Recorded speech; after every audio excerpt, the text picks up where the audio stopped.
Who the heck is Pep Talks? I'm not gay, but I fantasize about Marco Rubio. Pep Talks. Pep Talks.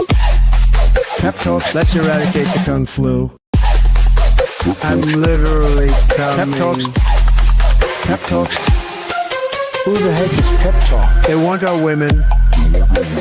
They want our children. Pep Talk. Sometimes no means yes. Grab them by the Pep Talk. Grab them by the Marco Rubio. Obama is a racist. Pep Talk. I'm literally coming.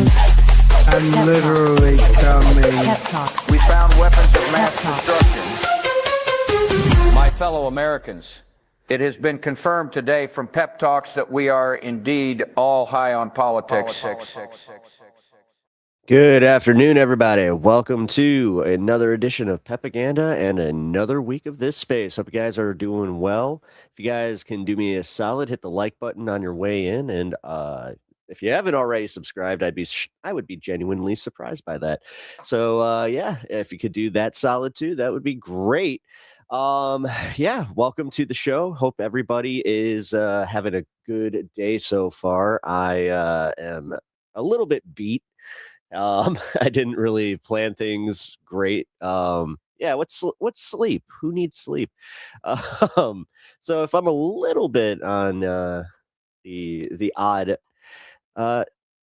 if geez, I can't even get this out. If I am a little bit slower today, just so you guys know, it is from a lack of sleep and bad planning on my end. I knew I had stuff to do this morning, and I was just like, this is went a little late last night, but hope you guys enjoyed the stream last night. Had a good old time. Man, there's like a lot of news to get to that. Like I woke up and it's all oil news, and just I don't know. You guys ever have that moment where you're not prepared to process everything? So it's like it almost comes across as like more existential, but also simultaneously like it doesn't matter at all. Like I had that really weird vibe when I was covering some stuff this morning, looking for some stuff to do here. Which yeah, also poor planning on my end. But I did it. I got some stories that we got to cover. Like I said, the news kind of makes that a little bit easier these days, which is, I don't know, not great, but also for me, I'm just going to be honest with you guys. It's, it's kind of nice just being able to turn on a newsfeed and just be like, oh, I'll talk about that. So, yeah, we're going to be talking about some oil stuff, a little bit of economy. We got some economy stories. I got a Zora Mamdani story where I guess he got challenged by like a MAGA guy. I kind of want to cover that, but what I want to cover first is you guys. I want to just say thank you all for supporting this space. Thank you all for being here. Thank you for supporting me as a creator. I just want to say how much I genuinely appreciate each and every one of you. And also just this is I need to get that out of the way because, yeah, I want to just say that with the political atmosphere out there, I think that we're going to start running in to some situations where we don't always agree on things. And I'm noticing this in Twitter discourse. I'm noticing this on my own stream.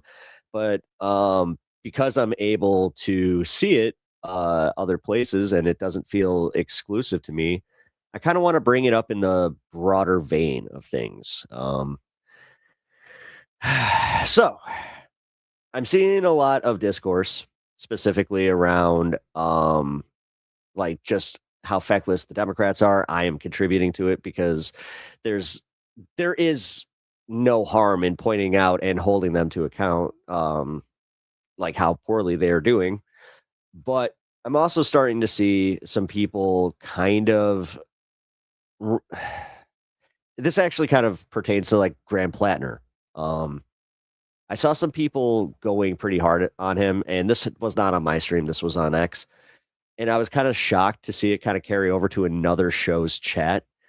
And I'm kind of confused on where we're supposed to go. If Graham Plattner isn't the guy, then we're just it's contributing to just stagnation, and I think that that is something that needs to be addressed. And I think that we also need to kind of like take a step back, take a breath, um, and just kind of listen for a minute to the other person without just getting so emotional, and then kind of taking that moment where we are calm and just taking in all this information to then like to have an actual discussion, because I'm seeing it turn into what it was during the presidential election season, where it's just you're either right and the people will listen to you, or and you'll just quit engaging otherwise if they don't see it your way, which yeah, I'm seeing that becoming the norm in online discourse now. I'm not saying this is exclusive to the left at all.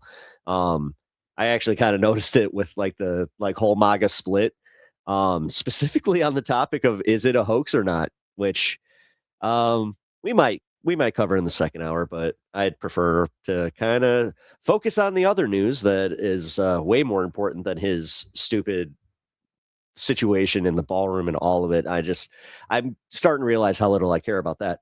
But back to my point, I think that we do need to chill out, and just start talking, and also start realizing that in this next election cycle, we are going to have to eat some crow, man.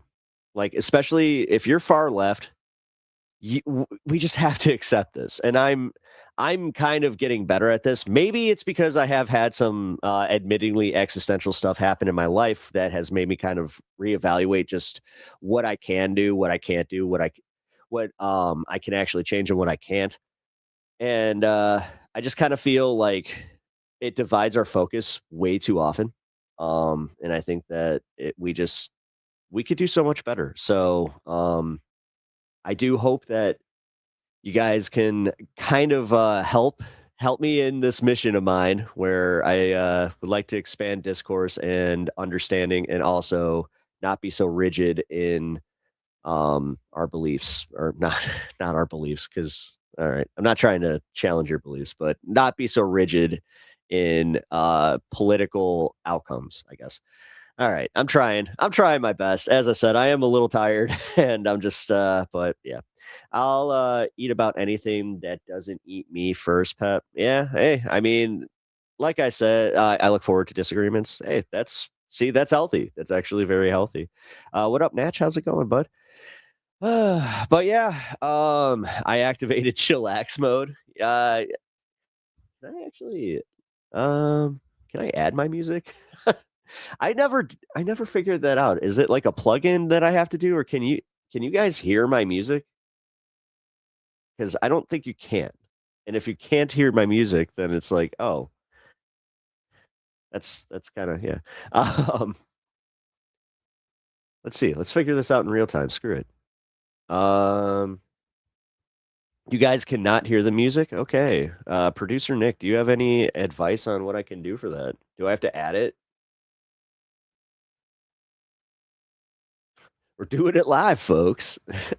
You know what? I always did I wanted to have a radio show. This is exactly how it would be. It's like, this isn't working. This isn't working. Hey, why isn't this working? Hey, is there anybody out there that knows why this isn't working? um, yeah, on my stream, I use a different OBS, so it's a little I gotta say more seamless with that one, because like I can essentially control anything with the audio. Okay, we got some answers. Oh, okay, I do have to share it as a tab. I'll figure it out later. It's no biggie. I mean, Pepaganda is technically a different vibe anyway. Um, although you know what, I should probably just say, like, this is my show, High on Politics, that I have on my channel at Pep Talks TV on YouTube, and also at Pep Talks TV on Twitch. Yeah, it's a very chill vibe. I kind of covered this yesterday on my own stream. Saying that a lot. I kind of had it brought to my attention that I might be like doing too long of streams. Like I love being a marathon streamer. but just like in general, people, I guess, find it a little more accessible when you have, about like a clean like 3 to 4 hours. I guess once you hit that 6 hours, that's a bridge too far. But as someone who has always enjoyed long form content and, it worked for Hassan kind of thing, I figured, yeah, you know what? I'm gonna keep on. So if you guys were on edge that I was going to start doing some shorter streams, nah, I'm gonna keep on going, doing my thing. Now the only thing that I'm gonna start looking for is some help in the editing bay, and also just kind of like clipping segments. I um I really don't have a lot of time to be clipping my segments every day. So yeah, I'm kind of that's where the whole like question even came up. Where I'm just like, do I continue doing marathon streams or do I start shortening them up and then do some editing? And man, so if you guys haven't figured it out, YouTube is doing some stuff, and this applies to every creator here on this space. And this space itself, where not only are they kind of not prioritizing political content, which kind of sucks, they are also kind of making it a little bit harder to reach the algorithm. I don't know what they did, but they did something. So it's very important that you guys do continue to do everything that you can to support all of the creators on this space. Watch all of their videos, like all of their videos. If you do like it, I'm not saying just do this arbitrarily, okay? Like at least that's important, okay? Like I'm not trying to take away your agency on what you like and don't like, but it is very important that you support especially leftist creators like ourselves that are not part of any like chorus group. We do not have any funding like that. So this is the way to grow us to get to that point where we also don't have to rely solely on donations from our viewer base, which honestly I think is the purest form of content creation, in my opinion, in my humble opinion as a creator. So take that for what it's worth. Yes, I might have a bias, but realistically, it is like it is the purest way. It's like you guys are literally funding your content like that, and like it's almost I would say curation, but not. I'm not. Now I am kind of like I'm in a cycle where it's just yeah. You're not curated because you're not telling me what to do, but you guys are supporting the creators that you like. As I said, guys, I am in a little bit of a weird mood just because I barely slept. Probably gonna actually, like, once I end stream here, gonna take a little cat nap and then start my stream at 4. Not doing the 2 o'clock thing, but to my point, I'm not gonna stun lock this bad.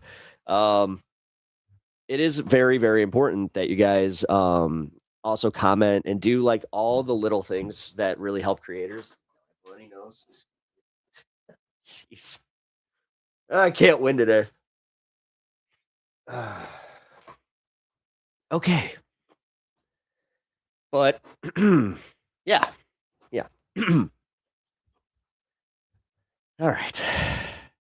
So I think that I'm settled now.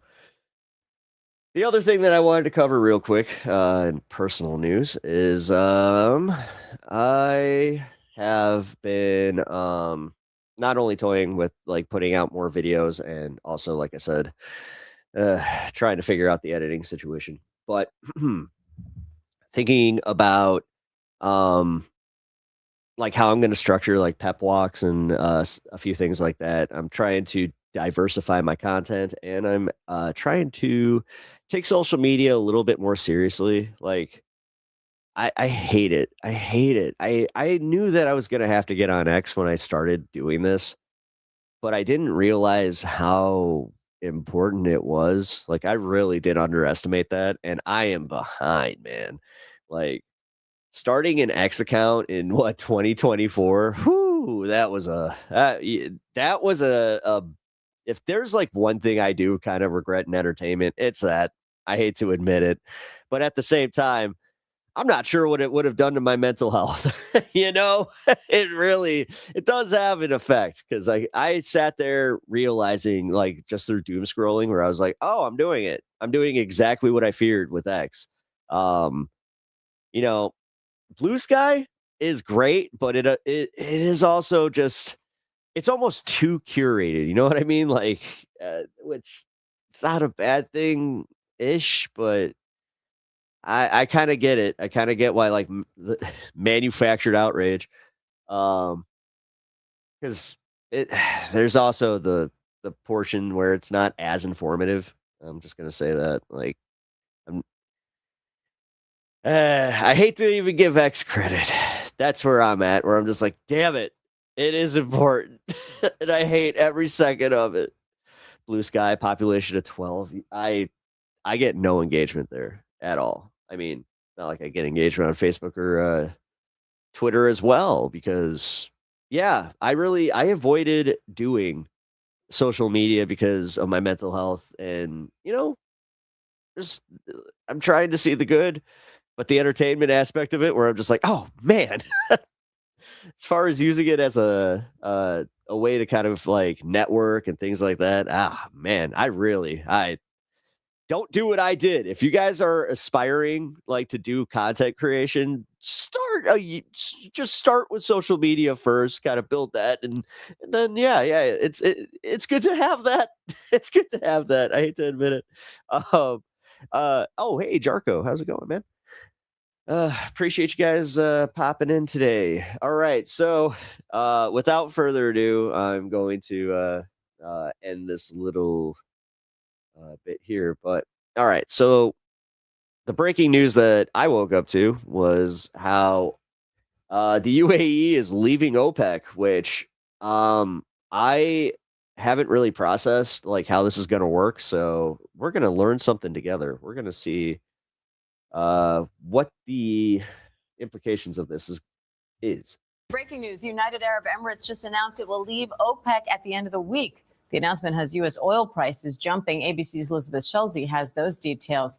Hi, Elizabeth. So oil experts had discussed rumors of this for years. So why is the UAE making this move now? Yeah, this is a major move, Diane, when we're thinking about OPEC, that group of major oil-producing countries. There have been simmering... Yeah, the ones that we've always consistently been saying, yeah, this is why the president doesn't control oil prices, but if there is one entity that does. Tensions for years between Saudi Arabia, which is the biggest oil producer in OPEC, and the UAE, which, depending on the month, is either the second or third biggest oil producer. So that had been the backdrop. But what we have really seen in the last, 7, 8, 9 weeks since this war started is that the UAE's economy has taken a big hit, not just because of the lost oil revenues, because of the backlog we're seeing in the Strait of Hormuz, but also a major tourism economy that has been hugely dented by what we're seeing because of the war. So we actually know, Diane, that the UAE has requested what's called a swap line, basically a financial lifeline from the United States. Of course. Why not supplement a country that, may or may not have had a hand in... to help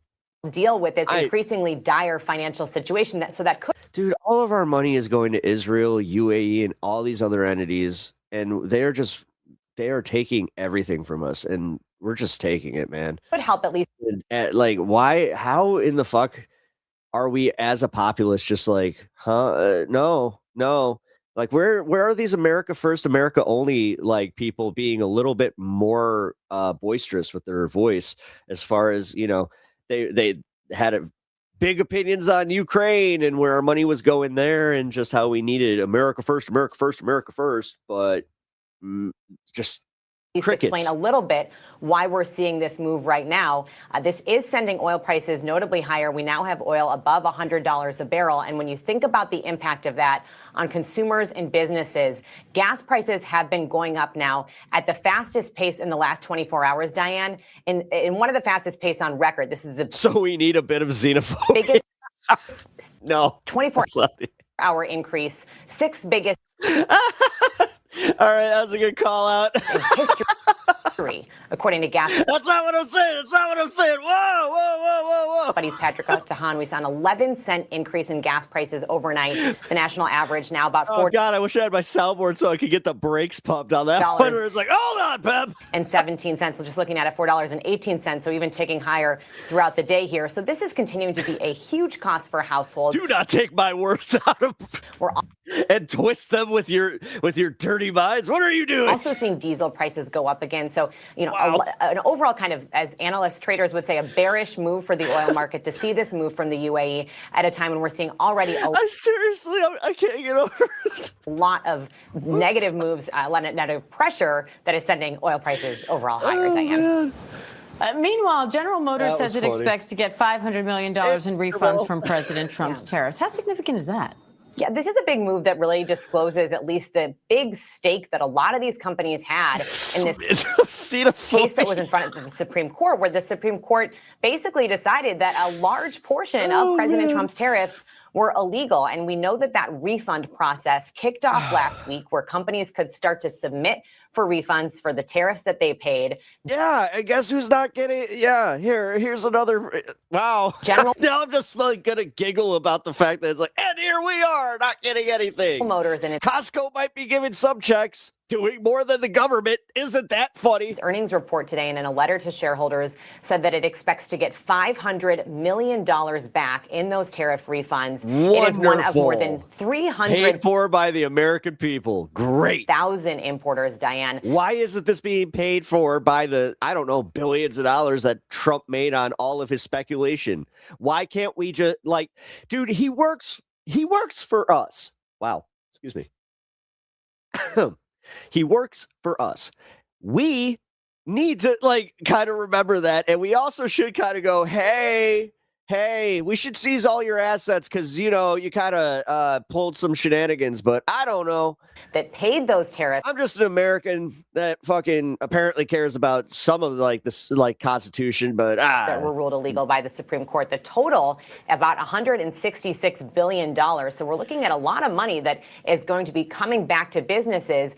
The question here and the reality here is that this is not money that most consumers will see. We have seen some companies say that they might lower prices in the future. UPS and FedEx, for example, will give direct refunds if you shipped a package and you paid a tariff. They say they will pay you back what you paid in that specific tariff if it's one that was invalidated by the Supreme Court. But other than that, we generally expect a lot of the businesses that I've been talking with to use this money to, you know, pay down debt, hire back staff that they had to let go of, boost their own balance sheet. Unlikely, you know, if you bought something or if you bought a car from GM, that you're going to be kind of getting some sort of money back if you paid a high. Or, you know, if you have a car payment through GM, then they take it off the debt that you would owe there. That would make sense because of those tariffs. So a big thing to keep in mind as we start to see these companies announce that they're getting these refunds. Unclear how much that'll actually trickle into, you know, consumers' own pocket. How about the price of fucking tires? Like, I'm sorry, I have a very specific one that I'm going to complain about. Fucking tires. Elizabeth Schulze, thank you. Don't buy an all-wheel drive, people. By the way, just like a little aside, oh my God, like, I am learning that painful lesson right now where I am. Oh boy. Woo. I'm going to go with none. Wait, clanker output. Wait. Pay shareholders. Yeah. Well, come on, guys. Like, this is why I think that with MAGA kind of waking up to this shit, and even like, dude, did you see that there were a bunch of people from MAGA that showed up and they were protesting in front of the White House? Like, and here's where the news stepped in. They were just like, well, these are technically Maha. It's like, well, I mean, they supported him. Maha is MAGA. So now all of a sudden there's just, they're the disaffected ones. You know, there's more MAGA than you think. Like that, it's crazy what the mainstream media is doing right now. With making just absolute no sense. Oh shit! Here, God. Sorry guys, I just lost my screen. Okay, we're still. Yeah, okay, I'm still good. Whew. Sorry, guys. I lost my computer screen there for a minute. I don't know what the hell just happened. All right. Let's do this. And reset this. Okay. Whew. That was worrisome. Oh, dang. So, Maha MAGA, what's the difference? Make America healthy again, make America great again thing. Oh, that's why. Sorry. Just realized that I turned a driver on that I wasn't supposed to have on. All right. Now, we can get past that distraction. Man. All right. So here's more details from Sagar and Crystal about the UAE thing. Also, I think that just like to show the this space audience, if you haven't already seen the parody of Breaking Points and how it's titled, every episode of Breaking Points, I think that we should watch it. It's a quick watch, so we'll have some fun with that in a little bit. Sagar, I understand we have some significant breaking news this morning, speaking to the economic damage and the way that's already reshaping the globe. Let's go ahead and put this up here on the screen. Just broke as we were recording. Full statement. The United Arab Emirates is saying that it will officially leave the OPEC cartel on May 1st, not just OPEC, but OPEC Plus. We're going to go and put their statement up here, and I will read from it. They say the UAE has today announced its decision to exit the Organization of Petroleum Exporting Countries and Plus effective May 1st. The decision reflects UAE's long-term strategic and economic vision, evolving energy profile, including accelerated investment in domestic energy production. The decision follows a comprehensive review of UAE's production policy, and its current and future capacity is based on our national interests and our commitment to contributing effectively to meeting the market's pressing needs. Sovereign responsibility in a new energy age. They say while near-term volatility, shortening your security. I have some stuff from Twitter that kind of proves that the security was lax, and that's where a lot of people are just going, okay, this does kind of fit the false flag narrative right now, because why? Like, this guy has had 2 assassination attempts on him. What in the hell are they doing? Disruptions of the Arabian Gulf and the Strait of Hormuz continue to affect supply dynamics. Underlying trends point to sustained growth in global energy demand over the medium to long term. Yeah, I'm sure it does. A stable energy system depends on flexible, reliable, and affordable supply. And they say, following its exit, the UAE will continue to act responsibly, bringing additional production to market in a gradual and measured manner, aligned with demand and with market conditions. Now, you can read this in whatever corporate speak that you want. This is a titanic move. The UAE, I have the numbers here in front of me, is roughly between 10 to 13% of total OPEC output. It is also one of the very few countries in OPEC that has spare capacity, which allows them to fluctuate the amount of production. It is pretty obvious, I think, from this statement, they want to pump a lot more oil than necessarily OPEC and them want to do to flood the market and to get as much dollars in their pockets as, or reals or whatever, dollars, real, yuan, crypto. I think they're probably taking it all at this time. But I mean, the reason why this is so important is it is the biggest, I think, sign yet of what the— Does anybody know what this does to the petrodollar? The inevitable 40th order consequences of war always rot. A new world order, a new empire, and here, a significant chink Soon in the it'll armor. be cheaper to buy a used car than replace the tires. I mean, I swear to God, it's that bad.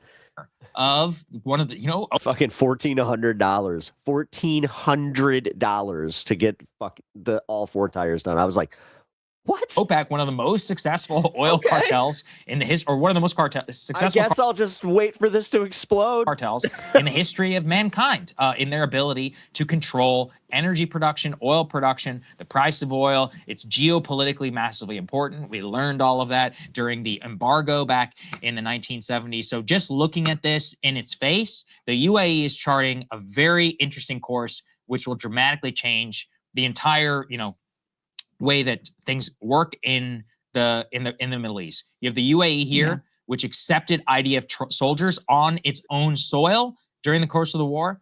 Iron Dome stock market's not doing very well right now. Systems. They're now leaving OPEC, maybe at the behest of the United States or not. I'm really not sure exactly how that is working, but they're charting their own type of course. They went all in really on the Iran war. It's expensive to retire. And I think they lost. Good one.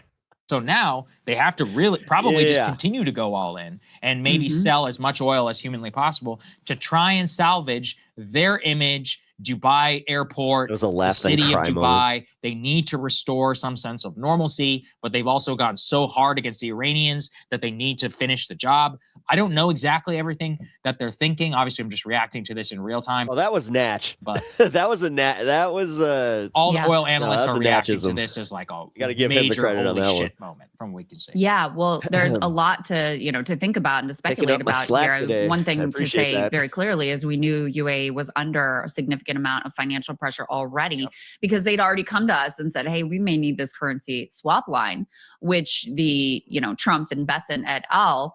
Have seemed to be willing to offer them. And the reason why is because they don't want them to start dumping treasuries into the market or dumping, these, Gulf Arab nations, UAE in particular, they hold a lot of US assets of all sorts. So if they start having to sell off their US held stock portfolio, well, that could crash the market. And God knows, the rich people who support Donald Trump, and he's, watching the markets very closely, they don't want that. So we knew that UAE was under this financial pressure. We've been talking since effectively day one. This has to piss off Trump because he just went out of his way to try and correct the markets just last night and say we might be opening the strait. One of this war, the way that the war is so devastating for them because so much of their attempt to diversify beyond being, an oil-backed nation was this. Yeah, it's almost like they're UAE first, and then they have the nerve to take our fucking money for a bailout.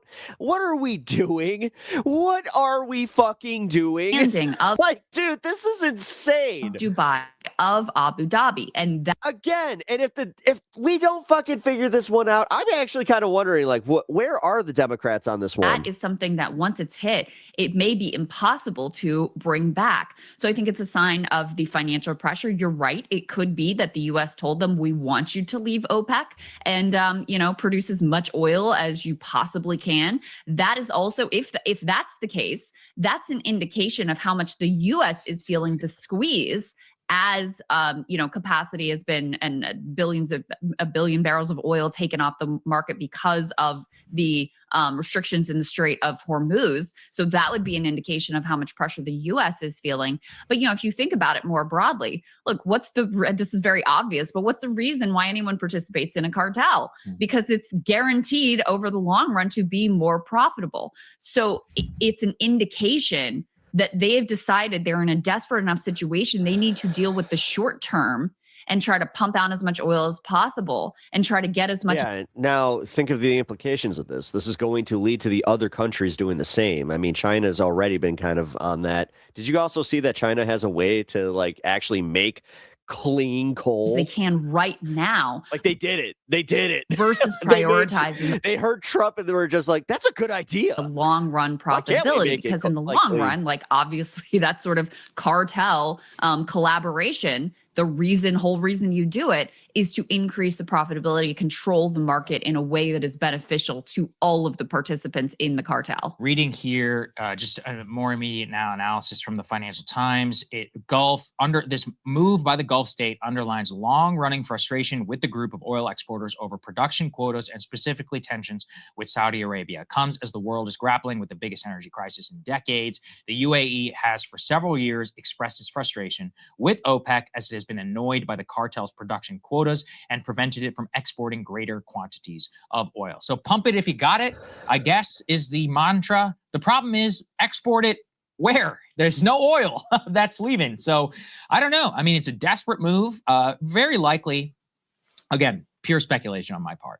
If they're probably mad, they're mad at Saudi Arabia because Saudi Arabia, at the end of the day, they've got the East-West pipeline. Oh, I just thought of something. What if, theoretically, they figured out an alternate way to transport this?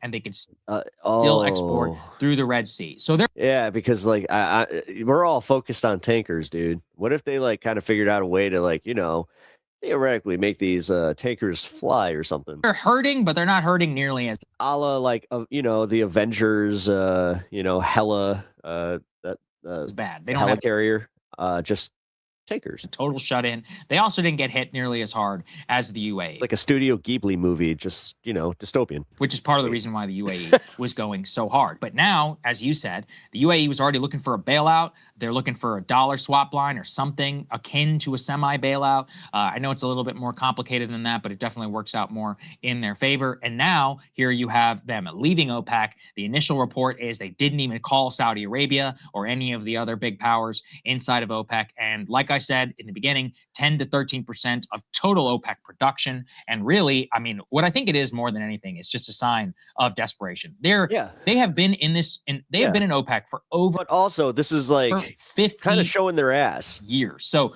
the rewriting here of our energy markets, it's just, I mean, incredible, honestly, because now you have I'm not going to say the end of OPEC. At the end of the day, it's 10 to 13%. We have a member organization leaving. You have the Iranian control over the Straits of Hormuz. Maybe they are, maybe they will end up in charge of charging tolls for traffic in and out of the strait. Saudi Arabia itself, like their control over the GCC, and where it's always been all these rival problems between Qatar and the UAE and Saudi Arabia, like all of that is now broken out into the open. So yeah, you can really see things are changing. That's really all. That's the big takeaway. And U.S. allies going to Iran, making deals, Iranian leaders traveling around the world to, strengthen diplomatic ties with other countries, now recognizing that they have more power in the global system than was previously understood. So, I mean, this really gets to the heart. Pipeline it. Yeah, that's something. Yeah, they figured out an alternate way to get this to the markets that they need to. U.S. power. And we're not seeing it here. Global hegemony, a lot centered around U.S. as the reserve currency, U.S. dollars as reserve currency. Not as sexy of a conspiracy as everything, else going on, but it is like, well, what's the alternative? They have to have a reason. The petrodollar being a very important part of that. So, very hard to predict what things will look like at the end of this. But one thing that's for sure, the world is not going to be the same. Hey, if you like. That's, great. Okay.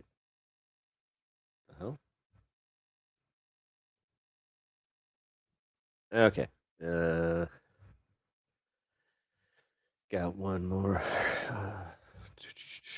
There we go. All right. So, before we continue with the news coverage, real quick, here's the parody video of every Breaking Points episode. Good morning, everybody. Happy Wednesday. Today we have a great show for everybody today. What do we have today, Kristina? Indeed, we do. As we begin this morning, some of the most horrible news you will hear in your entire life. Yes, it's really quite scary. It's awful. We will be speaking to two of the leading experts in the field, hoping they can shed some insight into a number of topics, including the war in Iran. That's right. Later in the show, our very own Ryan Grimm will be stopping by to discuss a new piece breaking down the fraught negotiations between the IRGC and the Trump administration. This is some of the best reporting that you'll see out there. It's shocking the number of experts we have here breaking down so many important topics. Hey, I mean, that's exactly right. We will also be joined by viral sensation, a beach ball with hair. Yes, a beach ball with hair. Surprising take on the war in Ukraine. Yeah, I don't know. He's been blown up online lately with Rogan Sphere. Anyways, thank you everybody for going to DAProdAC.com. Become a premium member today. We're going to do an AMA later today. But let's go ahead and get started, Crystal. The Trump administration in a number of press conferences is downplaying the energy crisis. As usual, the Epstein class wages war and blames rising prices on, you guessed it, Joe Biden. It's appalling. It's pure insanity. And I'm really young. Yeah. Like, I have no memory of the Carter administration. Easy. What is 9/11? I'm too young to remember. We get it. You're young. Look, I'll be honest. Trump has betrayed everything he campaigned for. Prices are up. The Epstein files still haven't been fully released. And we're mired in an endless foreign conflict. His administration has been a complete and utter betrayal of the working class. Are you going to reply, or just going to sit there with that smug look on your face? Who did you vote for, by the way? I literally had no choice. Definitionally, you did. That's what voting is. My good friend, J.D. Vance, broke into my house and stole my ballot and voted for Trump. Why did you vote for him? Like, actually, as you know, I'm scared of gay people. LGBTQIM. There it is. Wait. I am. Immigrants and marijuana. Okay, that's it. And since you asked, no, marijuana is not a joke. I encourage all of you to watch a documentary called Fear and Loathing in Las Vegas. Reefer madness, more like reefer sadness. What is going on? What is happening? Who am I? Sagar, where am I? What's going on? Sagar, sorry, I sometimes get possessed by Tucker Carlson. It's amazing we've been working together for as long as we have. It's actually kind of weird. It's actually kind of weird. Oh, man. Okay. I think that honestly is one of the best videos on the internet right now, because Holy crap, did he nail it? Oh my god. His Sagar impression is just, it is too freaking funny. Here we got the news on the gas price spike coming because of everything else. I know I'm doing a hard pivot right back into the news, but hey, it was a nice little break. Maybe in the second hour we will be doing a little comedy breakdown. I think that, you know what, with everything that we're going through, I think that going and finding like a nice comedy video, that would be good. But without further ado, what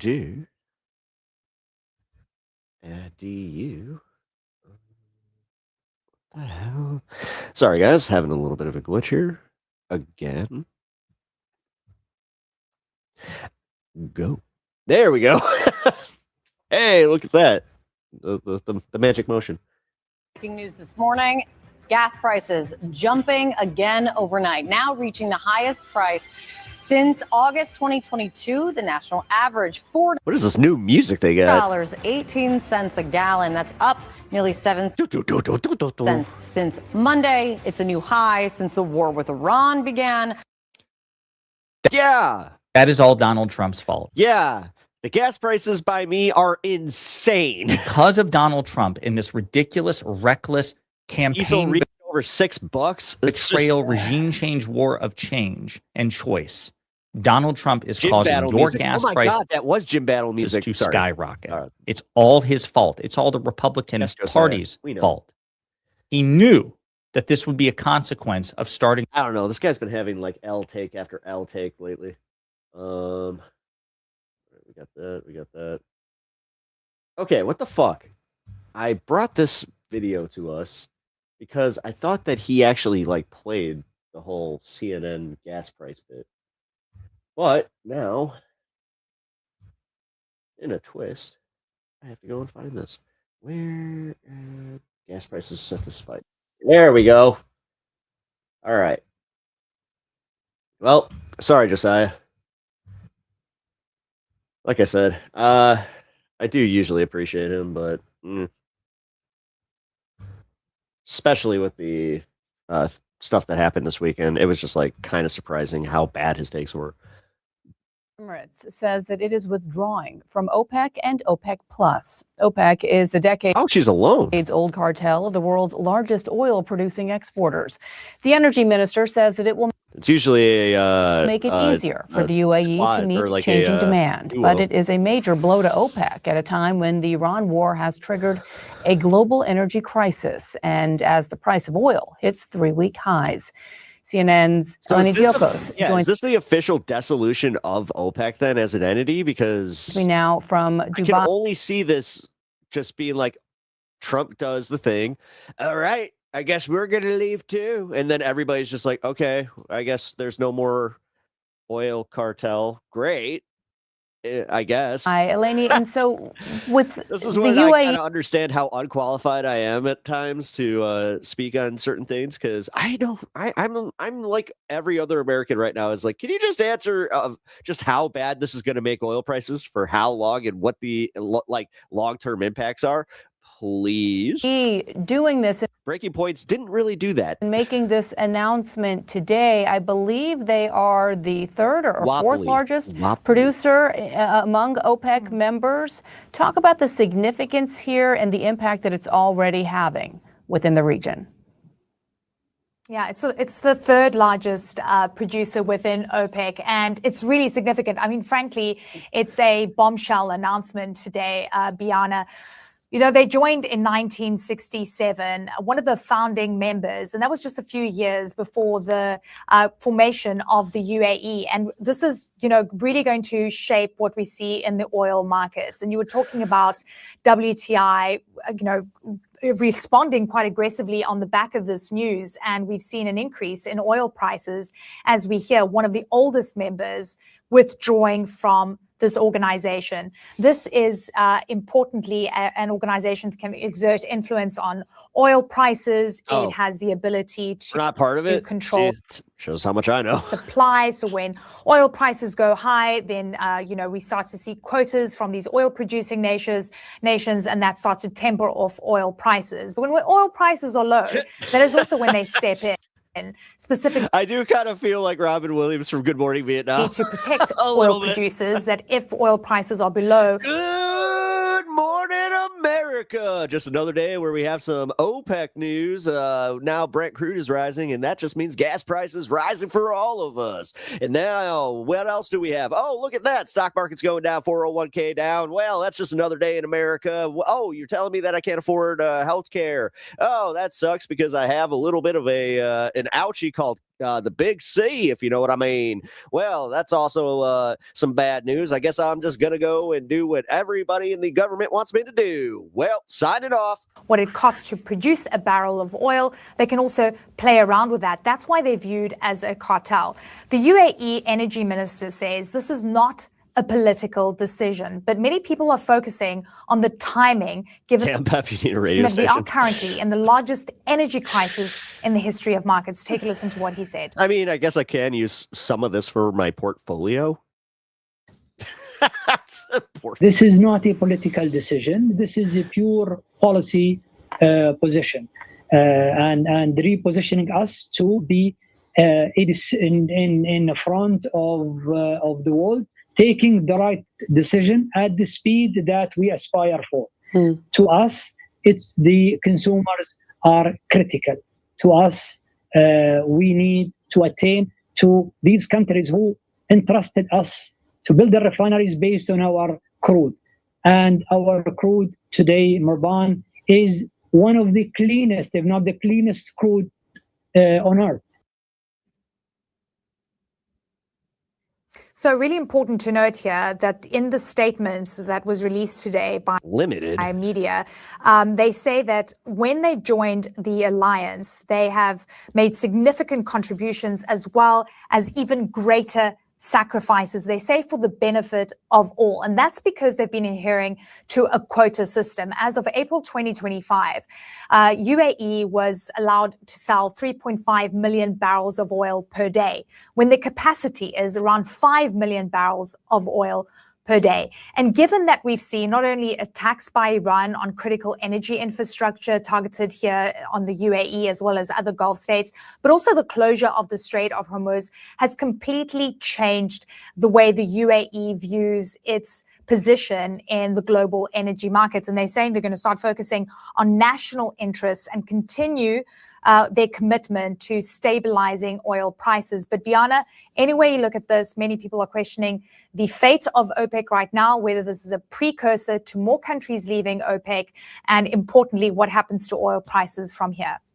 And the future relationship, once again, at question between the Saudis and the Emiratis as well. Eleni Giokos, thank you so much. Gas prices are surging to the highest level in nearly 4 years because, of course, of deadlocked Iran war and the talks that just aren't going anywhere and are rattling the global economy. Now, the national average is now $4.18 a gallon. That's up nearly 7 cents from just yesterday, and the highest price since the war began. And just to get kind of a better sense or a window into what we're watching right now, I think it's important to look back over time. I'm going to draw a little bit on the It's this guy. Magic. This guy is what I call aggressively British. And try not to make a fool of myself as Richard is watching me here. We said 418 is where things stand today. And I think when you look at the run-up just since the start of the war, what's so notable is the speed and scale of the surge of the prices, but also that prices were below $3 a gallon right before this was all happening. At the end of last year, at the start of January, everything the Trump administration wanted on this front, Richard, was happening. And now if you look back over to the Ukraine conflict and kind of the aftermath. You know what's funny about that spike? Half of that in the near term, and you saw gas prices topping $5, came back down pretty steadily since. So Richard, we haven't came back down steadily, huh? Yeah, look at that time frame. It's almost like Trump had nothing to do with it the way that everybody likes to claim. Hit the $5 mark yet. This seems dramatically worse from a global market perspective in terms of the disruption we're living through. Where do you see this going? All right, so look, I wish I'd known you had your toys out, because I've got one that I could have used. Instead, I'm just going to go the old-fashioned way. You can't really see this very clearly, but essentially, the oil price has risen quite sharply, right? So we have a very sharp rise in the oil price, as you can see. Now, it's actually not bad. The important point to realize is this. I was expecting like Jon Stewart level like artwork, you know, when he's starting the Daily Show. That's actually once the oil price got up there over $100 a barrel. I'm just going to shade it in so you can see. It doesn't matter how long it continues. This bit is baking in slow growth, slowing economy, higher inflation. And as this continues on and on, that's the scarier part. You know, the president, that's like with Joe Biden, the world wasn't as impacted. That's like the whole point here. And now we're all anticipating this to last a long time now. Can say this will be over in a few weeks. Yeah. Anybody can say there'll be talks in Islamabad, but as long as this big watch anybody, he had to say anybody and not Trump, continues God, forward, I do hate that's this shit. the bit that's doing the damage. Anything over up towards $100 a barrel. So you ask how long this goes on. It goes on until there's a reason for the price to come down, and during the markets does it once or twice, but longer term, Phil, it's not going to do it, and that's why you're seeing what you're seeing on yours. Yeah, and it seems like markets, we've talked about this before, are finally looking around saying, oh, wait, there's no like near-term solution here anywhere at all. And the longer this goes on. But the cake is baking all along. That's the crucial part about it. Every moment that oil is at these elevated levels, the economies are slowing, inflation's getting worse, and it is a continuing deteriorating situation. All right, at least and dislocations that'll take months to fix, only grow more significant. Okay, I want to ask you, because you and I could talk about the next question probably for the next 4 or 5 hours. The UAE announces withdrawing from OPEC, the Organization of Petroleum Exporting Countries.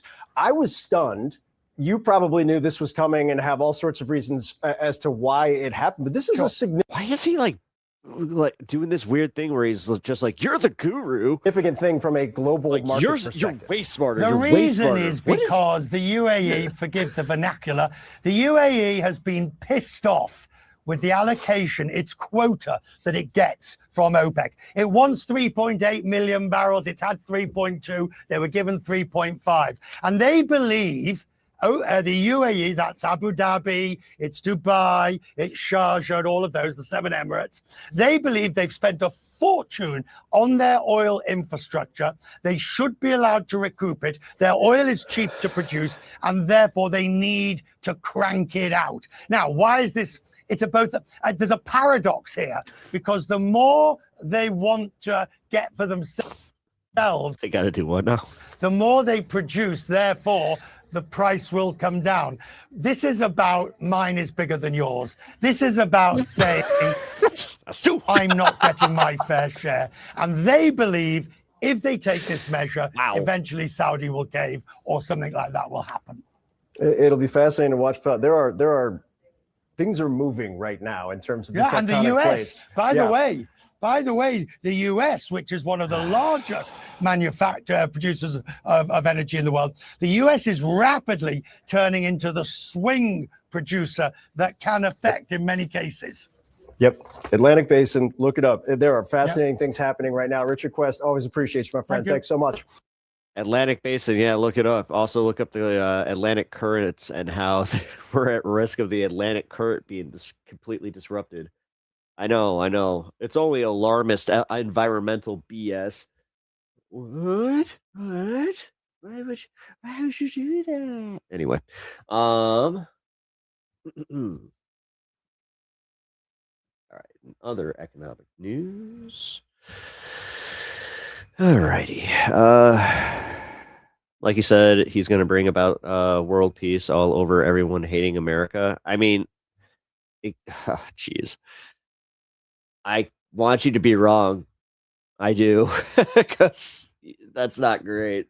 But yeah, it does kind of seem like that's the one uniting factor that Trump is bringing to the rest of the world is they are not exactly pleased with us. And we go. Man, I am having computer glitches galore today. The $1 million question. Trump. Trump. Donald Trump. The swing is because people want lower prices. They probably believe that Trump will give them that. Rent is expensive. Foods are going up. Utility bills are up. And that's your hope, to see a little bit more of an affordable life? Absolutely. My name is Zoran Mamdani. I'm going to be running for mayor next year. Wow. Yes, yes, sir. The dawn of Mayor Mamdani's campaign was going out to Fordham Road here in the Bronx and Hillside Avenue in Queens right after Trump got elected to find out why people in this very democratic city were so ticked off. And the answer they kept coming back to was affordability. Things are too expensive. Mayor Mamdani's back with me here. Joining us now, Kristina Spariasu, a former Trump supporter, voter who supported the mayor, Sarah Bediako, whose daughter is in a pre-K class. The mayor and President Obama visited here in the Bronx last weekend. You might have seen pictures of that. Great to have you both here. Thank you. Kristina, let me start with you just because the sort of conceit of that video the mayor did was, if you looked at New York City returns, Trump got a lot more votes than you might have expected. You were a Republican, Trump supporter, Trump voter. What sort of driven you in the direction that you are now in terms of voting for the mayor? What are you looking for from him now? Yeah, so like some of my background, I went to Siena College, double majored in economics and political science with the goal of helping people in public policy and getting involved in government.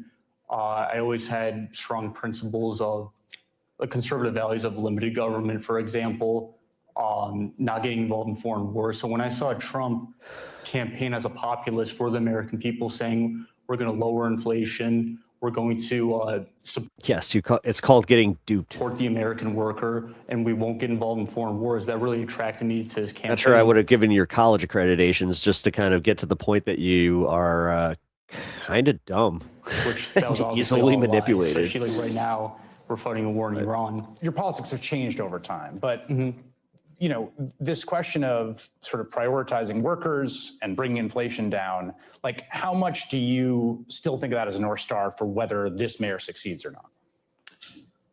Well, like I really admire like you championing affordability, especially when it comes to housing. For instance, I live in a rent stabilized apartment. So over the years in the story, I've seen more and more people get pushed out of the neighborhood because they can't afford the rent, especially immigrant families. And you're pro-union. I really support that. One of the dynamics of this city, right? One of the challenges is there's lots of very rich people. There's a lot of people really struggling. And there's things you can do on the policy side. You could tax some of those rich folks and you could create services, universal pre-K for folks that are struggling. This sounds great. Yes, but also you want to build middle-class jobs, right? Like if it keeps going in that direction of a city of like Wall Street folks and billionaires and folks that are just like making minimum wage, that's a tough city to sustain. It's a tough city to sustain culturally, fiscally, financially. Like, how do you think about that, about building a middle class here that's independent of taxing the rich, paying for services? I think that's at the heart of what we're looking to do, because what the middle class represents to so many, not just New Yorkers, but Americans, is stability. It's dignity. It's the ability to not just go out there and work, but also have somewhere to come home to at the end of the day and be able to rest on top of that. And not need the government to subsidize you directly, right? Or not be depending on programs. Well, I think the beauty of a public good is that it should be so good that everyone uses it, right? To me, I don't want public goods to be something that you only use if you don't have enough money in your pocket. The dream of New York City is in many ways the dream of the subway at its best, right? It's the fastest way. Yes, but capitalists really don't like get that. around. Right. Doesn't matter how much money. Taking away the ability for somebody to exploit that opening. You have. Come on, that's man. That's how you get to where you're going. And that's what we want childcare to be. That's what we want so much of this city to be, so that working class New Yorkers are not worried about whether they can survive in this city, but actually, can they build a life in this city? That's what we want the answer to be. The childcare, your daughter, right, is in the childcare. Got to meet the former president of the United States the other day. Yes, that was a surprise. So thank you for bringing her. Yes, so she's in a childcare right now, learning through play. It's a great place that she's at. I feel safe and comfortable, and I don't have to worry about her going to that class. I wish that they had it for 2K because I had to stay home for almost 2 years to care for her because childcare was so expensive. When I was researching at that time, it was almost 1K a week just for my child to go to a quality and safe you can't afford that. program. And you're not alone in that. There's no way I could afford There's that. so many parents who a good deal would be if they found $20,000 a year for childcare. That's a good deal in New York City. And this is not something that just affects working class New Yorkers or middle class New Yorkers. We have people making north of 6 figures for whom that is still going to have a huge impact on their ability to live in the city. Kristina has gone fully from CPAC to socialism. Chris Quinones here with us, who you might recognize, who was in, and I remember seeing you in that video when you said, $1 million question. And then you said, you're a Republican, you voted for Trump. Thanks for the pitchforks. No, Perhaps I will New York contains multitudes, and we welcome them all. Do you have a question for the mayor, or what are you looking for him to deliver on for you to become a convert or at least a supporter? I'm a reasonable person. I mean, given what people think and say about Republicans, I don't parrot. I think for myself. Maybe I'm unique, maybe I'm not. I'll leave that for smarter people. What I would like to say is that I understand where you're coming from, what you want to provide for the people. And my personal belief, not that I'm going to parrot, but my personal belief is that if you're going to charge me a tax, I want you to show me something for it. So I don't know how people feel about taxes, because people, feel differently about taxes. And that's a conversation Her face for another fucking time. says it all. But what I would say is, if you can show beyond any reasonable doubt, I love the fact that she just went. If this, whatever you're planning, had to go to court, beyond any reasonable doubt, she's so that over any his New shit. Yorker on the street can say, you know what, I'm willing to pay that extra dollar. Yeah, that's the big question, right? It's one of the highest tax jurisdictions in the country, right? New York City, just to be clear, it's got one of the highest municipal governments. It's not like this is a small government place. The question of are the services up to how much people are paying for them? And I think it is something that I think about often, because as much as I think about public goods, I think about public excellence. Right? We don't want to try and convince a New Yorker in a conversation about the worth of something. We want to be able to prove it to them through what it is that we're delivering. And I think that's where it comes back to, is that the taxes that we're calling for on the wealthiest of the wealthy, the most profitable corporations of those that do business here in New York, they are ones that we would then use that revenue to transform the lives of everyone. But I know what he was asking here. He wants to be reassured that you're not coming after him. And New York. I mean, yeah, that was a good pivot, but I think I hate that it ended right there, because I do think that, what he was asking was specifically how is because that he strikes me as the type that doesn't use the subway. And it's like this, I'm gonna guess that this is like a whoa, didn't mean to play that right away. He strikes me like he's one of those kind of suburban New Yorkers. But yeah, he's worried that it's gonna fall back on him, which at that point, just give him this is not gonna fall on you. And that's kind of what was missing in that one. And I think that guy would point that out. All right. Well, we completed the first hour. That is awesome. Like I said, guys, welcome to this space. I appreciate you guys being here. You are watching PEPAGANDA. It is a live, exclusive show to this space. So if you guys are enjoying this content, you guys can also follow me on @PepTalksTV on YouTube and Twitch.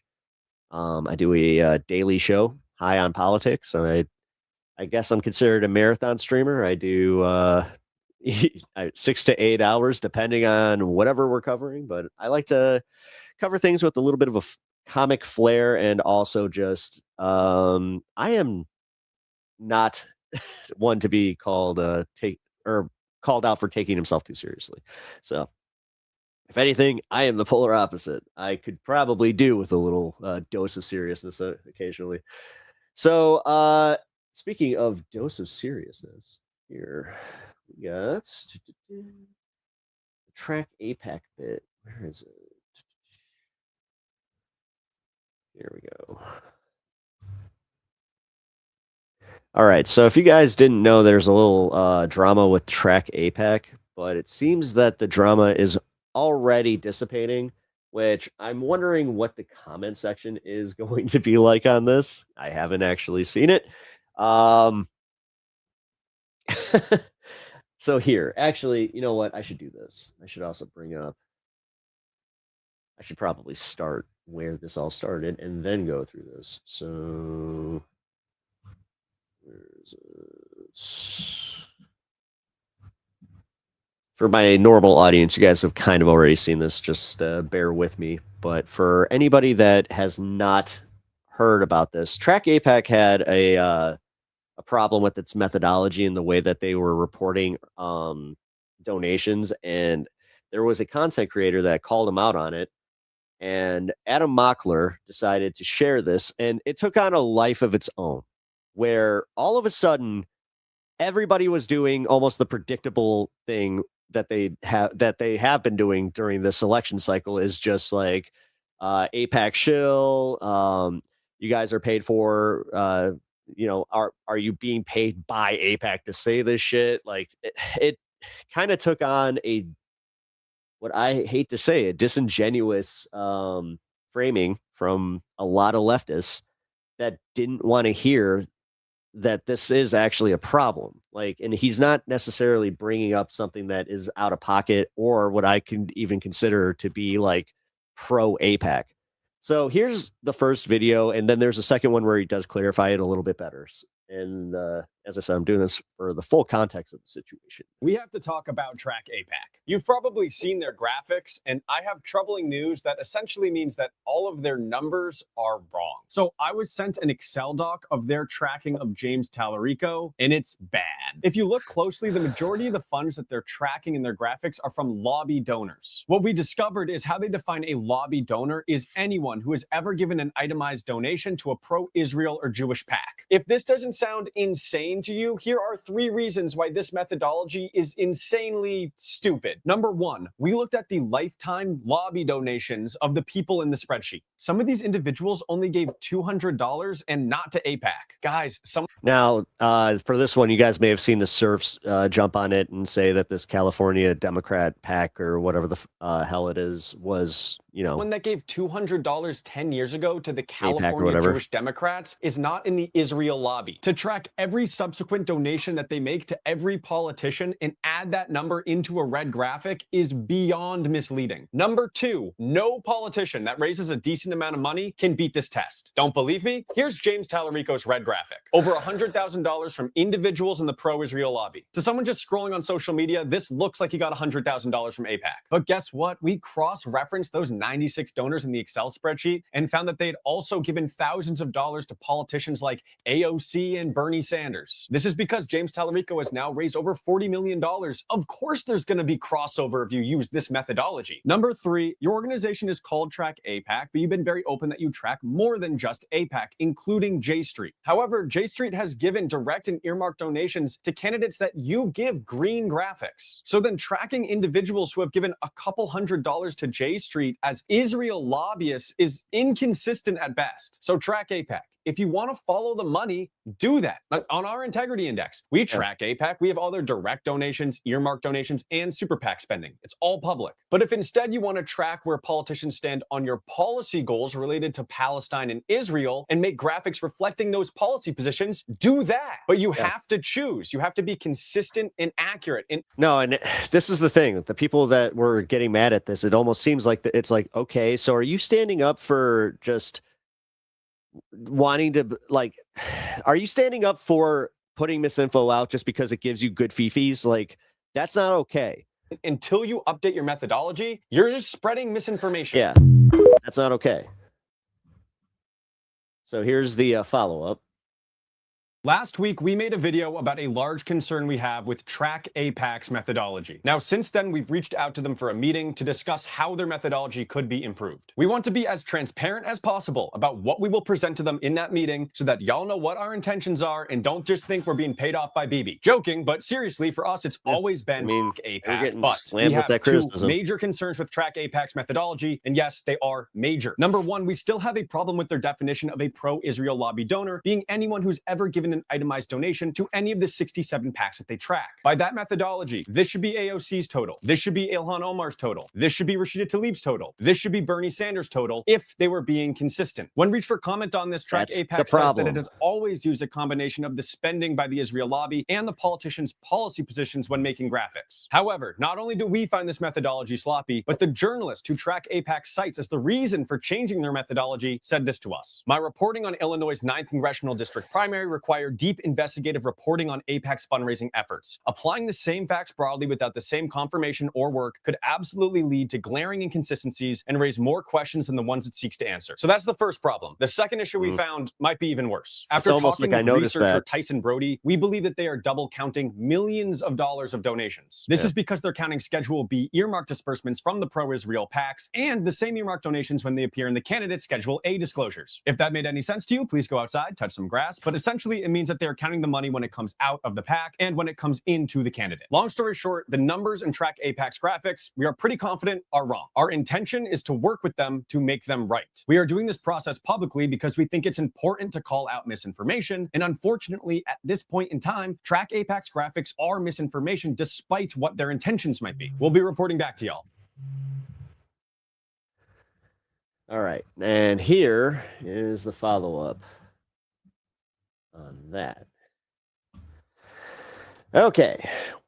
We've heard the feedback. Some of our recent work incorporating track contributions created confusion and at times muddied the waters. That's not the goal. The goal is to clarify clarity and accountability.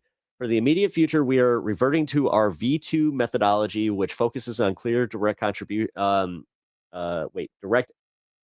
attribution of lobby spending via PACs and IEs as we continue to build out our capacity, identify and eliminate bugs in the process, and refine how we report donor influence for clarity.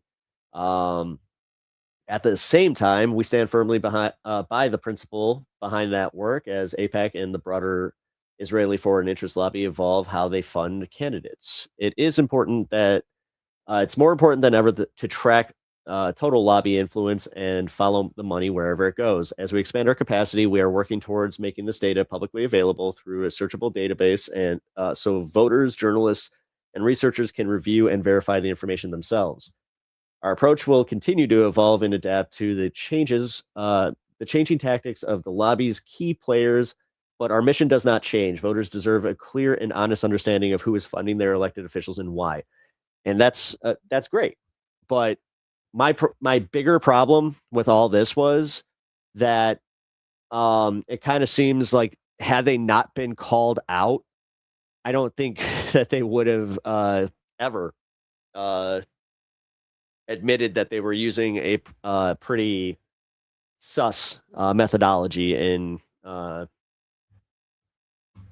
getting this information out. By the way, I'm going to be covering this on High on Politics today. Andrew Wilson debated Owen Schroyer,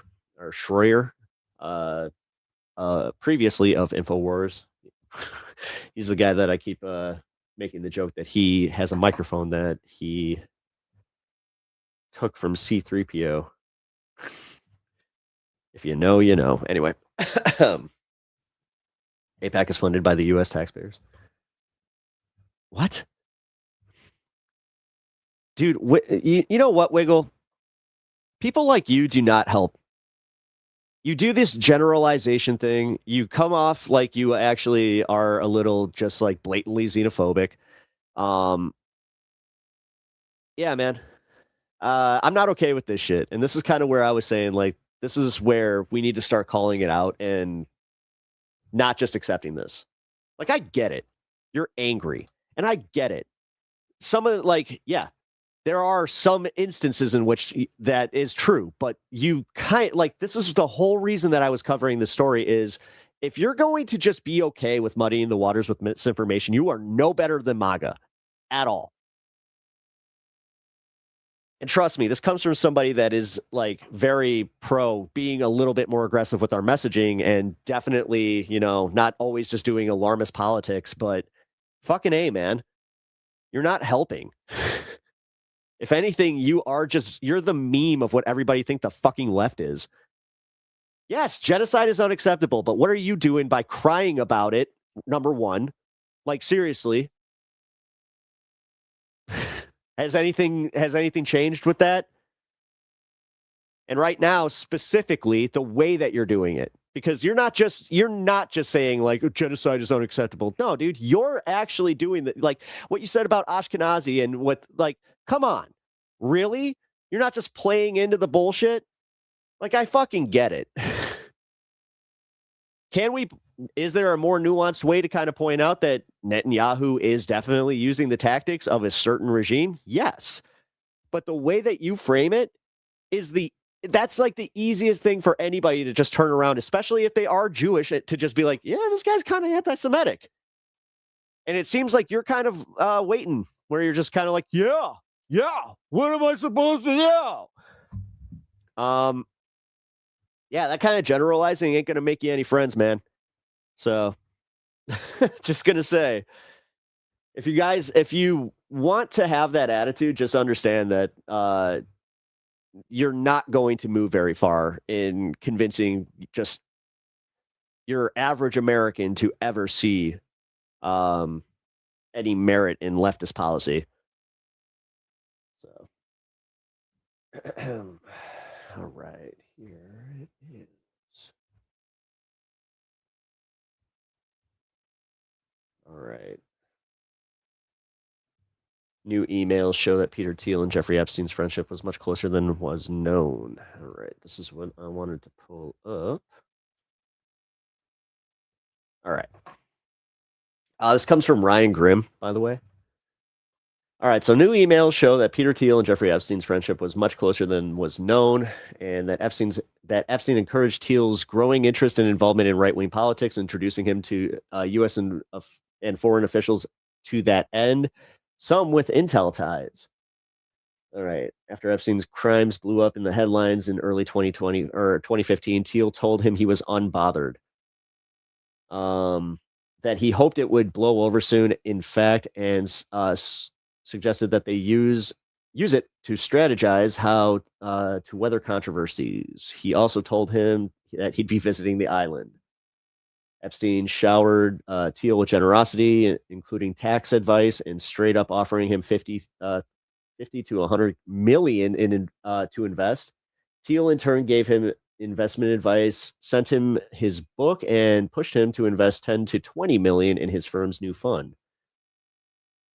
It was beneficial friendship, as Epstein and Bitcoin developers strategized for how the late Pedo could invest in a Bitcoin mining startup. Despite his toxic name, he appeared to use his friendship with Thiel as a reputable reputational shield, saying he could vouch for him. Dude, like, this right here is enough for everybody to just be like, okay, so Peter Thiel is like not just in the Epstein files, he was a collaborator. Now what? Oh, he's not getting arrested. He's going to be rewarded with more government contracts because what he does benefits benefits MAGA. It's almost like this was all, part of the plan. It's almost like this is where we can keep using this as ammunition to be like, hey, I'm pretty sure that Trump is involved in this if he doesn't do anything. But no. Sorry, I'm not trying to be so pessimistic, but god damn. When Epstein learned that Thiel was a Trump delegate, he seemed to take an interest in making sure that Thiel grew his influence in Trump world and advised him on how to do so, connecting him with Trump's friends and fundraisers, Tom Barrack, and discouraging him from publicly criticizing Trump. Other political players Epstein worked with to put Thiel in touch with include Bill Burns, Bob Kerrey, Catherine Rumler, never heard of her, CSIS head Tom Pritzker. Oh, that's the one that everybody thought they were confusing with J.B. Pritzker. I'm pretty sure it's his cousin, something like that. And a number of European and Asian officials. Epstein got his wish. The Thiel of today is a pro-war figure in bed with the deep state and a major part of the right-wing project surrounding Trump, thanks to his relationship and sponsorship of VP J.D. Vance. Sweater gifts from Epstein for the Rothschilds and Teal. Again, now like here it is. Like for everybody that's part of conspiracy land, they even like have ties to the Rothschilds and Peter Thiel. But no. He went on Joe Rogan. Joe Rogan vouches for him. It's almost not like, it's not like you dude, they're totally using the biggest idiots with the loudest fucking mouths. It is bothersome. Bitcoin should have stayed in the dark. I mean, on the dark web. You know what? But here we are, and it was totally provably moved by Epstein land, and just it's so crazy how just blatantly corrupt everything is, and how we as the American public are just we're jaded at this point. Like we really are. We're being conditioned to accept the worst shit, guys. And I'm not trying to doom her here, but it's true. Like I'm sorry to bring that up. All right. What do we got here? Playing a little bit of roulette today. All right, we got the Florida congressional move here, where they're going to rewrite the district or rewrite the district maps in a move that is going to counter Virginia. But here's the thing. If Virginia is going to be held up in court, if there isn't a Democrat judge that is just like, hey, so this is the easiest challenge ever. This is blatantly against the state constitution.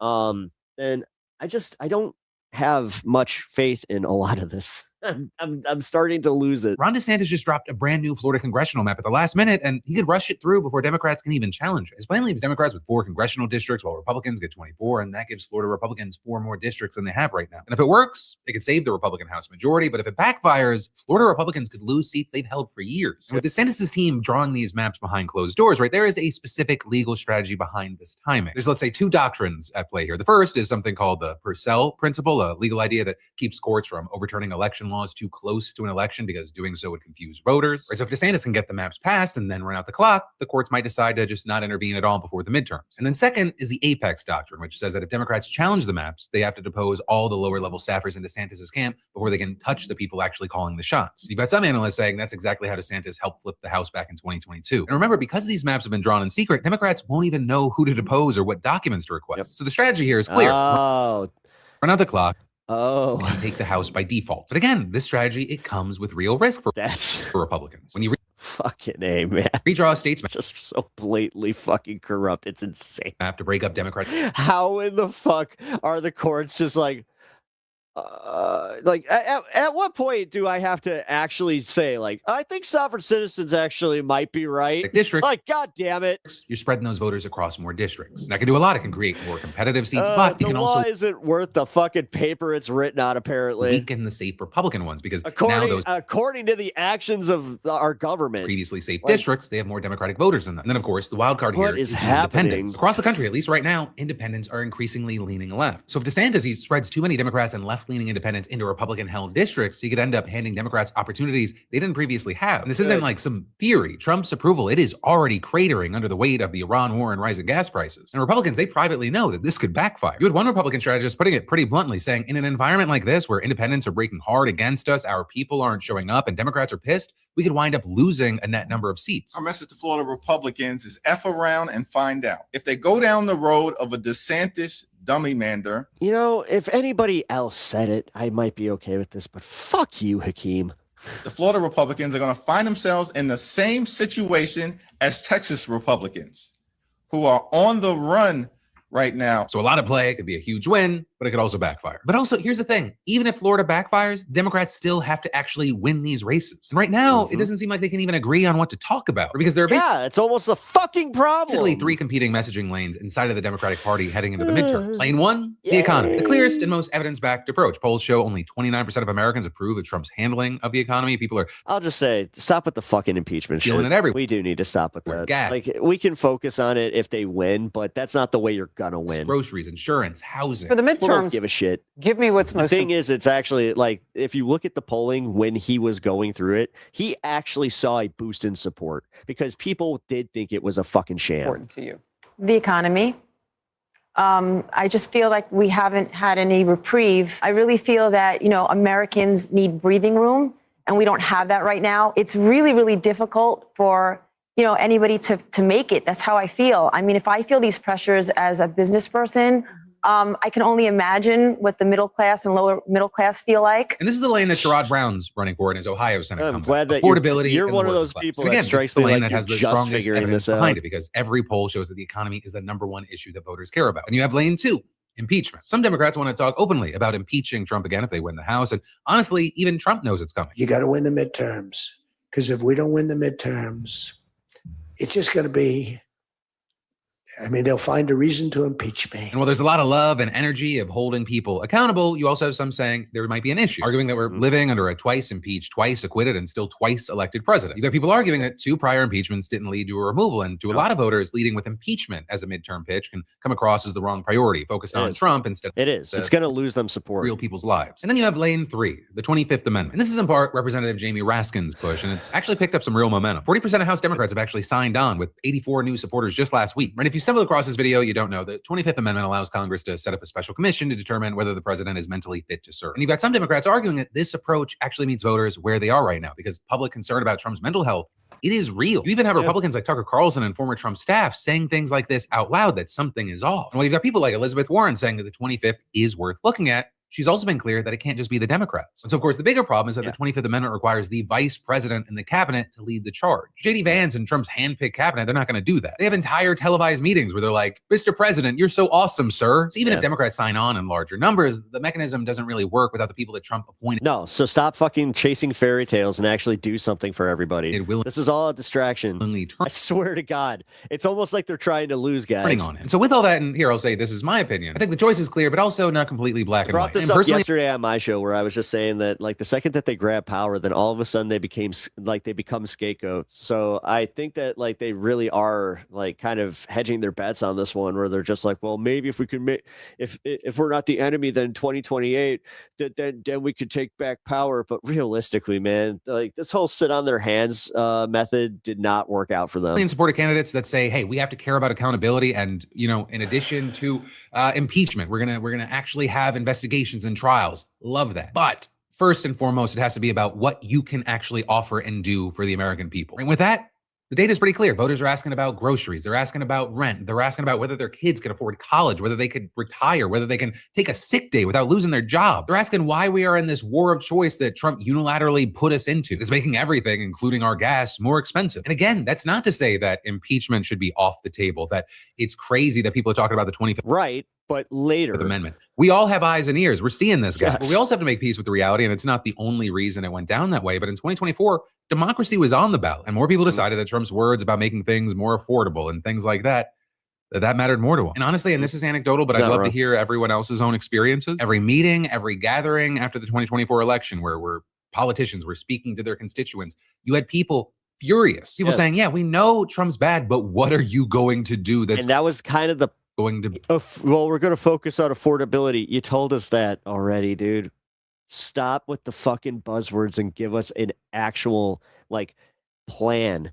What are you going to do to lower our fucking prices? What bills are you going to introduce that will make it so your Republican colleagues and the president himself cannot deny it because it's that fucking popular? It's almost like you're counting on everybody being as jaded as we are to not ask these questions and to just let you slip back into whatever power you're looking like. Genuinely, I don't know if they want to win. It's very confusing. And the fact that we're just letting Hakeem Jeffries and Chuck Schumer just like laissez-faire their way into our fucking destruction. Better lives or fix things. You have to stand for something, not just against something. And the Democrats, for their own well-being, they better all get on the same page, because they have a historic opportunity because there is a historically unpopular. Yeah, and this is going to be a historic fuck up. Popular president in that White House right. I'm so sick of how bad they are at this. Right now. Given all this mid-decade gerrymandering and all. But I'm also so sick of the American people also doing this like teeter-totter bullshit where they're just like, well, we can't go too far left. All these political Fuck moves. yourself. They might get opportunities. They Sometimes might Americans deserve what they get. not have otherwise. And if they don't pull this off, the thing that sucks about that is I'm a fucking American. And most of, like a lot of you guys are. And yeah. And we didn't vote for this, which this is the conundrum. Who knows what other suppression tactics Trump and his cronies are going to use after the midterms? We've been seeing and talking about what they've been doing state by state. This is court battle over push to boost federal role in elections. What? The Trump administration is losing an initial wave of legal battles over its push to access the private voter data of millions of Americans as the U.S. midterm elections approach. The Department of Justice has sued 30 states plus the District of Columbia seeking their voter rolls. This includes several states won by President Trump in the 2024 election, even some led by Republicans like Utah and Idaho. So far, judges have dismissed the cases against 5 states, including California, Massachusetts, Michigan, Oregon, and Rhode Island, though the DOJ says it will appeal some of those decisions. The Justice Department says it needs the data, including Social Security numbers, to make sure states are keeping ineligible people off the rolls. But judges have ruled that under the Constitution, running elections is a power reserved to the states, not the federal government, and that Congress has never passed a law giving the Justice Department authority to demand this kind of data from every state at once. Teresa Lee is a senior staff attorney. Again, how come the Democrats are just so bad at this where they're not saying everything is politicized? Like they are politicizing the DOJ. They are politicizing the DOJ. They are politicizing the DOJ. This is a witch hunt. This is a witch hunt. This is a witch hunt. With the ACLU. This is why I got so mad at everybody that's just like, don't call it a hoax. I'm like, no, I'm going to fucking call it a hoax, even if it's not at this point. Use Voting Rights Project. But misinfo, Pat, but misinfo. Never. It's like, no, at this point, I'm using it to troll. I understand what's happening there. As the DOJ. Do I actually think it was a hoax? I don't fucking know. It kind of, I'm 50-50 on the whole hoax thing. This nationwide effort to federalize that aspect of election administration. The biggest question I have is like, why the ballroom, but not chastising security and everything that would in the Secret Service? Never. The narrative that came afterwards that made it very, very sus. The Justice Department did not respond to a request for comment. The White House issued a statement to Reuters that says in part, President Trump is committed to ensuring that Americans have full confidence in the administration of elections. And that includes totally accurate and up-to-date voter rolls free of errors and unlawfully registered non-citizen voters. President Trump, who falsely claims his 2020 election loss was due to fraud, has said he wants to, quote, nationalize and take over voting. Trump has signed 2 executive orders expanding federal authority over elections. 3 courts have blocked the first executive order. The second is now being challenged. David Becker is a former Justice Department election lawyer and founder of the nonpartisan Center for Election Innovation and Research. There is absolutely zero congressional authorization for the DOJ to amass massive amounts of sensitive and protected information on every American voter. In fact, this was considered by Congress at times that the U.S. should have a federal list of some sort, and it was opposed, usually by Republicans who didn't think that power should be amassed at the federal level in Washington, D.C. Voting rights groups fear the government plans to combine the voter data with federal immigration records to identify and remove people it suspects are not citizens. But those federal databases may be outdated and could flag naturalized citizens or others who are lawfully registered. Renata O'Donnell is senior legal counsel at the Campaign Legal Center, which is representing voting rights groups in several of these cases. People who are lawfully registered to vote and people who should lawfully be able to access the franchise are going to be disenfranchised because of stale and outdated data. The Justice Department has denied in court that it is building a national voter database, but it has acknowledged it could share the data with other government agencies, including the Department of Homeland Security, which handles immigration enforcement. Becker says the government's own statements contradict its denials. They've admitted they're putting all of this data together into a single place. I don't know what that is if it's not a national database. The DOJ has said it's a private database. It's not national. to take the case to the Supreme Court if necessary. Okay. So I just saw this here. This was not on the docket, but fuck it. This is Congressman pushes bill to give benefits to IDF veterans. Speaking of what the actual fuck, man, things that are stupid and offensive, let's talk about this Jesus push. Christ. Another legislative push here. Really love the way our legislators are spending their time to provide certain benefits that are normally only available to U.S. service members to those who serve in the IDF. Like, I could not have imagined something that is so insane and so, as we said yesterday, like tailor-made to make people resent Israel even more than they increasingly do. But let's go ahead and put this up on the screen from military.com, the emerging push to extend some U.S. benefits to IDF soldiers. A real policy push emerged in 2024 to extend certain legal protections to Americans who served in the IDF. In 2024, members of Congress introduced H.R. 8445, a bill that would have amended federal law to provide for the eligibility of U.S. citizens who serve in the Israeli Defense Forces for certain protections relating to such service. They go on to talk about how no, you're going to vote no. That's the problem. I don't think that this is us to vote for. under current law, these veterans' benefits are tied to service in the U.S. Armed Forces. Oh, really? Okay, that is the definition of veteran. Well, they want to change that definition for certain benefits and specifically certain legal protections. So specifically what they're trying to extend, and I'm still reading from this article, they say the Service Member Civil Relief Act provides protections such as limits on interest rates, protections against eviction and foreclosure, and relief in certain legal proceedings. They also want to extend the Uniform Services Employment and Reemployment Rights Act, which guarantees that individuals who leave civilian employment for military service can return to their jobs and are protected from discrimination.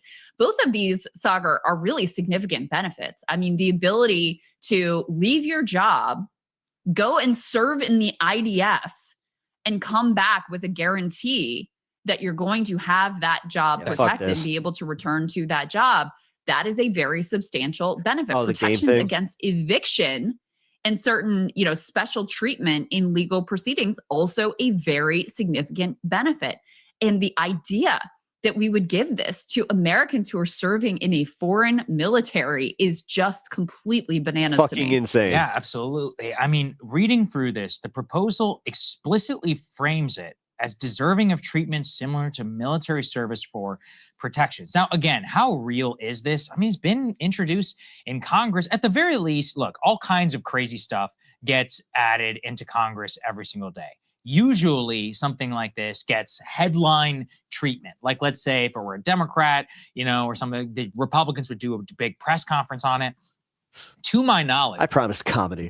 There has not been any sort of denouncement of this, let's say, by the Democratic leadership or elevation. It's been quietly published here over at military.com. It's gotten quite a bit of analysis from commentators and other people like us, but it's not the scandal here in Washington that it should be. And look, I don't expect this to actually become policy, but there are real questions that have always existed around the IDF and U.S. citizens serving in the IDF. It literally says in your passport that you're not supposed to serve in a foreign military. And yet we just seem to turn a blind eye, to all of these Americans who go over there. You'll even see it with IDF cash. No, like, oddly enough, Sagar I put in line with TYT as far as like Anna Kasparian and Jank, where these three are insufferable most of the time. Like, especially lately, they are they're totally disagreeable. But when it comes to foreign policy against Israel, casualties, I gotta give TYT it's just dues there, and Sagar's just kind of turning around on it. Of Connecticut, you're like, what? what was that? Like, or he hasn't always remember, been on this, didn't we play you an know, IDF spokesperson here? This guy is good on this clearly issue. from America, right? I mean, we were Yes. like, oh, we're like, interesting accent. What was that? I remember when I was in Israel, I would meet people, I'd be like, oh, where are you from? Expecting them to say like, Haifa. And they're like, oh, I'm from Boston. I was like, what? Like, okay, I wasn't aware. There's over 1 million people who are citizens who live in the country. It's not that big of a country. So you could see very clearly, like, there's a lot of Americans who are over there, and there's a real culture of Americans going to serve in the IDF. That's fine if you want to make that choice. I think you should lose your citizenship, like, immediately. I definitely think there's no such thing as dual citizenship. In my opinion, it should be abolished entirely. It kind of goes against the idea of citizenship in the first place. But connecting it to something bigger, this is more of this is more of the special exception. Like I said, that's stupid policy that we've always made, like, that it extends now to the very basis of citizenship itself. So put the next one up here on the screen. I think this one is just crazy. In guidance now to immigration officers, the administration describes participating in any pro-Palestinian protests and criticizing Israel as overwhelmingly negative factors for any potential green card seeker here in the United States. So look, remember, like, what should be extremely disqualifying as citizens? Should we all, can we agree on things? Crystal, you and I disagree. For me, what would be extremely disqualifying green card? You don't speak English? GTFO. You shouldn't be applying for a green card. You aren't able to prove that you have a wage which is going to sustain you and make sure that you're not on welfare? Yeah, GTFO. Otherwise, but views on Israel has no bearing on my life or your ability to contribute or be a good citizen. Canada kind of has the same rules whatsoever, and yet that's being included here as overwhelmingly negative as a factor. And remember too, this is going to apply for the World Cup and for all of these foreign entrants to the United States, because while this is for green card, they're also screening a lot of travelers who are coming into the country. And none of it has anything to do with us. Yeah. That's the crazy part. Well, it will not surprise you to learn that my criteria for green card holders would be different and less stringent than yours. But in any case, what I think is noteworthy That's a good here, argument, though. Don't Right, table that. all right. What is noteworthy here, though? Going back to that video, it really is just insane how much he nailed it. And what's noteworthy with the previous story about extending veterans benefits to IDF soldiers is that this is the only country we treat this way. The only one. Like, if you say nice things about, like, let's pick another official bad guy nation in the world, about like North Korea. Yeah. That's not gonna bar you, that you'll be fine. They're not even gonna look for that, right? They won't care. But if you have wrong think on Israel, oh, well, now this is outrageous. Wait, you believe in human rights for Palestinians? We can't have that. That goes against our Western civilizational values, this belief in universal human rights, including for Palestinians. Can't have that. And that's, I think, the thing that people are really picking up on, and that's driving them crazy. It's something we've talked about, too, with all of the laws that have been passed that make it illegal to participate in a boycott of Israel. In that case, you can boycott American companies, but you can't, it's illegal to boycott this one country. That's absurd. It's a direct infringement on our rights as Americans. Some of the things that I actually really care about and appreciate about this country, and think it's, some of the best parts of what makes, this nation something that you would be proud of. And with regard to the IDF service members things, even Ukraine, we have Americans who have gone and flown to Ukraine to fight for the Ukrainians. They don't get these benefits either. So it really is just this one country. And why? It's because they're very well organized. You have this, religious component where you've got, so you've got a very fervent ideological push. And then you have a lot of, organized funding that pushes in this direction. So Miriam Adelson is oftentimes held out, but she's an important example of just how much money is in being pro-Israel and supporting whatever it is that Israel wants to do. So not only does it help push us into wars that, most Americans don't support. And again, I've talked about how it's not all Israel. There are empire interests at stake here as well, or at least perceived empire interests as well. But that is a major factor. But it also then gets into infringing on our own rights. And I think that is something that Americans are increasingly aware of and just find the whole situation to be sort of insane and crazy making. Not really. Yeah, I really don't look. Not as aware of. It's like you said, we can all have good and fine. I'm pretty sure like if mainstream, I hate to say mainstream media, but if more media spaces just were honest about what's happening in Israel and where our money's going, then yeah, you know what? Then maybe, just maybe. Disagreements about what it means to be She might be right. a U.S. citizen. I just don't think I think it's nuts for anybody who is so clearly loyal to a foreign country to allow that level of influence like Miriam Adel. I mean, Trump literally said it. Don't believe me, where he's like, oh, does she love Israel or America? She didn't say. I think we know what was the joke? I mean, he said it. He says it out loud in the open. Yeah. So, and yet, if anybody else says it, you're an anti-Semite. It's like, well, Sheldon Adelson, her, husband, deceased husband, didn't he literally say, I wish I had served in the IDF instead of the U.S. Army? Yeah, I'm pretty sure he did. Yeah, I'm pretty sure he did. What are we doing here? Like, these are real quotes. It's not just me. So anyway, that's legislation. Isn't that funny? We literally work in Washington, D.C., and we're reporters. Is it being denounced? No. Is there any of this, even going to, is any of this going to come? Again, going back to my point, they can afford to have these smiles on their faces because it's not actually affecting them in their $1 million houses. To fruition? I hope not. At this point, though, I'm not so sure I'd put it past them. And at the very least, we already know. Weren't there cases of there's some guy who served in the IDF, he came back here. Cooking brunch? And I think he was facing like some sort of threat. Not like a real threat, like somebody, I forget exactly, but the Trump administration like freaked out and provided all of the security. It's kind of like you said about Ukraine. I mean, if you go and fight for Ukraine and some Russian guy is mad at you, I mean, that's on you, man. It's like you're the one who chose to go to Ukraine and to go into to insert yourself into a foreign country. You ask me, you shouldn't even have citizenship, period. All right, you should get pulled the moment you're fighting in a foreign one. But okay, so you come back, and then we're supposed to embroil ourselves on your side. Sorry, it doesn't work that way. At least not for me. Well, oh, thanks, Jet. Appreciate that. And I mean, just think about the moral landscape here too. Like you're gonna go be in Gaza and murder like women and children, and then we're gonna celebrate you and give you benefits for that. It's just, I mean, it's sick. It's sick for all the people who talk about Western civilization and values and blah blah blah. That's the actual values that you're representing, and it's reprehensible. I mean, for anyone who wants to consider themselves civilized, I think that's a reprehensible moral landscape. There you go. All right, let's get to Shael Ben Ephraim. He's standing by. Hey, if you like that video, hit the like button. And sorry, audio didn't work. All right. Screw it. This is hilarious.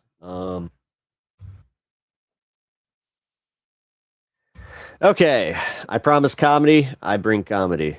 I bring you the comedy. Let's just sit back and enjoy this. This is a decompression. I need it. You need it. We all can. We all deserve a good laugh. What a town, Greensboro. Boy, oh boy, it sucks. Dick here. This is crazy. I was like, look, I got to get back to my roots. I got to go to the horrible places to do stand-up comedy.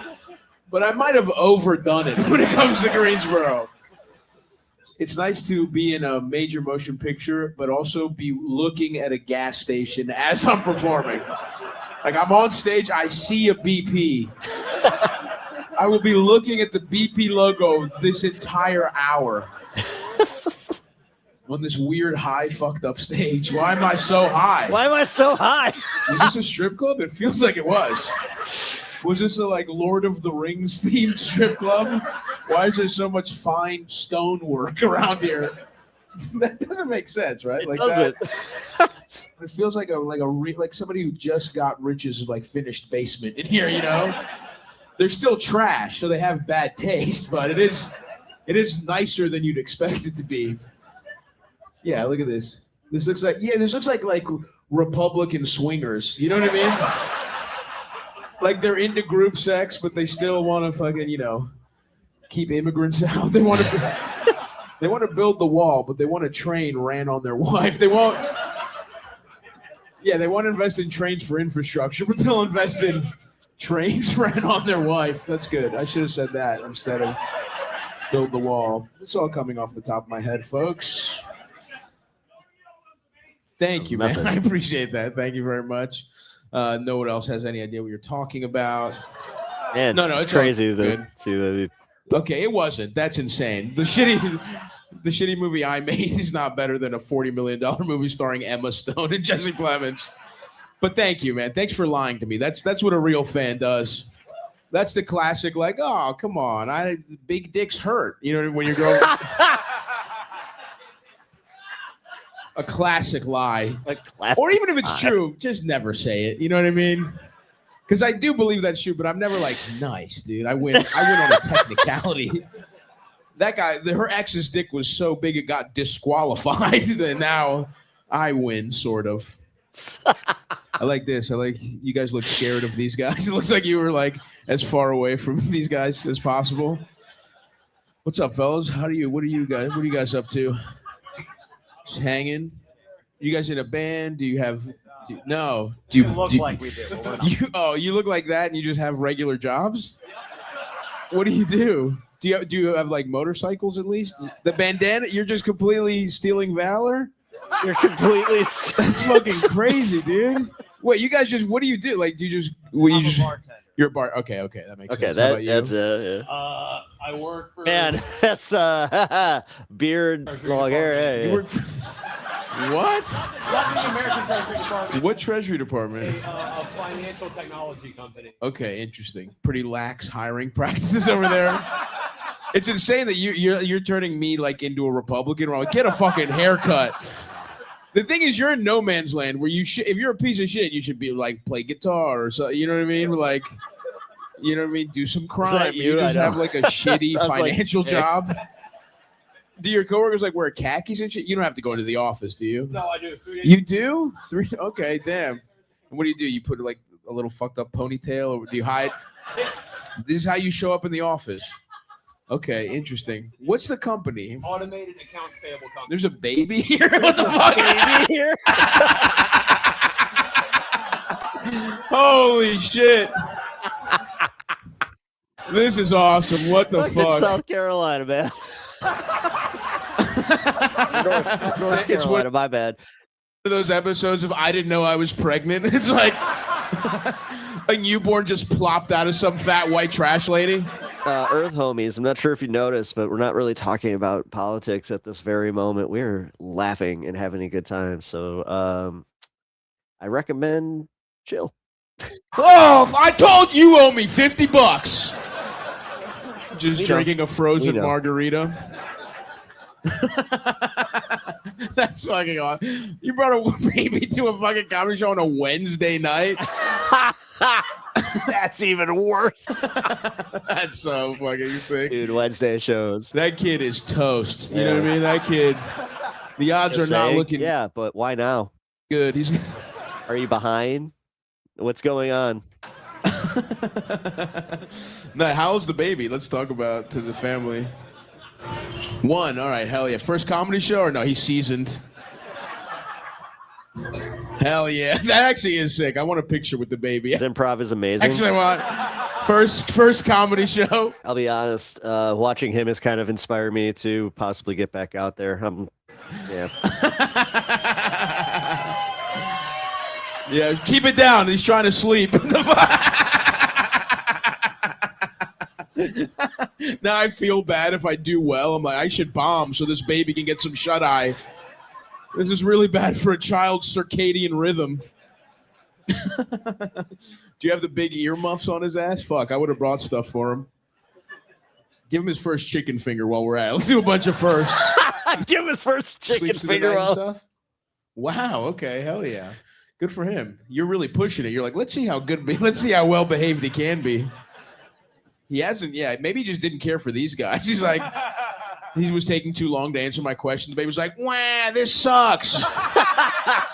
Describe your job more quickly. Describe your job more quickly. Get a haircut.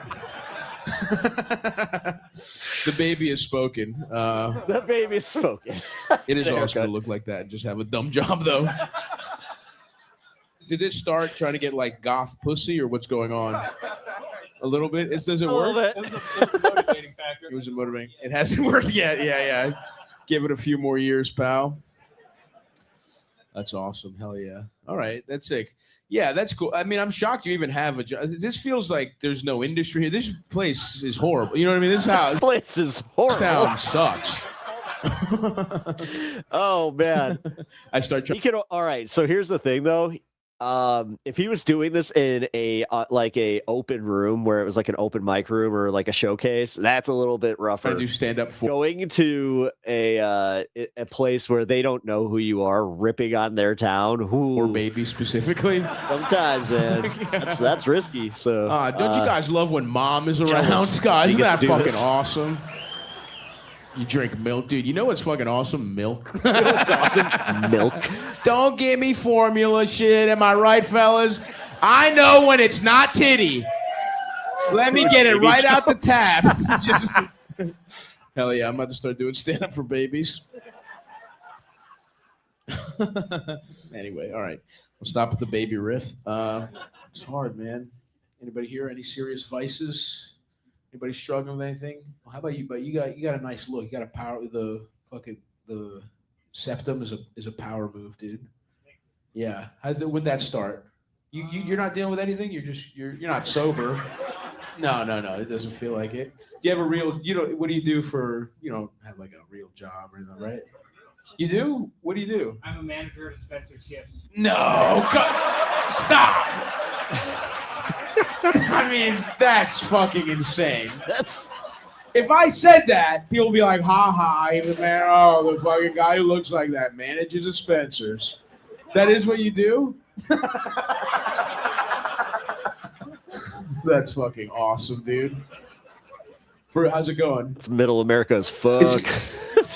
You've been there, you worked your way up? Yeah.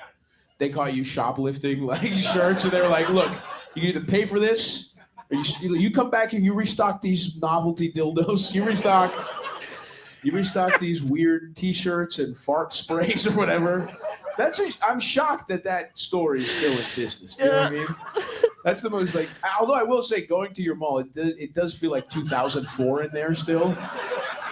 Like it really is the closest I've ever been to time travel where I'm like, holy fuck. Aeropostale and fucking Spencer's Gifts, and it's bustling in here. Hell yeah, dude. That's all. What's the biggest scandal that's happened at Spencer's during your tenure? Have you lost employees to train car hopping? No, fuck. The interesting thing that's happened, it's not Spencer's, but at its sister company, Spirit Halloween. Sure. Oh, I didn't know it was a sister company. Wow, look at that. I didn't know the corporate structuring of Spirit Halloween. I didn't know the corporate structuring of Spirit Halloween. They have a serial shitter. Whoa. There's an adult that goes and like shits on the floor. At Spirit Halloween's? It's one in Virginia, yeah. And one in Virginia in particular. There's one place in Virginia where one person keeps shitting. And they don't. And they're getting away with it. Yeah, What the they don't fuck? know who There's it is. cameras everywhere. Wait, what? Are they in disguise? Is that what it is? That strikes me as a. That is kind of hey, the perfect do a little place to be investigation. Just kinda wearing like, a mask and shitting places. follow that It's guy. like, what follow the him hell's too. going Follow on? Kamala Harris keeps shitting on the floors. Kamala Harris, the clown from It. Mario and Luigi who shit on these floors. Wow, that's actually pretty smart. They've never caught them in the act. There's no camera. That's So this is someone crazy. Who's intimately aware of the camera angles of Spirit Halloween. This might be an inside job, dude. That's about to. Wow. That's You might think be it's an some kind of inside protest? job. What do you think? Have you thought about this much? No. I think he gets off on it. He thinks he gets off on it. Well, you're assuming it's a man. You know, that's misogyny. It could be a woman. You know, it could be a weird woman shitting places. You know, I hope it is. I hope a gal. I hope it is. is breaking the weird shit crime, glass ceiling, but just letting a log between some scythes. You know, some plastic scythes and lightsabers. We got tattoo guys in here. Tattoo artists. Anybody do that? No. Wow. All right, we'll get a few more jokes just in, then have I got to guys wrap. who get to. I don't even have one artisan in here, you motherfuckers. You got a bunch of tattoos. You get them all here, buddy? Hell yeah. What's your favorite piece you got? Gotta go therapist time. Have a good therapy session, man. It's on your chest. I don't have to see it. You can describe it. You don't have to take the titties out. It's just a tribal looking design. Just a tribal looking design. Hell yeah. Hey, he doesn't give a fuck. It's awesome though. It's tribal. I love that, dude. Respect. That's what I mean. I love. There's nothing deep. It just looks cool. You're like, yeah, some tribe, not a specific tribe, just kind of the vibe. Yeah, love that, dude. Hell yeah. It doesn't need to be deeper than that. I actually respect that. You know what I mean? I like shit that's even dumber than that. You know what I mean? I like people who are like, yeah, it's just Tweety Bird, but his nipples are hard. It just came to me in a dream once, and I figured let's fucking get that going. Tweety Bird is a guy, by the way. A little fun fact. I guess I realized that's damn. I don't know why I'm having like talk therapy right now. But I realized that when I was a kid, and it pissed me off because I think I wanted to fuck Tweety Bird when I was like 3. You know what I mean?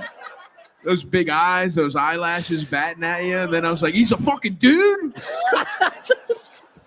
Me, like, just toxic straight culture. I'm like a little kid in Oshkosh Bagosh fucking overalls. I'm like, what the fuck?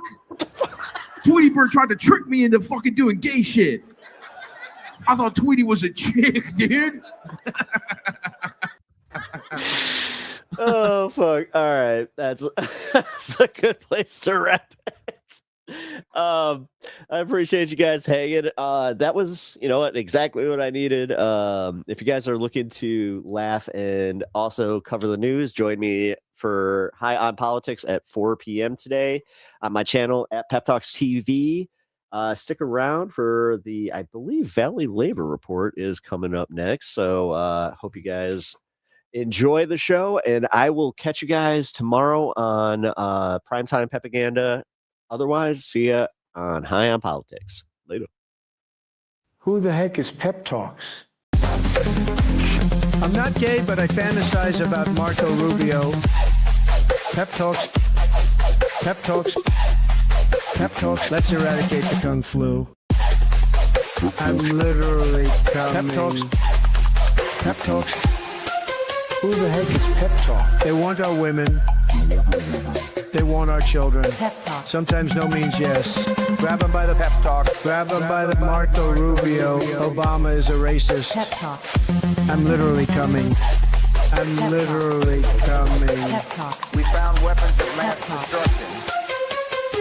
My fellow Americans, it has been confirmed today from Pep Talks that we are indeed all high on politics.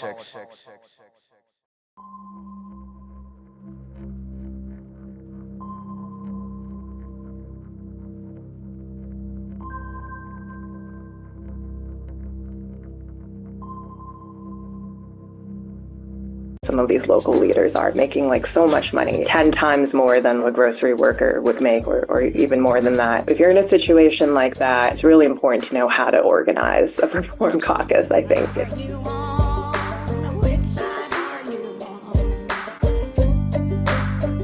I believe that we've got in the Zoom now Lisa Zhu with Labor Notes. Lisa is a staff organizer at Labor Notes. Lisa, welcome to the program. Thanks for having me. Really appreciate you taking the time. You recently helped to put together a guide to building a reform caucus in a union. Could you remind people what a reform caucus is? Yeah. First, hi to Scott Holdison, who I organized with in UAWD, which was a union reform caucus, and so is UAW Member Action that Scott leads now. So right. What is a reform caucus? It's basically just a group of union members who are organizing together to change their union for the better, to improve it, to transform it into a union that actually fights on behalf of its members. Is everything? Can you still hear me? Yes. Yeah. I can hear you fine. Great. You sound great. Okay, great. So that's basically what it is. I'm sure like it's not like a common term, right, that you would know unless you've been in the labor movement and you've heard about groups like UAW Member Action or Teamsters for Democratic Union, or, in the Chicago Teachers Union, CORE, the famous Reform Caucus there. So in this guide that Labor Notes just put out, which you can check out at labornotes.org/caucus, CAUCUS, we have the definition up top, just trying to demystify it a little bit for people. That's what it is. So, Lisa, why build a reform caucus if you have a union that needs to be reformed? You've got a union that, for one reason, I mean, there are many reasons that a union might not be kind of up to snuff, where I would like it to be, where you would like it to be. Maybe the leadership is incompetent and they have a very low density rate and very little power. Maybe they are corrupt and they are, using their position of leadership to sort of, for favors from the boss, swindle the employees that they are supposed to represent and trying to push bad contracts on the membership. Maybe, any number of reasons. Why should a person, instead of quitting the union or trying to decertify the union or just hoping it fails and then maybe a new, better union can take its place, why build a reform caucus instead of doing that other thing? Yeah, good question. I think we actually do, at Labor Notes, run across many members who are like, I'm at the end of my rope. Just, I'm going to decertify this union. I'm going to leave the labor movement. If every would-be reformer thought that way, the labor movement would be in worse shape. If we didn't have the Scott Holdesons and all the members of Teamsters for Democratic Union, we never would have had the tremendous changes we've seen in the United Auto Workers or the Teamsters Union or any number of educator unions. We wouldn't be seeing a lot of the resurgence we're seeing now in grocery, which is a sector I cover for Labor Notes as a writer. I think it is, I have a lot of sympathy for people who have been, really trying to, do what they can within their unions or just burned out, really, really discouraged. But a lot of these union members also have never heard of a union reform caucus. They've never met a member of TDU, Teamsters for Democratic Union, or a member of a teachers union that's been fighting to transform their union. And when that's a possibility, when you can get together with like-minded members and make changes like actually fighting for a contract, running for union office, getting some undemocratic rule changed. When that these things are actually possible to do in a union, I think a lot of committed labor movement activists will choose to stay and organize in some kind of reform group. So then, in what situations would it be good? Might it be advisable to kind of go down that path and start trying to build a reform caucus? Yeah. So there is this flow chart in our guide that I recommend people check out. It starts, our union isn't fighting for its members. Do we need a reform caucus? And, sometimes people haven't tried, existing channels, but a lot of times people have. They've tried talking to leadership. They've tried, making a point at a union meeting, and they try working through existing committees in the union, and they find that they're shut down. They find that it's just one person kind of going it alone isn't working out, right? They find that leadership is really not interested in new ideas. So that's kind of the first step. If you're pretty sure you're at the point where more organized action needs to be taken, then then you organize, you have one-on-one conversations with like-minded members, you meet together, you think about what is an organizing issue you could take on? Is it an issue that leadership has been neglecting that you could take some kind of action on together to show that a different kind of union is possible? And then once you have done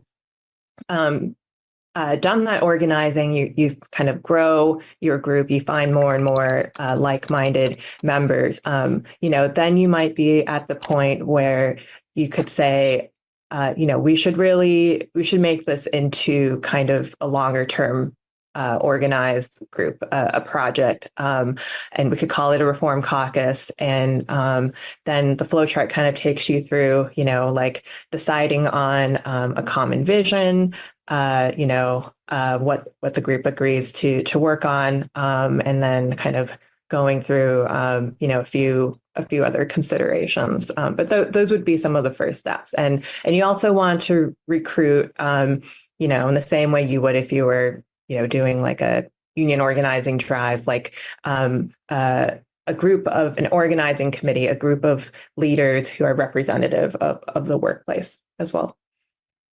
So the first thing that your flowchart encourages people to do in the event that, they join the union and it's not kind of to their liking is to try existing channels. So why should I do that instead of, joining the union as maybe a newly christened labor militant who's very confident that my leadership is doing everything wrong and I know the right way? Why shouldn't I just immediately, after joining the union and being convinced of the need for more militancy, begin a reform caucus and start publicly opposing the leadership? Why should I try existing channels before I do that?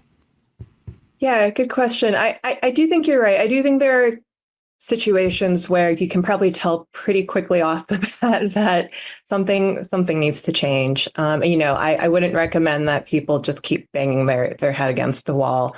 But that being said, I think it's important for other people you're organizing with, right, to know that those channels have been exhausted and that you are dealing with union leadership that is not interested in representing the members, that's not interested in working together to put the union, on a better path, go in a better direction.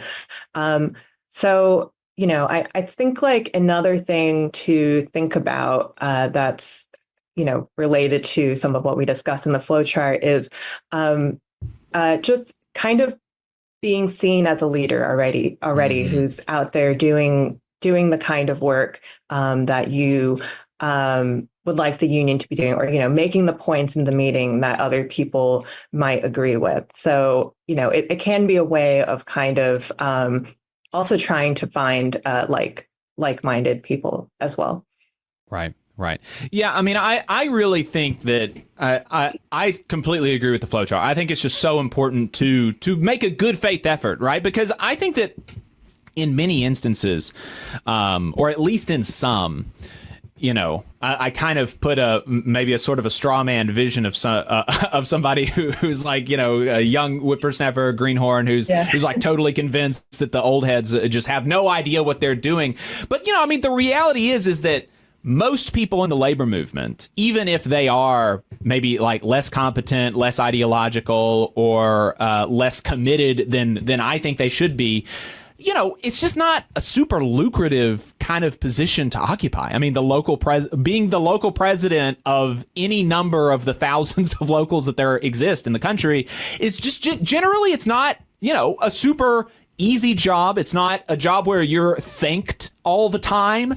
And so a lot of times people are just kind of doing the best that they can. And they're also in that position for a reason, right? I mean, a local president generally is an elected position, which means that your coworkers have at least enough confidence in them that there's been nobody else to challenge them successfully before. And so if you come out the gate immediately banging on about how terrible the president is, well, guess what? Like, they have more respect than you do, and you're going to lose ultimately.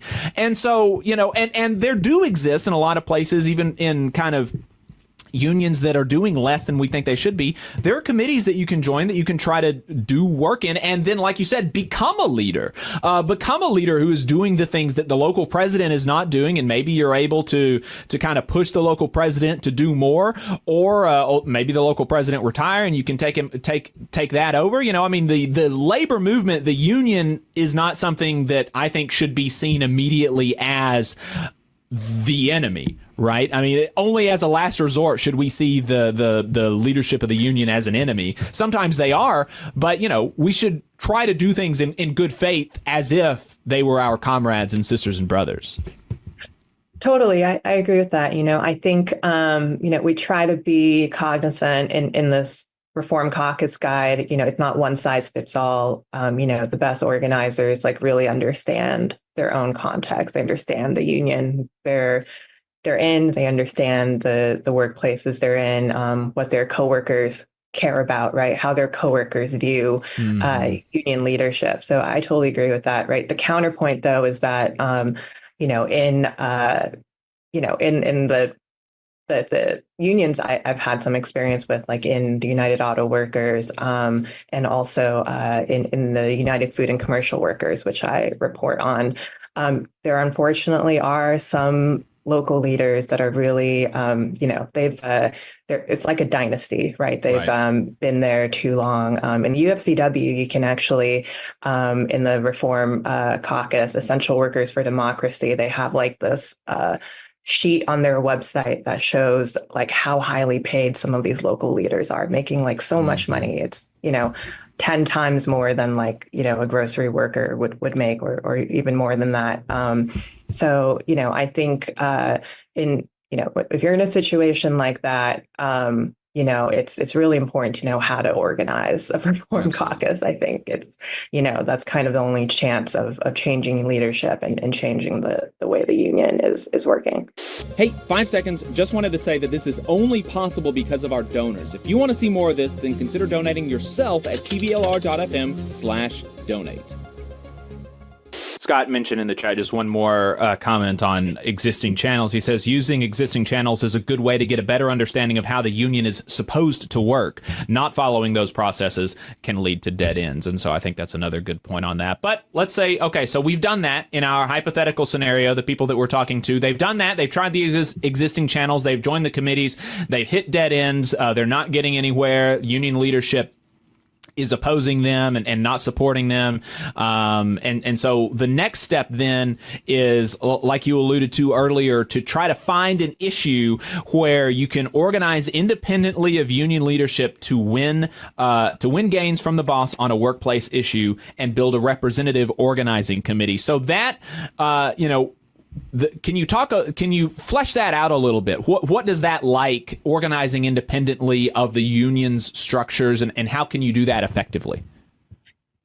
Such a great question. It's a challenge, right? Because if you're not part of the official union structure, you don't have, you know, you have to kind of build a lot of you have to gather information and do a lot of organizing from scratch. So like one important thing to think about is how are you going to contact your coworkers? If you're in a big workplace, you know, you might need to contact people across a bunch of different departments or shifts or work sites. Sometimes even different cities. So we talk in the packet about, you know, skills for list building. You know, how do you build a list of your coworkers so that you can even begin the task of organizing an action. But, you know, I have in mind an example. I don't remember this one's in the packet, but the Philly Teachers Caucus, there was, you know, this is like a common sort of issue, right? There was like a workplace safety issue, and the union leadership wasn't addressing it. And what they did was they individually organized actions that they invited people to. They organized phone banks where they called parents. They got the community mobilized. You could hold independent rallies, independent marches on the boss. I say, by that I mean independent of union leadership, and reach out to them, invite them, try to get them on board. Like, we've been saying, try to work together if you can, because there also have been many instances of caucuses and reformers successfully pushing leadership to take initiative on these issues, right? But if they decide not to, get the rank and file involved just independently on your own. And I think that was this instance in the Philly Teachers Reform Caucus was successful. They ended up pushing, the school district to give them what they needed. Right. And then being able to lead efforts like that to actually win something for the rank and file kind of outside of the union officialdom, that gives people more credibility, and that gives the rank and file members more of a reason to trust this different group that is inside the union, right? Yeah, no, absolutely. The danger, I think, you're talking about like a young whippersnapper coming in with no experience and just immediately, not, having no credibility necessarily compared to existing leadership. This is a really important way to grow and build credibility and show that, there are leaders in the union. They may not be elected yet, but there are worker leaders in the union who have a different way, a different vision, different way of running the union. And, they can win, they can, deliver what leadership is failing to deliver, or, they can influence leadership to do, to act more effectively, or, more openly, more transparently. That's another really important thing that reform caucuses often fight for as well. So once a reform caucus is formed, maybe you first get kind of like a loose coalition of people that take on an independent campaign and is able to win. And so, subsequent to that, you need to kind of formalize the structure a little bit. And, it doesn't, you mentioned in the flowchart not to get too bogged down in the bylaws and whatever. But say you've got this a little bit more of a formal thing. Maybe it has a name.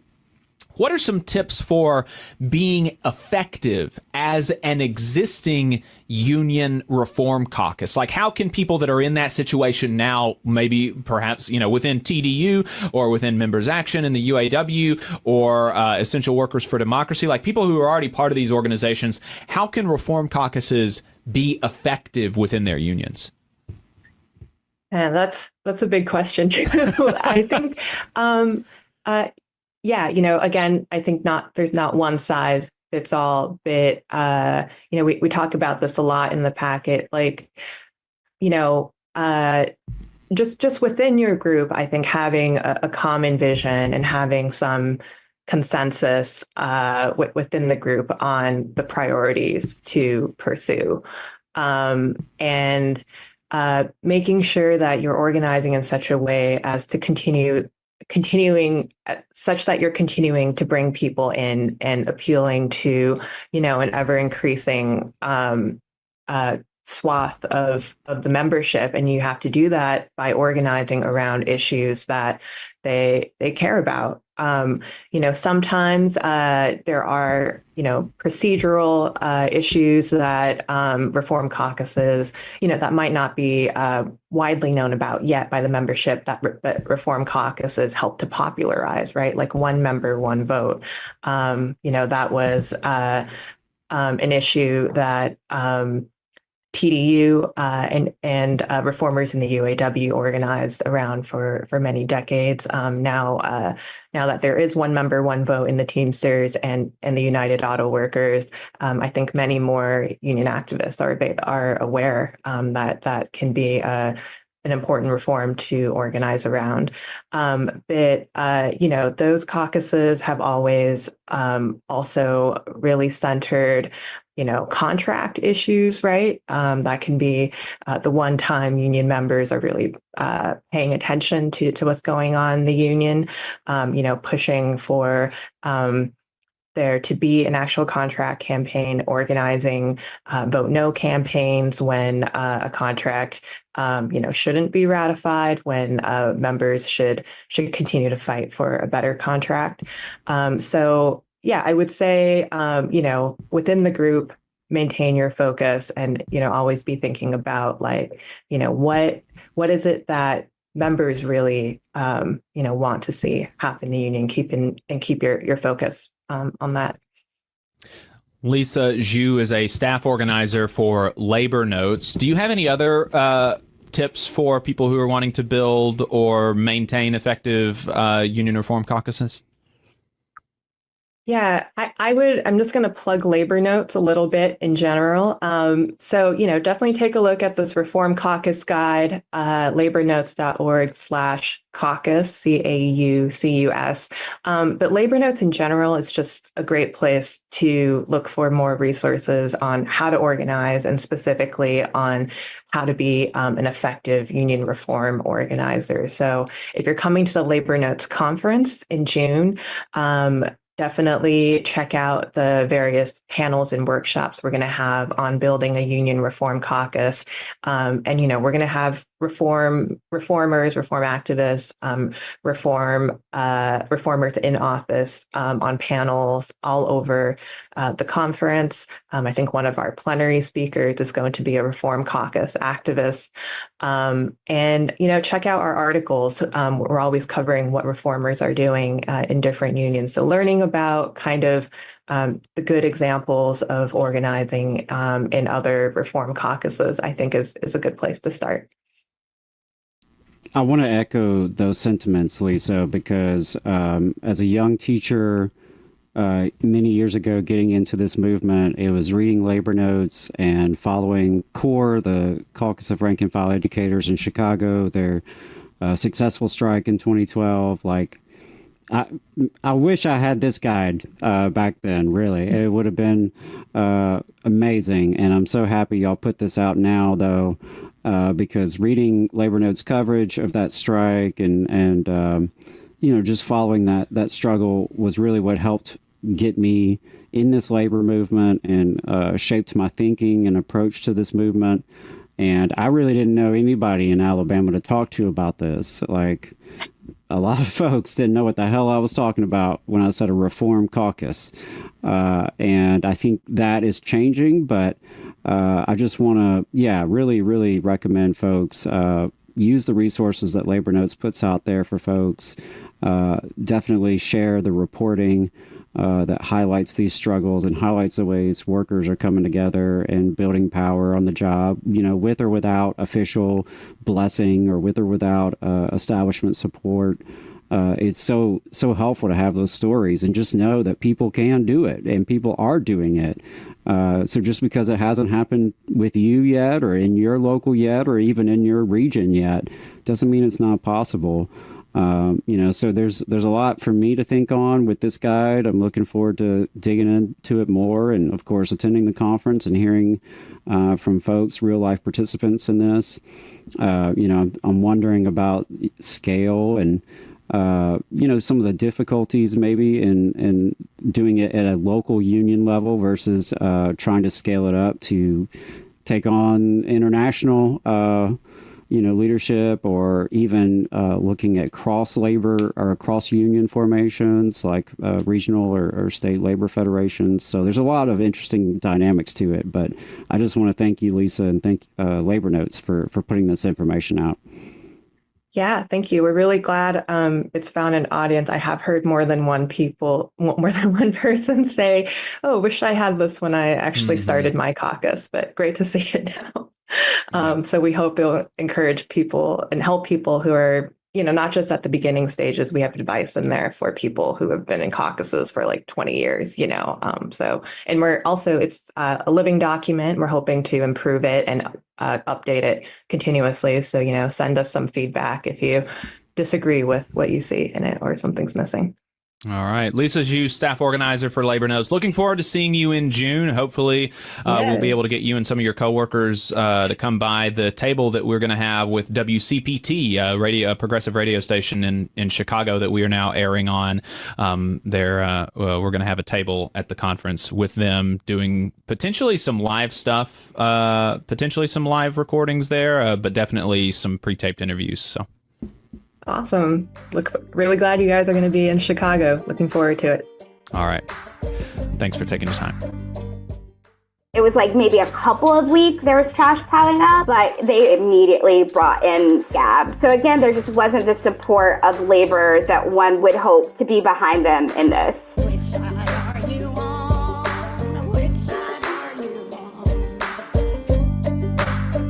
We've got Whitney Washington in the Zoom. Y'all know her. She's a friend of the show. She's a member of the CWA, Local 3908, and vice president of the North Alabama Area Labor Council. She, along with Adam, are, something of citizen historians, and they just presented at a history conference last weekend. That's why Adam wasn't here.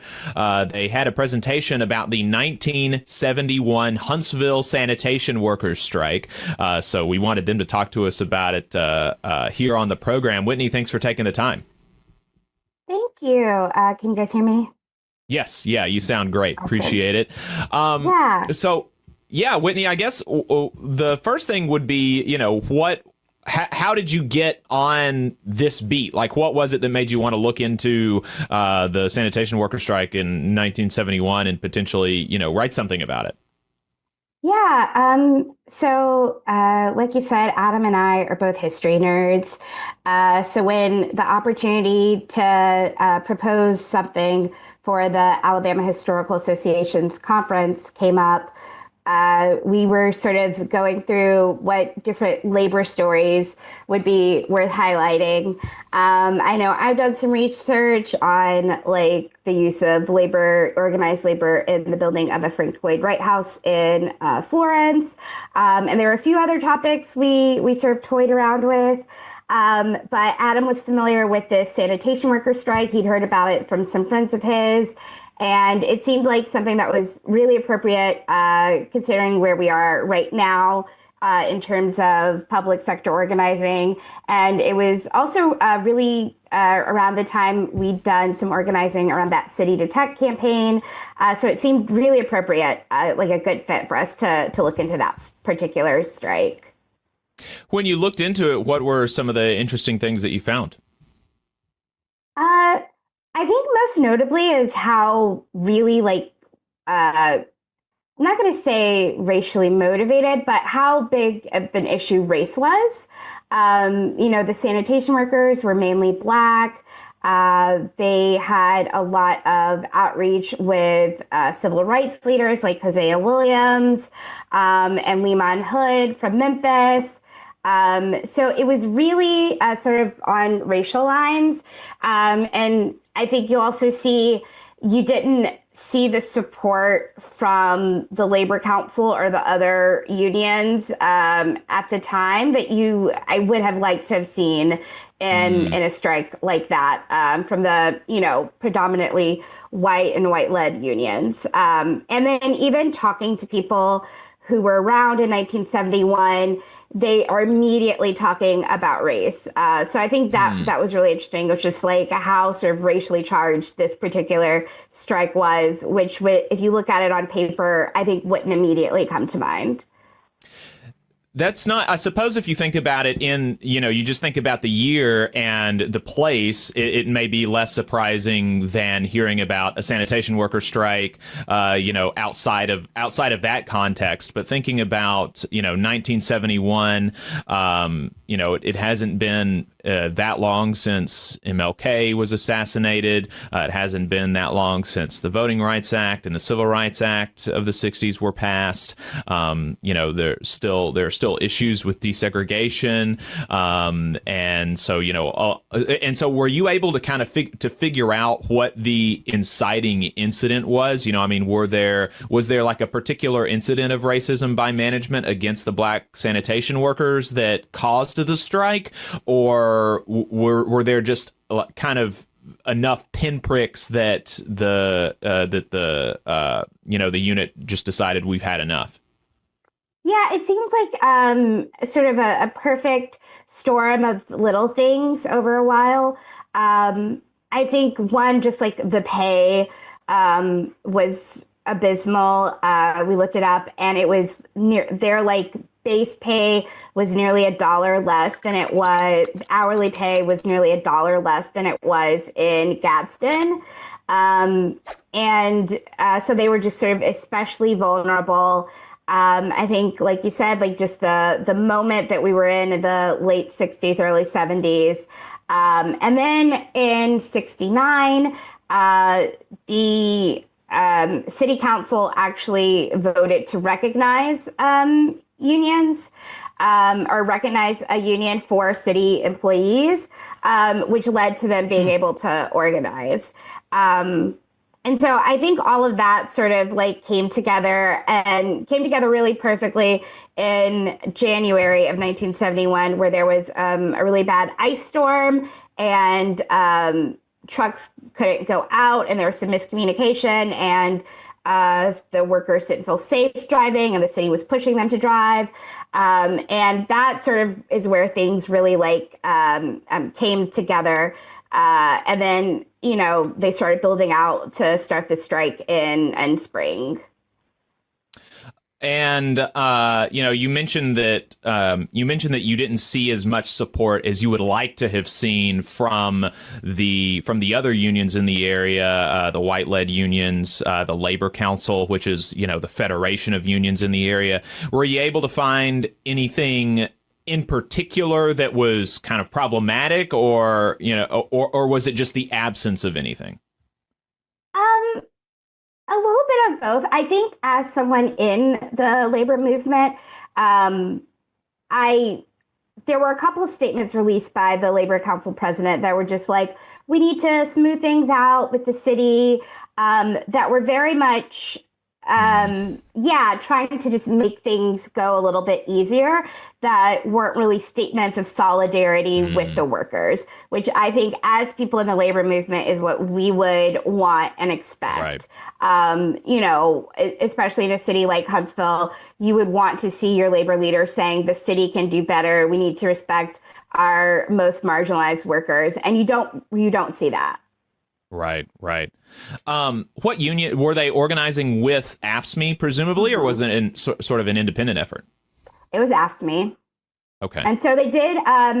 They had Lehman Hood, who was an AFSCME organizer from Memphis, who had worked on the '68 sanitation worker strike. He was coming down, doing a lot of work with them here as well. How long was the strike? The official strike was 93 days. So I think it was April to July. That's a pretty long strike, actually. And from April to July, you start getting into the summer months, and the trash, I would imagine, would start. That would start to be immediately got scabs in. So there was actually the most sort of disturbance was from the strikers occupying streets. There's a famous photo where they're on the Parkway, which, as you know, is a main thoroughfare here. So the residents, I think it was maybe a couple of weeks that there was trash piling up, but they basically immediately brought in scabs that were willing to take those jobs. So again, there just wasn't the support of labor that one would hope to be behind them in this. Hey, 5 seconds. Just wanted to say that this is only possible because of our donors. If you want to see more of this, then consider donating yourself at tblr.fm/donate.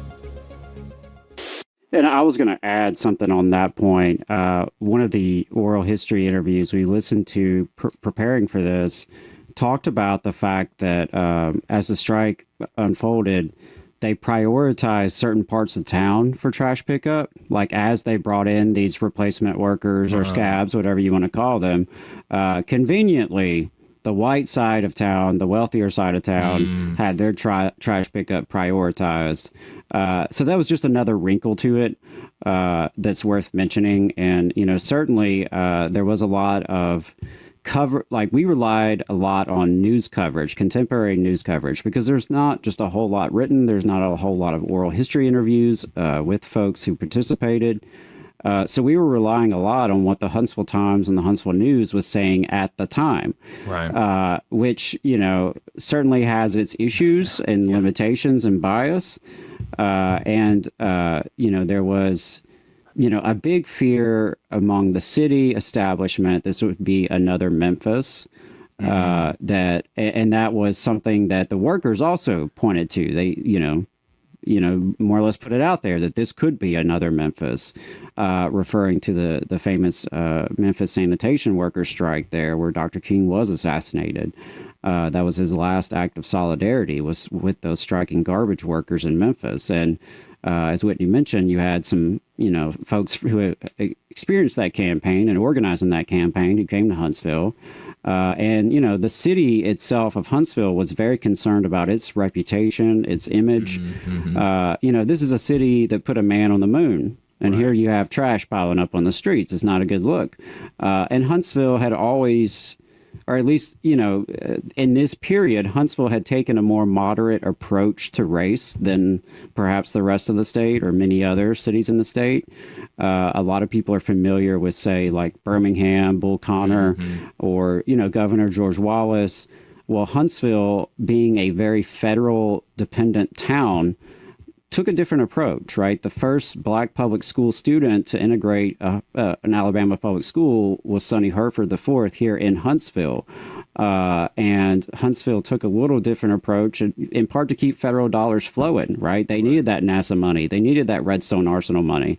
And Huntsville, I think, has always maintained that image or tried to maintain that image of being a little bit different from the rest of the state. I don't want to say more progressive, but less regressive, perhaps, would be the better framing. So that was interesting. And I think, there was police brutality that was mentioned in some of our research. There was accusations of violence, that the strikers were alleged to have committed violence, as Whitney mentioned. There were instances of people lighting their trash on fire, as it was piling up, and that being an issue. We also of like anti-union people. No, not necessarily. Lighting the trash on fire. No, not necessarily. What the interview I'm thinking of talked about in some of the housing projects where the trash hadn't been picked up. Okay, so it's just people like, I just need this out of my hair. I'm going to burn the trash. Right. Okay, I see. Right, and so it was kind of eerie, to have, a bunch of trash fires going on. Right. We also uncovered that the military was testing helicopters at the time, and for practice surveillance, they surveilled the strikers in Huntsville. There's always been a long history of police and military intervention and strikes, and I'm not, I don't want to make too much of it, but it was interesting. It caught my eye. Yeah. That, they referenced that, they were the government was testing out helicopters and, was spying on these folks for practice for those folks. And it was a very racially charged time, and it was a very, tough fight because these are some of the lowest paid workers in the city. And it's an easily replaceable job, when it's that low wage. So their leverage was limited. So it was a tough fight, and there's just not much written about it. And I think probably in part because it was a tough fight that didn't end super greatly. Yeah. Yeah, I do think my understanding is that y'all are going to be writing an article for the Alabama Historical Association, so I'm looking forward to being able to read that in full. But you mentioned Huntsville's sort of has always tried to to project a more moderate, less regressive picture of itself, and I mean that like I think that everybody senses that. I mean there's an older white person that I met. I don't have like an ongoing relationship with him, not because of this, but just we just haven't had reason to interact recently. But he came from Birmingham in the 60s. He was like in school, and so he was a white person. And so the race stuff was like a huge big thing. And when he came to Huntsville, there were black people in his class, in his white school's class. And he talked to other black people, to some of the white people. And was like, well, look, there's an N-word here. And the other white people around him were just like, what are you doing? Like that, why, what is your problem, dude? So, I mean, that's definitely, Huntsville kind of has that perception, and there's a reason for it. I do think that race has been like maybe less of an issue than in Birmingham, but certainly not non-existent. And so, or just an issue in a different way. It's just handled in a different way. And well, the city was very clearly trying to manipulate some of the racial aspects with getting white people's trash picked up first, because presumably that was in part an effort to both placate the white people, but also to put a barrier between the black strikers and the black community, right? And make it more difficult for black non-sanitation workers to see themselves as part of the same fight as the sanitation workers. And so I'm curious, as the Huntsville Times was reporting on this and y'all trying to uncover some of this, I presumably somebody had to have asked the city council and the administrators, well, why not just pay them as much as Gadsden sanitation workers are making, instead of doing this whole big rigmarole, bringing in scabs, like creating potential opportunities for violent conflict. Why not just pay them more? Just pay them. I know that Gadsden at this point is a much smaller and less resourced city than Huntsville is today. I think they were probably pretty close then, but still, $1 an hour back in 1971 goes a lot. That's big. That's huge. What was the city council's reason for not giving the strikers what they were asking for? I don't know if there's like a clear answer on that. I do think in general, the city wasn't extremely supportive of any of the workers organizing. I think it was just the sanitation workers that got organized first. And in some ways, this was probably a lesson to the other departments of like what would happen. Because interestingly enough, by 1972, the city council does pass a higher wage for sanitation workers. I don't think they were asking, the strike was asking for $250, and I think the raise was to like $245. And so this is like less than a year after the strike. Right. So it probably was less of like a literal like numbers thing and more of as like a statement against organizing.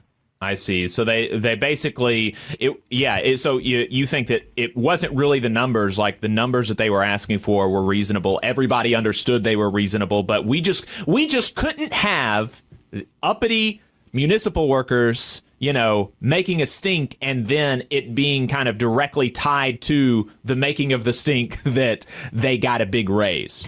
Yes. So this was after, basically all of this happened after the strike. The AFSCME also sued the city to make sure or to ensure that most of the workers that were let go from the strike got their jobs back. And that did happen again, much more quietly after the strike had ended. So if there are immediate lessons to the workers in 1971, it's don't make a big fuss. It's that, this can all be handled administratively, basically. And so ultimately the resolution was that many of the workers, probably most of the strikers or all the strikers, were fired. They did get their jobs back, but it took a little while for that to happen. But they did end up winning their wage demands at the very least. Is there any other important pieces of the story that you wanted to make sure you brought out before we come up on our break? I think, that there may not have been as much solidarity from the labor movement as one would have liked, but there was solidarity with other people, especially people that had been engaged in the civil rights movement. There was a lot of action with faith leaders. A lot of the sanitation workers themselves actually were faith leaders.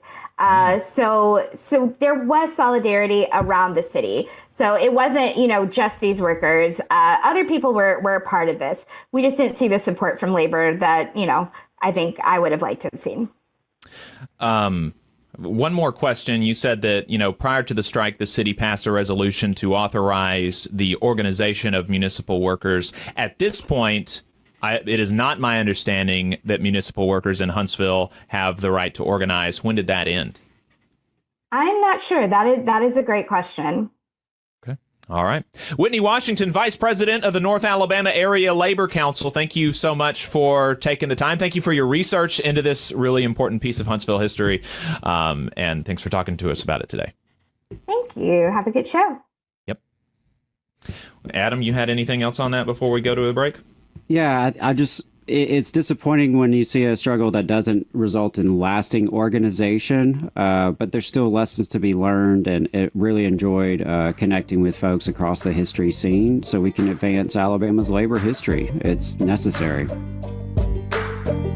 You just saw a clip from the Valley Labor Report. We are live every Saturday morning from 9:30 a.m. till 12:30 p.m. And we pride ourselves on keeping all of our content free to everybody so that we can talk to as many working folks as possible. If you support the work that we're doing, you think that it's important, you think that it's good, then consider making a monthly contribution to the project, and you can do that on our website, tvlr.fm. Which side are you on? Which side are you on?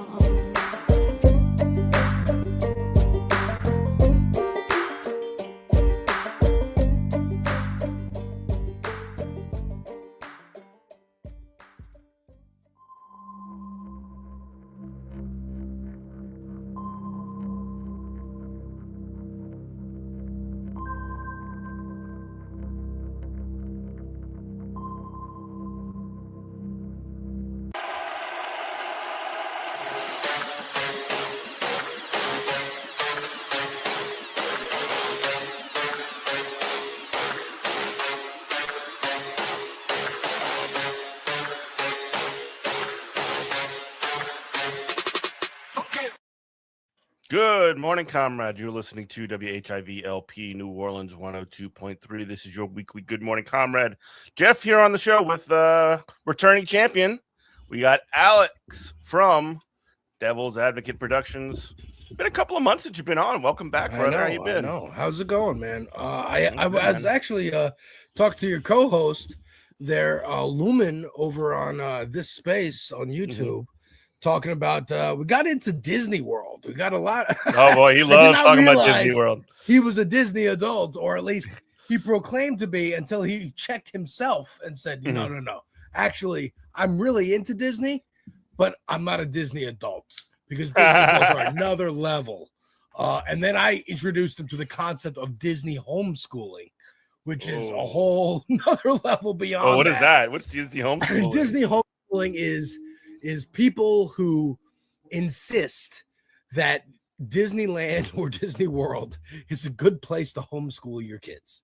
What? As in, I'm going to take them to Animal Kingdom to teach them about biology. Oh, no. Take them to Star Wars Land to teach them about space and outer space. I'm going to teach them about different cultures at the Epcot Center. And surprisingly, Lumen was defending a lot of these points that was in this video. And I'm like, maybe I can kind of see it a little bit. Well, it sounds like he was the devil's advocate in that situation. He was being the devil's advocate in that situation for sure. But yeah, Jeff, it's always a pleasure to talk to you. Lots of stuff going on in the world today. Lots of stuff actually going on, and then there's stuff that Democrats would prefer to talk about. Oh, bro, we were talking about this earlier. Like, you're a New Yorker, and WNYC had a debate on the Brian Lehrer show about like whether or not Democrats should like allow Hassan to be a part of their coalition or whatever. It's like, and the Brian Lehrer show in New York City, from what I understand, is like that's a pretty heavily listened to radio program, as much as like it is, right? I mean, let me look up Brian Lehrer. Because I remember when I worked for a union that's based in New York City. They were always talking about like, oh, we got the president of the union on Brian Lehrer today. It's a huge deal, and like that kind of stuff. So like, well, it must be, but I never look. I'm not also listening to talk radio, NPR. You know what I mean? So I remember you're a millennial. Millennials don't do that. Yeah, I remember when my college roommate was like, "Hey, check out this new thing called podcasts," and I'm like, "Why would I? This is talk radio. Why would I listen to this?" And years later, here I am doing one. Yeah, exactly. Yeah, you're dogging the thing that you're currently doing. Exactly. I said the same thing about Instagram, Twitter, YouTube, Twitch. Yeah. You're just a curmudgeon. You got to be dragged over the line. Oh, I've been a curmudgeon since I was in kindergarten, brother. Believe me. But yeah, they were talking about this whole should Hassan Piker be embraced by the Democratic Party discourse. So also before you do that, like, because there was actually some polling coming out recently about like whether or not people are like favorable towards this. People don't know who he is. So can you just describe who this guy is really quickly? Because most, like, if you're listening right now, you might not know who this guy is. Probably, and it's more likely than not you don't know who he is. Right. Much like Charlie Kirk, my mom was born in the 40s, so she's very, very old, and it's a good barometer too. But like my mom never heard of Charlie Kirk until the day he died. So same thing with I asked her. And now she carries the flame, right? Yeah, now she's carrying the flame, and we will carry that torch.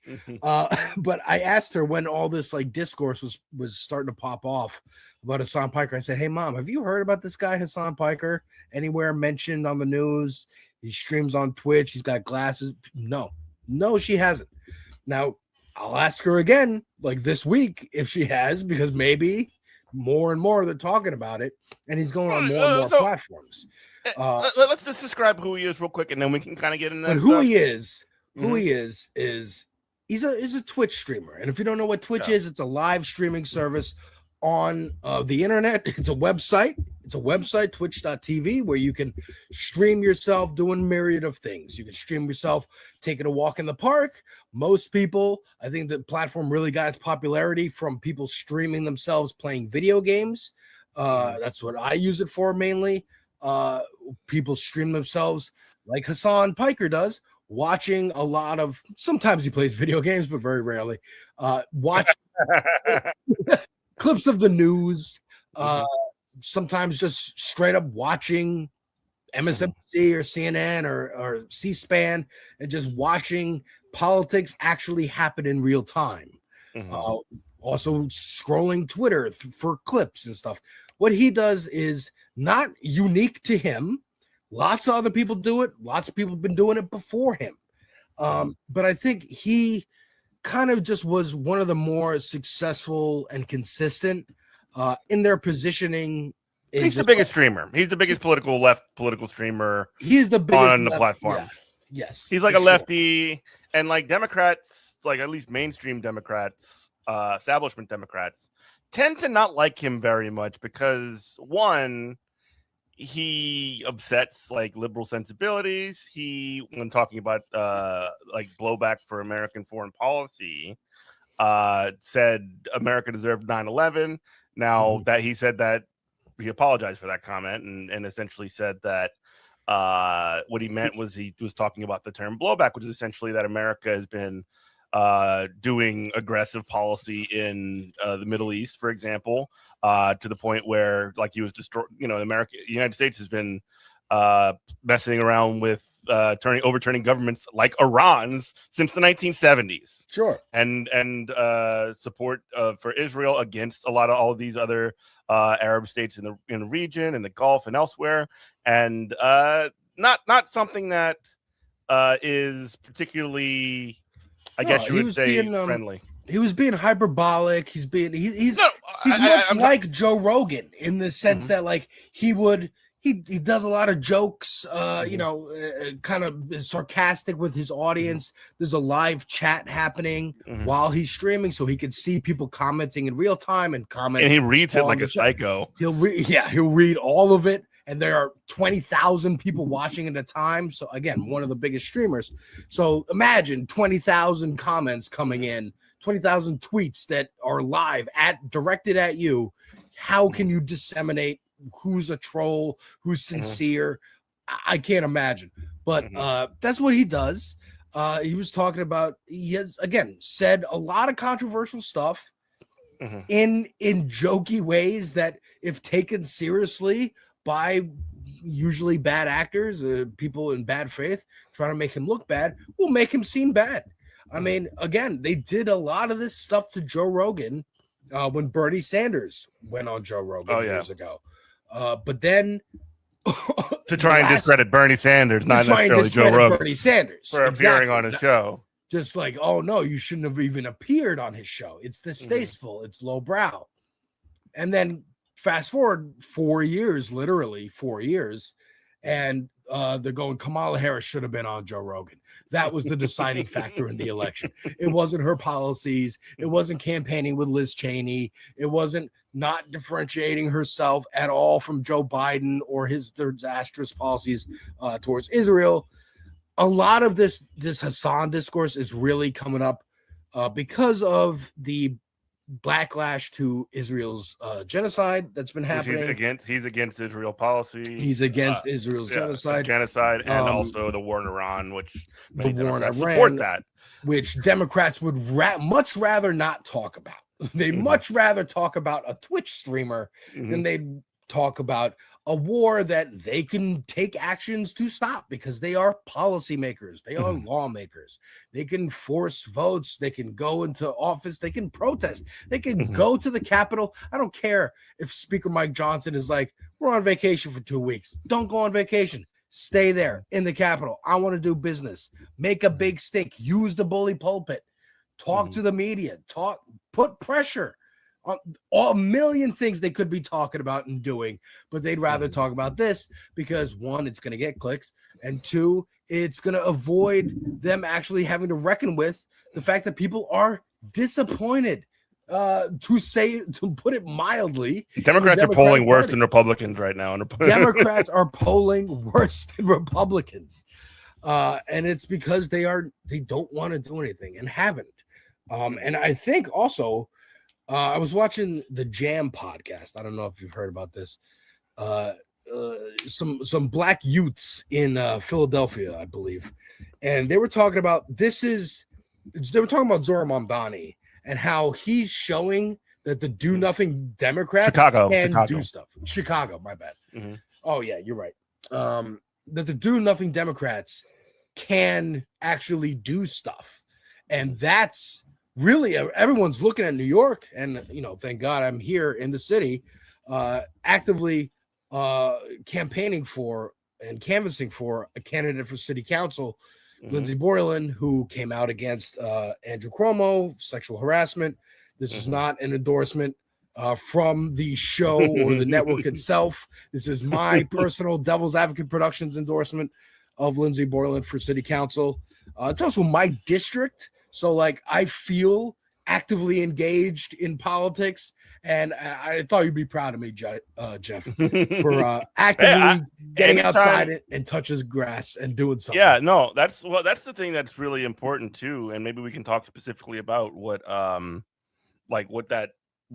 was this your first time ever campaigning for? Yes, it was my first time. Really? Standing on the street with a clipboard, asking for signatures to get her onto the ballot. And I'm like, boy, I lived in New York my entire life. I've walked by so many people with clipboards. Now I'm on the other side of that, and You're one of them understand now. the plight. I understand the plight. You got to get people to care, and getting people to care is not always easy. No, not at all. But even just getting someone to stop and be like, sure, I hope you do it. I hope you win. I hope you get what you want. And just getting that signature, it's a great feeling. And it's a great feeling going out and meeting with like-minded people who are all working towards the same goal. It's community building. I know I'm going on a rant here. No, go ahead. No, that's good stuff. I make on my channel on YouTube, like I said, I have a Twitch and a YouTube, and Devil's Advocate Productions. I make album reactions is one of the things I do. And I made one to this artist I'd never heard of until I saw him on Twitter, Marlon Craft. He's a rapper from Hell's Kitchen and also the same district. And he came out with an album called The Internet Killed the Neighborhood. And what that phrase means and the theme of the album is the atomization, right? Instead of going out to the rec center or like the park or to meet with friends and meet with community, you're going online. You're going on Twitter or Instagram, whatever it is. Even if you go out to a bar, a lot of times all the people are on their phones. Like there's nobody just chit-chatting with each other. There's no neighborhood anymore.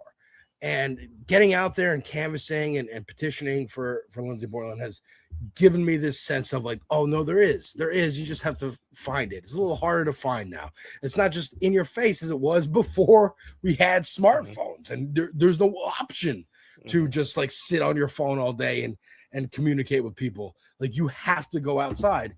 And this, again, like bringing back to the Jam podcast and whatnot, they were talking about how Zohran Mamdani is showing a mayor can fill 100,000 potholes in 100 days. He can create universal childcare in 100 days. All the things that Zohran has done, sewer socialism, I believe, is the term for it. But I heard Zohran refer to it as a pothole politics.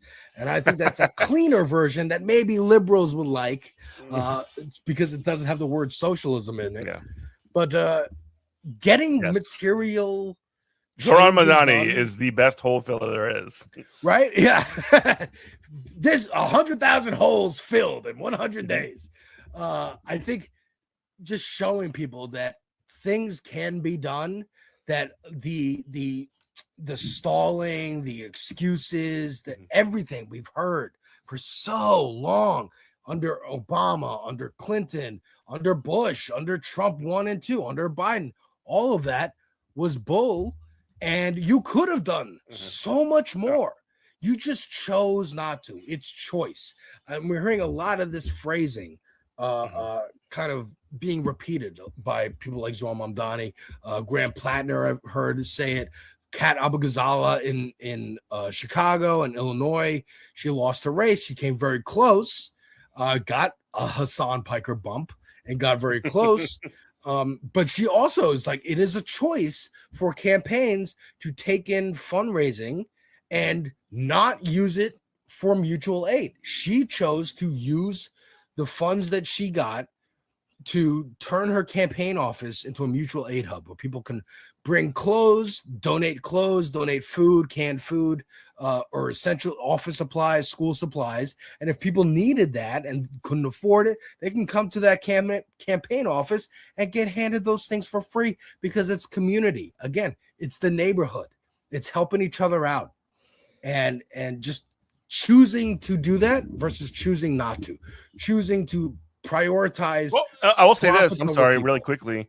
You can also she can do that. Somebody like Kat Abou-Ghazala, because she gets her money from small donors. Yeah. But if you're doing that with corporate donations or APAC money or whatever from any of these special interests, they're not going to give you any money if you do that. But if that's essentially a part of the sort of front end proposition of what somebody like that is doing. We got to pause real quick for Station ID. Yeah. It's WHIVLP New Orleans 102.3. This is Good Morning Comrade. I'm really glad you brought up your own sort of like plugging in the engagement into this to this campaign. Because I mean, you've been somebody that's been a content creator on the internet for a long time. You talk about politics, and like, I can say this as somebody who, I've done a little bit of both as well. I've been on the radio for a lot of years, but I've also been on campaigns. I've volunteered for campaigns. I've done door knocking with when I was with members of the teachers union. I would go talk to people, try and get people to sign up for a union membership at their door.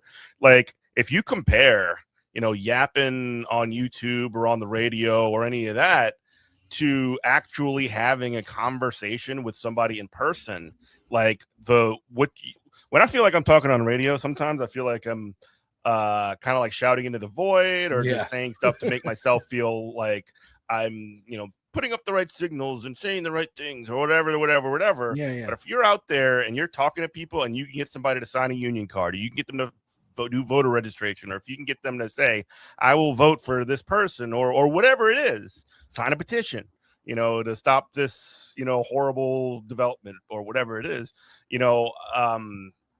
it's that does not feel like you're shouting into the void. That feels like you are making a difference, that you're talking to people, that you're engaging with the world and fighting for something in a very concrete way. And I do say that, and I don't want to say what we do here is like completely and utterly meaningless, because that's not true, I don't think. But like, even somebody like Mr. Piker, who we just discussed a moment ago, like he will go and travel. He was in New York City. The same exact thing was happening to him when he was campaigning for Zoran Mamdani, and the Cuomo campaign just decided like, this is like an absolute like reset of that.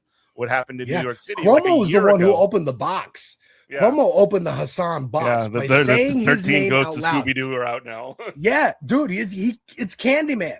He said the name in the mirror, and now it's spreading, and you can't. And then what happened to Cuomo? He didn't win. No, Cuomo did not win. But I think it's notable that you bring that up, because one, that's Zoran Mamdani is and Hassan Piker is Muslim, right? Like, I don't know if he practices, how much he practices, but like he's Turkish. He's Turkish. He's of what do you call it? Arab descent, Turkish descent? Turkish. He's Turkish, right? But I mean, but like he was campaigning. He's His brown. Name's Hassan. His name's Hassan, and he was campaigning with someone whose name was Zoran. And now he was campaigning with someone who's named Abdul in Michigan. And I think those two moments being the moments where the establishment felt the need to like talk about him is very telling. There's the Islamophobia and just a phobia. It's the one kind of racism that liberals can get very away much with doing. so. Very much so. And like we'll talk about it in a minute. Hassan's talking into the void and feeling like that. Like, I have not been doing content creation. I even hate that term, dude. I know.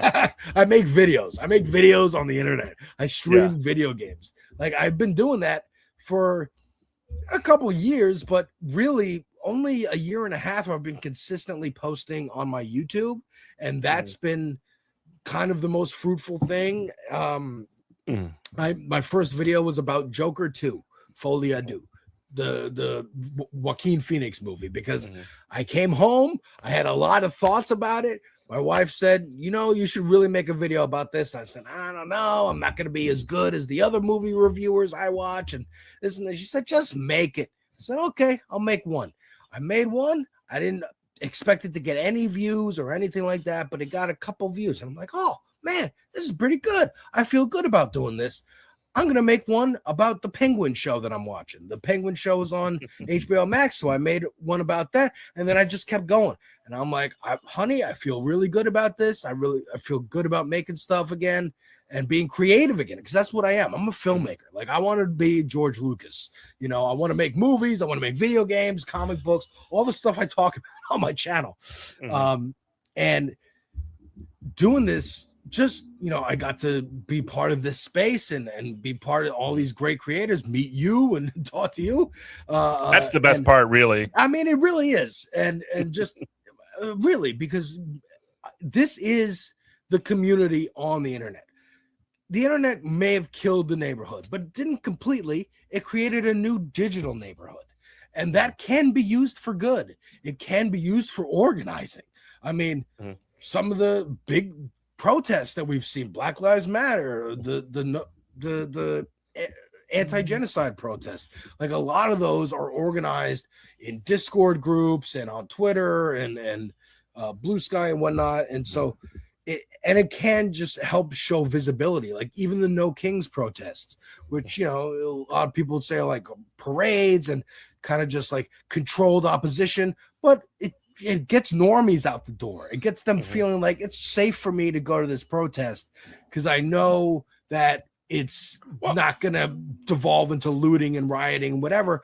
And that might be fake news and whatever, but at least they come out and then you see this big show of force internationally to show, hey, we're not all crazy Trump people.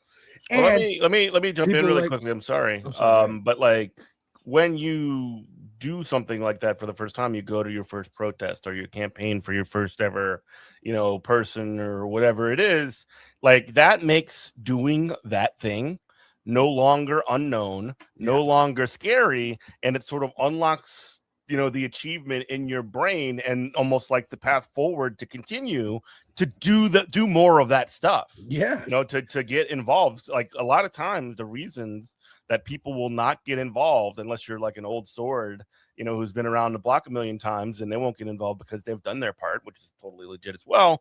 But like when you kind of break the seal, I guess, on doing something like getting out, putting yourself out there, talking to people, going to a protest or whatever the hell, you know, your thing is, pick your poison. You're making it so that those kind of like those roads have already been sort of paved to doing it again. Yeah, exactly. Like I didn't vote for most of my life. The first election I ever voted in was 2021. Not even 2020. 2021, because in my head, there's millions of people in the country. My one vote is not going to matter. So really, a lot of it was laziness. I don't want to go out there and stand in lines that I'm seeing on TV that are long and around the block. And oh no. But in 2021, that was the election for mayor. And I thought, well, there's still a million people in New York, but at least that's less than how many people are in the country. And I want my vote to be one more notch in the numbers for a Democratic Socialist candidate. And that's why I did it. It was literally a protest vote, if you will, to just get my name, not even just one more point for that group of people, because they need it. I know they need it. And so going out there now and getting the petition, the signatures, like you said, it is unlocking an achievement. It does feel more tangible. Like I think my first day that I did petitioning to just get her name on the ballot, I got like 5 signatures. It was for freezing outside. It was very cold, but I got more than the other 2 people I was with. And it felt like, hey, these are 5 people, 5 signatures that wouldn't be here if I wasn't out here. Yeah. So I feel like I really did do something. And then every time I go out and canvas, it makes a difference. It really does. And it's local politics. You know, you can really see that change fast. Look, I'm trying to lose weight. I've been trying to lose weight for years. When you run really hard and you do that for a week straight and you don't see the fat melt off, you go, well, what am I doing? Why don't I just get at McDonald's and I'll sit on the couch, or why am I going back out there? But it's a marathon, right? It takes a long time to lose that weight. When you do local politics, it's more like Ozempic or getting his stomach stapled. Like you see it pretty quick results. Weird metaphor, I know. Beautiful turns of phrase by you. I do appreciate it. But like, I understand exactly what you're saying. And it does make a difference. So in Louisiana, one of our multiple time guests, actually, friend of mine, who I've known for years. Lauren Jewett, she's running for Congress in the 1st district in Louisiana, which is Steve Scalise's district. She's a pretty long shot to win. It's a very conservative district. It's the district I grew up in. And, one of the requirements to even get on the ballot in the state of Louisiana is you either have to get a certain number of signatures. I'm not going to, I can't tell you what that number is off the top of my head. It's like in the thousands. Or you pay a fee for a small campaign like hers, in order to, like, essentially paying this fee of, thousands of dollars is potentially ruinous for a campaign. Right. So what she was able to do was, organize with, whatever networks and folks and people who are, organize canvases, get volunteers, get people out there. And she was able to get the requisite number of signatures to get on the ballot. And I'm just sort of like, she's my friend. I'm like, text her. It's like, congratulations on that. Because it's like, that is a huge achievement in and of itself. I don't want to be like, oh, wow, we already won or whatever. Like, I'm not trying to say that. She already won, I guess I should say. I shouldn't say we.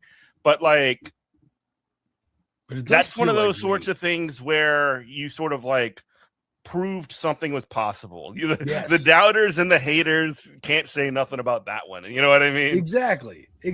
I mean, even like, going out and voting in the primary for Zohar Mamdani. Like, I didn't know if he was going to win. Hell, we were all on this space in the election night going like, well, it's going to take a couple days for them to calculate the votes. We're probably not going to know. We're probably going to get a false result tonight. And then in a couple days, we'll get all the votes tabulated. It was a blowout that night. We were all double checking, triple checking, making sure that our eyes weren't lying to us. And we actually saw a Democratic Socialist beat an establishment, long establishment, Cuomo dynasty, if you will. Yeah. Like a name that is on dynasty. Like literally on bridges in New York. Yeah, man. He may have been the person who put the name on the bridge because it's the Tappan Zee and not the Mario Cuomo Bridge. We still call it the Tappan Zee. Real New Yorkers call it the Tappan Zee.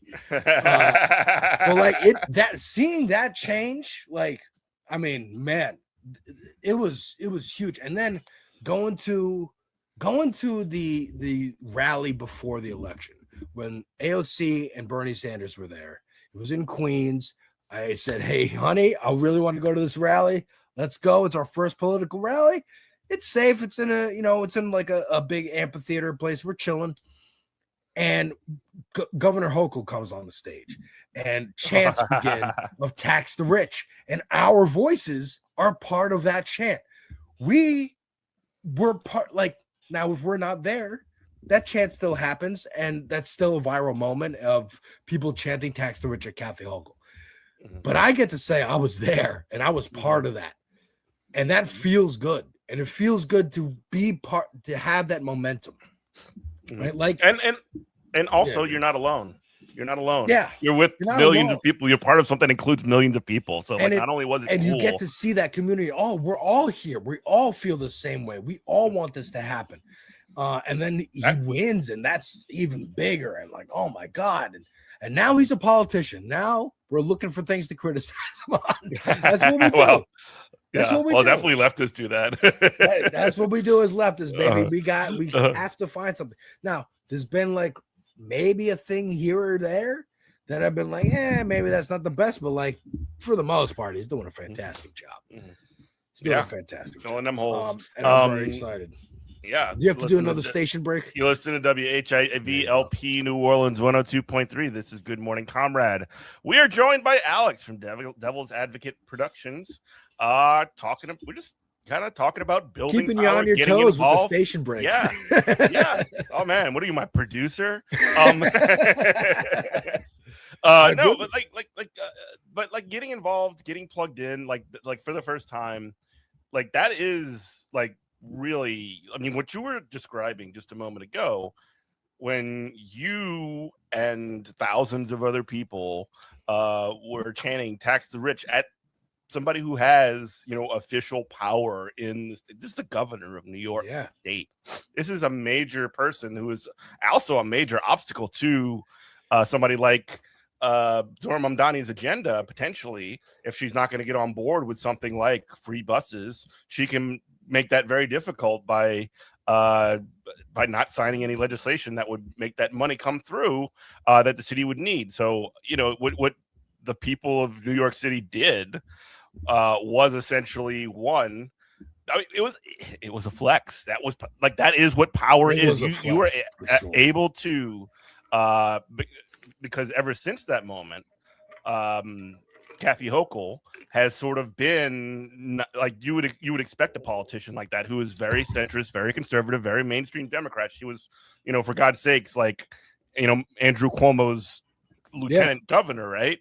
And when somebody like that is forced to respond to this sort of popular will because of this, this guy, is so popular, then that means that you're actually expressing that power in a way that people in the government or whatever have to respond to, and they do. Yeah, because she's up for election too, so she's also running, and she recognizes that the same people who are so enthusiastic about voting for Mamdani, that he went from less than 1% of the vote to winning the primary, to winning the mayorship.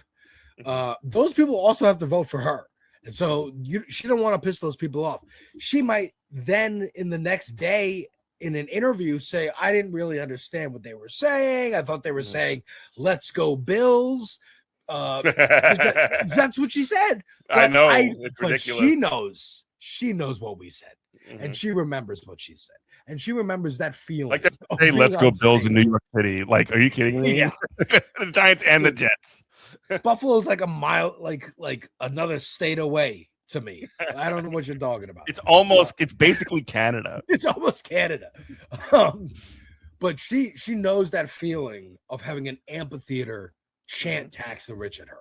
And she's going to remember that feeling when she's campaigning. Every time Zohran puts a little bit of pressure and says, well, we can pay for these things by taxing the rich like I want to, or we'd have to put the burden on middle and lower class families, and that would hurt a lot more people. What do you want to do, New York? And then they get another pressure campaign and keeping that pressure on. That's what he's good at. And he's good at doing it with a smile on his face. Like you don't even know he's coming at you. I love it. And a quippy turn of phrase. He'll say something that's maybe that's his rap background. He was asked a question the other day, and it was something silly like, "Oh, the Mets are on a 10-game losing streak ever since you did a photo op with Mr. Met or whatever," and he just sort of turns it in, and he just sort of turns it around on "Oh yeah, a lot of baseball left to be played. Let's talk about real stuff." There was an interview with him he was on one of the nationwide Yap shows on the network television. I can't remember which one it was. Who cares? Nobody watches those anymore. But he was on with one of these people, and they kept trying to press him on who are you supporting for the presidential nominee? And he's like, hey, I'm talking about New Yorkers here, over and over again, laser focus, which is good. Yeah, I think I actually played that clip on my show the other day on this space, Tuesdays at 6 p.m. Eastern. He was asked he was asked about AOC, and they said do you support AOC's ambitions for higher office? And he just said something like, look, I've had the privilege of being a constituent of hers, and now I have the privilege of working with her to make the lives of New Yorkers much better. I think she's a fantastic person, and I'm proud that she represented me, and I'm proud to work with her. Effectively endorsing her as a person, saying I like AOC. AOC's good, and she hasn't even announced that she's running for president yet. By the way, she hasn't announced anything. Nobody's announced anything. That's just cable news, dude. Being messy. I started getting interested in politics, or literally because I was well, I watched The Daily Show and Colbert Report and stand-up comedy and stuff, and they talk about it so much. I want to know the origin of what they're making fun of. Like, I want to know from. Exactly. So that's why I started watching cable news and realized, oh, this is a reality show about reality. This is hilarious. And yeah, they love the horse race because it gets views. They're trying to sell products, dude. It's entertainment. Like Jon Stewart said when he was invited on, CNN, MSNBC, and Fox, all in the early 2000s, like, why are young people watching you instead of us? And he said, because you are messing up your job. Your job is not to get eyeballs. Your job is not to you shouldn't have advertisers on the news. That's a problem. You are supposed to be boring. Are you saying that Harry Emden, like having every one of his horse race segments be sponsored by Kalshi is a bad thing, and having Kalshi predictions as the having Kalshi as the like metric that you use, like Kalshi says that this person's got a 60% chance of winning. Like this segment on the Iran war brought to you by Coca-Cola. Like that's effectively what we're doing here. It is what we're doing. Like that, I didn't even know that, dude. Kalshi's really like sponsoring each guy at the board segment.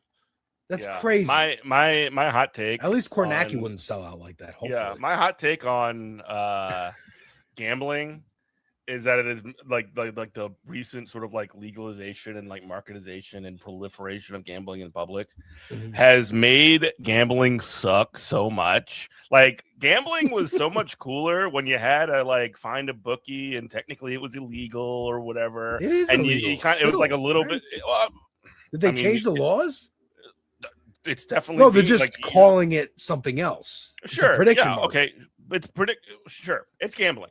Right. But like the idea of it, like back in the day, like, oh, I'm gonna do some sports betting. I got to talk to my bookie. They ain't got just like the weed dealers. You ain't got no bookies like that no more. Right. And like those people, like it's sort of like become depersonalized in a certain way, and it's also becoming like a lot, like it's making sports worse. It's making gambling worse because like it's less of a thrill, I guess you could say. Maybe it is not the same for some people, but like I'm not a gambler. I'm sorry, go ahead. No, I was just gonna say it's like also there are problems and it's extremely addictive. So like it's bad also in the sense that people are going to have these addiction problems because it's now much more available. The vice is much more available. But to me, it's like it's the same thing with like drugs, where like I think all drugs should be legal. Like, but should all drugs also be in your house and available at all times? On your face and everything. You know what I mean? Like we've done this with alcohol. Banning alcohol didn't work. That was prohibition. All it did was make crime more profitable because here's a whole new industry that we could just get in on. We already have access to. And then, I mean, look, I watch a lot of Boardwalk Empire. So that's where I get this stuff from. But like that's what it did. And that's historically what it did, and it didn't work.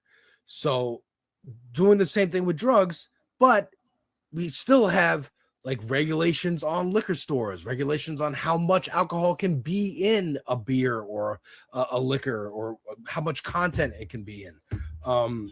Like moonshine is still illegal, right? Like you can't make it on your own. You can't make it and sell it on your own because it needs to go through the FDA and like be approved. And this is the legal amount or required amount. And you can't. Some places have different rules. You can't sell it on weekends or Sundays or whatever it is. And if it's in a store, it's got to be in a different section of the grocery store, like almost like a porno video store thing back in the day in video stores where like you walk through a curtain and there's the porno. What's a video store? Exactly. But like the liquor section is in a different section in the grocery store. It's just not like, it's not where the candy is, which is right at eye level for children, right at the cashier, so that last minute the kid is like, oh, here's a Snickers, let me get a Snickers, and the parent is annoyed enough to just buy the candy for the kid. That's marketing and strategic placement in a store calculated by someone in a boardroom of where to put candy, just like it's regulated. And there's no regulations on that, but there's regulations on where liquor can be placed. And that's okay, because you don't want the liquor to be placed right next to the cashier. And people are like, well, I might as well get a bottle of Jack Daniels while I'm here, and just like reinforce that it's here. You can get it. You can get it if you want. You can get it. Just like the advertising for Kalshi and Poly Market and these, like you said, these are gambling sites that are just getting away with it by not calling themselves gambling sites, just like Uber and Lyft got away with not being classified as taxi cab companies by just being like, we're apps. Yeah. Whatever people decide to do with this.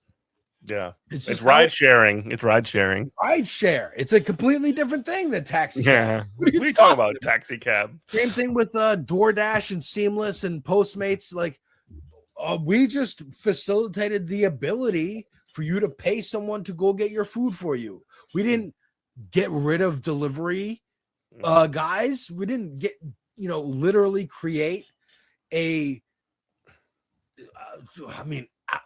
destroy the industry of restaurants hiring people, dedicated delivery people.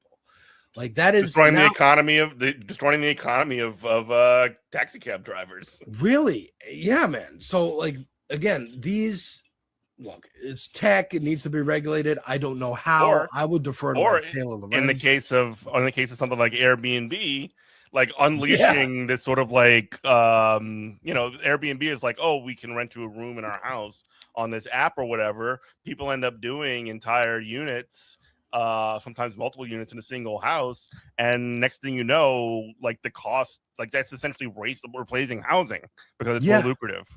It's crazy because, again, this is something I'm, much like Twitch or YouTube, and I'm like initially like, why would anybody watch this? Why would anybody get into this? I don't understand. Just like that with Airbnb, I'm not going to go, instead of getting a hotel, you want me to get a room in some random person's house? What are you, crazy? Same thing with Uber. I'm not going to get in a random person's car. What are you, out of your mind?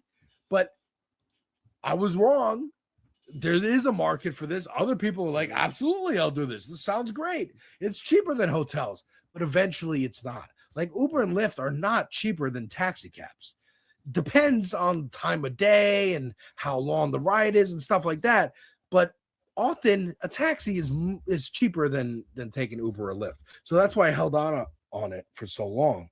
And also I would hear from taxi drivers how much it's screwing over their business, how much the medallions cost. I mean, bring it back to Zohar Mamdani, went on a hunger strike with the taxi cab drivers to bring down the cost of their medallions and fix the debts that they were in.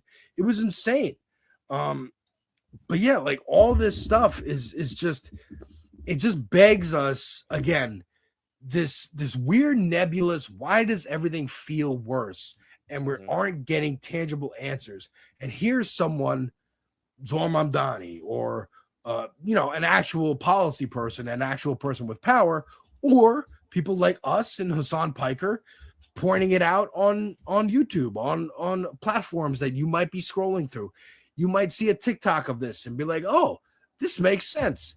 I didn't think of it like this. Maybe let me do some more research. Maybe let me check out some more ideas similar to this.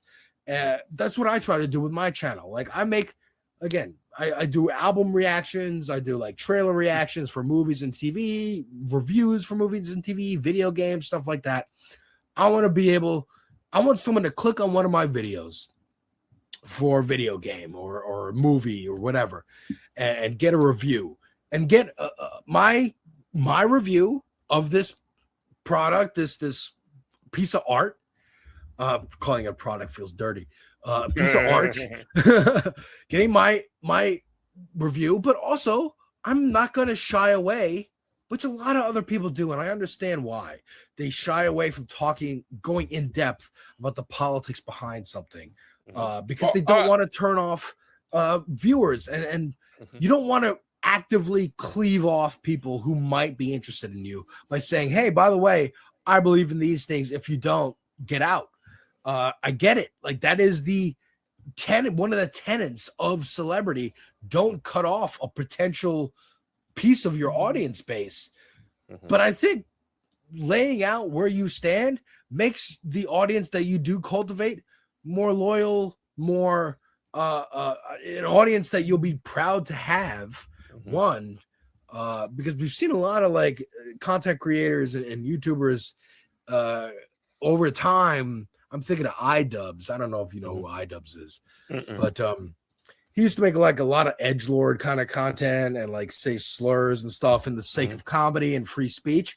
But then when he would go to conventions and meet his fans in person, he was disgusted. And so he changed over time and went on like multiple he put together the like creator clash like boxing matches thing. And he over time he's like, I am stating my political beliefs. I am apologizing for videos I made in the past. I am doing recompense for even accidentally contributing to this miasma of it's okay to say the R slur or the F slur on Twitter now, because it should always be okay because those people are weird and we actually hate them. Like people like, I want to make sure my audience is not that, and I want to combat people on YouTube who are making videos like that, who are making videos where they're like, hey, you know why this movie sucks? It's because there's a black person as the main character, or there's a woman as the main character, or they changed this character from the comic books to be like this, and so this movie's gonna bomb. And when it doesn't bomb, and they go, well, that was an outlier. If you go woke, you go broke. Blah, blah, blah. Like, I hate that, and I hate it so much, dude. I hate it so much. That's part of the reasons why I agreed when my wife said, hey, make that video about the Joker. Because I was like, I got to talk about how people idolized the first movie. This movie is a direct response to those fans.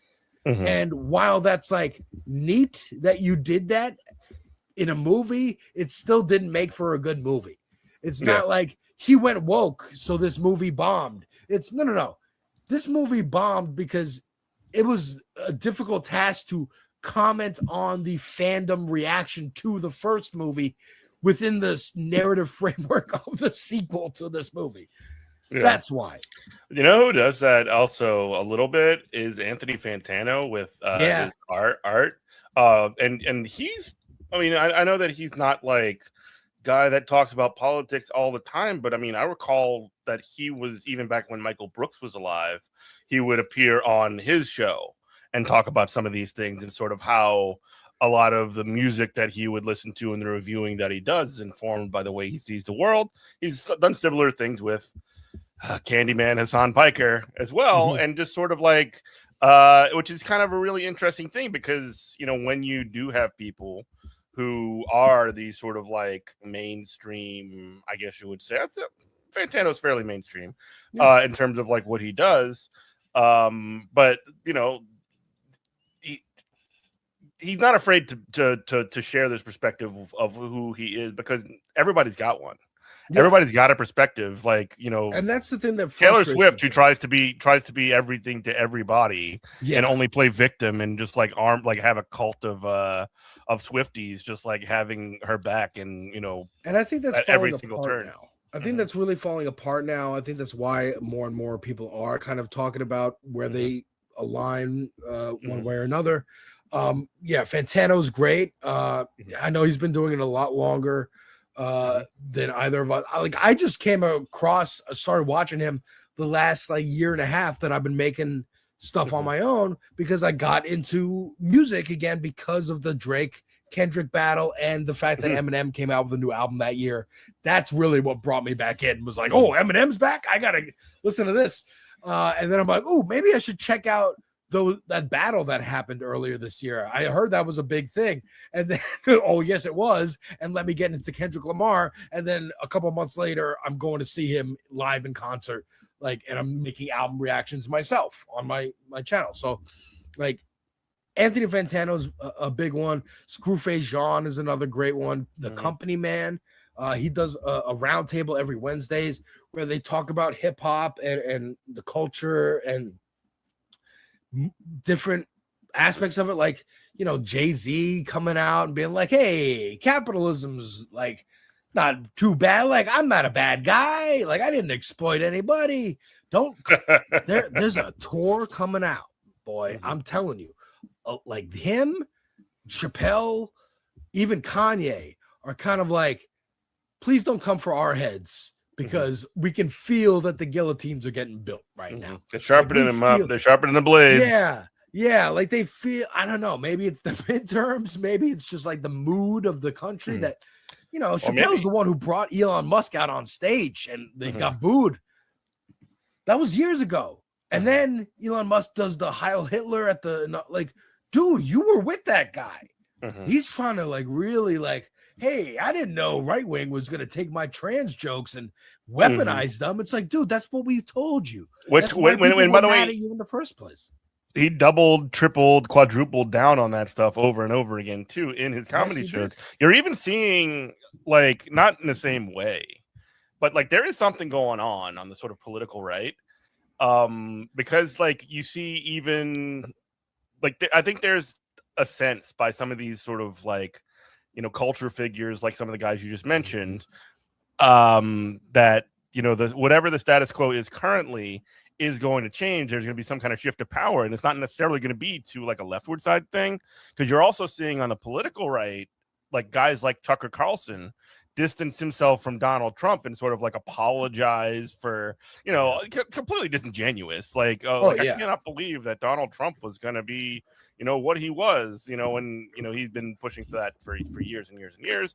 He endorsed his campaign and pushed that, you know, back the second time. Like, it's completely disingenuous. However, like, even in his situation, he knows that Trump is not going to be around forever. There's going to be some kind of like political constellation that takes Trump down or just replaces him when he's gone or dies or whatever it is. And he wants to be out in front of that. So he'll take some L's now if he has to, you know, by just sort of like saying, hey, you know, this a war in Iran. I don't want a war in Iran. You know, what's going on? Exactly. And kind of push it towards like, hey, my now brand proposition is I'm an anti-war, pro-working class guy or whatever. Right. Yeah. Tucker, I'll never forget the story Sam Cedar from the Majority Report told about Tucker Carlson. Old clip of him on C-SPAN. He had just started like a blog or something, or was like about to get on MSNBC, and he was talking about Bill O'Reilly. And he was like, Bill O'Reilly puts on this everyman kind of veneer, but the moment there's a clip of him like yelling at a waitress on first class on an airplane, the whole veneer is going to explode and he's going to fail, and it's not going to. And then he realized, oh, actually, people don't care. It's gone on long enough that maybe I'll just do this. I'll just reap all this money. That's what Tucker does. That's exactly what he did. He started on MSNBC. He went to CNN. Then he went to Fox. He got fired from all three places, and now is just on his own trying to stake out a claim. He just wants people repeating his name enough so that it stays relevant. He wants to stay relevant. The end. Bill O'Reilly has a show on Newsmax or News Nation or one of those like internet things. It's in the back of taxi cabs, by the way, and I'm mad about that. I want that to change too. But he has a show. He's had a show for a couple of years now, but you don't see Bill O'Reilly trending on Twitter.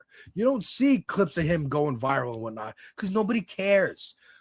That's what I want for Tucker Carlson. That's your dad's, you know, stuff that he used to watch. And even then, your dad doesn't know how to get to News Nation. Like, he doesn't know how to get to that website and get the streaming service on the Amazon stick on TV.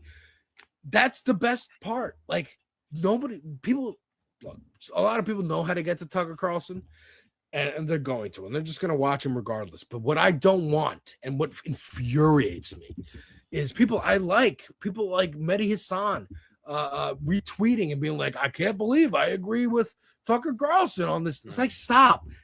You know he's disingenuous. You know he's not doing. He's just doing it like the Never Trumpers did in the first Trump administration. I'm getting off this ship before it sinks.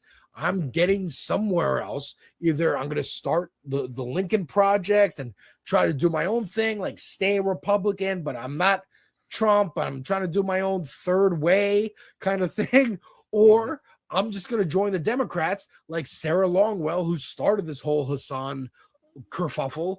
Or I remember Nicole Wallace, who has a show on MSNBC, who wrote speeches for Bush, Bill Kristol, who wrote at the New Republic, New Atlantic, whatever the hell.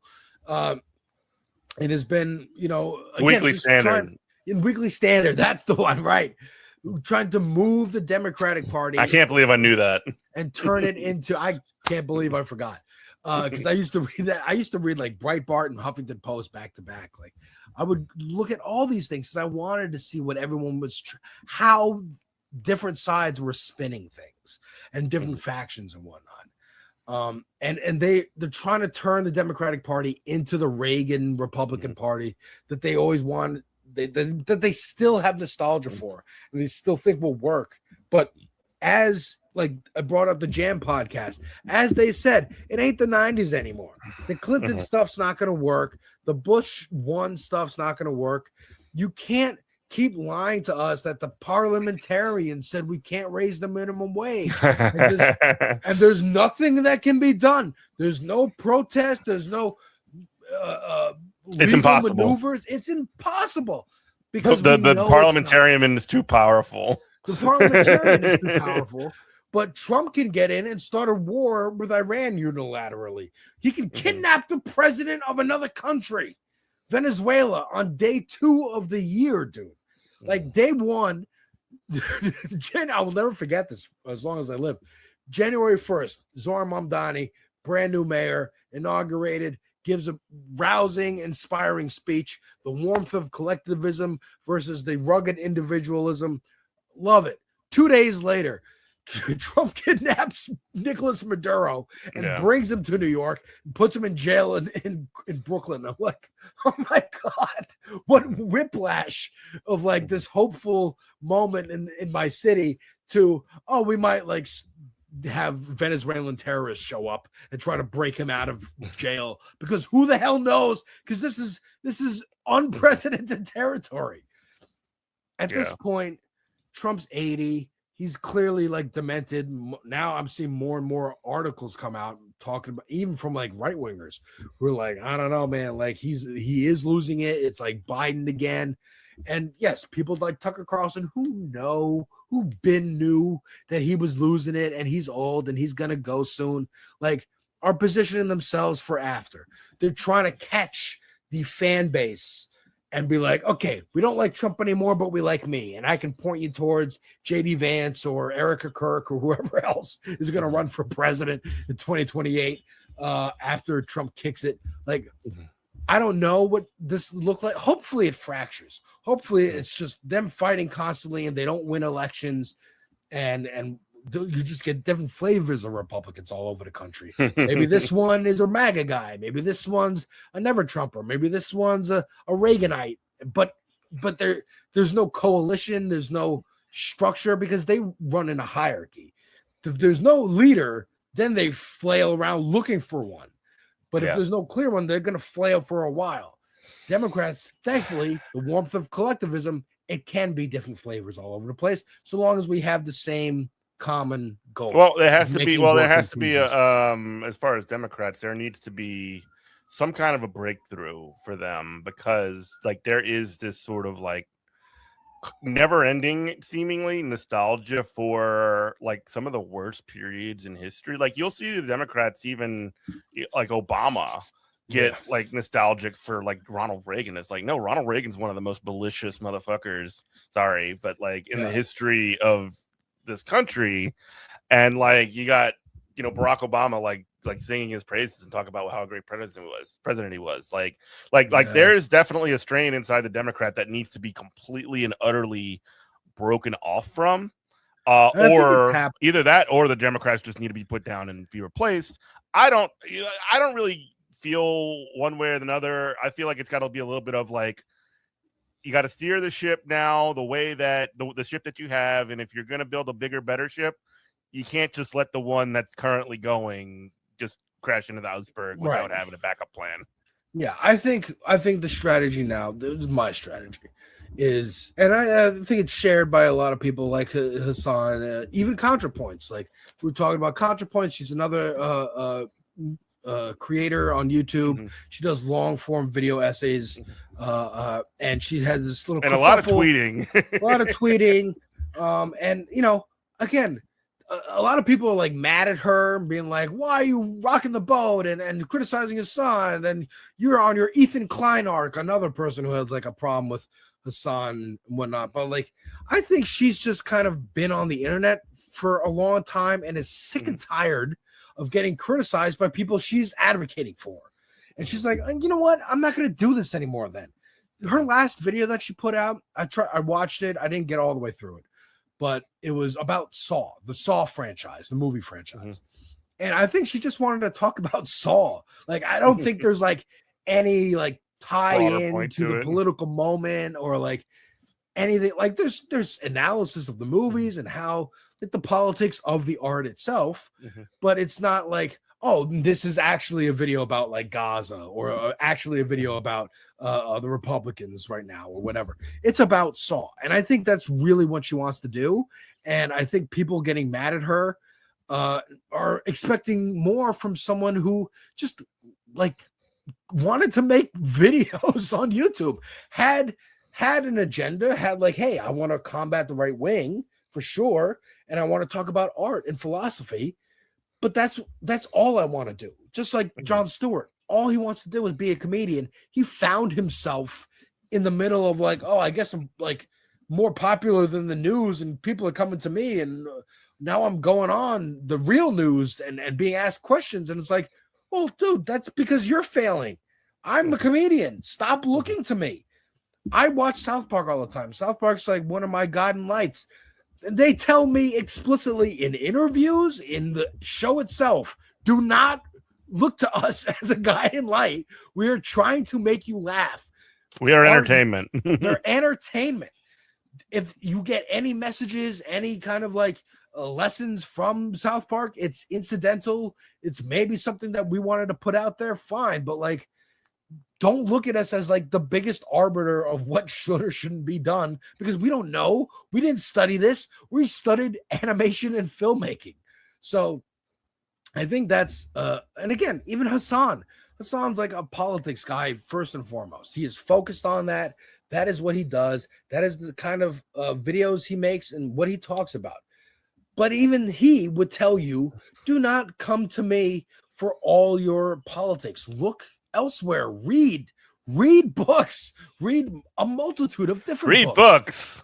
Sam Seymour, Majority Report, who's arguably more educated than Hassan Piker. I would argue he's more educated than Hassan Piker. Also, constantly for 20 years now on Majority Report, always has an expert guest who knows more about whatever topic they're talking about than he does. He's learning.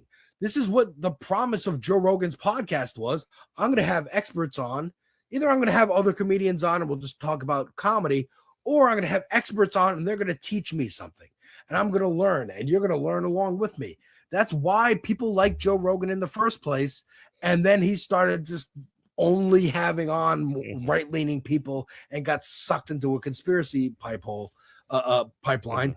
And again, just I think this whole Hassan thing is overblown and ridiculous. Again, it's what the Democrats would rather talk about than talking about policy that they could change because they have power and could use it to actually stop weapons going to Israel or soldiers being deployed to Iran or whatever the hell is going on, because it's so crazy I can't follow it day to day. But they could actually make change. Hell, they've stopped funding DHS. That is something they did. And we applaud them for that. And they are at least holding on to that. I heard someone get interviewed. I think it was AOC got asked the question like, "Hey, don't you feel bad that like ICE agents aren't getting paid or whatever?" And she's like, "Dude, Stephen Miller and Tom Homan can still come in for the deposition that like for the subpoena that we gave them. Like we need to get answers from them first before any kind of funding happens." Like I guess that was the deal or whatever, but that was the answer. Hey, we have laws here and we're trying to enforce them. And this whole gerrymandering thing in Virginia is another one. Democrats have decided like, hey, we're not going to take the high ground. We're not going to like, hey, these are the morals and these are the norms and traditions that we need to stick to. We're going to fight. You want to play dirty? We'll play dirty. And then that's coming we'll coming go from over the cliff too. together. Like that's not coming necessarily from like the radical edge of it. I mean, the governor in Virginia is Abigail Spanberger. She's also at this current moment refusing to sign public sector legislation that would give collective bargaining rights to public sector workers. But also she's doing this to do the partisan fighting, which is important. But like, again, this speaks, I suppose, to, I guess, Democrats deciding that they wanted to answer the bell, at least on these sort of like Democrat versus Republican grounds, but also cutting their own, you know, nose off to spite their own face by taking out, you know, organized labor in their own state, or refusing to support. Because they know that's the real threat. Like, hey, we can play these gerrymandering fights and get Twitter points and whatever. I'm for. You know, yeah, sure, absolutely. Fight fire with fire, like get down in the mud and dirty, but go brutal with it. Get Dark Knight Returns, where this ain't a mud hole, this is an operating table, and I'm the surgeon. And we're gonna like Spanberger. She should have done the gerrymander and enforce the labor stuff, because then she gets super popular with the labor unions. The corporations get mad, sure, but you can't have a corporation without labor. I think the calculation that she is making, which is very indicative of what a lot of Democrats do, is they say, "Hey, what you going to do, labor? You're going to support the Republicans? You support me, or you're going to get completely and utterly screwed." You know what I mean? Like that's what it is. But and that's the you know, it's like an abusive husband, you know, and like, hey, do you want to go back to your ex who like punched you in the face, or you want to be with me who might cheat on you all the time with, you know, metaphor is losing me here, but it's not as bad as getting punched in the face and beaten every day is getting cheated on. It's a mess. You know? So it's like, I get it, but labor can also go, okay, I'm going to be with neither of you. How's that? Yeah. I'm going to go be with other people who want to be with you and organize together. Again, the metaphor is losing me, but you can go on strike. You can, you know, the new hot cool guy. Yeah, exactly. We're gonna go with the new hot cool guy who's in New York and he's making everybody feel good. So filling holes. Filling holes. Well, thank you, Alex. Where can people find you? They can find me over on Twitter and Blue Sky at Devil's Advocate C, the letter C. You can also find me on Twitch and YouTube at Devil's Advocate Productions. If you look for this logo right here, the smiley face with the pentagram and horns, I got this tattoo when I was 19 because I thought, copyright. I'm going to copyright this logo by getting a tattoo. And put it on my body. But I knew that Devil's Advocate Productions was going to mean something someday. And here we are. So I got 600 subscribers on YouTube. That's a big, you know, hey, yay for me. But and I'm monetized now, so I'm excited about that. But yeah, man, I'm just, the last videos I made was a trailer reaction for Coyote versus Acme, which is a movie that's coming out. And it's important because Warner Brothers initially shelved it for tax write-off, and it got fought, and people fought for it to be released, and now it actually is going to be released. So that's pretty cool. And Clayface, which I'm very excited for because it's a Batman villain, and it's going to be like a horror movie. And this character lends itself to a horror. And the trailer looks very spooky. I remember him from the comics, but also the first time I ever saw him was in the old Bruce Timm animated series, baby. Oh yeah. Was all Clay. Yeah. Well, anyway, thanks so much, brother. This has been Good Morning Comrade, WHIVLP, New Orleans. We love you. Bye-bye.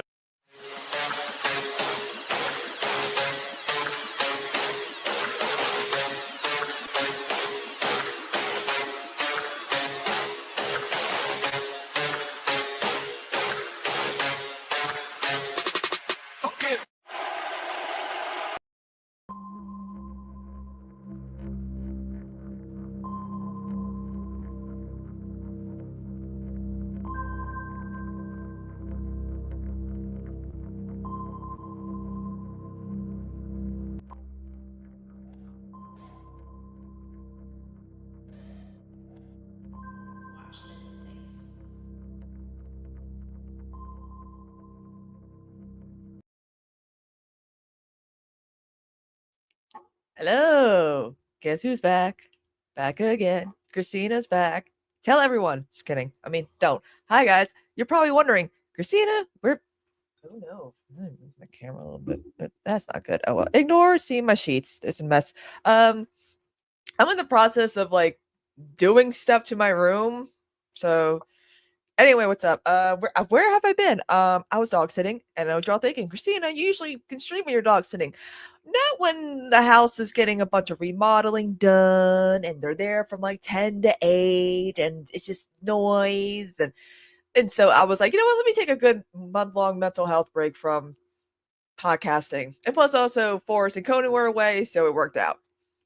So here, but I'm back. I'm back. Yay! Anything? Who that? Someone's right there, y'all. I don't know. You see him? You see that? Look at that. What are you doing? Look at them eyes glowing, y'all. Look at him. Ooh, see, he's like, I'm on camera, but not too close because I don't want to be too close to the camera. I'm scared of it. Anyway, anything happened while I was gone? I've been out of the loop. I know nothing. Just kidding. I know everything. What are you talking about? I'm not on Twitter. I've been getting a lot. I reached 10K followers on the Twitter machine, and I now can be monetized on Twitter. Hell yeah! So I might post positive rage bait. You don't know. I've been getting a dude, this one guy's attention. I don't know if you know. His name is Hassan Piker, I think it's. Yeah, he's been liking all my tweets about him. I'm like, everyone's like, how's that happening? I'm like, I'm in his algorithm. That's all it is. That's how Twitter works now. Yay! He needs to follow me back for no reason. Anyway, it'll happen one day. One day it'll happen. It'll happen. Like literally, like every other. It's like he looked like he liked like 50 of my tweets this month, and I'm like, Jesus, dude, chill out. Okay, like I'm not. I don't think I'm your type. Anyway, so this past weekend, we've learned that we now have our first radical centrist shooter. Not radicalized by Hassan Piker or any radicalized by K-Hive and Blue Sky and pro-Israel influencers.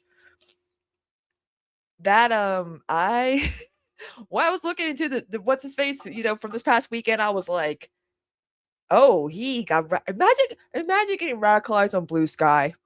Of all platforms. That's why that shit's all lived up, man. And now everyone's like, well, communists ain't gonna do shit. And it's like, well, I mean, imagine being radicalized to the center. That's kind of sad and pathetic. But you know what? What do I know? What do I know? But I just think it's funny. I just think it's so funny to me that it's that's where we're at in politics. And of course, Trump wants to go after Jimmy Kimmel. Fox News compared Hassan Piker to Jimmy. No, Fox News compared Jimmy Kimmel to Hassan Piker. And I'm like, well, now people are going to be looking up Hassan even more.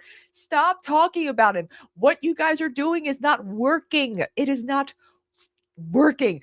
You got fucking, has no one learned about the Streisand effect? A lot, like literally, like I'm in therapy every week now because my mental health has been so down and drained that my therapist was so worried about my mental health. Oh, by the way, send me tips because I need rent. But good news, my mom's gonna get her Social Security money in a month, hopefully. So $2,000 a month. You know what that does for us? A lot. That back pay is mine, she said. Anyway, but like literally like because my therapist was like, oh, you cover like politics. I could tell her what her politics are because she's got some like, you know, like trans flag and all that stuff. And she's like, do you watch Hassan Piker? And I was like, not only I watch him, but we kind of sort of barely maybe know each other a little bit. She was like, "What happened to the Young Turks? What happened to them?" And I'm like, "Oh, you used to watch TYT. Okay." And then she's like, "Remember when Ethan Klein was cool?" And I was like, "Damn, she knows her lore." Yo, Jet, let me tell you something.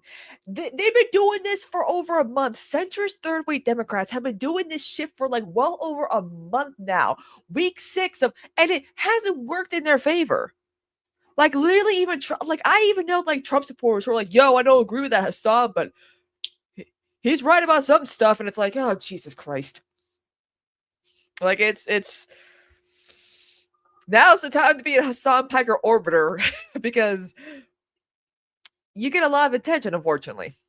And that's what's happening to me on the tweeter machine. But yeah, also where's the let me just do this real quick. What did you think? What the fuck are you doing? Okay. Okay, so anyway, I saw the Michael movie, and I don't know what you're thinking. Kristina, did you love it? Not really. As someone who has since learned that all biopics kind of suck, especially in recent decades, recent years. I'm just gonna say it. Oh my god, this glove is dirty. Look at all this. Okay, you can't even tell. There's a lot of stuff we already. This just the movie just shows us Michael Jackson, who we've known him to be, and this parts of him that he wanted us to see, and not anything else.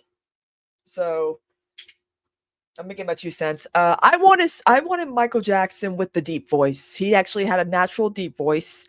I like to learn about the Michael Jackson who liked women with big titties. Yes, apparently that was the thing. He had a thing with women who had big, bazookas. Don't blame him. I'm the same way. Anyway, a man who definitely felt very insecure about the way he looks and indeed bleached his skin to cover his vitiligo. Maybe we'll get that in part 2 if there's a part 2. The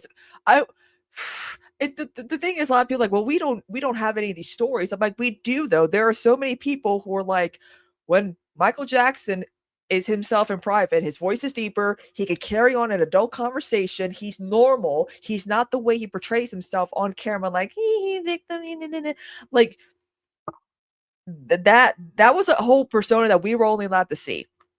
And so I feel like a biopic needs to be creative like Rocket Man, or do a specific time in a person's life that really was like a highlight for them. For me, for Michael, would be the Victory Tour, him trying to break away from his family and do Thriller. That would have been perfect. Or do like a Walk Hard or a Weird Al, or just do something different and creative, and just give us insights on a person that we've only heard but we never actually seen. Like Michael Jackson having a deep voice. His voice is much deeper than it is. It is insane that all the Jacksons decide to kind of like adopt that soft spoken hee voice. Like they all sound like that. And it's like, anyway. Plus also there's some things that you can do for part 2, like his marriage to Lisa Presley. I knew Lisa Marie a little bit. And in her memoir, she details their marriage. And I know you're all thinking, oh my God, it was a normal marriage. Like she's like, we were intimate, we were normal, we had fights, we had, that would be actually like reading her chapter on her marriage to him. It was like, wow, this dude was like a normal guy when he wanted to be, I get it. But like, it's getting to the point where it's like all these, the Beatles guys, we're getting 4 Beatles biopics. Do we need a biopic on each individual Beatle? Do we? Anyway, I'm sorry. But like,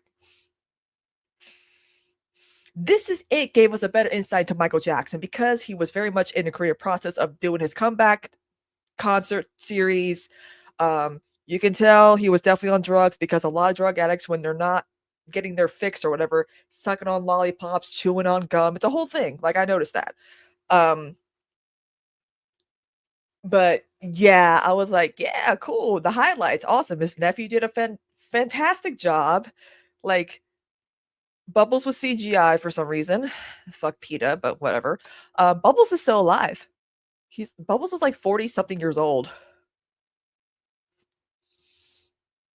Ringo. I mean, peace. Anyway, I told you guys my Paul McCartney story, right? I got to talk to Paul McCartney on the phone one time. My friend, it was back when I was in college, and he came to Columbia to do a concert, and my friend worked at a nail salon in Columbia, and she was like, oh, you know, she's like, oh God, this could be, I'm gonna be very, very busy. People are gonna be wanting to come, to the nail salon to get their nails done because Paul McCartney's in town. They want to look their best. I'm like, oh, cool, awesome. Gonna make a lot of money. And also I said, I wish I could have gone. I'm like, I'm a Beatles fan. I'm more of a Rolling Stones gal, but I like my Beatles. Because of Eleanor Rigby, we have the thong song. I'm not joking. That's exactly what Cisco said.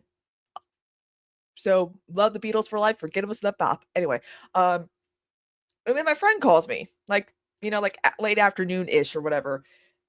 And she's like, Kristina, I'm doing someone's nails, and I think you should talk to him. And I was like, okay.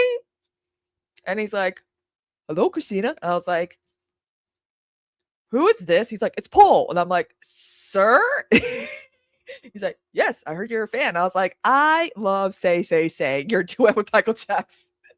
It was because people don't realize this, but a lot of guitarists get their nails done, guys, because a lot of them play with, not really with a pick mostly. It's just crazy. I was like, this is so surreal. But I told him, like, I'm sorry, but George was my favorite. He's like, understand. But yeah, so that was like, I got the, like, as my friend's doing like his nails, we're like chatting like through speakerphone. It was like a surreal moment for me. If only I could have talked to Elton John on the phone, but I saw him in concert, so that was great. Also, if you're looking for a good biopic to watch, Rocket Man, the Elton John biopic, directed by the guy who finished filming the rest of Bohemian Rhapsody. That movie's great. I loved it. It's because it was like a musical. Like, it wasn't just like a biopic. And like, it had like the musical like songs like impacting like the story. I'm like, yes, that's what we should be having in these biopics. I mean, they're remaking La Bamba. The people who directed and produced and wrote La Bamba are remaking La Bamba. I'm like, that is the perfect biopic. Why are we remaking La Bamba? To introduce a younger generation to Richie Valens' story. Okay, then there's Wikipedia, there's Tubi, which has La Bamba on it now. Like, why we gotta remake good biopics? Like, what is there really else to cover? His career was short. He died when he was 17. Watching La Bamba is like watching Titanic. You think that Richie's not going to win that coin toss and it's going to land on tails, and he doesn't go on that plane, but he does win. The coin toss sits on heads, and he goes on the plane that kills him. Anyway, so speaking of the whole Michael Jackson thing,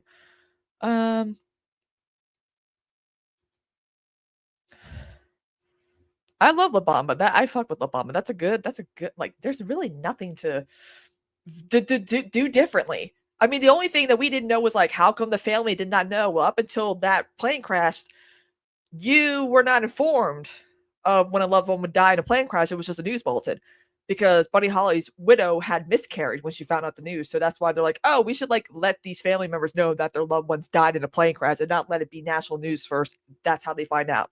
Look it up. Like, I was like, wow. So, Michael electrifies the box office. 5 reasons bad reviews could derail the Michael Jackson biopic. Well, first of all, it's Michael Jackson. Damn, they did a good job with that. Looking like, wow. Now that's a box office thriller. Wow, Variety, you're so unoriginal. I love it. I wonder how many Michael Jackson puns are going to be in this. Oh, wait, they already did with bad. I was stuck watching Michael Jackson's YouTube channel, right? And the Bad music video was playing. Well, not video, film. And people forget Wesley Snipes was in it. And also apparently directed by this up and coming young dude by the Martin Scorsese. I cannot wait to see what else he has in mind for his career. I see him going places. Yeah, but Martin Scorsese directed Bad. I mean, Spike Lee directed. Looking at Michael Jackson's like music video filmography, whatever, it's like all these big Hollywood directors. You don't No one does that anymore. Anyway, Michael, an origin story by Michael Jackson. Do we need an origin story though? We already had the Jacksons and American Dream. We didn't need to see the flashbacks of them when they were kids. I was like, the first 45 minutes of this movie, I'm like, we already know this story.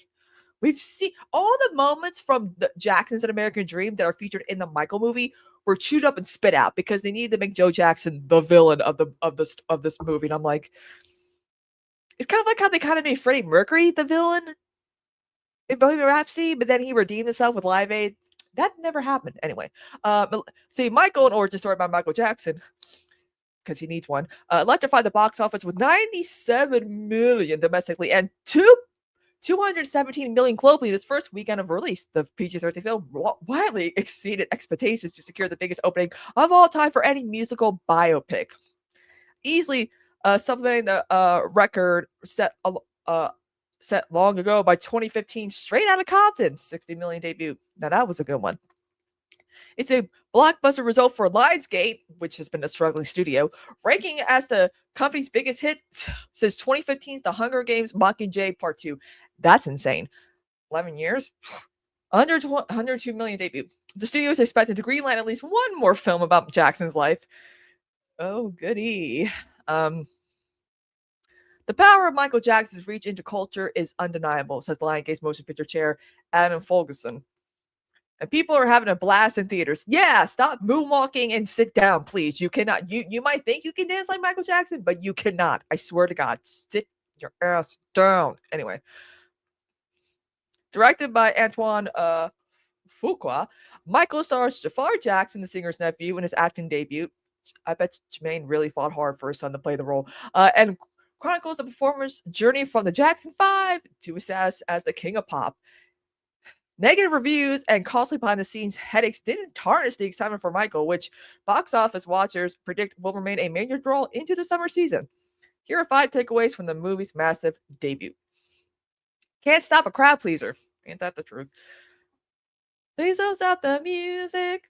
Sorry, that's Rihanna's song. Never mind. Critics have complained that Michael paints a sanitized portrait of Jackson since the film ends before he was accused of child molestation. Yeah, like, okay, here's the thing, though. I feel like ending in 1998, they're glossing over. I'm like, ending it like right at the end of like the Dangerous tour would have been like, oh, what are they sanitizing? Like they ended it during like the Bad tour. I'm like, I feel like if they ended it like during Dangerous, yeah, that would be very like, oh, right before when things really do go south. But like, anyway, I know a lot about Michael Jackson's life, so it's like, I mean, they ended the movie with the song Bad. I'm like, if you're gonna do his legacy continues and on a high note, like Man in the Mirror, because the whole song, the whole point, make that change. He changed, the skin, the whatever. Like the fact that he ended on Bad, I'm like, out of all the songs to end like the movie on, it's like a dud. I'm like, what about Man in the Mirror's in the Bad album. I think he performed it on the Bad tour at Wembley. It ends on a high note. He's gonna be making some changes to his you know what I'm talking about. Like I'm just like, anyway. See what I mean? Like this is some of my gripes with this movie, and I'm going to be talking about this in the after party if we have one tonight because I need my time to vent to the guys about this movie. Anyway, let's see. So critics have complained that Michael paints a sanitized portrait of Jackson since the film ends way before, by the way, he was accused of child molestation. Again, 1988. Versus 1993, that's like 5 years. I know math, sort of. Jackson, who died in 2009, has denied all the allegations. Here's my take about the allegations.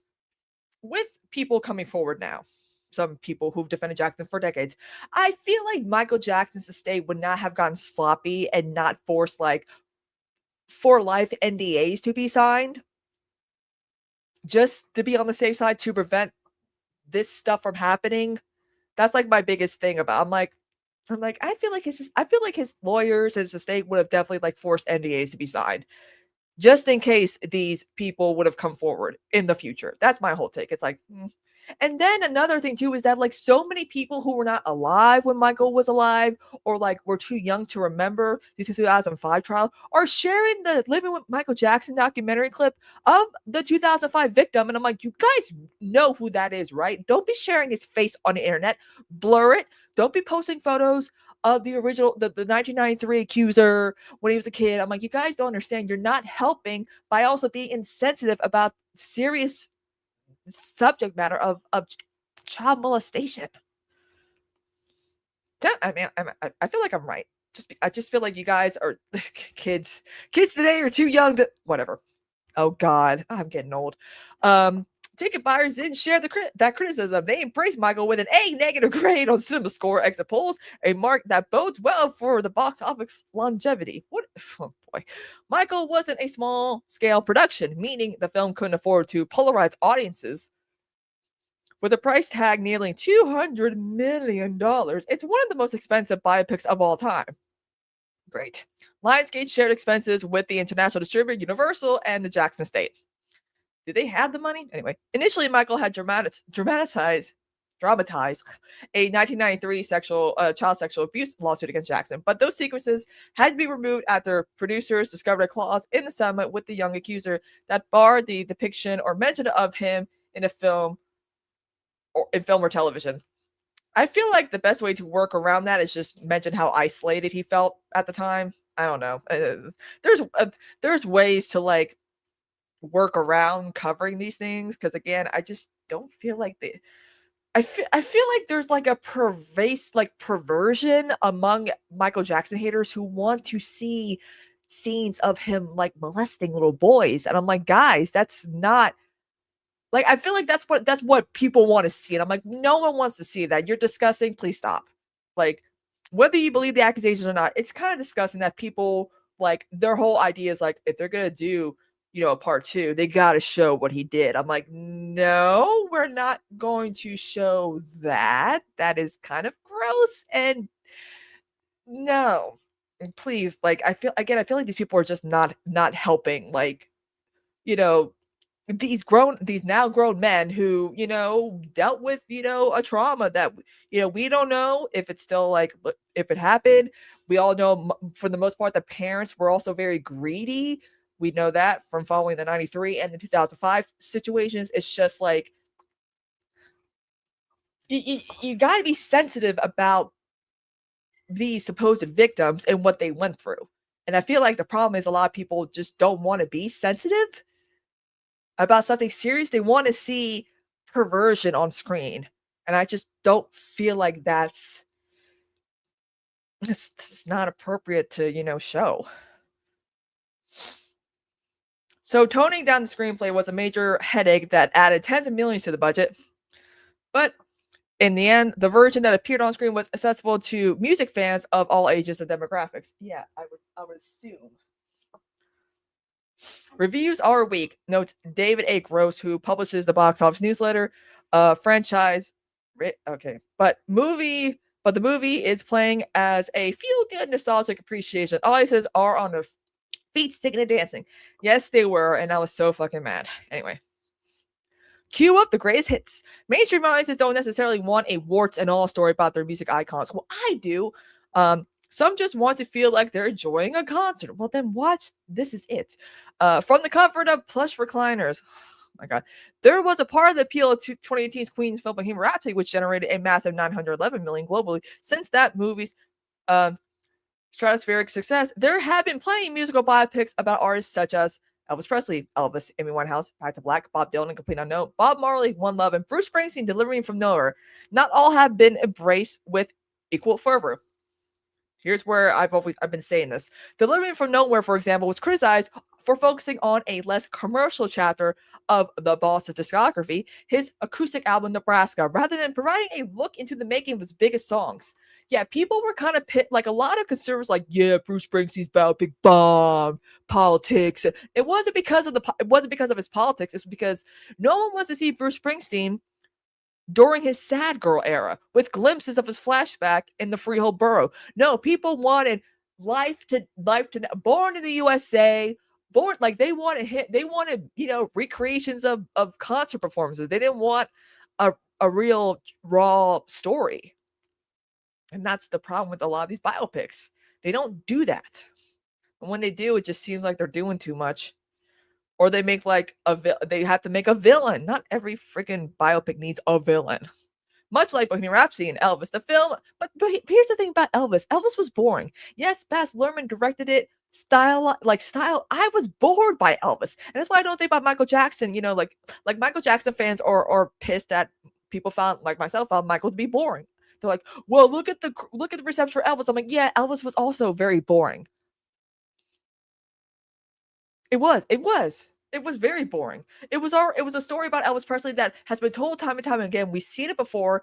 They glossed over, his relationship with Priscilla. At least with Priscilla's movie by Sofia Coppola, we kind of addressed some of Elvis's problematic instances of manipulation, abuse, and grooming, which again, the Presley estate was not happy about because people think Priscilla Presley is still using the Presley name, her husband or ex-husband's name, for fame. And it's like, yeah, that's still also true.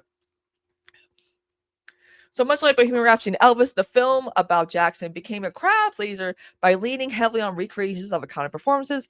In this case, a Billie Jean, Thriller, and Beat It. Yeah, the funny thing about the Beat It sequence is that it's as if Michael Jackson solved the gang of the violence between the Crips and the Bloods by featuring them in his Beat It music video. And I was like, that is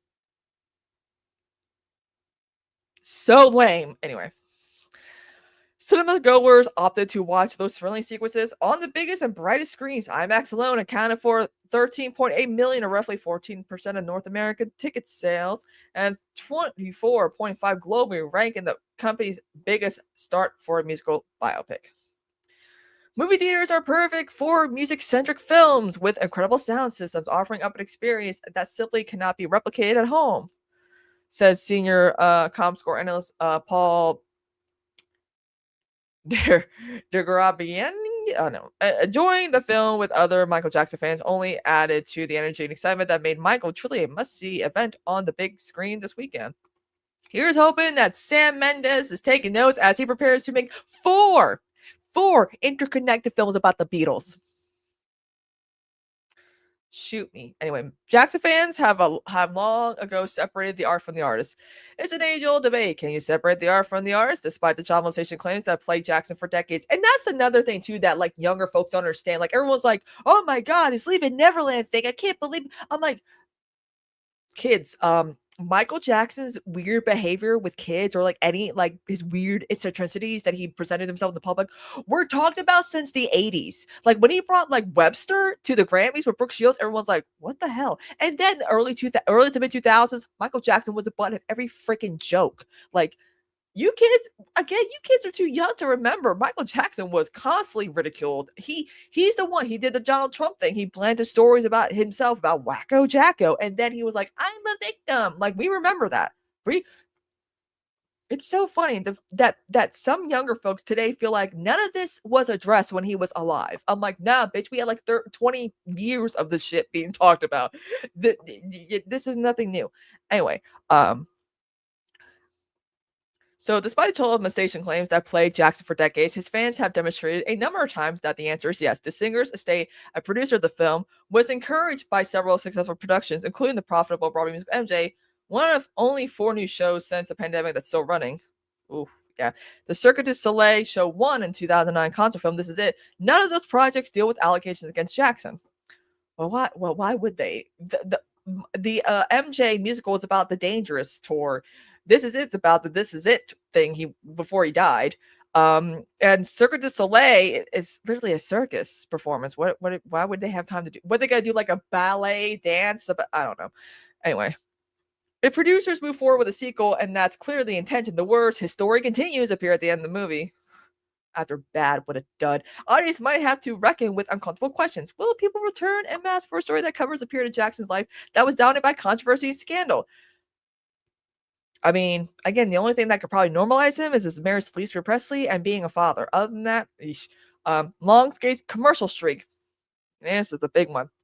What a difference a couple of years can make. By the end of 2024, Lionsgate's box office fortunes were downright depressing after an epic string of failures, including Borderlands, a reboot of The Crow, and The Wander prequel, White Bird. Wait, what was that? Since last fall, though, Lionsgate has been on an upswing Oh, who's gonna buy them?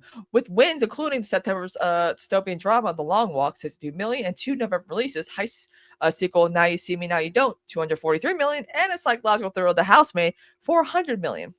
Oh, is Paramount gonna buy them since they became profitable all of a sudden?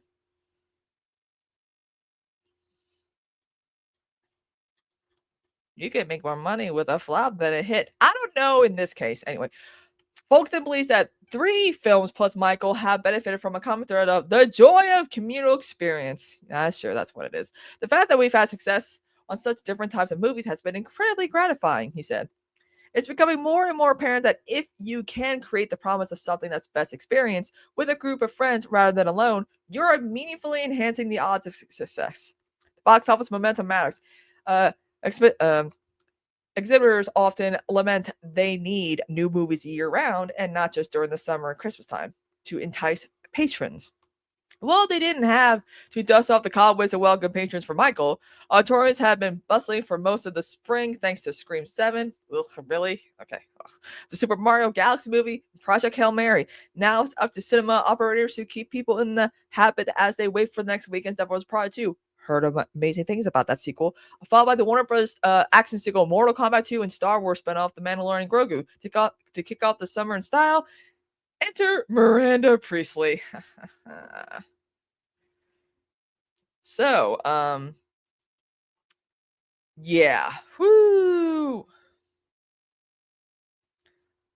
So, anyway, so yeah, basically kill the biopic movie is what I'm saying. I mean, there are so many. There's actually been better. I mean, Elvis had a miniseries back in like 2005. That's pretty good with Henry VIII from the Tudors. Great. Elvis and Me about Priscilla. Awesome. Priscilla, the Priscilla movie. I mean, there's just been better Elvis movies, and we've had better Michael Jackson movies.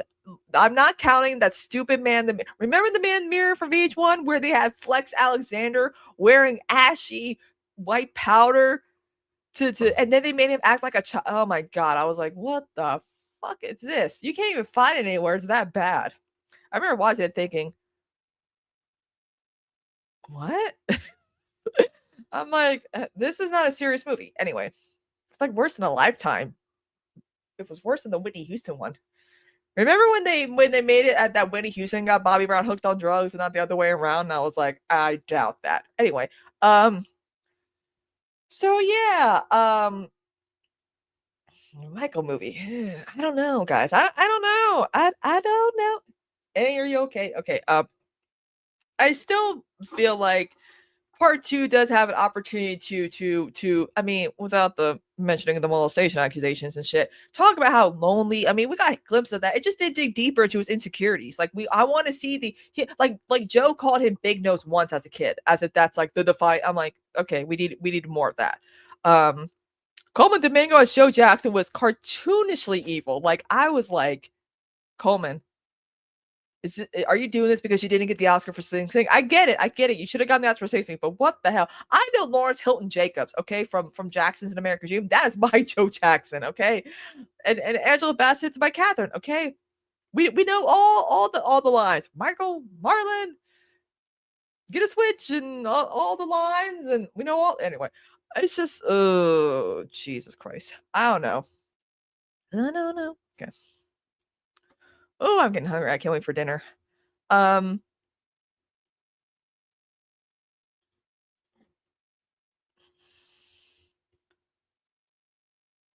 Fox News calls Jimmy Kimmel the Hassan Piker of ABC News. Oh God, kill me. What the sorry. I'm just looking at something and it's just so amusing to me. Oh Jesus. Why the fuck? What the fuck? Okay.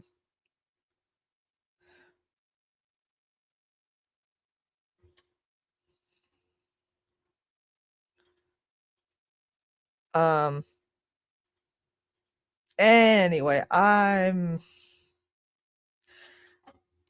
also Van Jones did like a video about like a 10-minute long video about Hassan, and I'm just like, Jesus Christ, man, I cannot take any of this seriously anymore, y'all. It's getting out of hand. It's getting, dare I say, bad. Okay, sorry.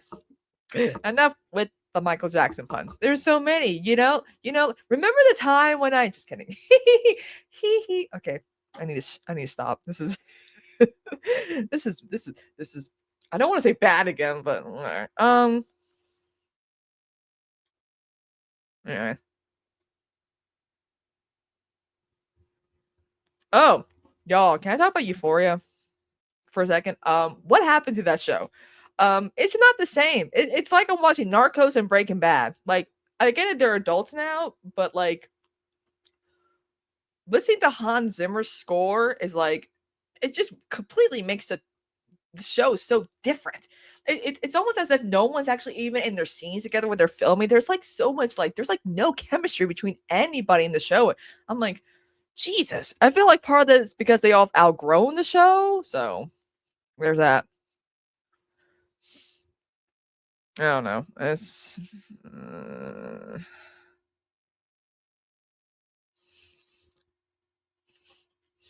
I don't know.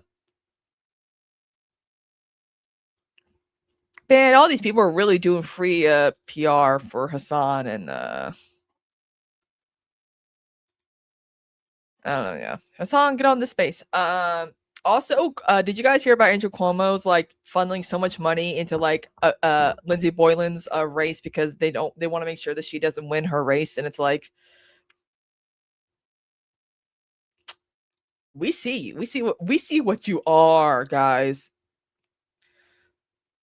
Like, it's so crazy that Andrew Cuomo still has influence in like New York City politics. Oh, you can reach out to him. Yeah, I would love to have him on my shit. Just kidding. I mean, maybe.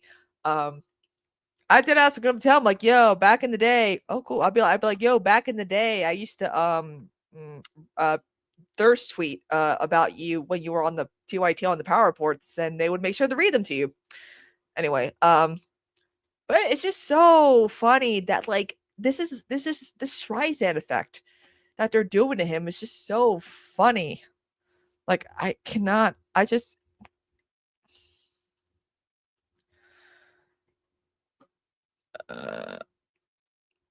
well, at least Fox News agrees that he's dividing Democrats. Well, I mean, it was all the freaking, like, this is the problem I have with the Democratic Party is that they're allowing, I mean, he's got email. I don't know.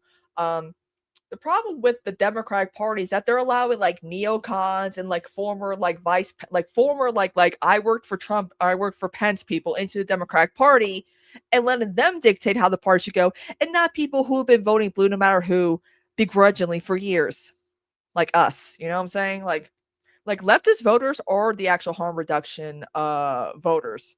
Like, I don't know why people think that the left doesn't vote. I'm like, you guys need to get offline.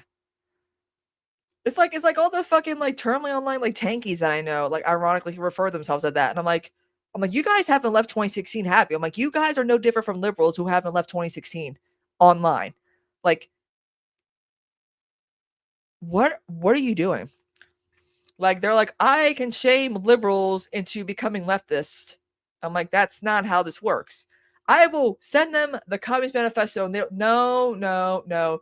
Do not be. This is the problem I have with so many like far leftists or ultra leftists or people who refer themselves as tankies, is that they think that if you beat a normally person to death with theory, they will become a leftist. I'm like, I'm sorry, but no one cares about old socialist Jew and what he believes in to bring the revolution. And what people want is like their material conditions needed. They're more policy driven. They're not theory driven. They're policy driven. This is why I get why liberals think we're annoying, because we all get lumped in with those idiots. So drives me nuts that I still like whenever it's so weird, like debating different fractions of people on the left, and it's like, y'all have not left 2016. And that's sad and pathetic, and that.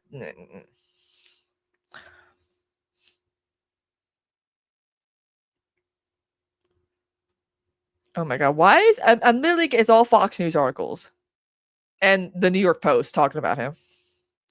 Oh, the ADL, great. You guys hear that the Southern Poverty Law Center is being investigated by the Trump administration, and everyone's like, what about the ADL? I'm like, why would the ADL? I mean, the ADL's out here saying Elon did not do a Heil Hitler salute. Meanwhile, the Southern Poverty Law Center was like, yeah, it was a fucking Nazi salute. They got to keep their money. That's what it is. Yeah, Joe. Yeah, I know him. It's crazy. A lot of people, I mean, people are so stuck in their little corners and their little echo chambers or whatever. And then when you realize like it's so bad, I cannot fathom how bad it's gotten. Like, I mean, what's funny is that the White House correspondent shooter followed and engaged with Twitter liberals and centers who a lot of us have been having spats with recently because of the Hassan Piker discourse that they can't seem to let go of. So it's like, oh my God, he's one of y'all. You guys are crazy. You guys are psychotic. And judging by their tweets, yes, it is. Yes, they are. I'm like, are you okay? Like, they always say white leftists. I'm like, what about black leftists? And they're like, well, I'm like, no. Like, I got, like, I'm like, how do you think some former white liberals become leftists? It's because they listen to people of color on the left. And it was so funny that I'm like, you guys always dismiss black leftists. You guys always think that they're listening to whatever we say as if they don't have their own voice, their own authority. It's offensive and racist, and y'all know better.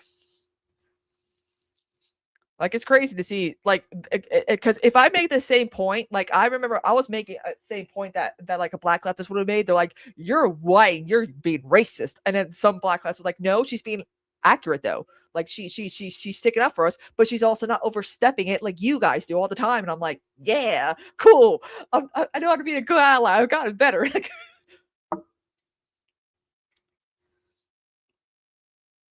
Yeah, no one believes it because everyone's like, build the ballroom. Well, guess what, guys? The ballroom isn't big enough to fit everyone for the White House Correspondents' Center. So even if we build that ballroom, it ain't gonna do shit.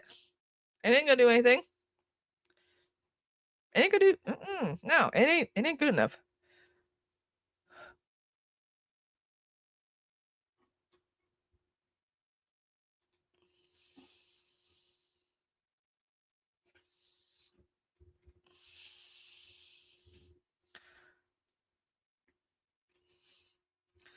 Anyway, so it's just so weird seeing like all these people be so annoying, and it's like you guys have not left or evolved as like people politically.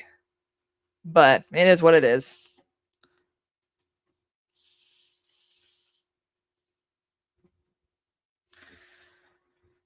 So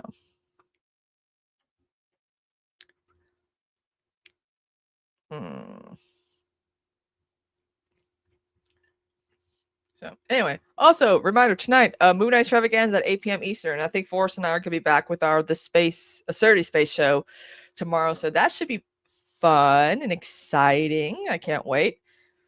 Forrest and I haven't done a show in like a month. So that should be fun,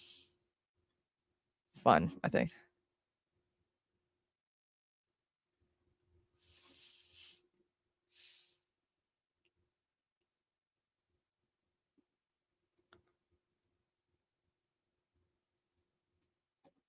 Oh boy. Anyway. Yeah. Also, I told you guys that my mom's going to be getting her Social Security money soon, which means I don't have to worry about rent anymore. Starting in June, I hope. It would be nice if it came like this month. It does. Sometimes it's kind of quick when you get approved, and then finally, I can't wait to get that back pay though. If I get back pay, my mom tells me that I'm going to use. She's like, you're going to use all the back pay that I receive for your get a new computer, because I need a new computer. I've been using my laptop for streaming, and it hasn't been that. I noticed I've been noticing hiccups when I'm streaming because this laptop is like from 2021. But even then, that's like, oh, it's old. Get a new gaming computer. Maybe do some gaming on stream here. Like some Sims 4 gaming, possibly. Yeah, I'm excited. Hopefully, get that. I mean, $2,000, that's rent and all the bills and then some. That's crazy. Also, I got a new cleaning customer who hates Trump. She literally has the 86-47 thing, and I'm like, careful now, James Comey's getting indicted over that shit. Can you believe that? I'm like, he's not the only one who did that. A lot of people were doing that stuff. You're gonna indict. I think with the James Comey indictment over that, they're using him as like an example of like, watch what you say about our president online.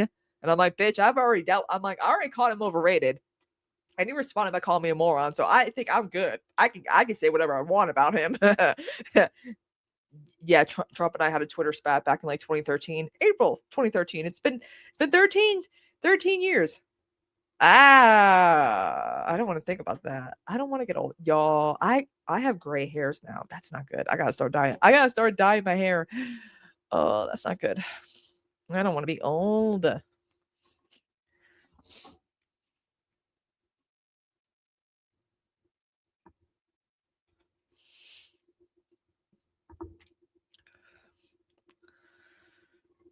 So, also, there's only one Republican that's against the idea of a total and complete abortion ban in South Carolina. Good for him, because he's like, this shit's crazy, man. This is too extreme. If you're no exceptions at all, what the fuck? Anyway, good for him.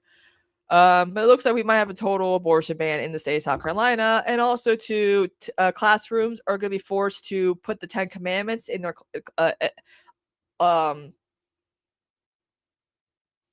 You know what, Chuck? You're probably right. I need to start doing that. Do you guys want to see me as a brunette or still blonde or what? Let me know in chat. But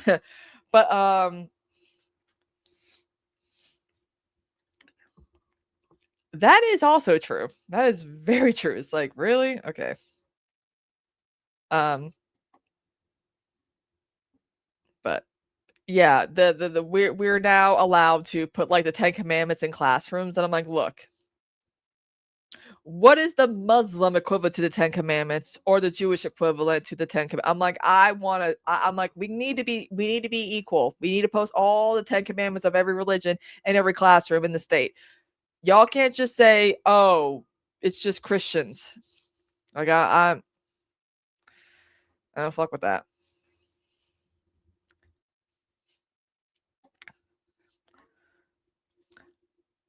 Oh, guys, I found the TikTok. Are any of you on Facebook? And if you are any of you like part of like your local like community, like your community's local Facebook group? You know how boomers asking the dumbest questions like ever. Well, I got some. Whenever I'm sad, I just watch this video because this guy is so. Okay. Oh, damn, that's so low. Okay, here we go. This shit. Oh, shit. Nope, that's not what I wanted. I always end up clicking the wrong thing now. I hate all these updates that StreamYard does now. This is funny as hell, y'all. Tell me this is not your local Facebook group.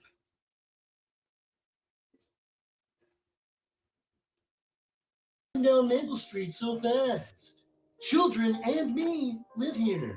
There's been a white van parked on my street for the last hour.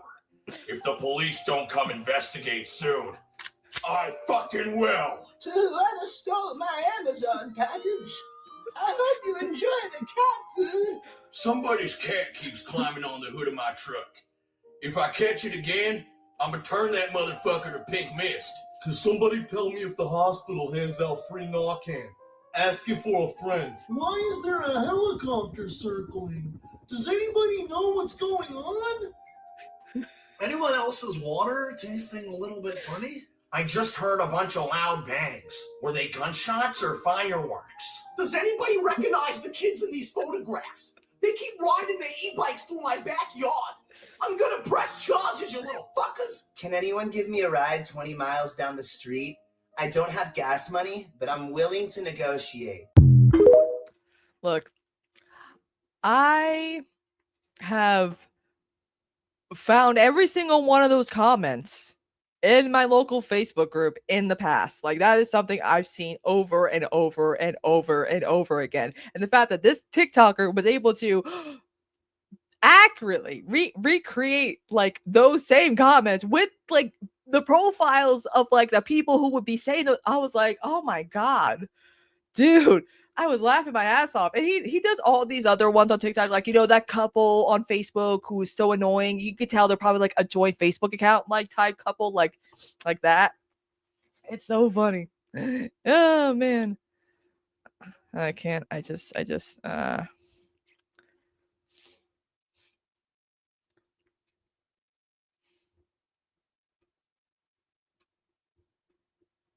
just can't help it, man. I was like, man, some people, I don't know why do we still have Saturday Night Live?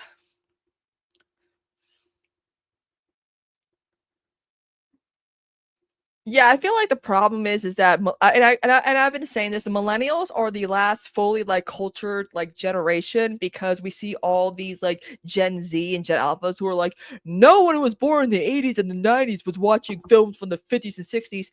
That's all we were watching.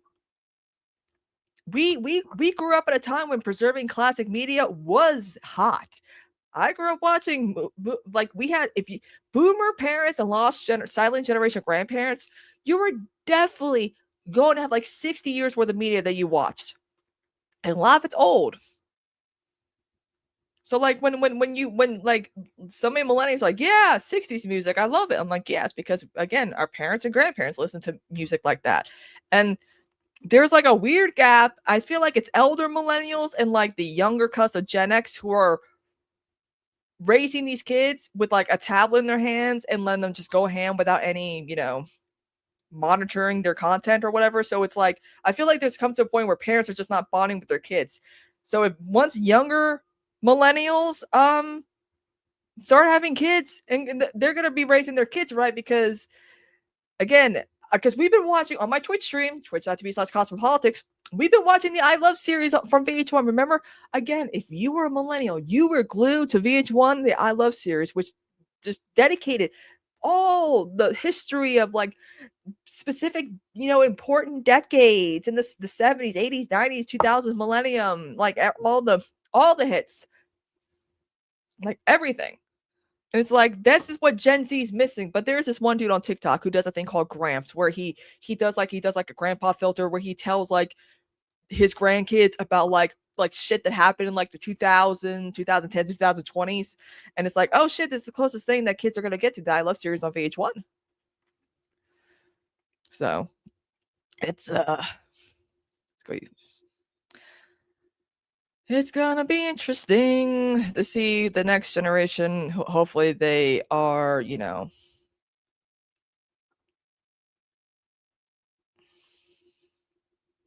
hopefully they actually do watch their history. Thank God I did. Kind of crazy though that we did not I mean, there's a few things. There's a few spinoffs that they had. We gotta finish watching that. But anyway. I don't know. Oh, guys, guess what? The Oscars are next year. Next year's Oscars are, again, so late. Again, why? But I have good news. The day next year's Academy Awards air is going to be March 14th, the day Kraft fries. Yeah. Can't wait. I'm excited. But again, why are the Oscars so long? Why? Can we please bring them back in February? I'm so glad that all the discourse is over with now, but like the longer the award season drags on, like it should not have. We should be having like 2 months between the major awards. It's driving me nuts. As I would know, I host a movie podcast and we cover Oscar films every year. Oh, anyway, what do I know? So, yeah, I grew up watching I Dream of Jeannie, Bewitched, The Addams Family, The Brady Bunch. Oh my God, I had a crush on Barry Williams when I was younger. I had a crush on John Ritter in Three's Company when I was younger. Some of my crushes were like dudes from shows from the 60s and 70s. Like, something was wrong with me.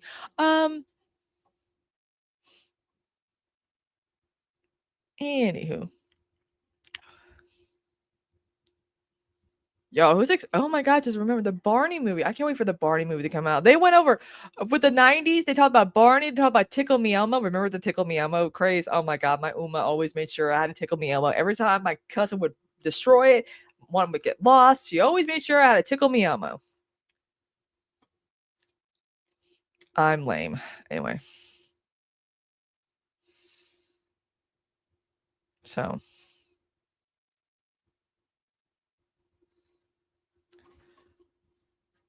I can't wait to make dinner. Oh yeah, she was gorgeous, and also too one of the highlights of I Love the '70s was Paul Lynde, and everyone's like, I cannot believe people did not think Paul Lynde was gay back then. I'm like, what? What are you talking about? That when I think of your stereotypical heterosexual macho man, I think of Paul Lynde, right?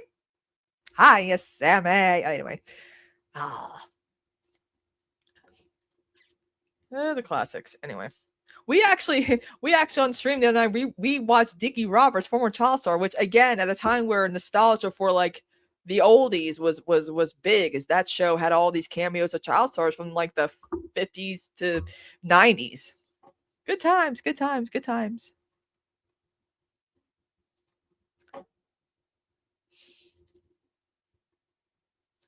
But oh, call me on indictment. I'm still innocent. I'm still unafraid. Awesome. Cool. Good for you. Bad is a better album than Thriller and Off the Wall.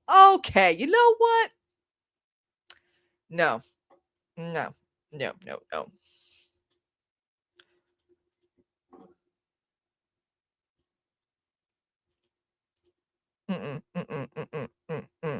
No. I when people Michael I'm not gonna say anything. I don't have enough time, but really? Okay. You know, there's a debate about whether before I go, there's a little debate about whether or not Michael Jackson's duets with Paul McCartney, which one's better. Say, Say, Say from Pipes of Peace, Paul McCartney's album, or The Boys, The Girl Is Mine from Thriller. It's of course Say, Say, Say, because it's more upbeat. But without The Girl Is Mine, we wouldn't have The Boy Is Mine by Brandy and Monica. Without Islands in the Stream by Kenny Rogers, Dolly Parton, we wouldn't have Ghetto Superstar. I'm just saying, guys, some of these mid songs can create even better songs, is what I'm saying. Okay. Anyway.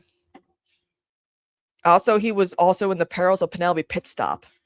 So that's my whole thing.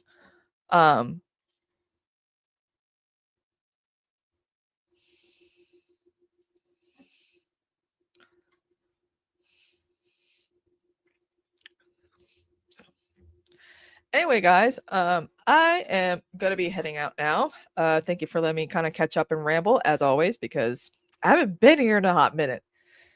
Ugh. Anyway, Alex is gonna be taking care of y'all for the next hour, and then at 8 o'clock I'll be back on Moonrise Extravaganza to talk about a film. Oh shit, I still have to watch it. I watched it. Don't worry. Anyway. I will see you guys in a bit. Bye-bye.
Hello, folks, and welcome to Devil's Advocate Productions on this space. I am Alex. I'm the Devil's Advocate. I talk about music, movies, TV, video games, and politics here on this space, whatever I feel like talking about, folks. And today is a very special day. I got tons of stuff to talk about. I am going a little long today. Carlos is not going to be here afterwards. Difficult Truth going to be back next week. So I will be going a little long, but not too long, because I got a shindig to go to. I am wearing jeans, folks. I know you don't usually see the bottom half of me anyway, but I almost never wear jeans. I hate jeans. They're too tight, too annoying. But I got a place to be, and it is the Lindsey Boylan election party, celebration, event. Fingers crossed she wins. Knocking wood. But yes, I am very excited. So I'm also wearing my Devil's Advocate shirt because shameless promotion, folks. Shameless promotion. But yeah, what have I been up to recently? I have been on YouTube. I haven't really made stuff in the last 6 days. I guess there'll be a reaction coming tomorrow for sure to make up for that. But I have been live.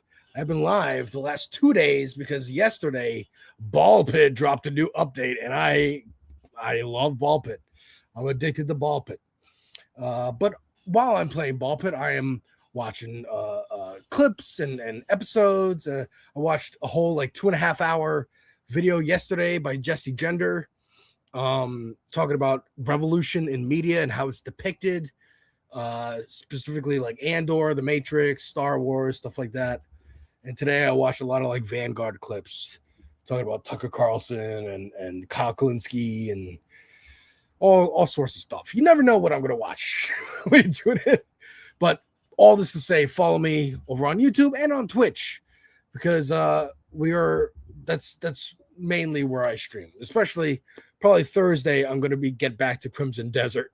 So that's going to be from the PlayStation, and I can only stream to one platform from there.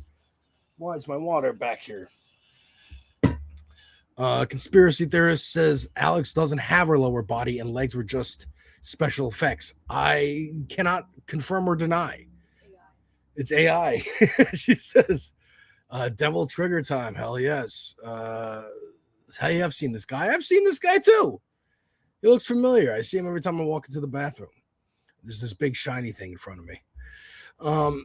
Folks, there's been stuff happening, and we're going to talk about it. Like I said, I'm going a little long today. Hopefully I can get in all the stuff I wanted to talk about. Maybe even some of the extra stuff that I took out. Let's also cross our fingers and knock wood that my computer doesn't freeze because of all the tabs I have open. It's a running problem. It's a running gag at this point. But you know what? I am one for running gags. But let's begin with some somber news. There was a shooting. There was a shooting that happened in Indiana University. This was April 26th. There was a mass shooting event in the morning in Indiana University that left 9 injured. The Indiana Daily Student has been facing pressure by Republicans and school administrators to shut down the print edition all year. Why hasn't Donald Trump or Legacy Media Corp reporting about this? That's crazy. That's crazy that there was a school shooting on the same day that there was a shooting at the White House Correspondents' Dinner. Because the day Charlie Kirk got kirked, there was a school shooting. This seems to be a recurring thing. Now, throw a dart at a calendar, there will probably be a school shooting that day in America because that's the country we live in now. Gotta reform gun laws. That's the answer. We know it. That's the answer. But people don't even bring it up anymore on the news because we're so used to Republicans saying it's not the time for that. We're not going to talk about that. And hell, even the anchors being like, well, we really want to talk about the drama of it all, other than the actual solving of the problem, which is irritating, and I hate it. But yes, there was an attempted shooting at the White House Correspondents' Dinner. We don't even actually know if the attempted shooter fired any shots. There was reports that he fired shots, like a Secret Service guy was hit in the chest. His body armor was hit, but it could have been another Secret Service. It's based on the angles and whatnot. And they could obviously, they're incompetent lunatics. Cops are generally. So, of course, they would be like, shoot each other and then blame the person who they were trying to catch. Of course. Look no further than Olayemi's fantastic video on monsters and how cops make monsters out of normal, regular, degular ass killers because they are hiding their own incompetence as cops. But yes, there were funny clips. Like this one is probably my favorite one. You get 2 for 1 in this one.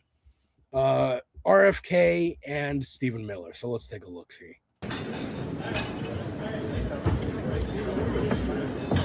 Ushered away. Here's Stephen Miller being ushered away, seemingly using his pregnant wife as a body armor. You blink and you miss it cameo in this video, really starring RFK and Cheryl Hines. Here is RFK being ushered away. Cheryl Hines trying to follow them because RFK is just so used to leaving his wife behind, he doesn't even think to look back for her. The only times he asks, where's Cheryl, is when he's with another woman, when he's with Olivia Nuzzi from the Free Press. That's the only time. Yeah, she's trying to run in like heels. Also, how long is this clip, dude? What else is in this clip? Was this Dana White and Hexteth? Dude, I literally thought that was Colin Jost for a split second. I did not realize, like right here, that looks like Colin Jost, dude. I did not realize the resemblance. When they did it on SNL, I'm like, it works. Like, it's funny that Colin Jost is playing him. But here, I'm like, oh, I get it. Blurry Pete Hegseth is Colin Jost. That's crazy. What are we doing? And people don't even know, like, should we be running? Like, should we be scared? I don't know. Everyone's just kind of listlessly with his Johnny Fetterman just sitting there. Big lunkhead oaf. Is that his wife? She's been conspicuously absent from social media. She was all over the campaign, dude. All over the campaign. Yes, immigrants. Yes, kids out of cages, blah, blah, blah. And then he starts doing that mansion turn. She's just nixes. I'm not on social media anymore. I thought she might have divorced him, but I guess not. So she is. Rare, I think, Giselle Fetterman appearance. I think that's her. Can't quite tell. It might be somebody else. Don't take my word. Someone's trying to start a USA chant, which is actually hilarious. Like they thought they could recreate the other assassination attempt moment of the fight, fight, fight USA. Oh my God.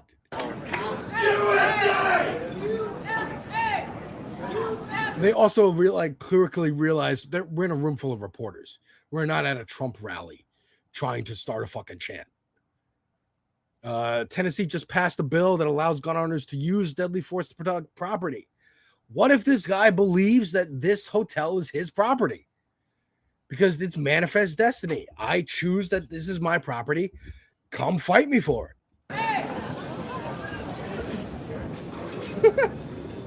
People ducking. This is just all sloppy and crazy. Everyone's just kind of like, I don't know. Should we move?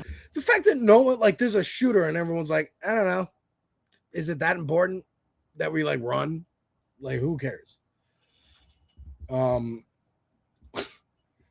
So once again, the same day that there was a school shooting with actual victims, everyone was paying attention to this dumb shit at the Correspondents' Dinner and asking stupid fucking questions immediately afterwards. For example, I present to you Dana Bash on CNN asking Jamie Raskin a question about rhetoric. Yeah, and you have, and as many of your fellow Democrats have used some heated rhetoric against the president. And do you think twice about that when something like this happens? What rhetoric do you have? I like that he's actually confused when she asks, because like, what a question.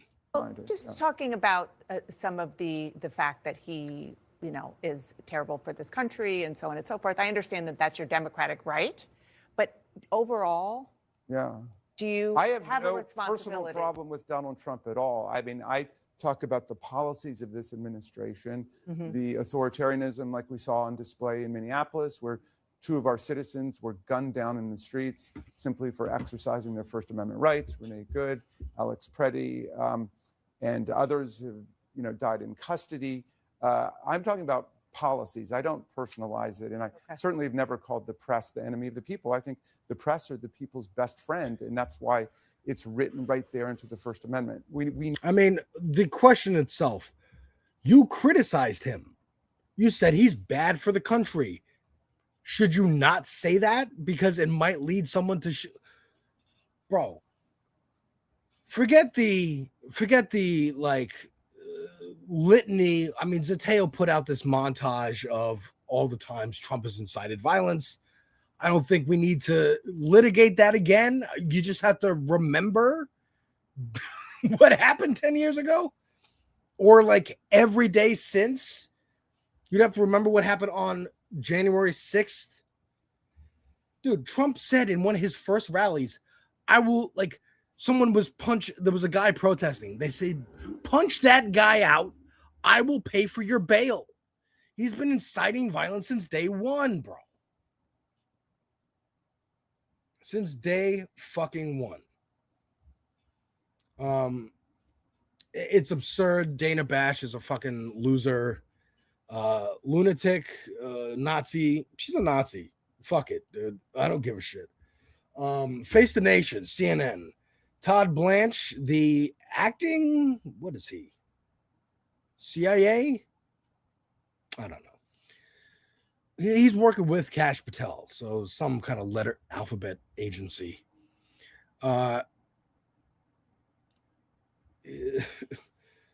It's actually brought up. The gun control question is brought up, right? So like, hey, Silas, what's going on, bro? Appreciate you. The gun control question is actually brought up. And again, it's quickly moved past. Like, she doesn't even stick with it for more than 2 minutes. Here we go. So the alleged shooter, as we just said, had multiple weapons in his possession. Here in the District of Columbia, open carry is not permitted. You just said he traveled from California across the country by train. At this point, yeah, dude, fucking JD Vance called Trump America's Hitler. There's your rhetoric. There's your rhetoric. And hell, Anna Kasparian over on TYT was like, stop calling him Hitler. If you call him Hitler, what are people supposed to do? Like, she was also saying that. Tone down the rhetoric, Dems. Don't say that. Don't say that, lefties. Because then you're going to get some inspired shooter, and then we're going to get blamed, and our movement's going to be held back, and blah, blah, blah. We need to capitulate. And I'll get to that in a fucking second. You believe me. are you thinking at the federal level of changing security protocols in any way to, for example, match on trains what you are expected to go through when you fly, where you do have to declare a weapon when you cross state lines? How did he travel by train without any challenge and arrive here in the nation's capital? And look, this isn't about, in my mind, changing the law or making the laws more restrictive around possession of firearms. It appears he purchased these firearms the past couple of years. We don't know how those firearms ended up in his possession in D.C. We can make some assumptions based upon what I just said about how he got to D.C. But I don't think the narrative here is about changing laws or making our laws more restrictive. This is about law enforcement who are doing their jobs and a suspect who tried to do something and failed miserably. Yeah. Well, I'm not talking about changing the law in terms of possession of a firearm. I'm asking about crossing state lines with... Like, you can't even bring up the idea of crossing state lines. Like, she's not even saying, hey, you shouldn't even be able to get on a train with guns. She's not even bringing up that, like, lunatic idea, right? She even brings up in the beginning, you can't get on a plane with a gun. Maybe you shouldn't be able to get on a train with a gun. But she didn't even make that argument.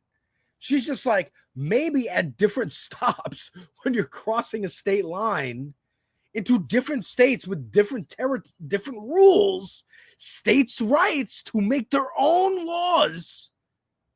Your arguments, maybe there should be checks. Hey, this train is going through a state that doesn't allow open carry or doesn't allow whatever. You need to be checked. If you have guns in your luggage, they need to be like under the thing, or you can get them when we cross the other state line into the other state that allows them. I don't know, but she's not even like pushing. And he's like, no, don't even bring it up. That firearm and arriving in the Capitol. If you try to fly, you do have to have your firearms declared in some way. You don't when you get on a train. Well, look, you are talking about, I mean, if we're asking the question, that's talking about changing the laws. And I don't think that's something that we should be focused on right now in any way, shape, or form. Okay, not a loophole. There are lots of ways that, yeah. So, I mean, look, we also don't know, we don't have all the answers this morning. We're still looking into what happened, how he got the guns, if he got them legally. But what we do know is that he tried to use them. He did have 2 firearms and some knives on his person when he tried to use them. And he was stopped before he got anywhere near the president, before he got near any of us that were in the room at the time of that this occurred. And that's again, we can't overlook, and I'm not suggesting you are, but we can't overlook the great work of the Secret Service last night. All right, so his job is just to get there and be like, the Secret Service is great, we're great, everything's great. Even though multiple attendees have been like, the security was lax as fuck. There wasn't a Secret Service at the door.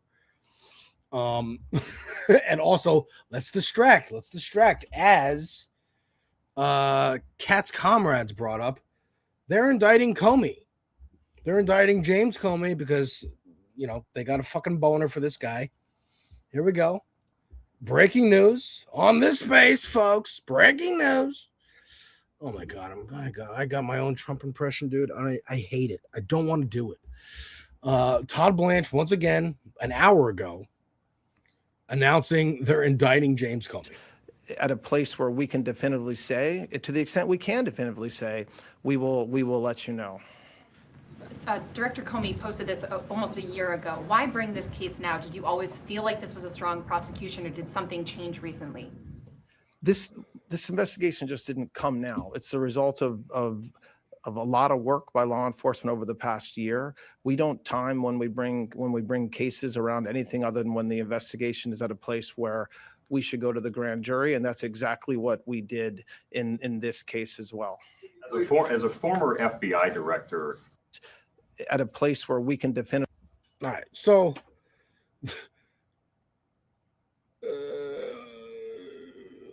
okay, they're indicting Comey over, what is it? Seashell Post. He said, well, they're back. This is 13 minutes ago. This is his response. I don't even know what the original post was. Oh. He put a picture out. 8647. Right? 86, President 47. They thought they took that as a threat. Oh my God. Indicting a ham sandwich. Exactly, dude. He does. What the fuck? All right. Well, here's his response. On a North Carolina beach. Another back. This time about a picture of seashells on a North Carolina beach a year ago. And this won't be the end of it. But nothing has changed with me. I'm still innocent. I'm still not afraid. And I still believe in the independent federal judiciary. So let's go. But it's really important that all of us remember this is not who we are as a country. This is not how the Department of Justice is supposed to be. And the good news is we get closer every day to restoring those values.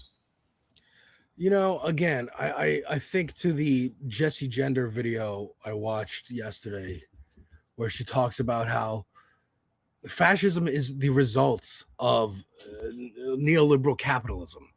Like in Star Wars, the Republic led to the conditions where a fascist takeover was possible because corporations had too much power.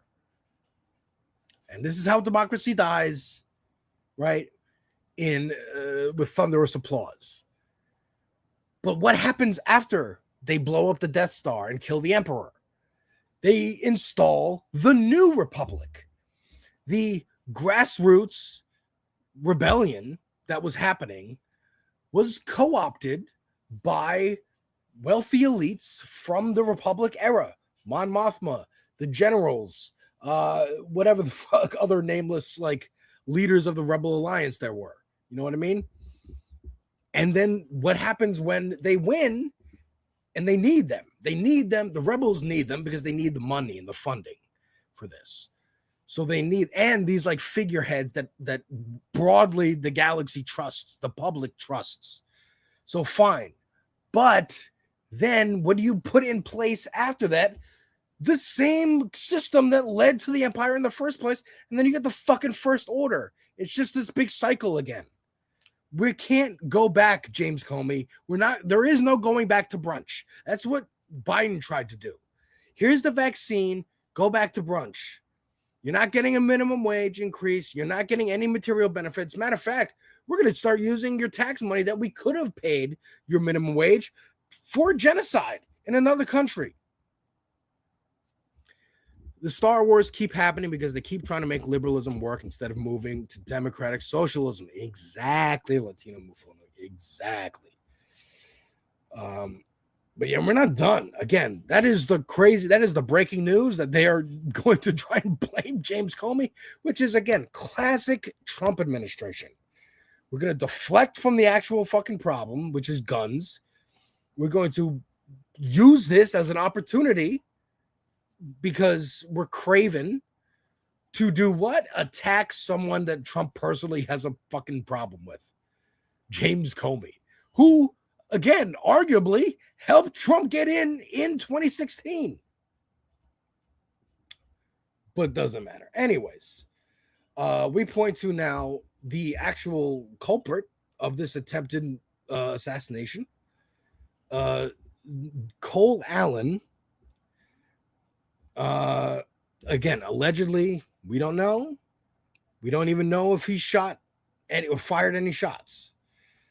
But apparently his social media profile suggests he hated Hassan Piker and the far left and pro-Palestinian protesters. He also criticized Arab voters in Dearborn, Michigan, who didn't vote for Kamala over the genocide in Gaza. I'm sorry, but I'm not going to just give up the last 85 years of civil rights and put my voting rights in jeopardy because of this. Because 1% of the population of Michigan is upset over a decades-long conflict on the other side of the world. This is a neoliberal shooter. Palestine protesters are, functionally speaking, Republicans. I find far-right and far-left dipshits who say, I want the war to stop offensive. Do you think Ukrainians don't want that? My position on Gaza is nuanced. Oh, my God. My position on what's happening to Jews at home is not. They're no different from the KKK. This is the K-Hive shooter, folks. This is the CNN, MSNBC, libbed up, coconut head, K-Hive. This is that. That's what this is. Hassan does not incite violence. Matter of fact, the people criticizing and saying he does, like Ben Shapiro did, there are shooters who named Ben Shapiro as their inspiration. There, I think that was the mosque. There's too many. There was a church, I think in Virginia. And then there was Christchurch in Australia who named Tim Pool and like Candace Owens and shit. They literally incite violence. Libs of TikTok directs violence towards the people that she finds on TikTok, right? Chaya Raichik. She looks up weird looking teachers and stuff that she knows they'll get pissed about. And then she knows who the audience is. She knows who the audience is. And that's scholastic terrorism. That's the point, right? That's the Matt Walsh way.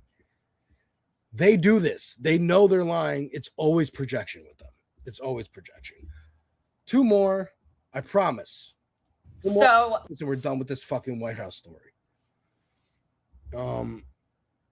So what was their other response to this? Their other response. Well, first of all, here's another funny clip. I just find hilarious. Someone, I don't care. A lot of right wing is taking this clip in particular and being like, the press are evil and craven and blah, blah, blah, because they're taking selfies and stealing wine. Which, again, I think is hilarious. It's just like they're all elites. Fuck them all. Fuck you. If you're a journalist, fuck you for going to this in the first place. You know, so yeah, take your wine, whatever.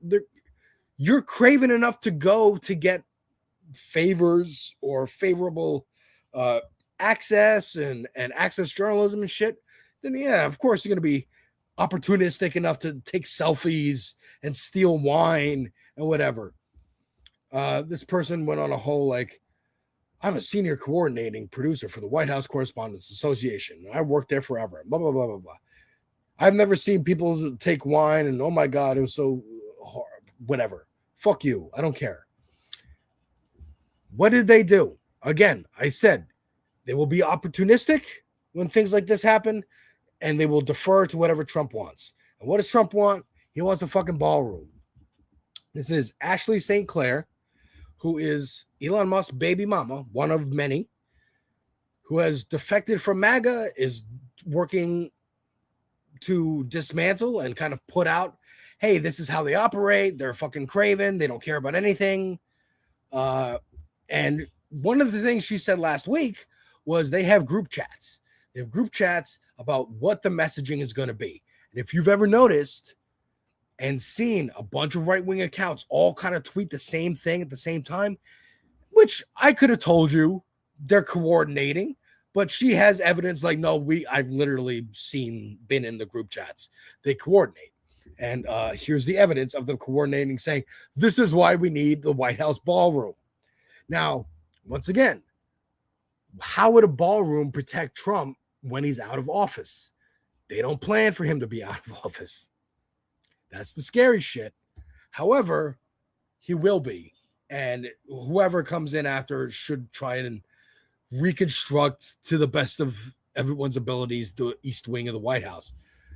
But here's her just explaining the group chat situation. So last week, I told you guys that all of MAGA is paid and they coordinate Fetterman their is in these group messaging in chats. lockstep via group chats. Yeah. And what do you know? All of these people came to the conclusion that after they saw what happened at the White House Correspondents' Dinner, their first thought was all independently, Trump needs his ballroom. The statistical likelihood of this happening in a vacuum, if we are to stipulate that these people are not coordinated, the statistical likelihood of this happening, that they all came to the same conclusion, not probable, okay? I think it's also important to note that one of the main group chats in which they coordinate this messaging is literally called Fight, Fight, Fight after the attempt on That's Trump's hilarious, life and dude. Butler. I didn't know that. Okay, and this has the official Trump War Room, members of the administration, including James Blair, and all your favorite MAGA influencers. And I would log on and show you more of these messages, but I can't log on to Twitter because they're suing me for $75,000. That's funny. Yeah. So again, yeah, Elon is coming after her hardcore, trying to get custody of the kid, saying she's gonna like trans the kid and she's crazy, blah blah blah. I hope any court would throw that the fuck out. Again, this is somebody who's actually doing the work to fight against, right? Everybody giving fucking Tucker Carlson credit. Fuck Tucker Carlson forever. I don't give a shit. 5 minutes ago, you're like, fuck him. Publicly. But years ago, privately, you're saying, I hate him. I don't want to cover him anymore. He's fucking annoying.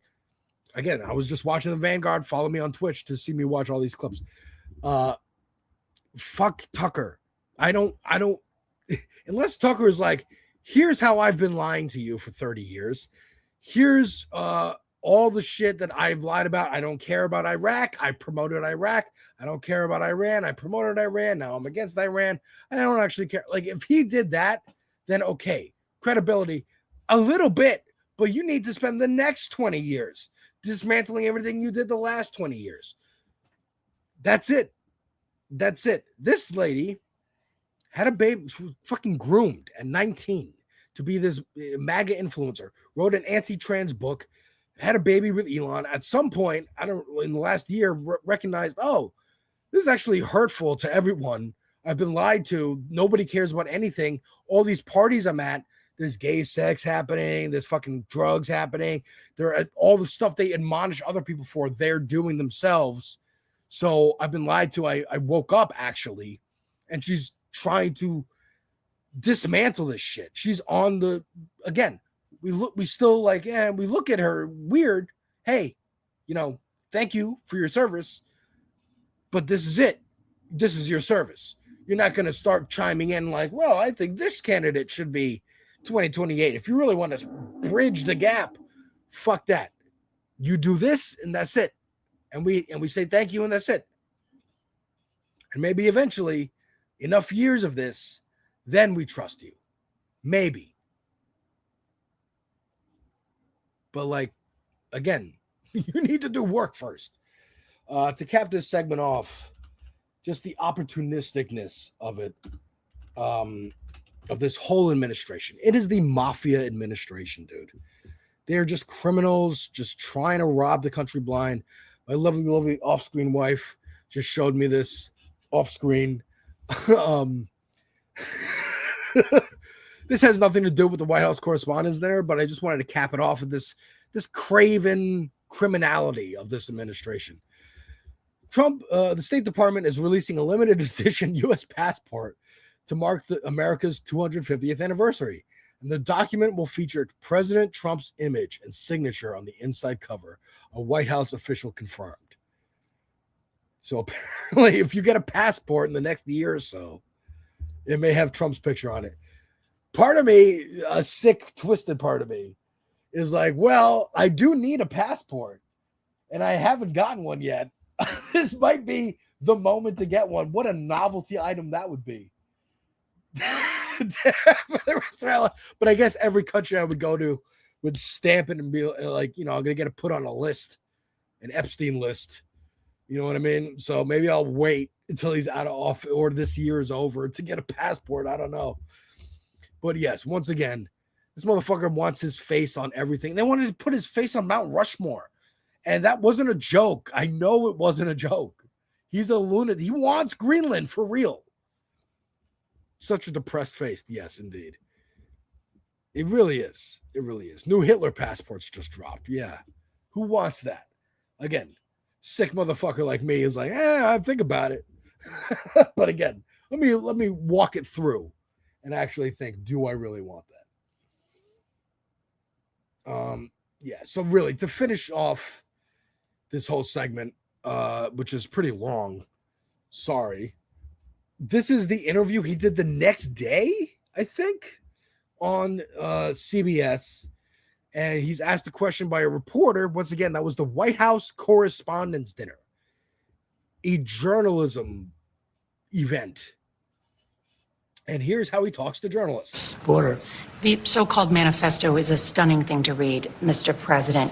He appears to reference a motive in it. He writes this, quote, administration officials, they are targets. And he also wrote this, I'm no longer willing to permit a pedophile, rapist, and traitor to coat my hands with his crimes. What's your reaction to that? Well, I was waiting for you to read that because I knew you would, because you're horrible people, horrible people. Yeah, he did write that. I'm not a rapist. I didn't rape anybody. Do you think he was referring to you? Excuse me. I'm not a pedophile. I mean, that's hilarious. She did say, she actually got him in this moment. Do you think he's referring to you when he says a pedophile rapist? And he's just like, I am not. This is the Nixon, I'm not a crook moment. But again, it's not going to fucking lead to anything. Read that crap from some sick person. I got associated with all stuff that has nothing to do with me. I was totally exonerated. Your friends on the other side of the plate are the ones that were involved with, let's say, Epstein or other things. But I said to myself, I'll do this interview and they'll probably, I read the manifesto, he's a sick person, but You should be ashamed of yourself reading that, because I'm not any of those things. Mr. President, and I these was are the never, gunman's words. excuse me. You shouldn't be reading that on 60 Minutes. You're a disgrace. But go ahead. Let's finish the interview. The other thing that he... That's fucking hilarious. You should be reading this on 60 Minutes. You're a disgrace. And then she just moves on and asks another question. Instead of saying, you're a fucking disgrace, you piece of shit. Go fuck yourself. Would she be fired by Barry Weiss? Of course. But she'd be a legend and should be immediately absorbed by Zateo or Breaking Points or Drop Site or whatever the... But she probably doesn't have convictions and she just wants access. She's probably at the White House dinner. You know what I'm saying? Fuck this shit. Fuck this shit. Fuck this shit. Next segment. Sorry for that long ass segment. This is the public. The public turning. Let's call it that. Public turns. Public turns / news tries to be cool. All right, so public sentiment has obviously been turning on Trump. Like I mentioned, Tucker Carlson, more right-wing people have been like openly criticizing him a little bit, a tiny smidgen little bit. Not enough to give him any kind of fucking credit. But the public, the people, I give it back to you, the people. I quote Bane, The Dark Knight Returns. Dark Knight Rises, sorry. Mix up my comic book shit. But this is some from C-SPAN. And this is just a caller into C-SPAN. I should try that one day. I've been watching C-SPAN for years. I should try calling in. I used to. But then I found Majority Report and I called into there. But anyways, here's a caller on C-SPAN. My family members, they do worship Donald Trump. They do believe he is Jesus Christ. So when he shows that image of himself as the Christ, that's how they see him. My family doesn't pray for Donald Trump. They pray to him. They worship him. You understand? This is a cult. And they believe, my father believes Donald Trump was born without sin, that he is God in human flesh, that my father said Trump never lies. Do you understand me? And that he was sent by himself to save the world from the Mexicans. This is a religion of race. Like, she actually, like, her face is like, what the fuck? But, like, yeah, this is how poisoned right-wing media. Really, I'm blaming the right-wing media because Trump is only one guy and wasn't particularly political one way or another up until he started criticizing Obama because he was black and racist, or Trump's racist and hated Obama because he's black, and started saying he wasn't born here and shit. Yeah, she's having a hard time digesting it. The Christians ran out of Jews to kill, the Catholics, in Nazi Germany. And so they moved on to immigrants and Mexicans and gays. MAGAs hate the same people the Nazis hated. And the MAGAs have the same archetype. Wait, Todd, let's back up. You're a Republican? Yes, I'm a Lincoln Republican. I believe in freeing the slaves. Yep. And did you ever vote for? Would be nice. Did you ever vote for President Trump? Why would I? He's a pedophile. And when you say your family members, your father, do you still have a relationship with them? No, I don't. Well, no, we don't anymore. I don't break bread with the enemy. I don't dine with Nazis and mass murderers like Bill Weldon from Johnson & Johnson. Okay? You got these upper-level Nazis in the cult of Baal. They're all pedophiles. And Okay, now he's going off a little bit too far. The cult of Baal. I had somebody come into my chat the other day and be like, why do you have Baal all over your wall, my picture? I'm like, you mean my devil's advocate symbol? Because it's funny? Like, what? You know it. Running Hollywood and Washington, D.C. as Sodom and Gomorrah. All right, see, now he lost me. Running Hollywood and come on. The pedophile, come on. They're all on the same team. You want to talk about Democrats and Republicans? That's all theater. This is a moral issue. It's about good versus evil. You know what? Here's Bill, Satellite Beach, Florida. Democrat, you're on the air. I like how you just moved on to the next call. It's hilarious. But you know what? To quote terrible Disney Plus show, Falcon and the Winter Soldier, he got the spirit. He a little confused, but he got the spirit. You know what I mean? Like he first of all, ball X pit. Hilarious, John. I appreciate that. I've been playing the fuck out of ball pit, dude. That's great. Ball X pit. There is a Satan ball you can get. So who knows? It might all be one thing. But he got the spirit. He a little confused, but he got the spirit. Like, yes, it is the Epstein class. Yes, they are in different levels of power, right? They're in the government. They are in Hollywood, but they're in multinational corporations. It's capitalism, Todd. It's capitalism is the thing that you're looking for. But again, he's a Lincoln Republican. He wants to free the slaves. Then join the Democratic Party, dude. Look, again, Democratic Party isn't the best. Or join DSA, Working Families Party, whatever your local affiliation might be. But being in the Republican Party is being in the wrong party, kiddo. Also, I wish he had a follow-up. Response. Like, you didn't vote for him ever, not even in 2016? But yes, people are turning. And it's because of this. It is ripping families apart, neighborhoods apart. You wake up and you realize, oh shit, I've been living next to lunatics this whole time. It's like on October 7th happened, when Israel began its genocide.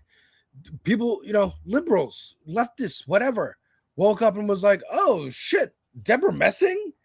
You're like a lunatic. You will throw away all this 10 years of anti-Trump pussy hat resistance to be like, well, actually, this Israel thing, I'm totally on board with. Like, that's the problem. Interesting note here from Latino Mufuni. In Lincoln's time, the GOP coalition included socialists. Lincoln and Marx were pen pals. I don't know how true that is, but I'm going to believe it. I'm going to believe it until I'm told otherwise. That's interesting. But yes, we woke up to the fact that there are enemies in our midst. And I think the whole world is kind of waking up to that. Orban losing in Hungary is kind of a sign of like, yeah, this fascism shit rooted out everywhere it is.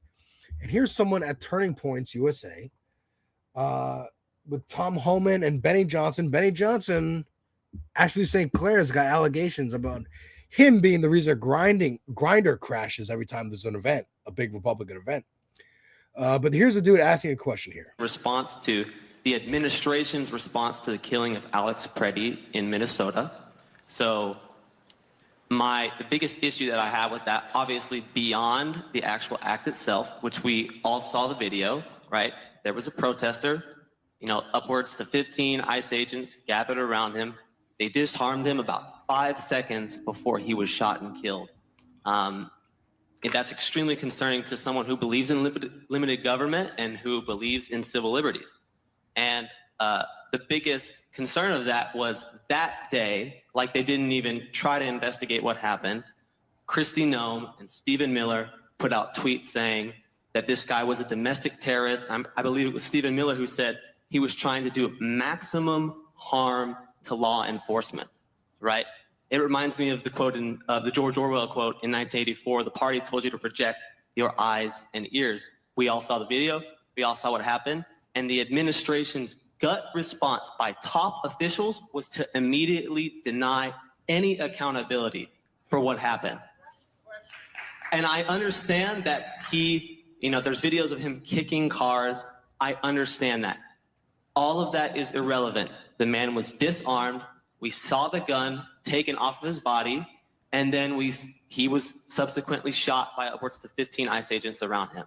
And then rightfully, the president pulled Greg Bovino and put you there, and that made me happy. I believe that, you are a professional, and I respect the work that you do, but is the administration ever going to take accountability? And are those ICE agents that shot and murdered that man ever going to be held accountable.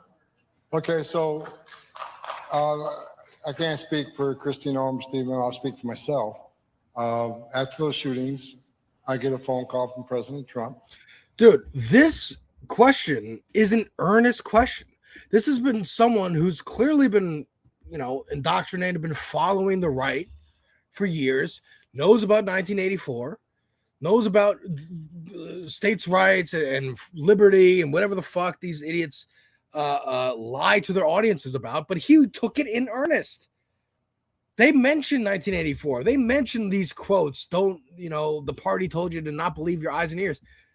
He probably was like, well, you keep quoting this book, I might read it, or at least watch the movie. He believes the rhetoric, whereas they all know they're bullshitting. They don't believe in fucking personal freedoms. They don't believe in any of this shit. They believe, give me the power. I want the power. I want to take all the money and the power. That's it. The end. And he's like, there should be accountability. I thought you're a better replacement than Greg Bovino. Hopefully he wakes up soon. Hopefully the Hassan Piker industrial complex gets to him and de-radicalizes some of these lunatics. Hopefully maybe he's interested in comics and movies and TV and music, comes across my channel and hears some of the stuff I have on my stuff. That is why I make what I do. I make it because I'm interested in these things. I'm interested in movies, TV, video games, music, comic books, all that. And I want to talk about it, but I also want to talk about what they mean. And they all have meaning. Whole art does. And this kid is too smart for the party's own good. Let's see what Tom Homan had to say, actually. So they need to go to Minnesota and fix some things and de-escalate. I didn't ask to go to Minnesota. The president sent me there the very next day. I can tell you that the deaths that occurred up there are tragedies and unfortunate, but they're being investigated. They're being investigated. Bullshit. That's a nice way to say, we're going to reassign the ICE agents, and just like priests, you're not going to know who's where, and we're going to hide it and go fuck yourselves. Oh, yeah. He was also the one who took the bag from the Kava restaurant that was full of like $50,000. Is that going to get investigated, Tom? You're going to investigate yourself about the $50,000 bribe? Or no, you dropped that case immediately when the Trump administration took over. Oh, right. Okay. Yeah. People are fucking, again, slowly, because that he's not like a plant who showed up to the Turning Points event to be disruptive. He's earnestly like, what the hell? This is really bothering me. And I wonder if that answer satisfied him. All right, so this is another person. This is at Rutgers University when they invited an Israeli soldier, and this is a Jewish activist. Again, it's not all Republicans, like the C-SPAN caller. It's both parties, Republicans, Democrats. It's the same name for fucking the Epstein class. They've been running the fucking country, and it's time we took over the Democratic Party. And actually made it a party of the people, and it would be unstoppable. The IDF has killed over 70,000 Palestinians. The IDF has killed over 300 journalists.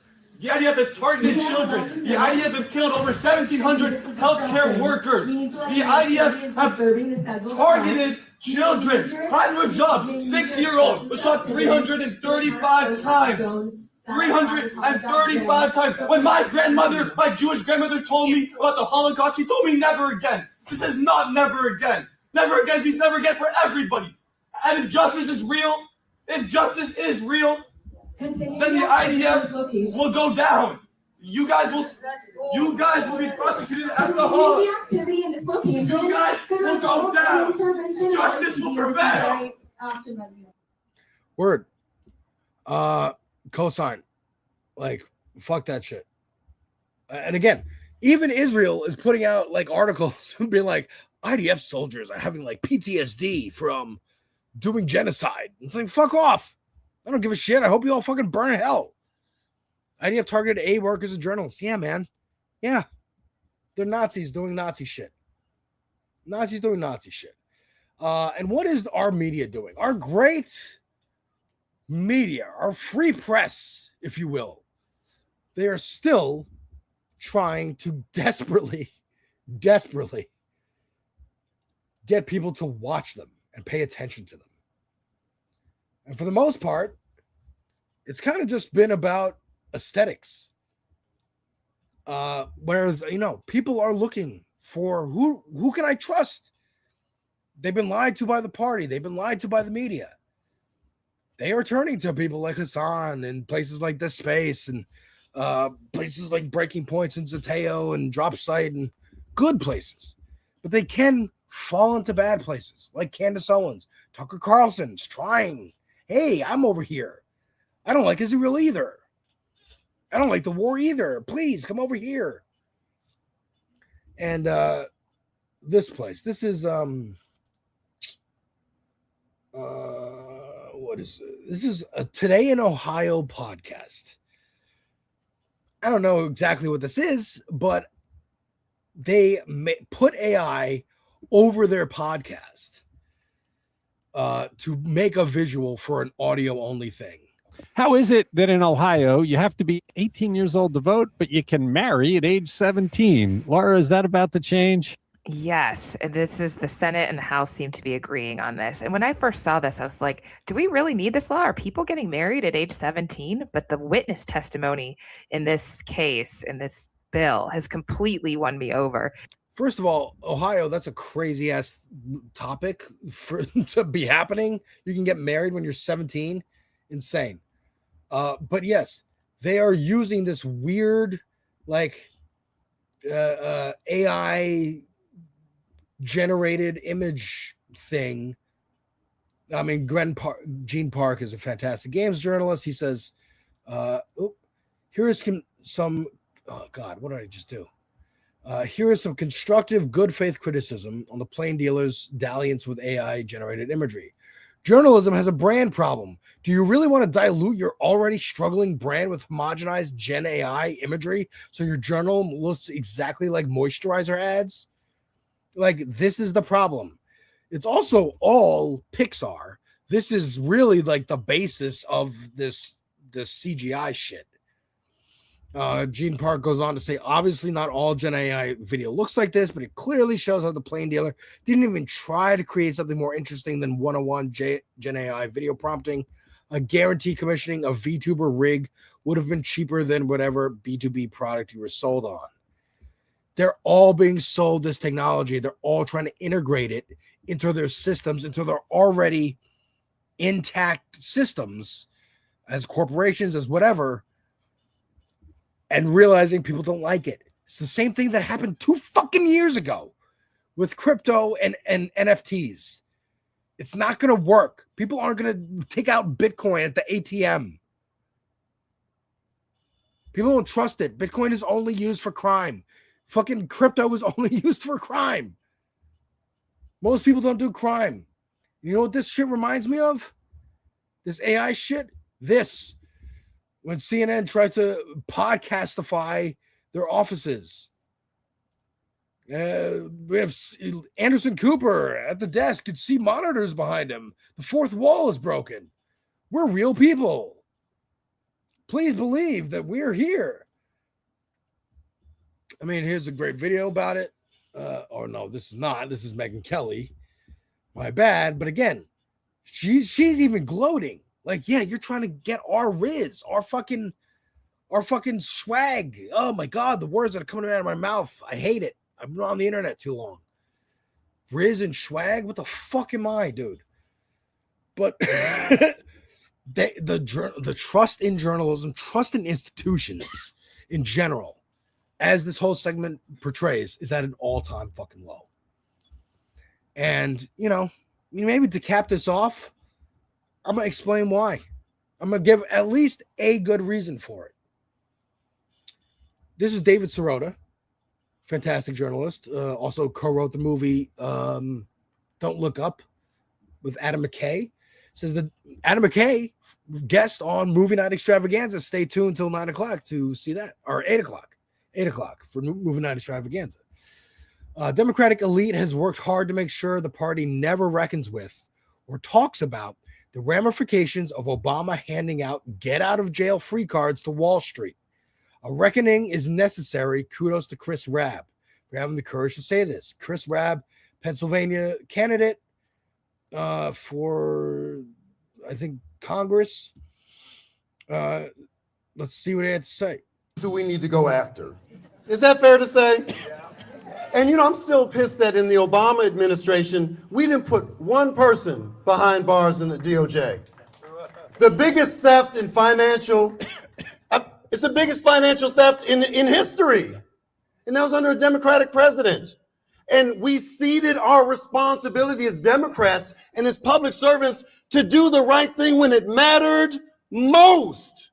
So whatever authority we have, we got to fully use it, because when we normalize evil and corruption, that's what just happened in Hungary, folks. The reason they won is because they focused on cost of living and corruption.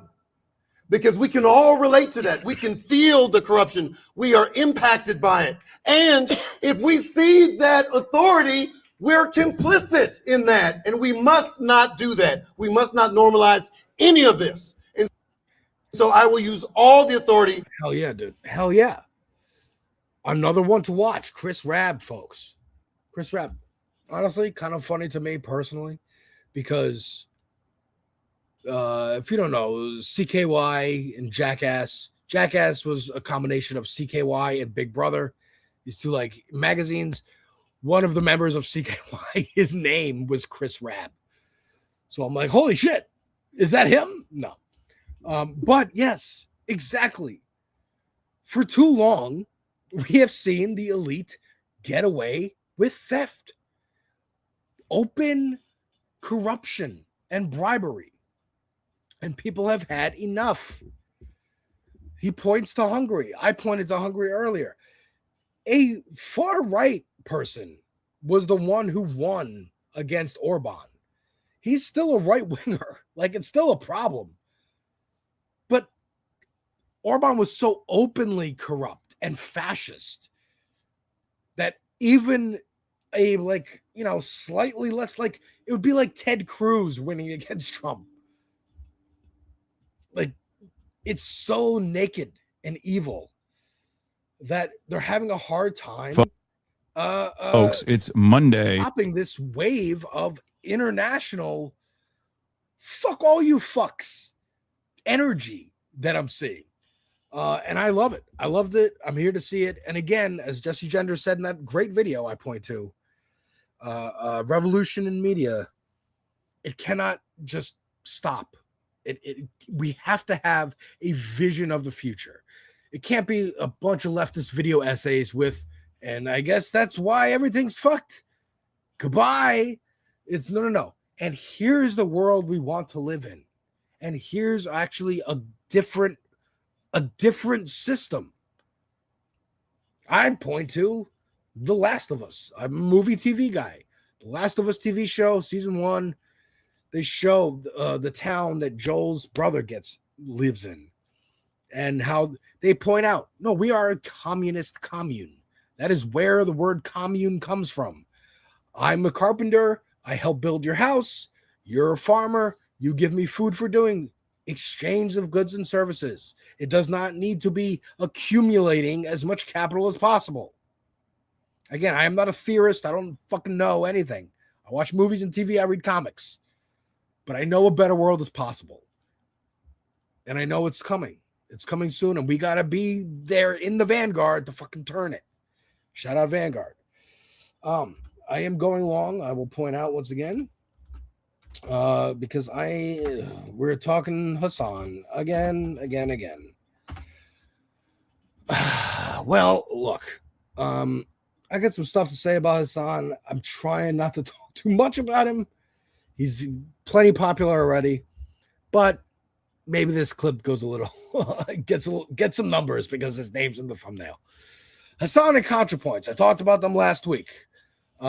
This was Hassan's response to that 3.5 hour long ContraPoints interview on Doom Scrolled. Where does he start talking about? Here we go. Sources tell me the leftist influencers got out in time. This is literally a white supremacist Stu Peters. Well, if you don't know, by the way, if you don't know, Hassan is a big streamer on Twitch, one of the biggest on the platform, definitely the biggest leftist streamer. And ContraPoints is the leftist video essayist. And she was back there in what's called BreadTube. I don't know why it's called BreadTube, but in like the early 2010s, she was one of the people in the trenches fighting against the clear right-wing shift that was happening online.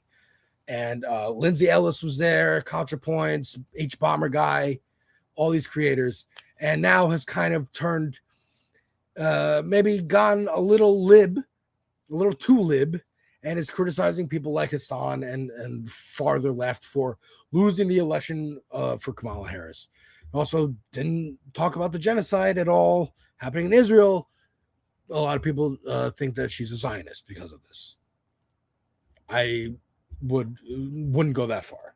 Trump. Next, we're going to go to war with Cuba. Watch what happens. I'm lost for words at this point. It's this white supremacist Stu Peters. Natalie Wynn, ContraPoints, quote retweets this guy. Says, sources tell me the leftist influencers got out in time. Please, God. This information tracker says Korea, Vietnam, Laos, Cambodia, Indonesia, Nicaragua, El Salvador, Guatemala, and now Cuba, yet another country yearning for liberal democracy, only to be destroyed by brutal Hassanism. Thank you, ContraPoints, for speaking out. We can't keep letting him destroy the countries. I don't know what the fuck's wrong with her.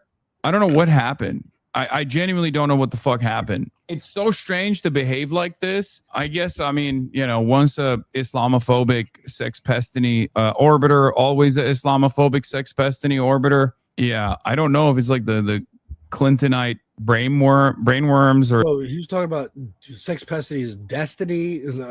I found Destiny by accident on YouTube. He was playing like StarCraft or something and talks about politics, but also is like, says he's liberal, but kind of goes more towards like the reactionary Trumpist world. I don't know. I guess I don't know what an orbiter is. This is, again, I'm too old for this online shit. If it's just like not taking criticism well. She equated you to a wife beater the other day as well. She's gone off the deep end. Yeah, I don't know what the fuck's wrong with her. I hope she is... I hope she's doing all right. I wish her well. She has started what I like to call J.K. Rowling posting on the timeline. I don't want to be too mean, but like the vibe and the attitude of her posts remind me of the same kind of like hyper focus and brain rot, only demonstrated by the Harry Potter author herself. Live long enough on the timeline, and you turn into a villain. What did you? And I'll stop it there. You guys can watch this clip on your own. This is kind of what I've been saying. Like last week, I talked to Dieter about it. I talked to Jeff on Good Morning Comrade, which should be coming out this week, about it. I think that's kind of her issue, is she's been online too long. And when you're online too long and you don't go touch grass and you don't get a break, and I mean, again, I seen Lindsay Ellis kind of go through a similar thing.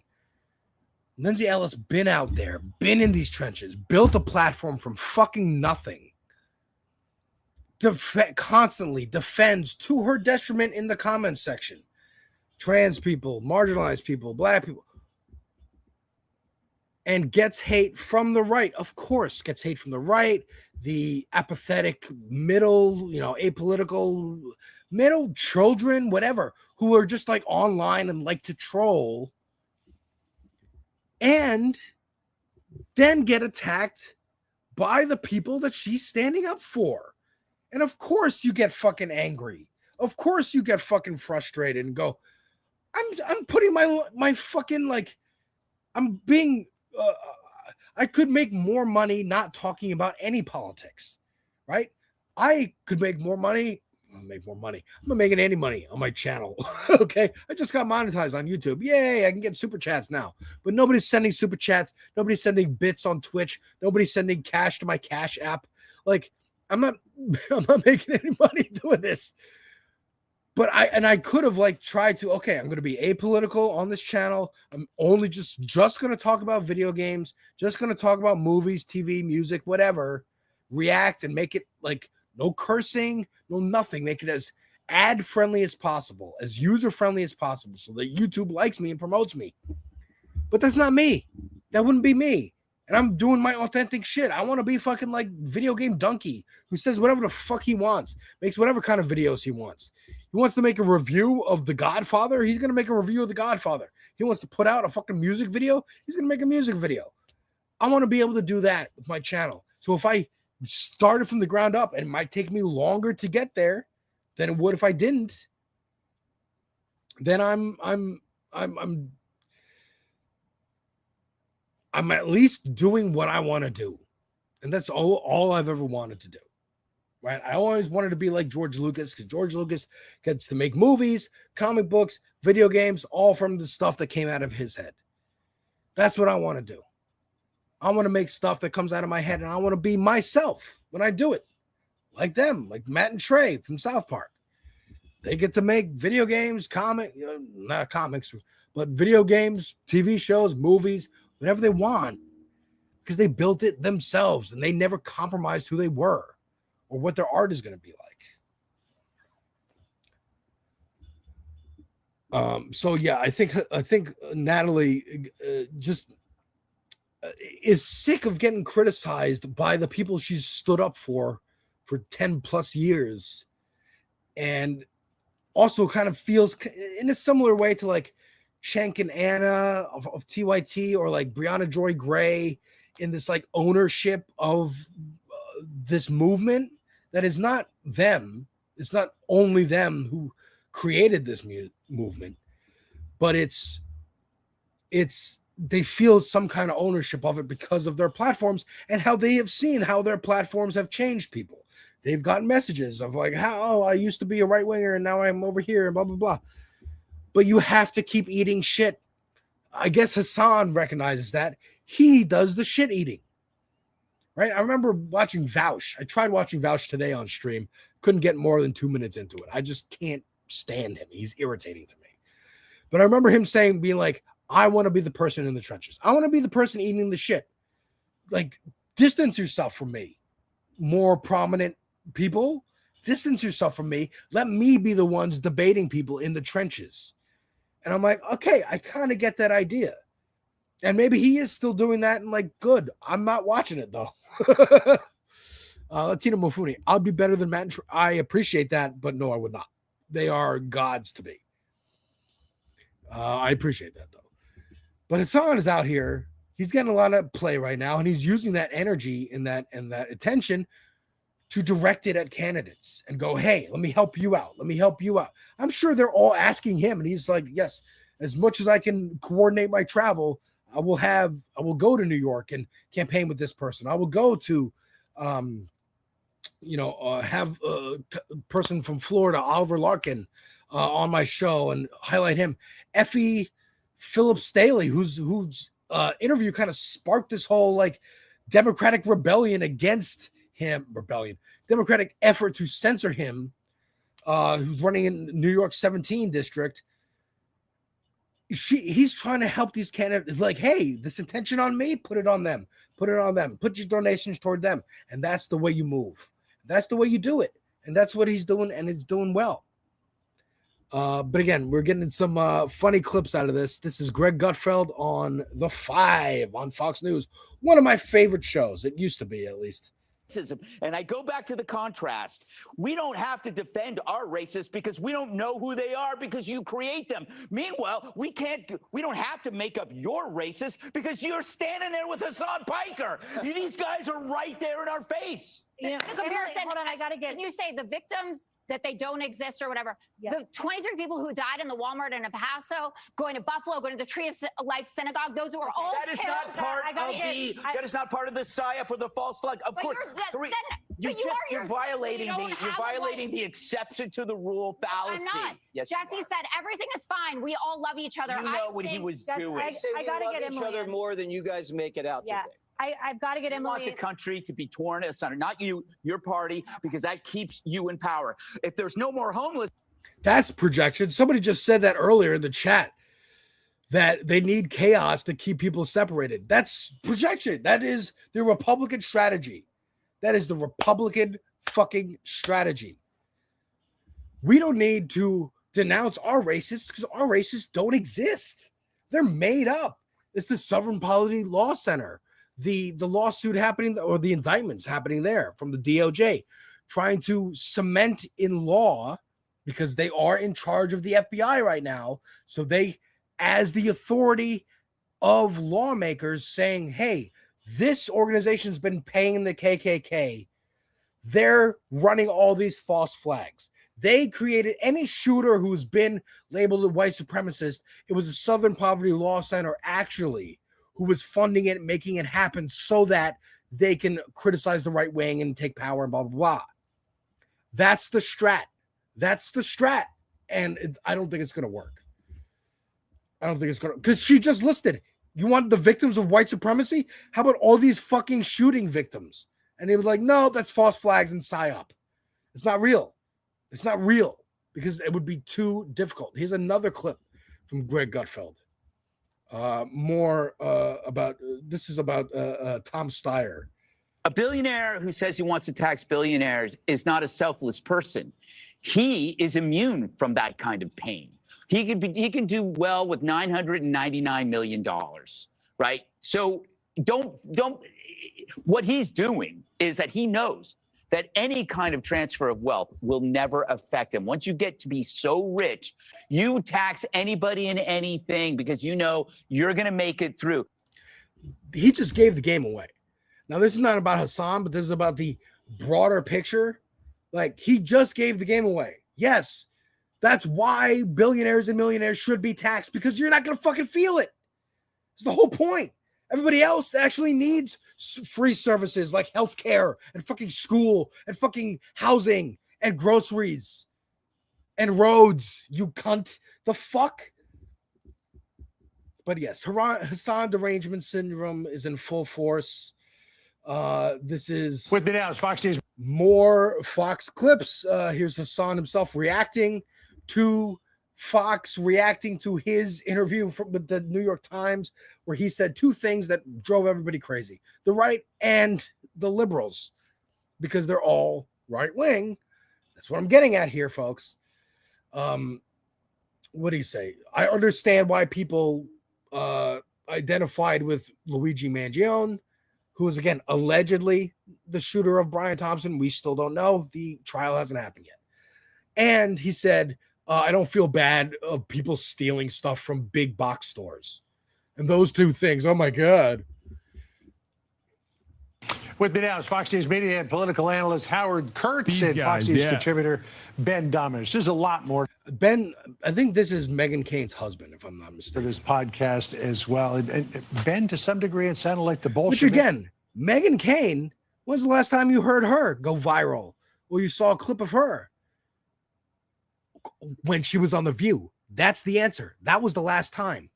Tucker Carlson knows how quickly you can fucking be irrelevant. That's why he's trying to keep his name in the fucking zeitgeist. Keep repeating Tucker, Tucker, Tucker, so that people are aware I'm still here and they can find me and be part of my coalition. Fuck that shit. Especially, like, again, I love Mehdi Hassan, but stop Mehdi. Stop amplifying him.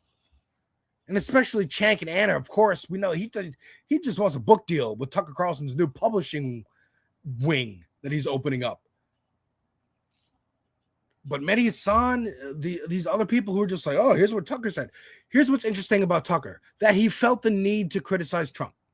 That's what's interesting, that the right wing is starting to feel the need to publicly denounce him in some way or form. That's interesting. And that's where it starts and ends. Anyways, preparing to come after Tsar Nicholas. Look, Hassan Piker. Come on, what? Ben Domenech. There's a lot more to this podcast as well. And Ben, to some degree, it sounded like the Bolsheviks preparing to come after Tsar Nicholas. Look, Hassan Piker has become this. Look, if I knew more about like Russian history and the revolution, I'm sure I'd laugh too, but I don't. Significant influencer on the left to the point that major candidates from the Democratic Party are having to answer questions about him, having to decide whether they're going to be on stage with him, be on his podcast, talk to him, etc. From what I can tell, he seems to be spouting the kind of just, not just horrible, on the moral level, but something that I think is politically an absolutely horrible thing for the Democrats to associate themselves with. He is talking about encouraging murder, encouraging theft, encouraging, taking things away, and he's doing it from this. Again, why are you on Fox News as a Republican trying to give the Democrats advice? Fuck off. Like, what? And I admonish any Democrat who would listen. Just like any Democrat who would listen to fucking Joe Scarborough on MSNBC, because he's a fucking Republican. He was in Congress under Newt Gingrich. Fuck that motherfucker too. Fuck Nicole Wallace, who has a show on MSNBC, who wrote speeches for George Bush. Bill Kristol out here, also fuck him, but he's been doing more along the lines of like Ashley St. Clair, actually kind of trying to dismantle shit. But not even really. He's just like a little more extreme than some of these other like never Trumper Republicans. But he's not going, oh, and here's how I lied about this. Here's how trickle down was always a myth and blah, blah, blah. To, I guess, keep going on this song talking about the 5 thing. Here's a song retweeting Jessica Tarlov saying, my queen, when she says, again, maybe let's just show this clip first, I guess. Angles. So this is the clip that they're going crazy about. This is the clip about stealing stuff. Yeah, no, I'm pro piracy all the way, like across the board. Would you pirate a car? Yes. If you could, if one could pirate a car, it was just a classic thing back in the day. Like she didn't even know that reference. Like, would you pirate? This was a anti-pirate, like music piracy ad campaign that they put out when like LimeWire and Kazaa and Napster were things. Matter of fact, I still maybe swim the 7 seas when I'm getting my music too sometimes. But it was like, and also movies. You wouldn't pirate a movie, you wouldn't steal a movie, or you wouldn't steal a car, so don't steal a movie. You wouldn't steal a plane or jewels, so don't steal a song. That was the campaign. The government funded anti-piracy initiatives would be like, dude, would you steal a car? I'm like, yeah, sure. If I could get away with it, if it was as easy as pirating IP, I would do it. Yeah. Would you dine and dash from your local diner? Never. Tip 35%. Mike's, come on. No, I wouldn't do that. And if I saw somebody doing that, I'd probably pay for their meal. Yeah. Would you steal a book from the library? Never. No. And also this is like a broader conversation about like different scenarios too. You steal from the Louvre? Yes. I would not be logistically capable of executing such a fact, but would I cheer on every news story of people that I see doing it? Absolutely. Absolutely. Yeah, I think it's cool. We gotta get back to cool crimes like that. Like, bank robberies, right? Stealing priceless artifacts, things of that nature. I feel like that's way cooler than the 7,000th new cryptocurrency scheme that people are engaging in. Yeah, I mean, first of all, yes, National Treasure, the movie, is a national treasure. Long live Nick Cage. Why the fuck isn't anybody criticizing that other lady who was also like, yeah, I want to steal shit or whatever? You know what I mean? And this is the piece about Luigi that everyone's freaking out about. Wrote about the concept of social murder. And Brian Thompson, as the United Healthcare CEO, was engaging in a tremendous amount of social murder, the systematized forms of violence the structural violence of poverty, the for-profit paywalled system of healthcare in this country, and the consequences of that are tremendous amounts of pain, tremendous amounts of violence, tremendous amounts of deaths. And that was a fascinating story for me, because Americans are very draconian about crime and punishment. They're very black and white on this issue. And yet, because of the pervasive pain that the private healthcare system had created for the average American, I saw so many people immediately understand why this death had taken place. And again, Luigi is accused. We don't know if he actually did it. But also, who is it? I was watching a clip earlier.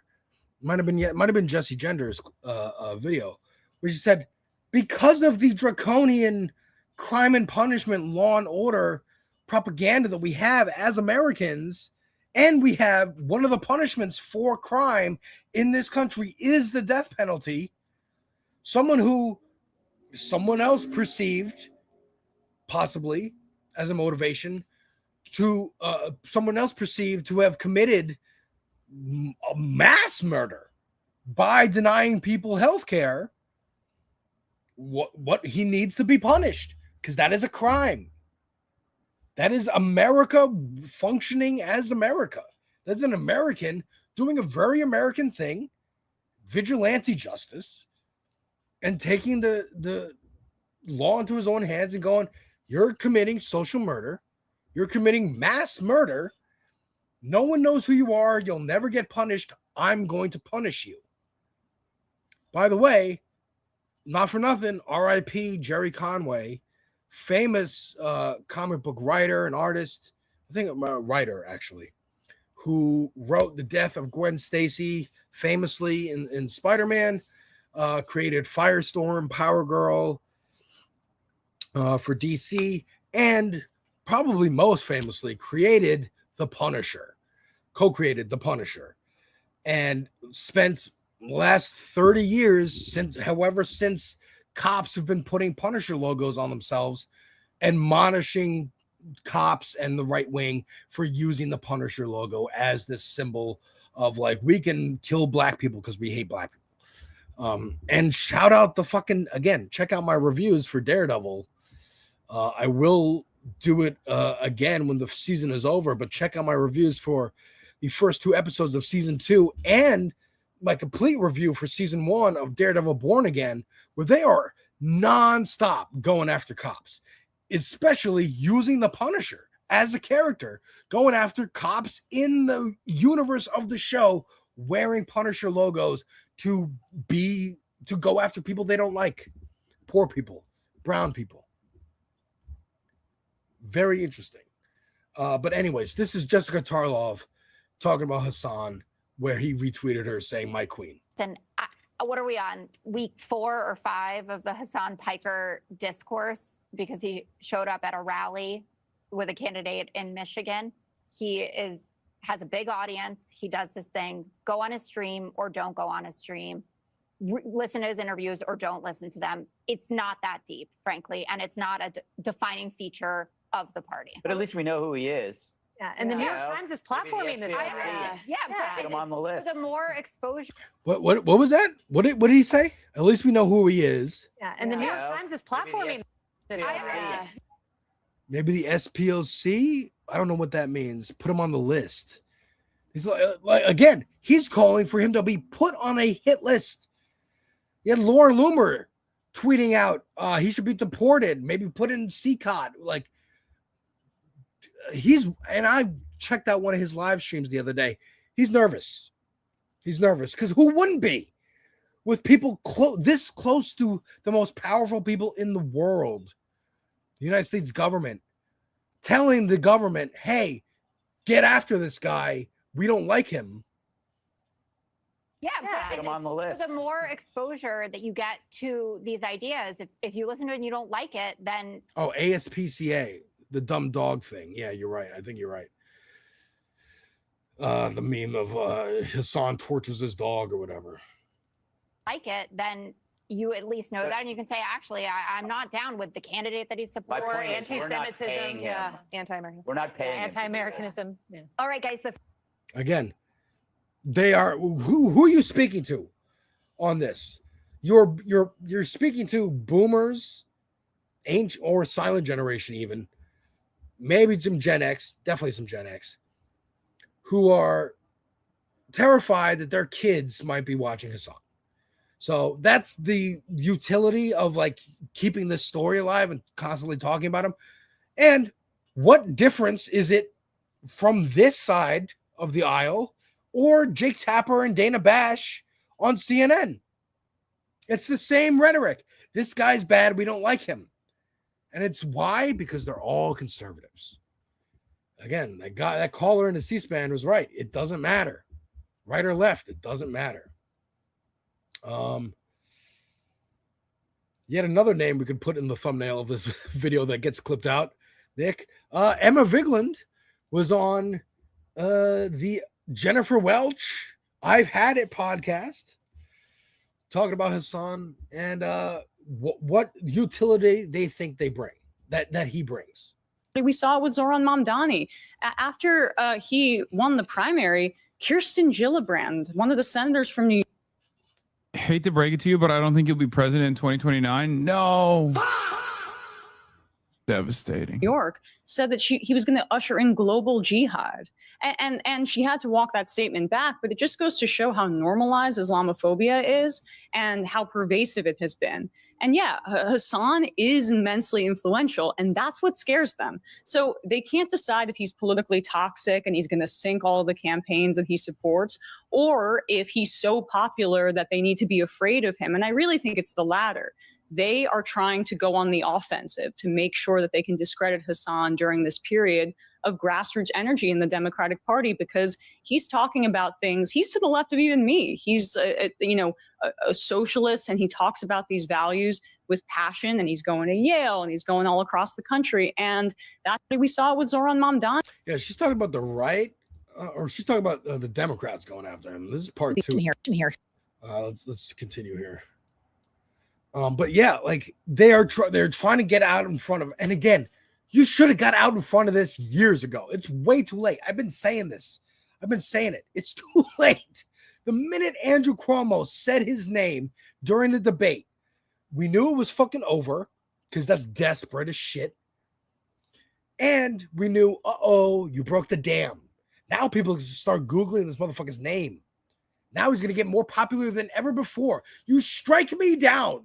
I should become more powerful than you could possibly imagine. Here are the things we have in common. Have you thought about this? Have you thought about that? So let's say he gets canceled, and then you have all of these million or so or more Gen Z, ding, ding, ding, the people who the Democratic Party needs. He's also important. That are like, you canceled him. Well, then where the fuck are we supposed to go? I guess some people who are a little more feeble-minded may go to someone like Nick Fuentes or someone like that. Or I don't know enough. I'm even like a little bit too out of touch with the streamers. But there are a lot of like anti-Semites right now on social media that are not steering people towards a vision of egalitarianism. They're critiquing Israel in a way that is mostly focused on the Israelis, as opposed to, say, like Palestinian liberation, where Hassan always directs the conversation back to liberation for all people.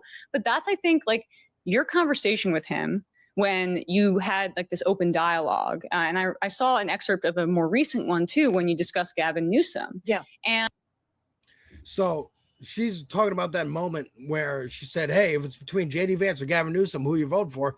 He's like, if he gets to that point, we already lost. I'd vote for third party.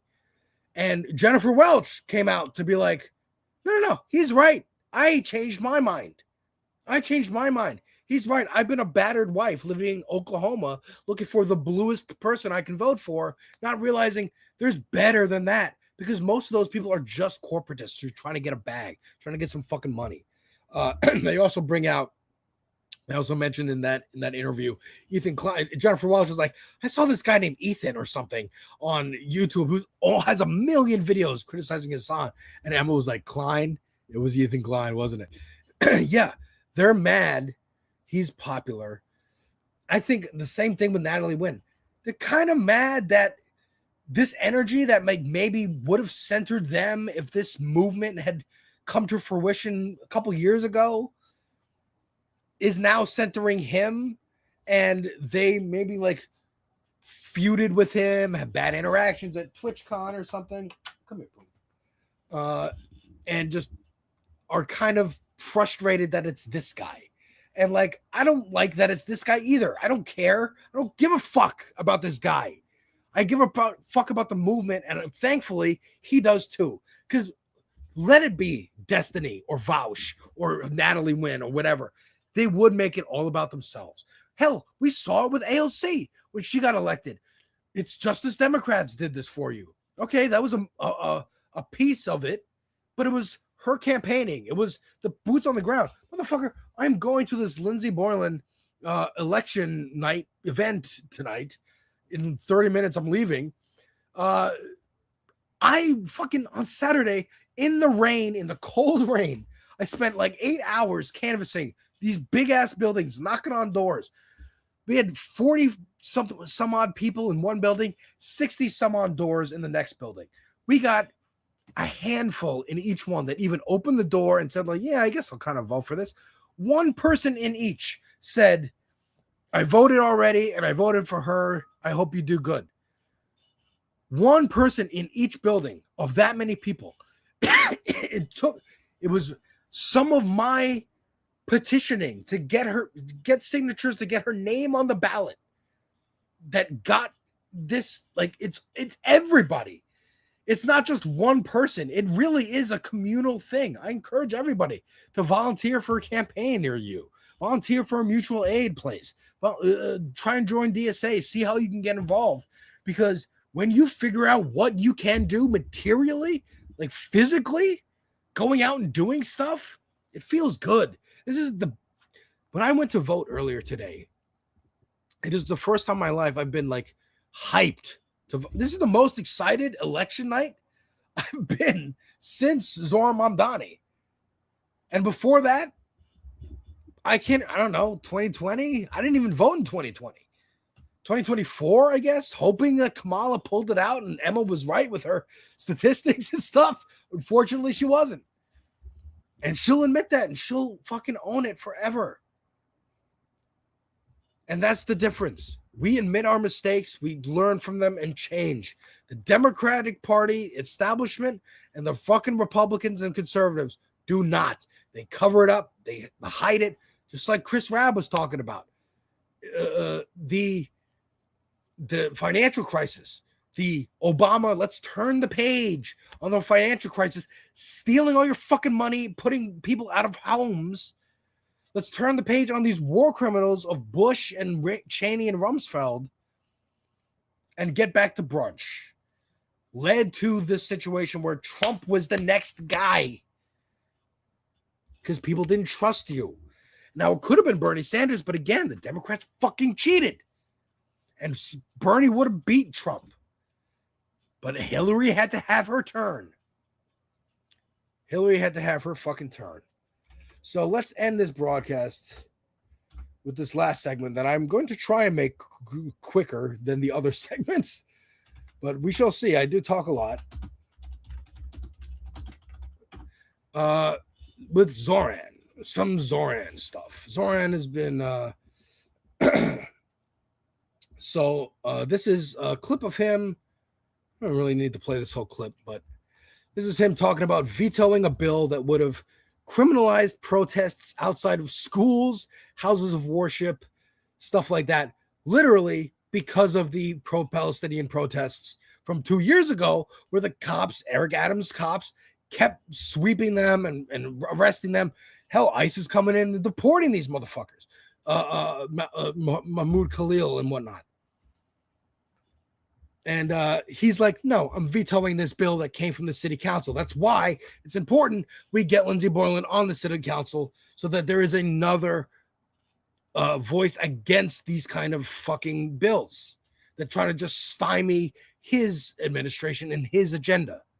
From the civil rights movement in the 1960s to anti-war protests just this month, our city's history is written by those who refuse to stay silent. As mayor, I stand firmly on the side of New Yorkers' right to challenge power. Yes, even mine. Last month, the City Council passed 2 bills related to this right, known as buffer zone bills. Today, I am letting one of them go into effect and vetoing the other. Here's why. The first bill is Intro 1B, which applies to houses of worship. I understand this issue is deeply significant to many New Yorkers.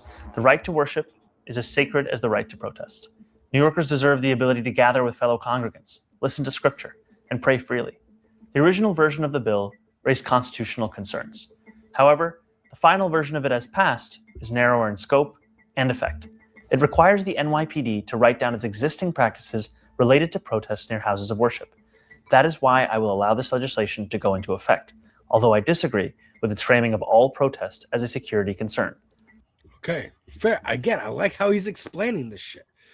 Also, the houses of worship thing is definitely because some synagogues have been had protesters outside, because inside the synagogues, they're fucking selling land that has been stolen in Israel or in the West Bank on behalf of Israel, the Israeli settlers, which is a weird thing. Like, I used to hear the word settler, I think of like fucking pilgrim hats and shit, not random people from fucking Florida and New York just deciding to go move to Israel and take somebody's fucking house. That's why they're getting protested, number one. But the other piece of it is, of course, on school campuses. And he's like, no, dude, no, you're not going to do that. More, let's see here. There's just more good Democrat stuff. Again, Democrat, whatever. I guess that's the label. Fuck it. We'll take it. And we'll take it over. It's ours now. We're Democrats now, motherfucker. Here's one. AOC. I criticized her last week for kind of doing these kind of interviews, the Steps of Congress interviews, or just putting out Instagram videos. Still have that. Waiting on you to do a longer interview. However, this is about the Virginia gerrymandering thing, which again is a step in the wrong direction, as Nina Turner points out. Shout out Nina Turner. You're just fighting fire with fire, and it's going to make more fire. And you know what? But at this point, do it. Fight fire with fucking fire. And then when we get in power, we put out the fires. Hopefully.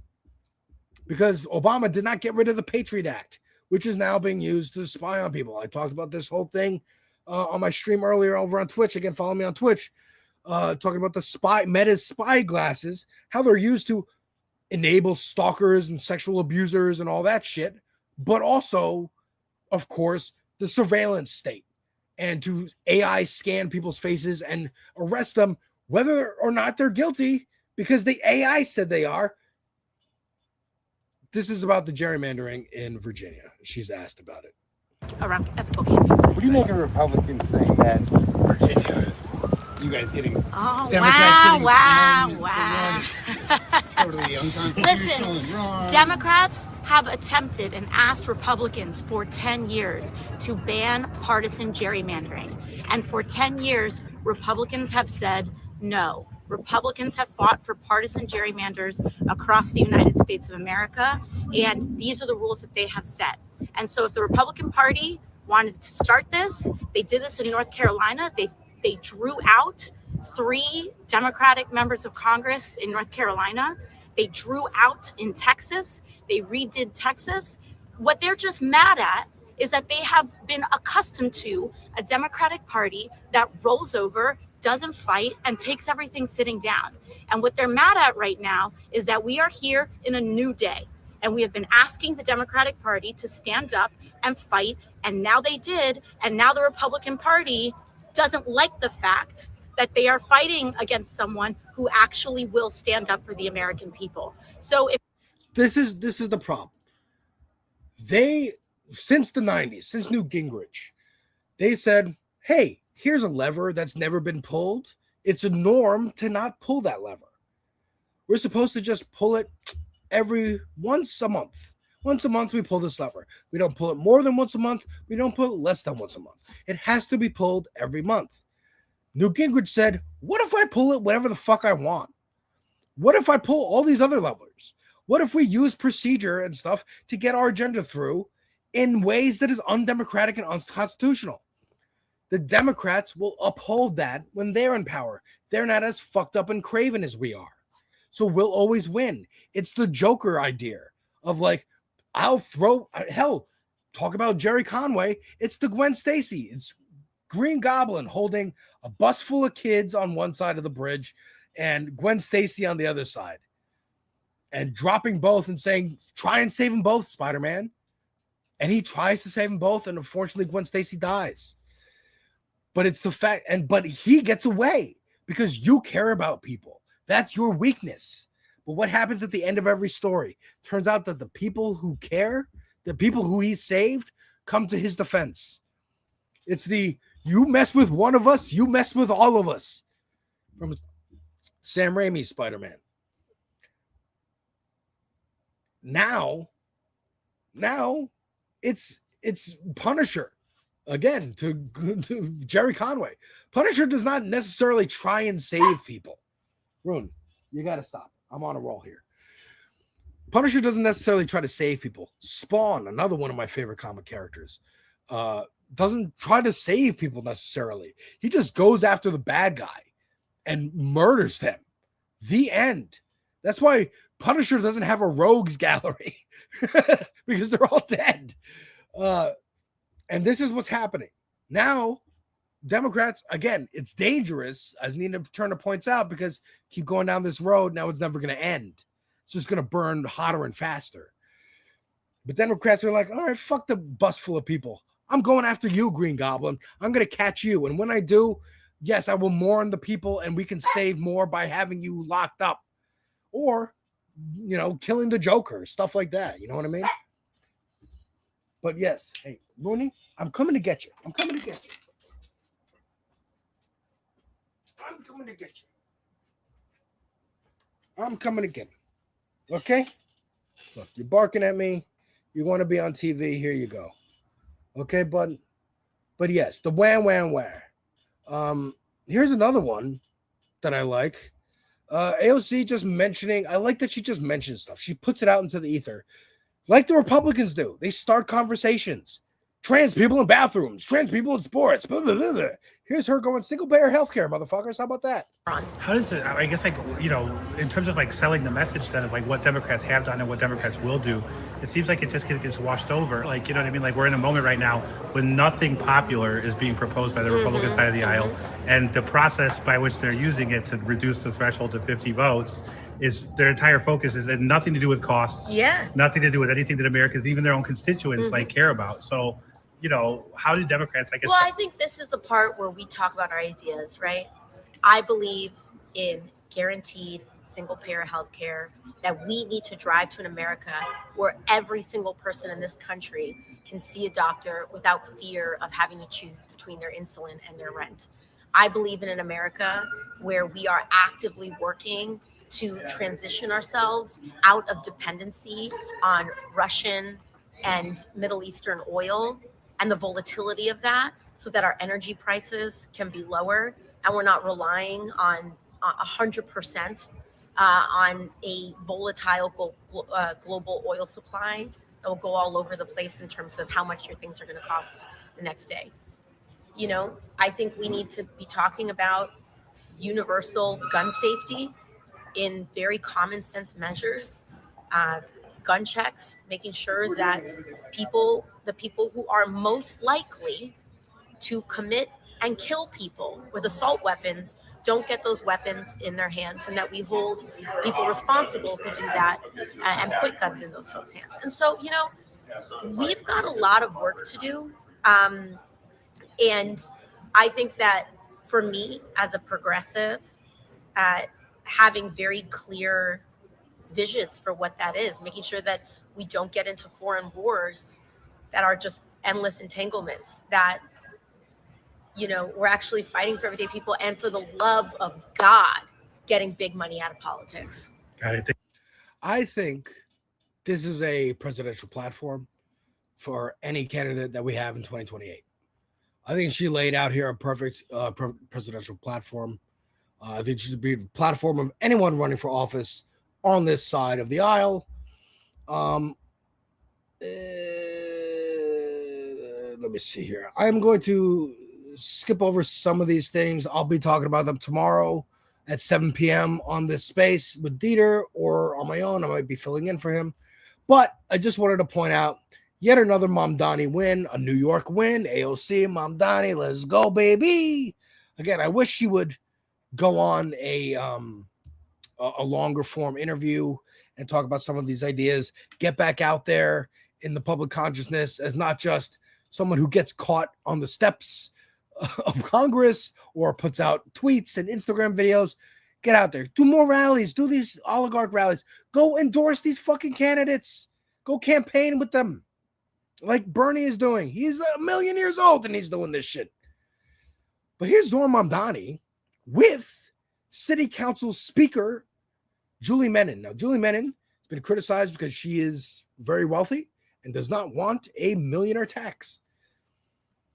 But today, Zohran got had a press conference with her talking about the pied-à-terre tax on $5 million homes that are sitting empty, owned by people from that don't live in the city. Again, the barest of bare minimums. And they're still fighting about it.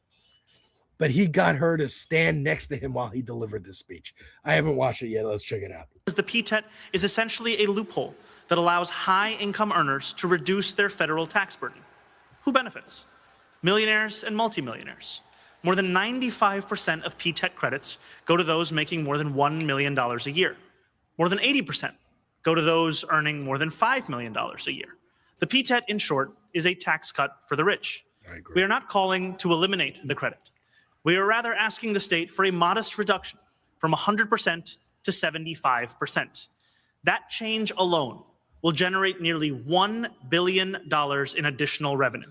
Revenue we can invest in the buses that carry New Yorkers to work, the public schools that educate our children, the public parks and beaches where we spend our summers. And as the PTET... Like, that is, again, the barest of bare minimums. How apartments worth over $5 million, owned by people whose permanent residence is not in the city, and we're only going to reduce the tax benefit you get from 100% to 75%, and that will generate $1 billion. It's an inch, and you give us an inch, we will take that mile, because the people will see the mile that can be taken.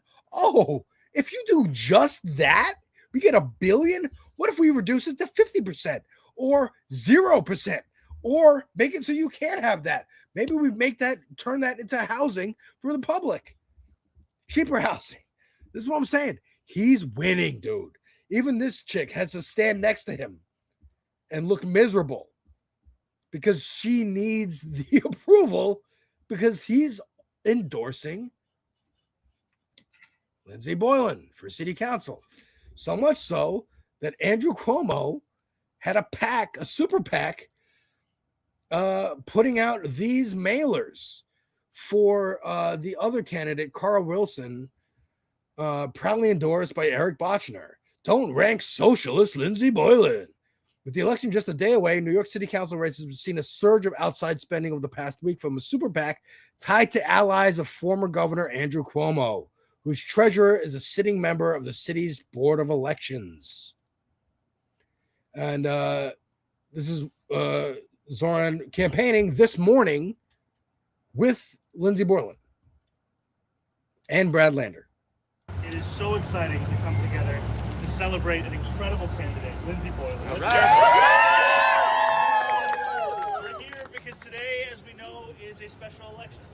And while that is in many ways a technical term, it's also special in many more ways.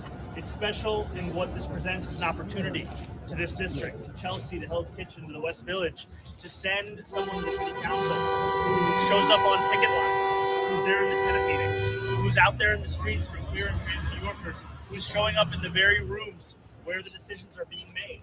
And it's special also because... Yes, by the way, folks, check out Good Morning Comrade, my interview with Jeff.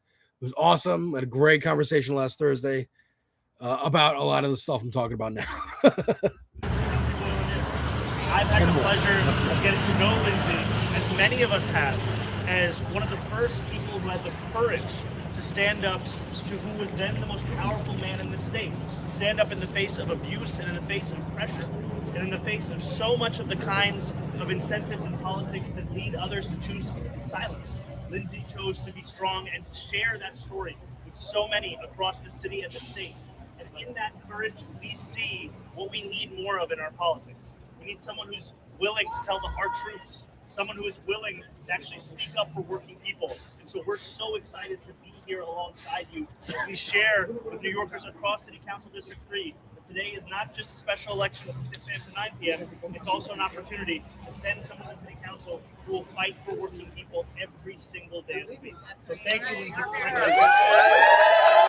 And if you're in New York Council District 3 and you're listening and you haven't voted, you have an hour and 10 minutes to vote. This was him specifically asked about the Cuomo-backed PAC. We can see it for what it is, which is the last vestiges of a political operation that is looking to try and suppress any voice of courage that is there within our politics. And it's truly exciting to be here alongside so many who have shown that they will always stand up for working people. Lindsay is someone who doesn't ask herself what's easy, doesn't ask herself what's helpful to her political career. She asked herself what was the right. We can see it. Again, just, I love the way he put that. It is the last vestiges of a political dynasty here in New York. And it is. Just like the whole theme of the show. There's 2 hours I've been talking. I was worried I wasn't going to be able to fill the hour. I'm about to end. And yes, I'm a professor. You just came in right after I did talk about it. So it was mentioned. But this is the last gasp. This is the last death throes of neoliberalism. Fascism is the death throes. It's this desperate power of capital to try and keep us under its boot. And we are becoming tax. There are many, many tax. The White House Correspondents' Dinner was one. The guy in Butler, Pennsylvania was one. The guy, Tyler Robinson, who kirked Kirk, was one. Luigi Mangione was one. The guy in California who burned down the warehouse. Like, it is happening more and more. The people who threw Molotovs at Sam Altman's house, the generative AI house. People who drove data center people out of a town meeting. I forget where that was. No more. No more getting slick talked. No more fucking monorail salesman. That's a Simpsons reference. No more fucking snake oil salesman. It is an American tradition to sell snake oil. But it's also an American tradition to run that motherfucker out of town when you realize the shit doesn't work. So we've been sold the snake oil of trickle-down economics for too long. Lindsey Borland would be a defining seat. Like, it would change the balance of the city council. That's why they're so terrified of it. I'm excited to go to this. I hope she wins today. Fingers crossed, knock wood, everybody. But folks, that's my show. Thank you so much for watching for this long. I know I've been going a while. I will catch you all tomorrow at 7 p.m. with or without Dieter McBusiness. And yes, folks, vive la resistance. Watch Jesse Gender's video, dude. That was a great video. Because as much as I love Andor, I could see the issues in there. But yes, take care. And shout out, Good Morning Comrade. Check out my interview with Jeff. That was fantastic. And thank you all for watching. Bye.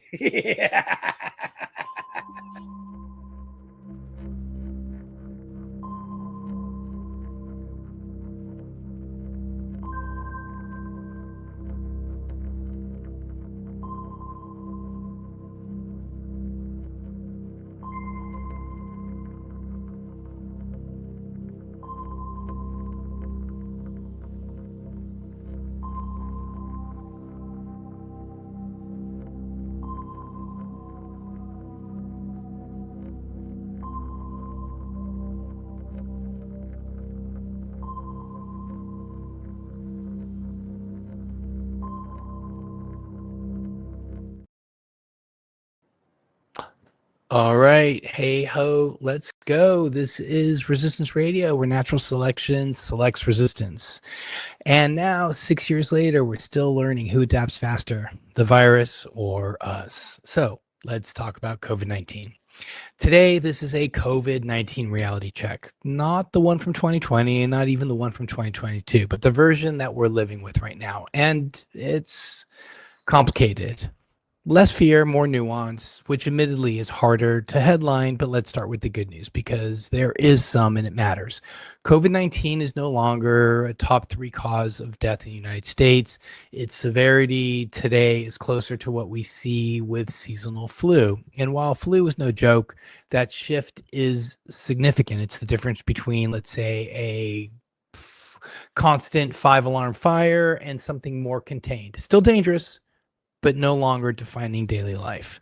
Even better, the waves are shrinking. Each surge has been smaller than the last, fewer hospitalizations, fewer severe cases. Think of it like waves hitting a shoreline after a storm. At first, they're crashing over everything, but over time, they lose energy. They're still there. They're still moving, but they're not knocking the house down anymore. And why is that? Well, because of immunity.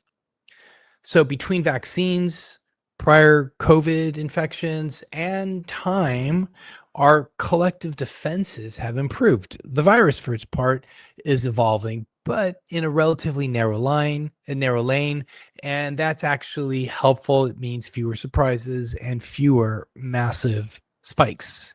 There's even a possibility, still a hypothesis, that COVID could eventually resemble the other coronaviruses we already live with, and those are the ones that are essentially the common colds. But there's always a but, and we're not quite there yet. And that's largely because we're seeing hospitalizations that still occur. I see people in the hospital all the time as an infectious diseases physician in the hospital. But it's the same groups who have been vulnerable from the start. These are adults over 65, infants under 1 year of age. And about 80% of those hospitalizations are because of COVID itself, not just incidental infections. In other words, the virus is still doing real damage. Vaccines continue to help. We are cutting the risk of emergency visits and hospitalization by about half. If you imagine 100 people at risk of landing in the hospital, vaccination brings that down to about 50.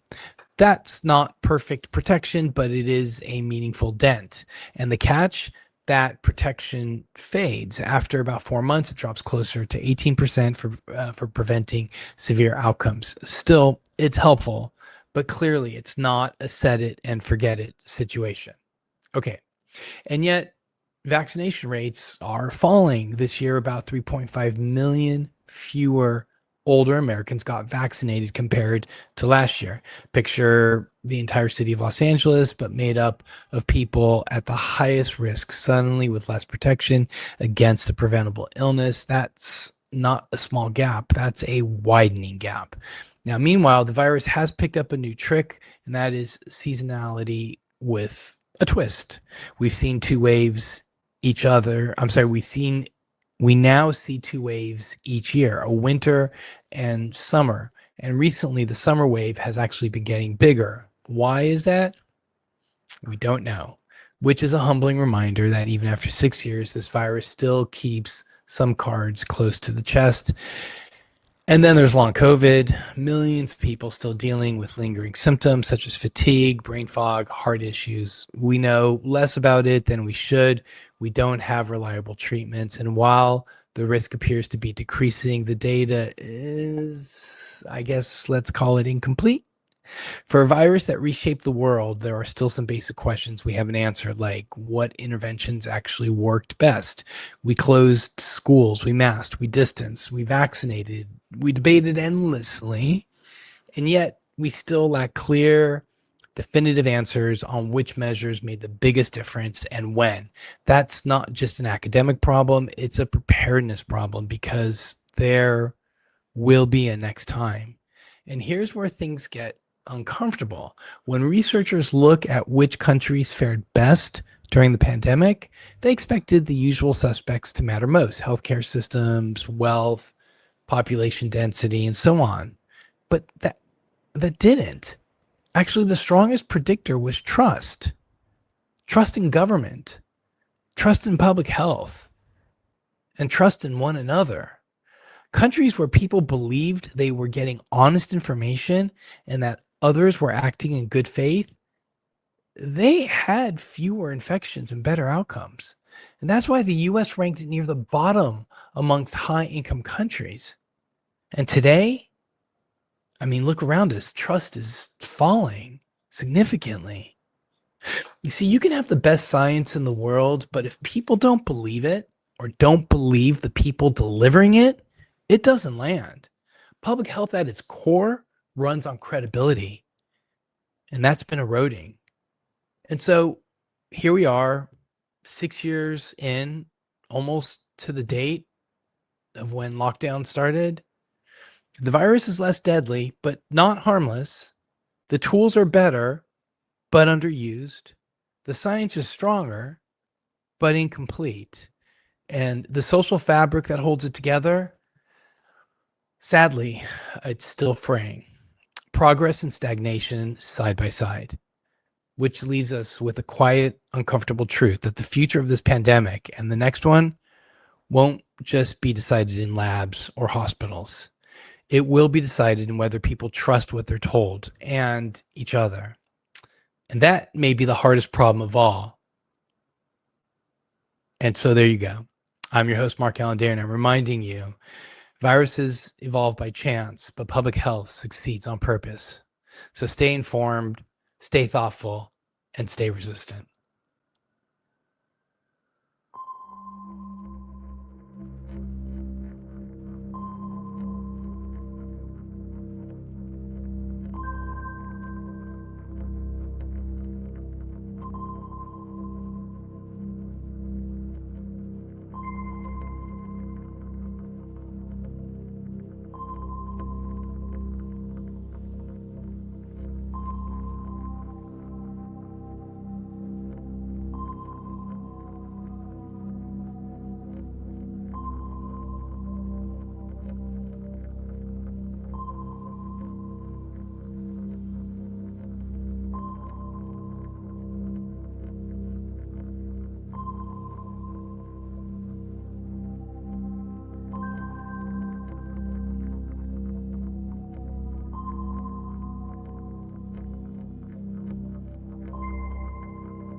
On previous episodes of the show, we've covered some of German director Wim Wenders' earlier movies, including Paris, Texas, Wings of Desire, and Until the End of the World, which were all shot in a row between 1984 and 1991.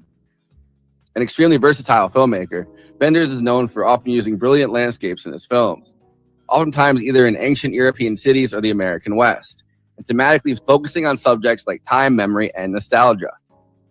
Tonight, we're talking about Wim Wenders' latest film, Perfect Days, released in 2023, directed by Wenders and co-written and co-produced with Takuma Takasaki.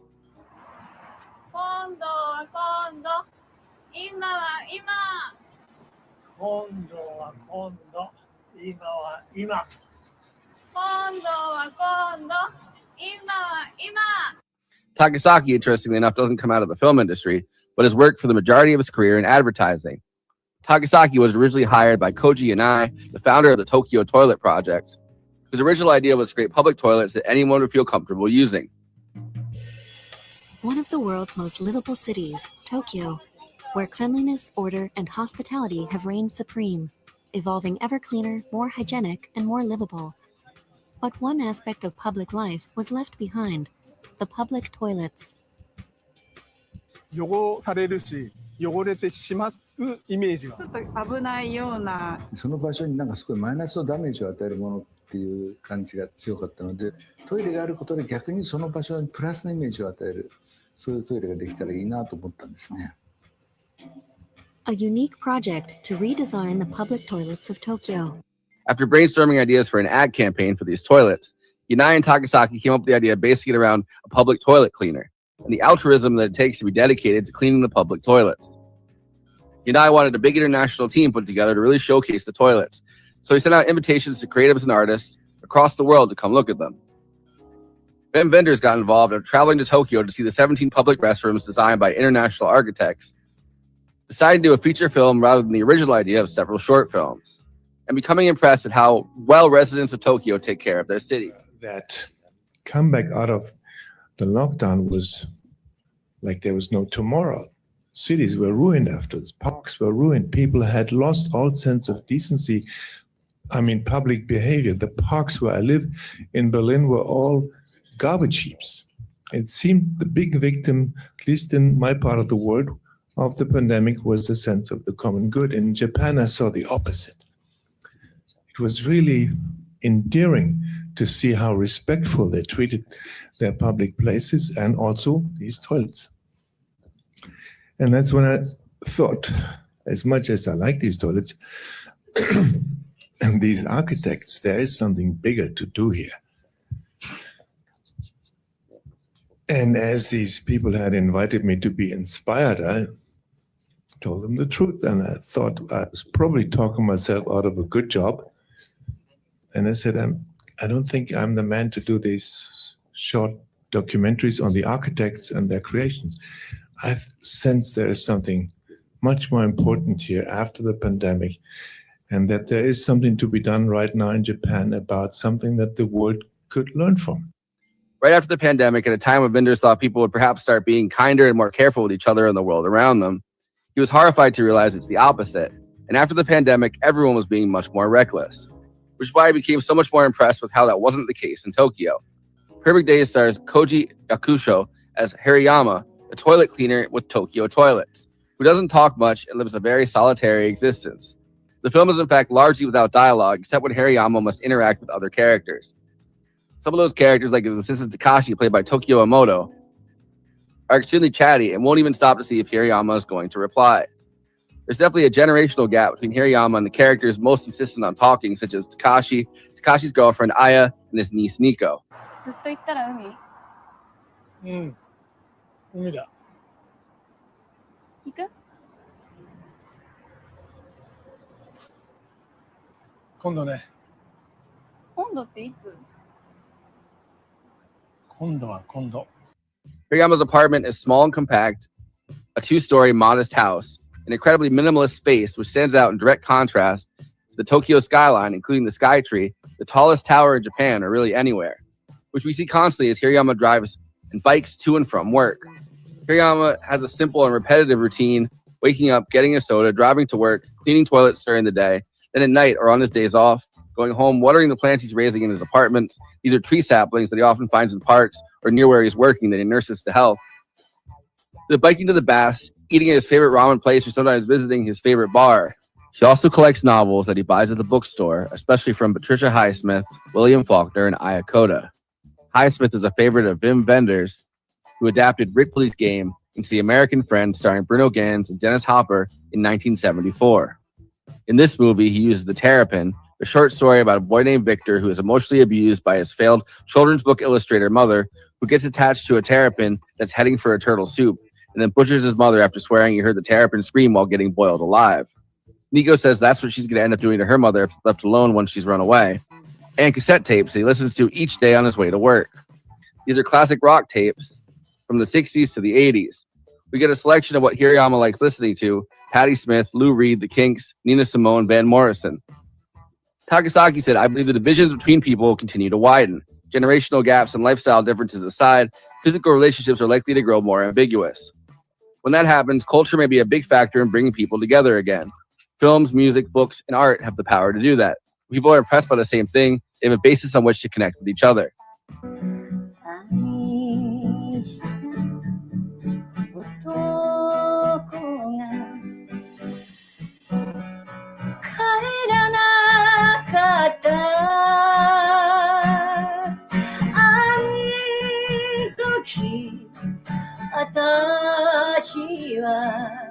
Multiple times throughout this film, shared cultural references do exactly that. Both Hirayama's niece Nico and Aya are drawn to the cassette tapes and feel something from listening to them as a way to connect. And a woman who Hirayama likes at his favorite bar sings House of the Rising Sun to a restaurant full of middle-aged customers. Takashi drags Hirayama to a record store and tries to get him to sell the tapes, but they're worth more than mere commerce. Hirayama has a fascination for trees, photographing them, watching them, growing them, connecting to nature, even if it's through the lens of a camera he carries around. Benders was very inspired by the films of Yasujiro Ozu, whose films like Tokyo Story and An Autumn Afternoon are regarded as classics, with Tokyo Story even being voted as the third greatest film ever by BFI's Sight and Sound poll in 2012. Ozu's films were often about the relationship and conflict between generations, told through stories involving family and marriage. In 1985, Benders actually had gone to Tokyo to make his documentary, Tokyo Ga, which he called a diary on film about his reflections on Ozu, as well as interviews with actors and the cinematographer Yuharu, who worked on Ozu's films. As we learn more about Hirayama throughout the whole film, we can deduce that this isn't the life he was born into. His sister, who we meet towards the end, is a rich, successful, upper-class person who's horrified that Hirayama cleans toilets for a living. He tells Hirayama that his father is losing his memory, assumably from dementia or Alzheimer's, and asks him to come visit one more time. We also get to see Hirayama's dreams each night, which are black and white, expressionistic, and seem to show us part of his day.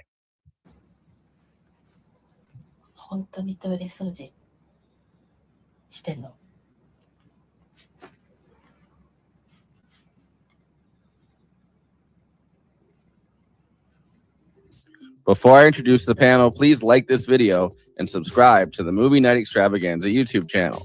Then hit that bell to get notified whenever we're streaming.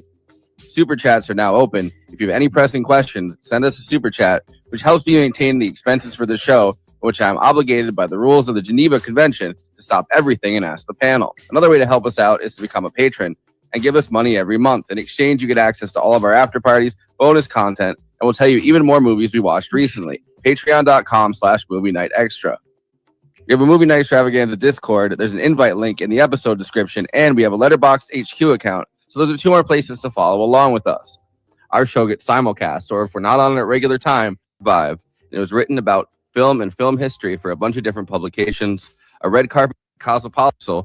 So we're here every month. In exchange, you get access to all of our after parties, bonus content, and we'll tell you even more movies we watched recently. Patreon.com/Movie Night Extra. We have a Movie Night Extravaganza Discord. There's an invite link in the episode description, and we have a Letterboxd HQ account. So those are two more places to follow along with us. Our show gets simulcast, or if we're not on it at regular time, played later on This Space. This Space is a working class independent media collective. YouTube.com/ThisSpaceTV. Subscribing really helps out, or even more.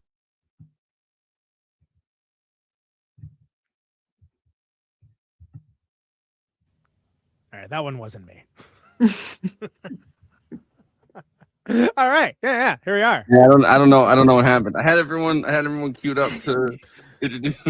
Yeah. Hey, everybody, Marta's back. Hey, Marta. It's been a while. Hey guys, it's nice to be back. It's good to have you. We'll do it live to heart, I guess. Yeah, exactly. Well, they're gonna do it live. It goes to Bill O'Reilly. Oh wait, he's still alive, isn't he? Well, to have such an elegant and informative intro and have it just kind of crap out by the plugs, I guess that's fine. It was a really good intro, by the way. Like, wow. It just couldn't handle 10 out of 10. 10 out of 10. No, the episode 5 out of 10, but the intro 10 out of 10. I can see why they have their own audience on YouTube and whatnot, right? But anyway, all you missed is we do a lot of stuff, and you can follow us in all the things. That's it. And Marta's back. Hey, Marta. Rewind and revive is the quote unquote new thing. Not that new at this point. But No, it's been a year now. yeah. I didn't even try to pronounce Marta's last name. So Did you say Marta McFly? Well, no, I just said Marta, and then I said AKA Marta McFly, and then I had her last name on there, but I was like, last time I just ended up like I really butchered it. I feel like you did it well last time. Yeah. I usually remember all the ones that don't. You keep a list. Exactly. And A real long I list. fucked up by going, did I get it? And then you were like, almost, and then I was like, oh, all right. Probably good enough. So this showed up, of course, loyal devotees of the show will know that we did a full-on bracket situation for as a bit, because I like doing the most work and labor intensive things possible for the show. And Perfect Days was on it. And this is something that I've thought about. Oh, this would be a cool one to cover for a long time. It's great to actually be doing it. What a quiet and contemplative movie, right? And I'm thinking about when this came out, because I was real late to it. Even though I love Wim Wenders, famously Until the End of the World, one of my favorite movies of all time. Wings of Desire, Paris, Texas.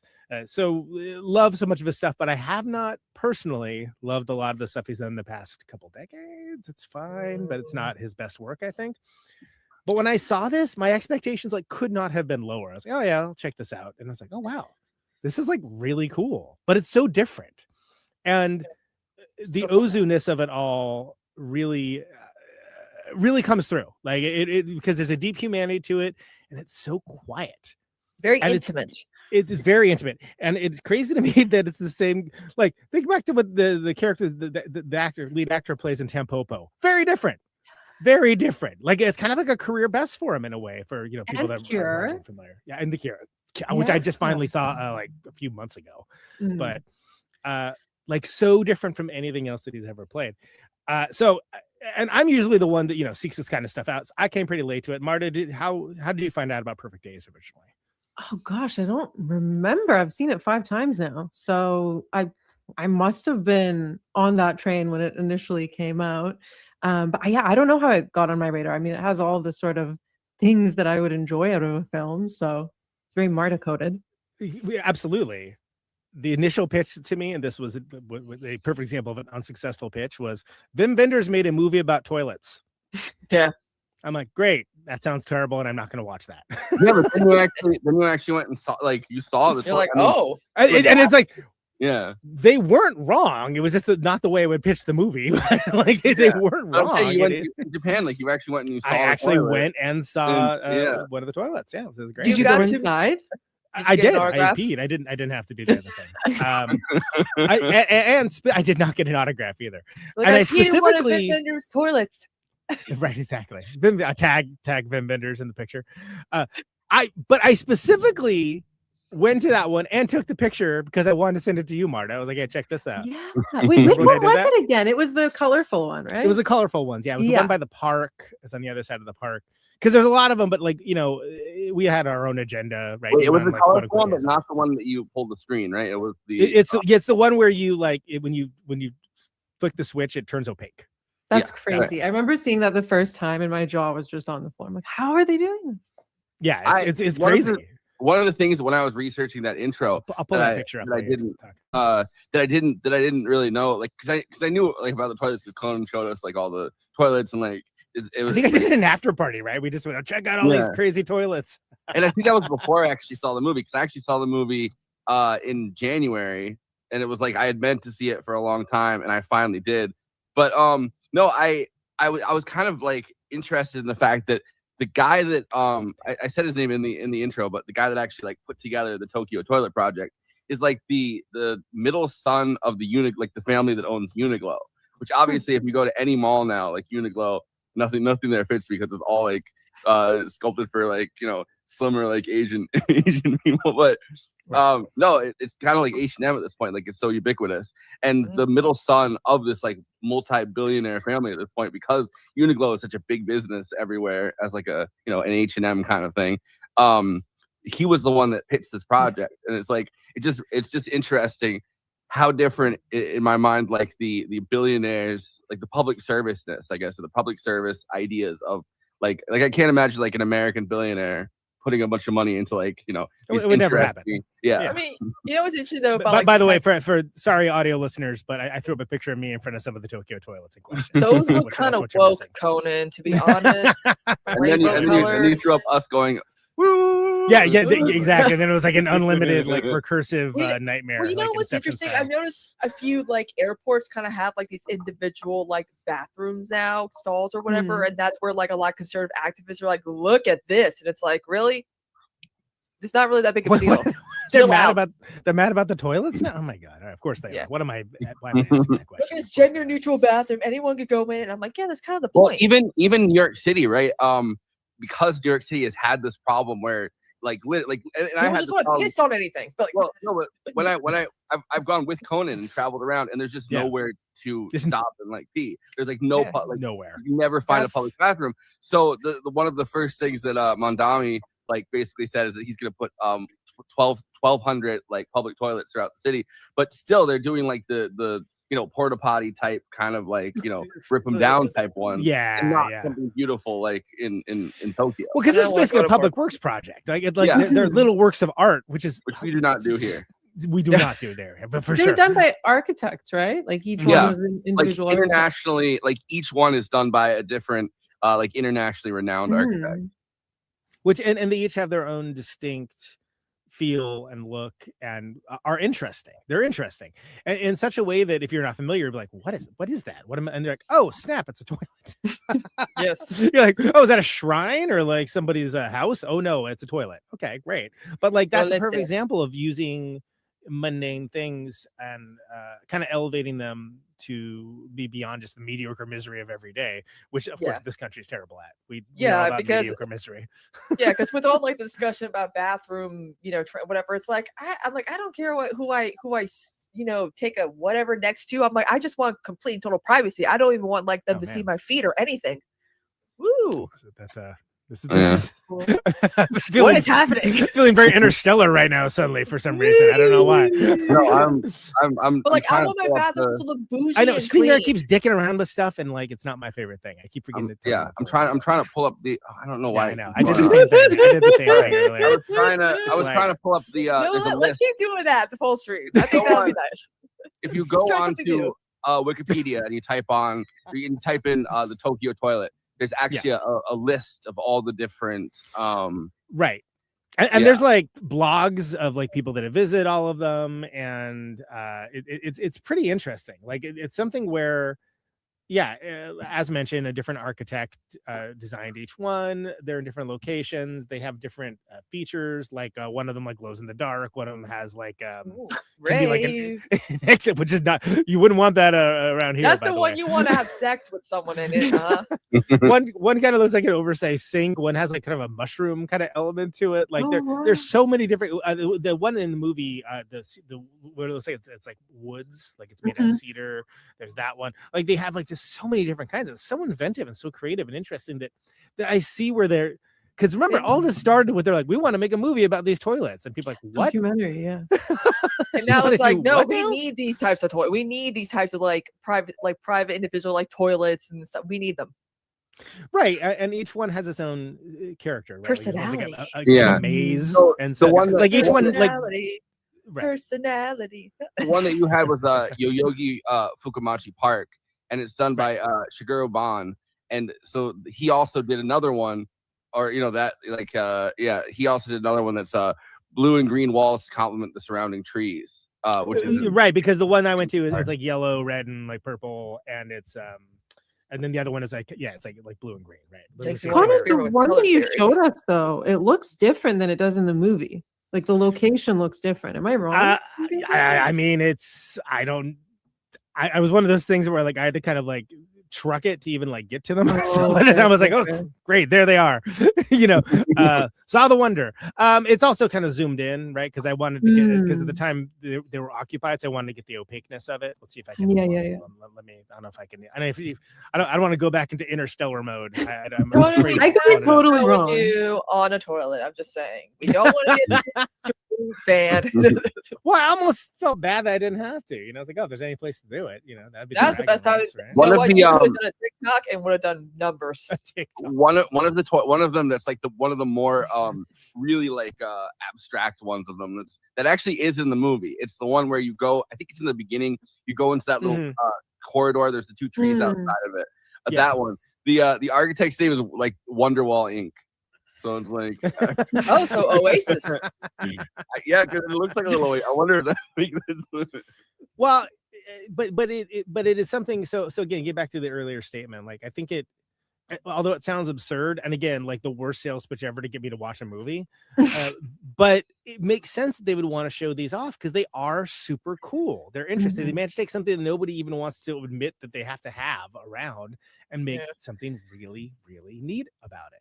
And that's to be commended for sure. And then props to Vin Vendors is like, I can't make a documentary about this, but I will do something with this because I think that's he's done some documentaries. He has. He has. Yes, correct. I'm not going to talk trash. It's not my favorite stuff he's done. Yeah, but they're cool. He's like obviously like his mentor is obviously Herzog, so it makes a lot of sense that he went from doing narrative film to doing documentaries. I mean, he just doesn't have like the Herzog thing where it's like he voices over his own documentaries and it's as Herzog does, and Herzog has that thing where he like goes into like his he gets really dark with it a lot of times. I mean, even if he's talking about even if he's talking about like penguins wandering off into the distance, it's like take that, Morgan Freeman. but it's also like they were contemporaries as well, and like that's something where they both sort of like the two people left standing of the German New Wave, and there's a lot of history there. But it also makes sense when you feel like if you've narratively you feel like you've said your big important works and whatnot, even with the Road series, right? Until the End of the World was like the ultimate end to that as far as he was concerned. And you've done your masterwork like Wings of Desire. You would never want to make a sequel to Wings of the Desire, right? I'm not checking my comments. Wings of Desire 2. It's Wings of Desire. He actually did. It's not there is. Yeah, I know. I have it here somewhere actually. I think it's but it was like the 90s by then, so it's like it didn't do what it was supposed to do, right? But it makes sense that like he would want to try to do something different, right? And a lot of that hasn't really popped for me personally, but like respect. I mean, it's Vin Vendors. By the way, this I'll finally show this way. There's the ones that's that go opaque when somebody's in them. So there you go. Well, I think that is the same place. I mean, why would they move it? Like that wouldn't make sense. Yeah. Well, it's definitely every day they put it on wheels and they move it to well, the Yoyogi Fukumaka Park is definitely there but it's on the other side of where it was. Like there's a whole story involved with me going to that because I was explaining to my bandmates what I was gonna do. I was like, you know what? Don't worry about it. I'll be back in 20 minutes. Because I'm gonna say like, hey, I'm gonna go run over to go see some toilets. Like, they'd be like, what? Cinematic toilet. But that's a huge park, and it gets a ton of foot traffic, and so it's like one of those things where it makes sense. You'd have to have public toilets nearby, right? But I just love that, and at some point we're gonna get to the movie, I swear. But I just love that those toilets though. That the idea of these things being these like small, mundane, everyday experiences. What people want to talk about it. Some people really do. People don't. It's something they do every day. And you turn that. Yeah. Go ahead. Yeah. Except for the Brady Bunch kids. Remember, there was not a toilet in that house. Like hopping onto like exactly what you're saying, right? Like I was kind of blown away by the like the intro video they did for their thing, which I put a little bit of in the intro, where it's like, well, we've designed the infrastructure in Tokyo to be very cool. The one thing that we haven't really touched on or like changed at all or like expanded on to make it useful and interesting is these public toilets because people kind of find them gross, and it's like it's such a clean, I think, and like a very clean and a very conscious culture, and it's like people don't necessarily want to think about that. Right. And so what they done previously was like hide them away, basically. Hide them away, make them as innocuous as possible. And, you know, it was a problem that they quote unquote had not solved. But, you know, Wim Wenders taking, you know, this very mundane exercise. And like what's more mundane of a job than cleaning toilets, right? Don't I know it? and but then also finding real Ozu like feel and heart to like the simple beauty of you know, your mindset can make an arduous task a pleasant one, or a pleasant task an arduous one, depending on like how you view the world. So to have this character that's so often serene and just really so comfortable in who he is and what he's doing and why he's doing it, as mentioned in the intro, right? Oftentimes spoken to, rarely says that much, frankly. But not in a Chauncey Gardner and Bean there way, just like, you know, just what he says things when he needs to say things. And he isn't like a tabula rosa. He doesn't have, like, he feels things. He has an interiority, a vast interiority, but we see it through his routine. We see him through, like you say, taking pictures of like the trees and then on film, getting them developed, and then like as he goes through them, like literally ripping the ones he's like that not even aren't good, but aren't good enough for him to go in his box. And he like shreds the picture and throws it away. And like that's like part of his routine. That's what he does in off time. And they're all great. You know, and his Instagram would be fire. You know it would be. Yeah.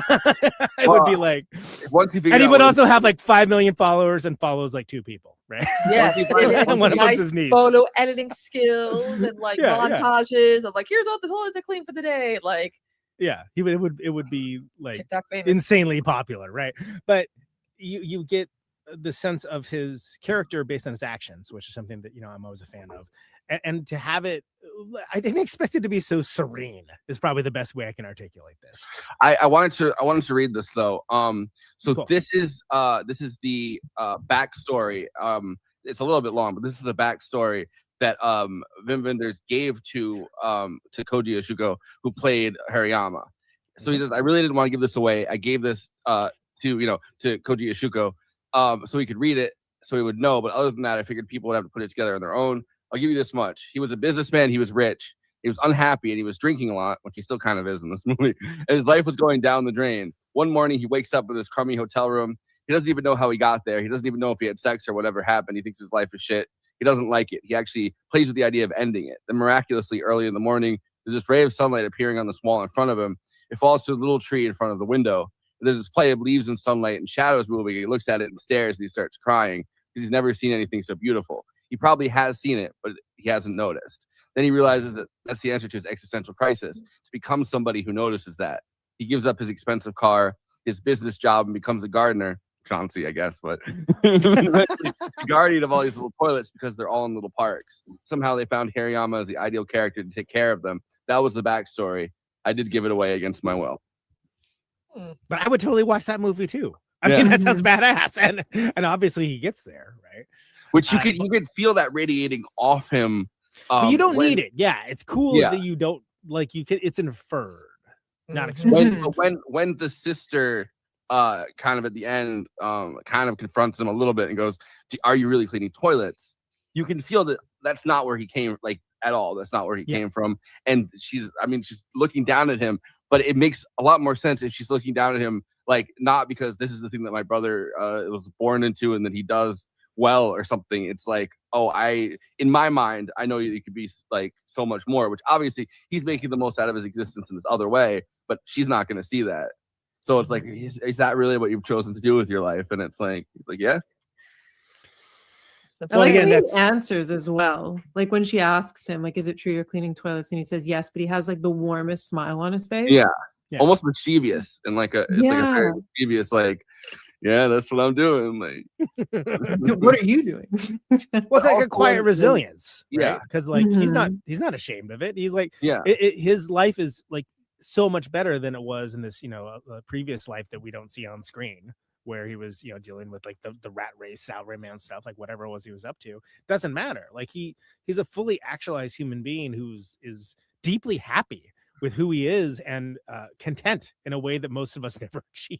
Mhm. Which I think a movie that's not made in a space, that's not made in Japan with everybody kind of working together collaboratively in Japan, probably would have to tell you this is where this guy this is the story behind him, and it's like that would ruin the movie completely. Mhm. Know that That would be a information. lesser movie. That'd be the American remake, by the way.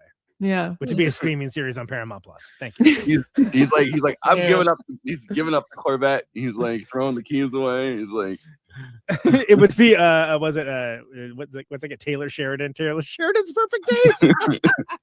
Toilet Man. He's just like Land Man, but he's Toilet Man. Toilet Man. Fighter of the Bathman. Mm-hmm. You get Sam Elliott to play the role, right? Anyway, Listen, brother. I was so unhappy when I. Right, now that we've completely ruined this, We ruined the sentimental sweet movie. How dare you two? His name is for We some didn't do reason anything. You guys did. his name is still Hirayama. Oh yeah, even though he's not Japanese. Yeah, sure. My name's Hirayama. To brother. bring us back, I will Yeah, to- piggyback off of what Forrest was saying. Just because I'm so curious, where were you reading that? Was it on Wiki, the explanation of the biography? Because I'm wondering if it came from the same thing that I watched. It's from a Q&A that he gave with Oh, okay. So he must yeah. have changed it, because on the Criterion he expands on it even further, yeah. which I found really interesting. This was like an Instagram post, so I'm sure it's just like a partial quote of Yeah. The one thing that stuck with me is that he says that Hirayama, and it's just like a perfect way to describe it. It's so simple. He's like, he gives himself up to a life of service. And the whole concept behind it is he starts each day new, right? Like each day is just, like he says, now is now, right? Like you wipe it off the slate when you wake up in the morning. All of the problems from the other day are gone. And that's just it. Which I read this interview with it was with Takuma Takasaki, the guy that produced it and co-wrote it, and his comment was that even it's a paying job, but you still have to live a life of pretty much public service to dedicate yourself to cleaning these bathrooms. And I noticed that when they do the marketing for it, even when it's not the Wim Wenders stuff, when it's like they're just their videos showing the toilets and stuff for their opening, they highlight the Tokyo toilet, which they wear the exact this is the jumpsuit is the jump from the movie and everything, and they highlight the public serviceness of someone who cleans these toilets, because I feel like in Japan it's a very respect-based culture, and it's but a lot of times respect goes upwards, and in this case I think they're trying to show respect going kind of downwards, where it's like we're showing that we have respect for the people that clean these toilets. Which in the movie there's some quiet elements that kind of up in that a little bit, like when he finds the kid and then the mom, doesn't even thank him, immediately sanitizes his hands and stuff. It's sort of one of those, and there is that as well. It's much. But I think that's supposed to make people feel a culturally. little bit of shame for overlooking people. Absolutely. It's done to great narrative effect, because again, we're centered around the one character, and then this character is clearly very self-involved, lost their kid, by the way, no big deal, and is kind of not acting in a very empathetic manner towards this man that literally found her child for him. I mean, well, and I don't know, growing up in the 90s or whatever, there was the whole stranger danger thing where it's every parents were John Walsh, I think. But it's there's a fear that someone is going to come into the bathroom, take your kid. Sure. And I think, yeah. Well, don't be leaving your kids alone to begin with. The other day, there was a situation where this old man at the Target was trying to coerce 8-year-old girls for hundreds of dollars to join the bathroom with him, and I'm like, parents, what are you doing? All right, so now it's a Harmony Korine movie. So yes, exactly. So you guys want to go over the plot? I'll start. Sure. Yeah, sounds good. Hirayama works as a public toilet cleaner for the Tokyo Toilet Project in Tokyo's upscale Shibuya district. Across town from modest home. Shibuya. Sorry, to be that guy. Yeah. Guy who went to Japan won't shut the fuck up. Listen, all right. I'm doing this off the top, so I'm going to end up murdering stuff. East of the Sumida River. Not the only one. He repeats his structured, repetitive routine each day. Starting at dawn, his pride in his work is apparent by its thoroughness and precision. He dedicates his free time to his passion for music cassettes, which he listens to in his van to and from work, and his books, Faulkner, Coda, Highsmith, which he reads every night before going to sleep. His dreams are shown in flickery, impressionistic, black and white sequences at the end of every day. I like that whole like black It's and so white cool. thing. Yeah. It's so cool because it immediately distinguishes the fact that you're experiencing things in real time versus okay, that's something else. But it doesn't do like the like the big wavy lines or anything. Oh, like, if you're going to obvious, right? dream, what is this? Dark Shadows? Right. It kind of shows you. I mean, that is the way you dream, not the expressionistic. I think it's not impressionistic, but expressionistic black and white sequences is not necessarily how you dream, but the culmination of images from the day or from your day, which has always made me think about the fact that like we're so bombarded by images all the time in like this in the world that we live in now, and it's like I wonder how that affects psychology even that way, because you're constantly intaking images, and I mean you always have been, right? Like that's how eyes work, but like now it's but like, there's a distinct push towards social media. Yeah, social media and Well, not therefore even just- online not even just social interactions. media, like shirts, right? Like you wear a shirt and people's shirt has a logo. It's meant to evoke something. It's meant so that subconsciously you'll go, oh, I like that shirt. Maybe I'll buy it from that company, and you recognize what company. Like billboards on the side of the road, logos on everything. Like everything you buy, it comes with a logo. You're basically being advertised to, and it's always been like you're intaking all of that.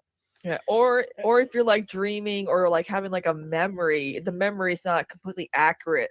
And I remember that one episode on Legion where Sid's like looking at stuff and she's like, the curtains are different here, or like something's different. Like sometimes when you dream, like sometimes when you almost like recreate like in a dream an event that happened in real life or whatever, or like your subconscious is just that's how your subconscious is kind of like figuring something out. It could be very different from the reality. Right, and this is certainly Vendor's something he has messed with a lot. Yeah, he messed with it a lot. Wow, in previous works. But what I'm thinking about specifically, and Until the End of the World, they have like it wasn't even called virtual reality necessarily then, but the thing that Claire gets addicted to, which is like it's filmed differently, it looks differently, it has a very different feel to it. That you're not experiencing the reality of the character, so on and so on. But it's done so in a way that's not beating you over the head with it, but it's very clear and explicit what's happening, and therefore the dream symbolism and all the scenes that you see with them can be taken in a different way.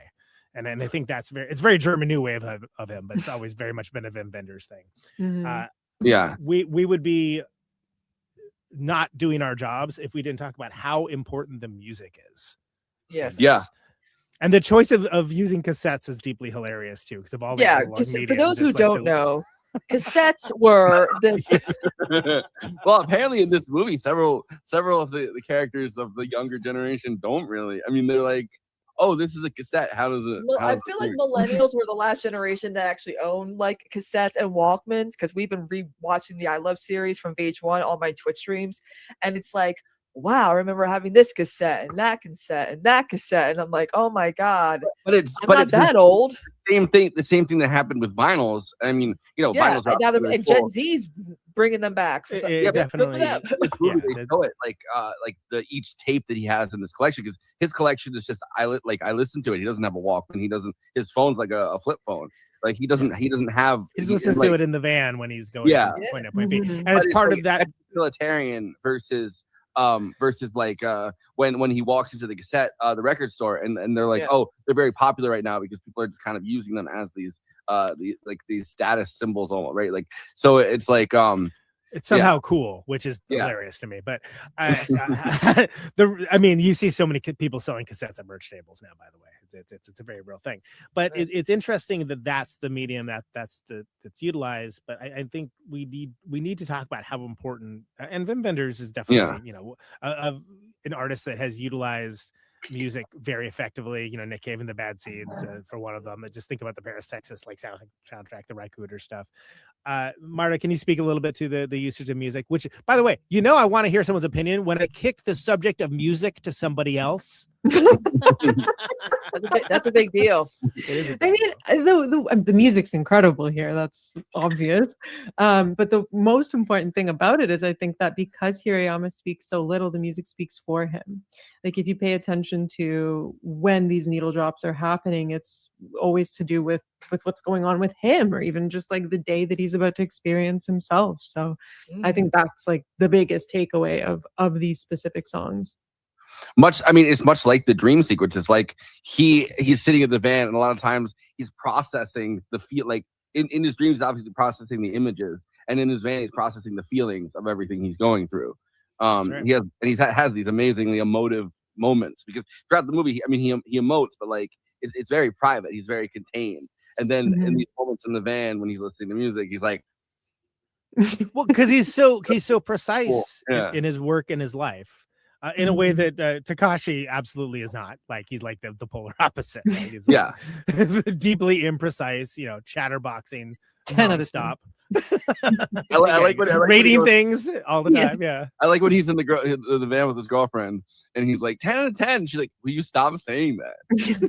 10 out of 10. But I do want to before we move on, because again, this is a hard one to go through a plot summary of, because like, plot wise, there really isn't that much, and it's going to jump kind of around a lot. We got to fill the gaps. This time I noticed the books.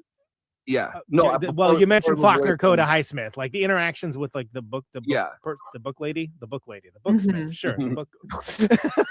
The librarian, Marion? The librarian, sure. Like the chick at the bookstore, right? Like, and has these interactions like, oh, that author's so great, this and this, and he's just sort of like, oh, okay, like he's just like not like interacting at all, but she just. Well, when she's talking about Patty Highsmith, he's buying the book that his he knows he's not getting that shit back. So he's buying the Patricia Highsmith book that his niece took. I wanted to read through the songs from the soundtrack since we're talking about music. Okay, yeah, sure. Yeah, we can get back. So obviously, House of the Rising Sun by the Animals, Pale Blue Eyes by Velvet Underground, one of my favorite Velvet Underground songs. Yeah, it's so good. Yeah. Sitting on the Dock of the Bay by Otis Redding, Redondo Beach, Patti Smith, Walking Through the Sleepy City, Rolling Stones, Perfect Day, Lou Reed, great sequence. Io Sakana, I don't know that one. That's like one of the only Japanese songs that I think that's on there. Sunny Afternoon by the Kinks, another one of my favorite songs. Then there's the Japanese version of House of the Rising Sun, Brown Eyed Girl, and then finally Feeling Good, Nina Simone. Don't Google Van Morrison plus politics, by the way. Well, as I said, Van Morrison. Morrison, exactly. Right. Oh, sorry. Go on. Oh, I was gonna say it, all banger choices. Like most movies we lucky to have one or two songs that well placed in a movie, and this is like throughout the whole thing. So, go ahead, Marta. Oh, I was just gonna say same Criterion release, extra with Koji Yakusho. It turns out that these were his selects. I'm pretty certain. Really? And the interesting thing is he was picking it at the time. I'm sure it was collaborative. And he looked at vendors and he was like, "Well, is this realistic that I would be listening to all of this music in Japan?" And vendors was like, "Well, you are listening to this music. You are of his generation. Right. So yes, it is accurate. You are this older man that grew up in, I don't know, the 70s, 60s, 70s. So this music makes sense that you would be listening to it." So I was watching the Tokyo God documentary that vendors did, and there's this entire sequence where they're in he's in Tokyo, it's going around, and there's this park that everybody's dressed like they're from the 50s in America, and they're all listening to 50s music, and they're all in American clothes and like dancing around, and it feels like because that was 1985 and these are like 20-year-old kids or something, it's probably younger than Hariyama was, but it's still like it shows there's this, because now we have entire conferences where people dress up as Japanese anime characters, manga characters. So it's like there is and you're in the friend group that likes those things and you just don't get it. That was me. But it goes both ways too. Like I said, I'm fond of mentioning in Osaka when we played last year, like they have They have like, just like there's a Chinatown, there's an America Town, where it's like 50s diners and stuff and everyone, but it's surreal because it's a very Japanese, Japanese And take on that. I never should read the comments by mid-sentence ever at any time. Never. and also too, like How they long have am I doing certain this show? they have certain artists that they're like such like big, like I always think about like the Jersey Boys movie was a flop here, but it was a hit in Japan. Right, sure. Yeah. Or like the Carpenters were so big that it made Karen Carpenter have the lead sister shirt because they mispronounced lead singer or whatever. So like there's certain like American things. Or love. or their favorite villain, Marty Supreme. Yeah.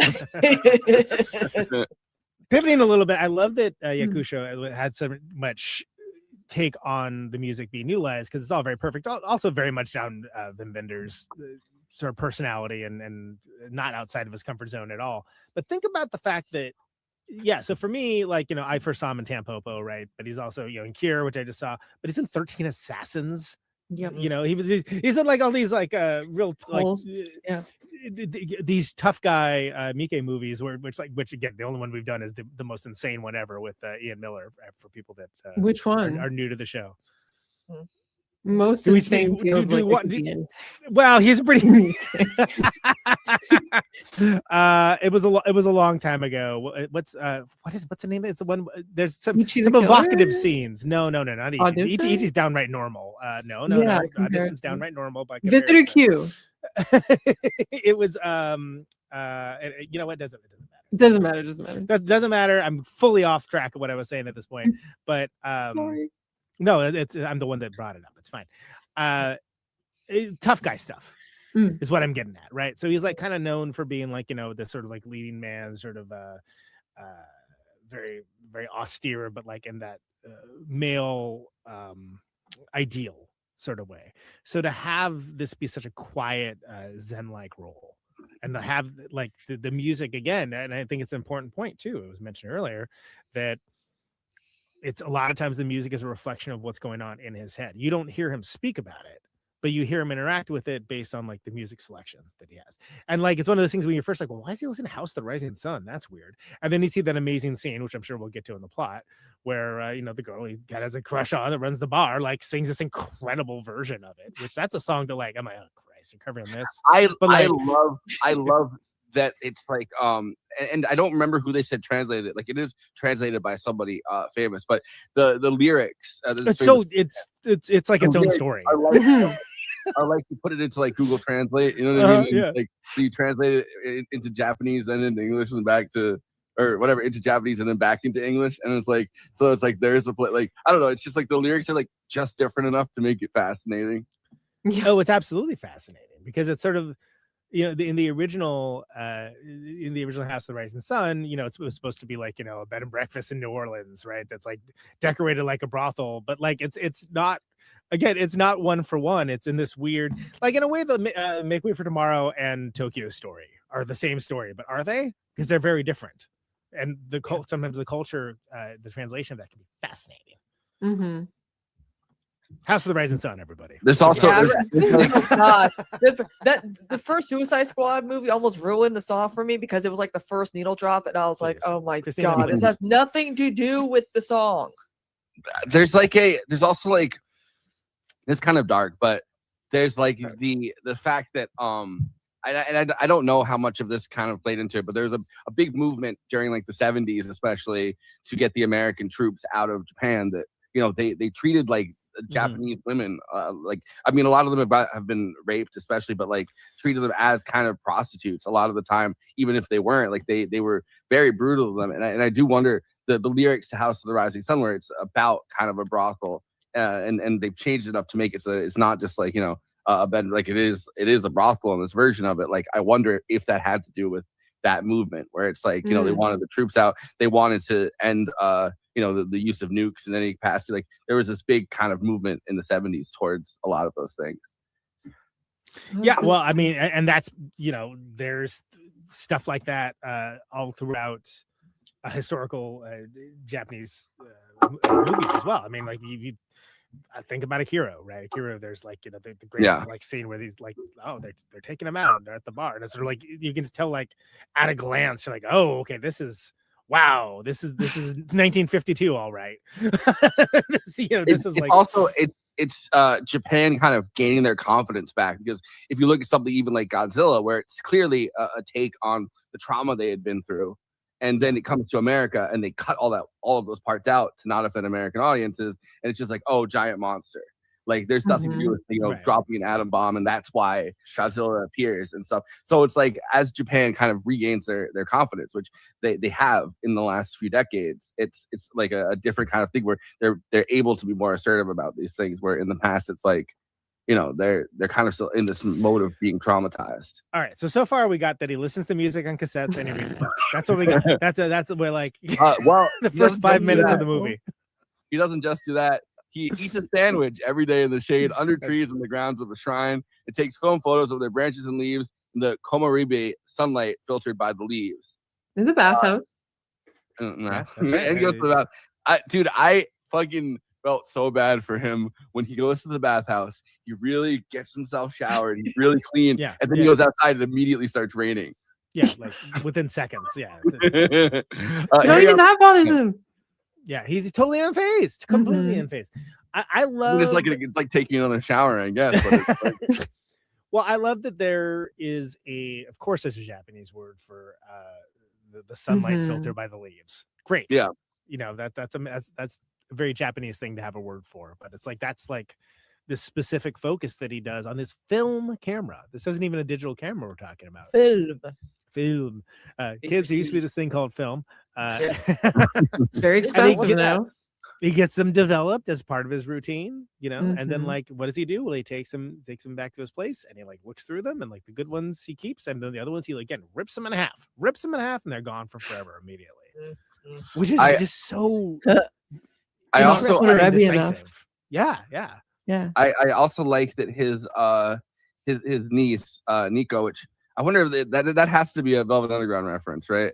Could be. I didn't think of that. Yeah. Oh my god, I can't believe I didn't think of that. I think I gotta tie the music, you know, to the actual like characters and stories and stuff. But so his niece, first they take a drink and they drink exactly the same way, and then she takes out the same camera that he got her, and it's like and like you, and then it's like you got this for me. And it was like, oh yeah. It was like, you don't remember, do you? he's like, I love the idea of being like a silent man, like, and that you don't have to really answer. He's like, you don't remember, do you? Like, yeah, no, she's having the conversation all on her own and works it all out herself, right? But it's clear that like she thinks he's cool.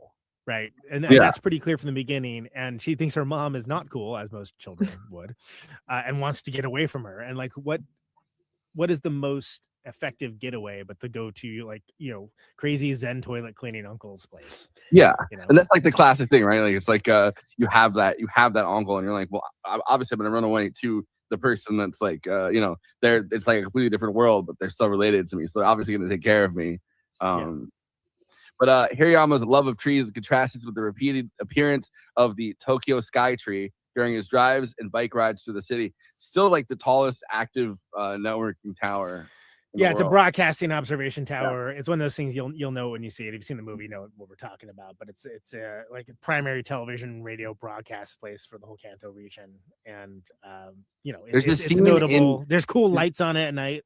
There's a scene in Tokyo Ga where he meets up with Werner Herzog, who has a mustache at this point. He's going to Australia to film to film a movie in 1985, and he meets with him on top of the Sky Tower, and they're both complaining about Japan. that sounds typical. Rad. I'll try to throw Hirayama's young assistant Takashi is often late, loud, and not as thorough, to say understate it. Just like this show. Let him up. I'm pretty thorough. One day, except for when I try to pronounce things. One day, a young woman named Aya calls up Takashi at the toilet he's cleaning, so he hurries to finish. He tries to leave Aya, but his motorbike will not start. He can't win. So he persuades Hirayama to let him use his van. I kept thinking of that's such a bad idea. Immediately, like, don't do it, dude. Don't do it. But I also kept thinking about No Other Choice. Oh, sure, where yeah. He has the same. By the way, kind of, there's the Sky Tree at night. It's pretty yeah, looking. it is. But there's the same kind of line where the guy, he's about to kill the first guy, and he's like, "What? Can an unemployed man not find love?" And Tekashi has a similar line where he's like, "Can a broke man not find love?" Yeah. Well, and there's such a contrast. He's a chatterbox, always rating things. He's got everything is being rated. So weird. Doesn't seem to be interested in anyone actually responding to his constant torrent of talk. Not a bad person, but certainly not a detail-oriented person at all. Like he's constantly he's like cleaning on scrolling his phone. TikTok. Yeah, I know exactly. And like cleaning with the other hand. It's like he's this ridiculous person, right? But Hirayama, you could tell he likes him. He likes having him around, which is fascinating thing because he's always kind of creeping up behind corners and he sees the kid with it's a little bit mentally challenged, I guess, playing with his ears and you can tell that he has this soft spot, almost like you would for your own child or something. Well, yeah, right? when he says he really likes my ears, I'm just attached to them. and he's like, it's adorable, He's like, I'm just an added bonus, right? And the kid's like, yeah, and he's like, right, yeah, and he's So it's not like he's like. I mean, he's messy, but he's not evil or it's like he's like clearly just not very good. He's young, doesn't really care about this job of cleaning toilets, which frankly, why would anyone, Yeah. Not worry about it. He even asked, he asked Hirayama in the truck, he's like, you've even made all your own equipment. Yeah. But I asked if Tekashi could stay with her. She works at a girls' bar. Found out what that is. It's like a nightclub where you basically pay money for a girl. Yeah, it's like a hostess. Yeah. It's a very common thing in Japan. Yeah. Well, loneliness is obviously such a common theme in this. Yeah. Here we have Hooters. Society. Oh God. He complains Built that he's broke. Yeah. Unbeknownst to Hirayama, Tekashi slips Hirayama's Patti Smith tape into Aya's purse. The first time, I don't know why I saw it, because it happened so fast. I was like, did she take it? And then I realized it's him that puts it in there. When Tekashi discovers they are valuable, he urges. Oh, Tekashi talks Hirayama to go into a shop to get some of his cassettes appraised. He drags him along to that too. Tekashi discovers they're valuable. He urges Hirayama to sell, but Hirayama refuses, giving him some cash so he can take Aya out. He wants him to sell and then give him the cash, which is yeah. Again, what a pal. In that scene, as they purposely turn the camera out, you can see Vin Vendors in the record store. He's in the record store. Yeah, I did not notice that at all until you guys mentioned it off mic. When Hirayama runs out of fuel, he's forced to sell a cassette for fuel money. That's like one of the saddest scenes, I think, in the movie. That's relatable. And I like that they skip it too. Like he shows the cassette, him holding the cassette, and the next thing you know, he's parked at home. Like I really like that sort of skip. Yeah, because you don't need to get into the minutia. Like you get the broad strokes of what it is and why it's a sacrifice for him, and so on. And so on. Exactly. Don't prolong the sadness. We got to move on. I don't want. And again, I feel like the whole thing is like Pulp Fiction style, like not necessarily in sequence for this plot, but like when she's like, "Oh, is that on Spotify?" And he's like, "What store is that?" Oh, yeah, that's great. Yeah, that's so good. It's very. It's adorably offline of him. Hirayama commences a tic-tac-toe game with a stranger after finding a piece of paper left hidden in a stall. I love that part. I love that too. Continues over the course of the film. He exchanges furtive glances with a woman eating lunch one bench over, and then whoever wants to, Kristina, do you want to take it up from there? Yeah. Saya catches up with Hirayama about. Oh my God! I can't. What the hell? Sorry, my cat's driving me nuts. To return his cassette. She asked to play it in his. He keeps meowing. She asked to play it in his van one last time, and then gives him a thank you kiss on the cheek, leaving him visibly startled. Aww. I love there's a jump where he goes, and he's shocked in the van. His eyes and then it jumps to him in the bath, and he's still like this in the bath. Yeah. And again, it's like one of those almost like Charlie Chaplin style. Yeah, there's nothing. I was thinking there's something very Harpo Marx. Something very Harpo Marx. Sure, that's it. That's where he's like it's great. Yeah. And on his free day, Hirayama does his laundry, takes the film, with his tree photos to be developed, cleans his flat, buys a new book, and dines at a restaurant where the proprietor shares gossip with him. Nico, his niece, showed up unannounced, having run away from his wealthy estranged sister Kyoko's home. Oh my god, this cat's driving me nuts. I heard about time. I know. Hirayama lets Nico accompany him to work during the next 2 days. They photograph the trees in the park and ride bikes together. I liked that whole bonding. That's a good sequence. Yeah, it really and, is. And it could be a little bit too cloying or a little bit too like overdone or whatever, but I think it's done just enough where you can see like why she would want to like hang out with him and would find an interest in these things. Some of the greatest physical comedy in the whole movie. She starts to take his shirt off and he dives down the stairs. Like, practically rolls down the stairway to get away. Yeah. Yeah. No, it's because again, we see him doing these things and we see that, okay, this is a repetition, this is a routine, this is like the things that are important to him, that he finds value and meaning in the repetition of these, what could be considered mundane activities.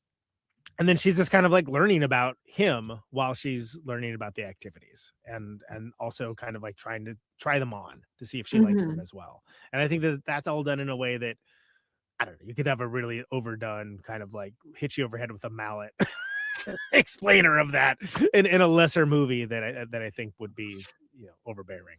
Something that I kind of went on like a little weird digression. Well, me going a digression. Who would have guessed? Yeah, who would have predicted that? There's a bunch of Reddit threads on. So I was trying to figure this out. When he's drinking every day, he drinks his drink, right? And it looks like it's water, but it kind of like it doesn't really. So apparently it's lemon suchu, which is it's like a suchu highball is what he's drinking, and that's the same thing that he's drinking later on when he has the canned version of the highballs, which I can't imagine tastes good. Wait, when? You're not talking about the morning coffee from the vending machine? Oh no. Every night when he goes to that. Oh, to the every thing, night. yeah. Yeah. The guy, which obviously in Japan, like having a drink after work is, I mean, anywhere, but especially in Japan, it's like a social kind of thing that you can, But every time the guy says for your hard work and drops the drink down, and I was like, I feel like is it like a cup of water or something? Yeah, but it's not. Yeah.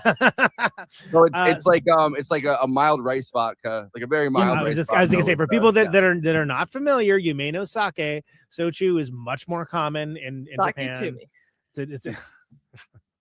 It's a similarly distilled beverage, right? It's usually sweet potatoes, like buckwheat, things along those lines. But it's considered a little more of a populist hard alcohol between the two. And I say that as a fan of sake. So Sochu's pretty good. Yeah, I mean, it's okay. But I didn't realize that first time I saw it. I was like, hey, it's drinking water. I've had Sochu before, I think, but I did work at a place with a sake bar, and like it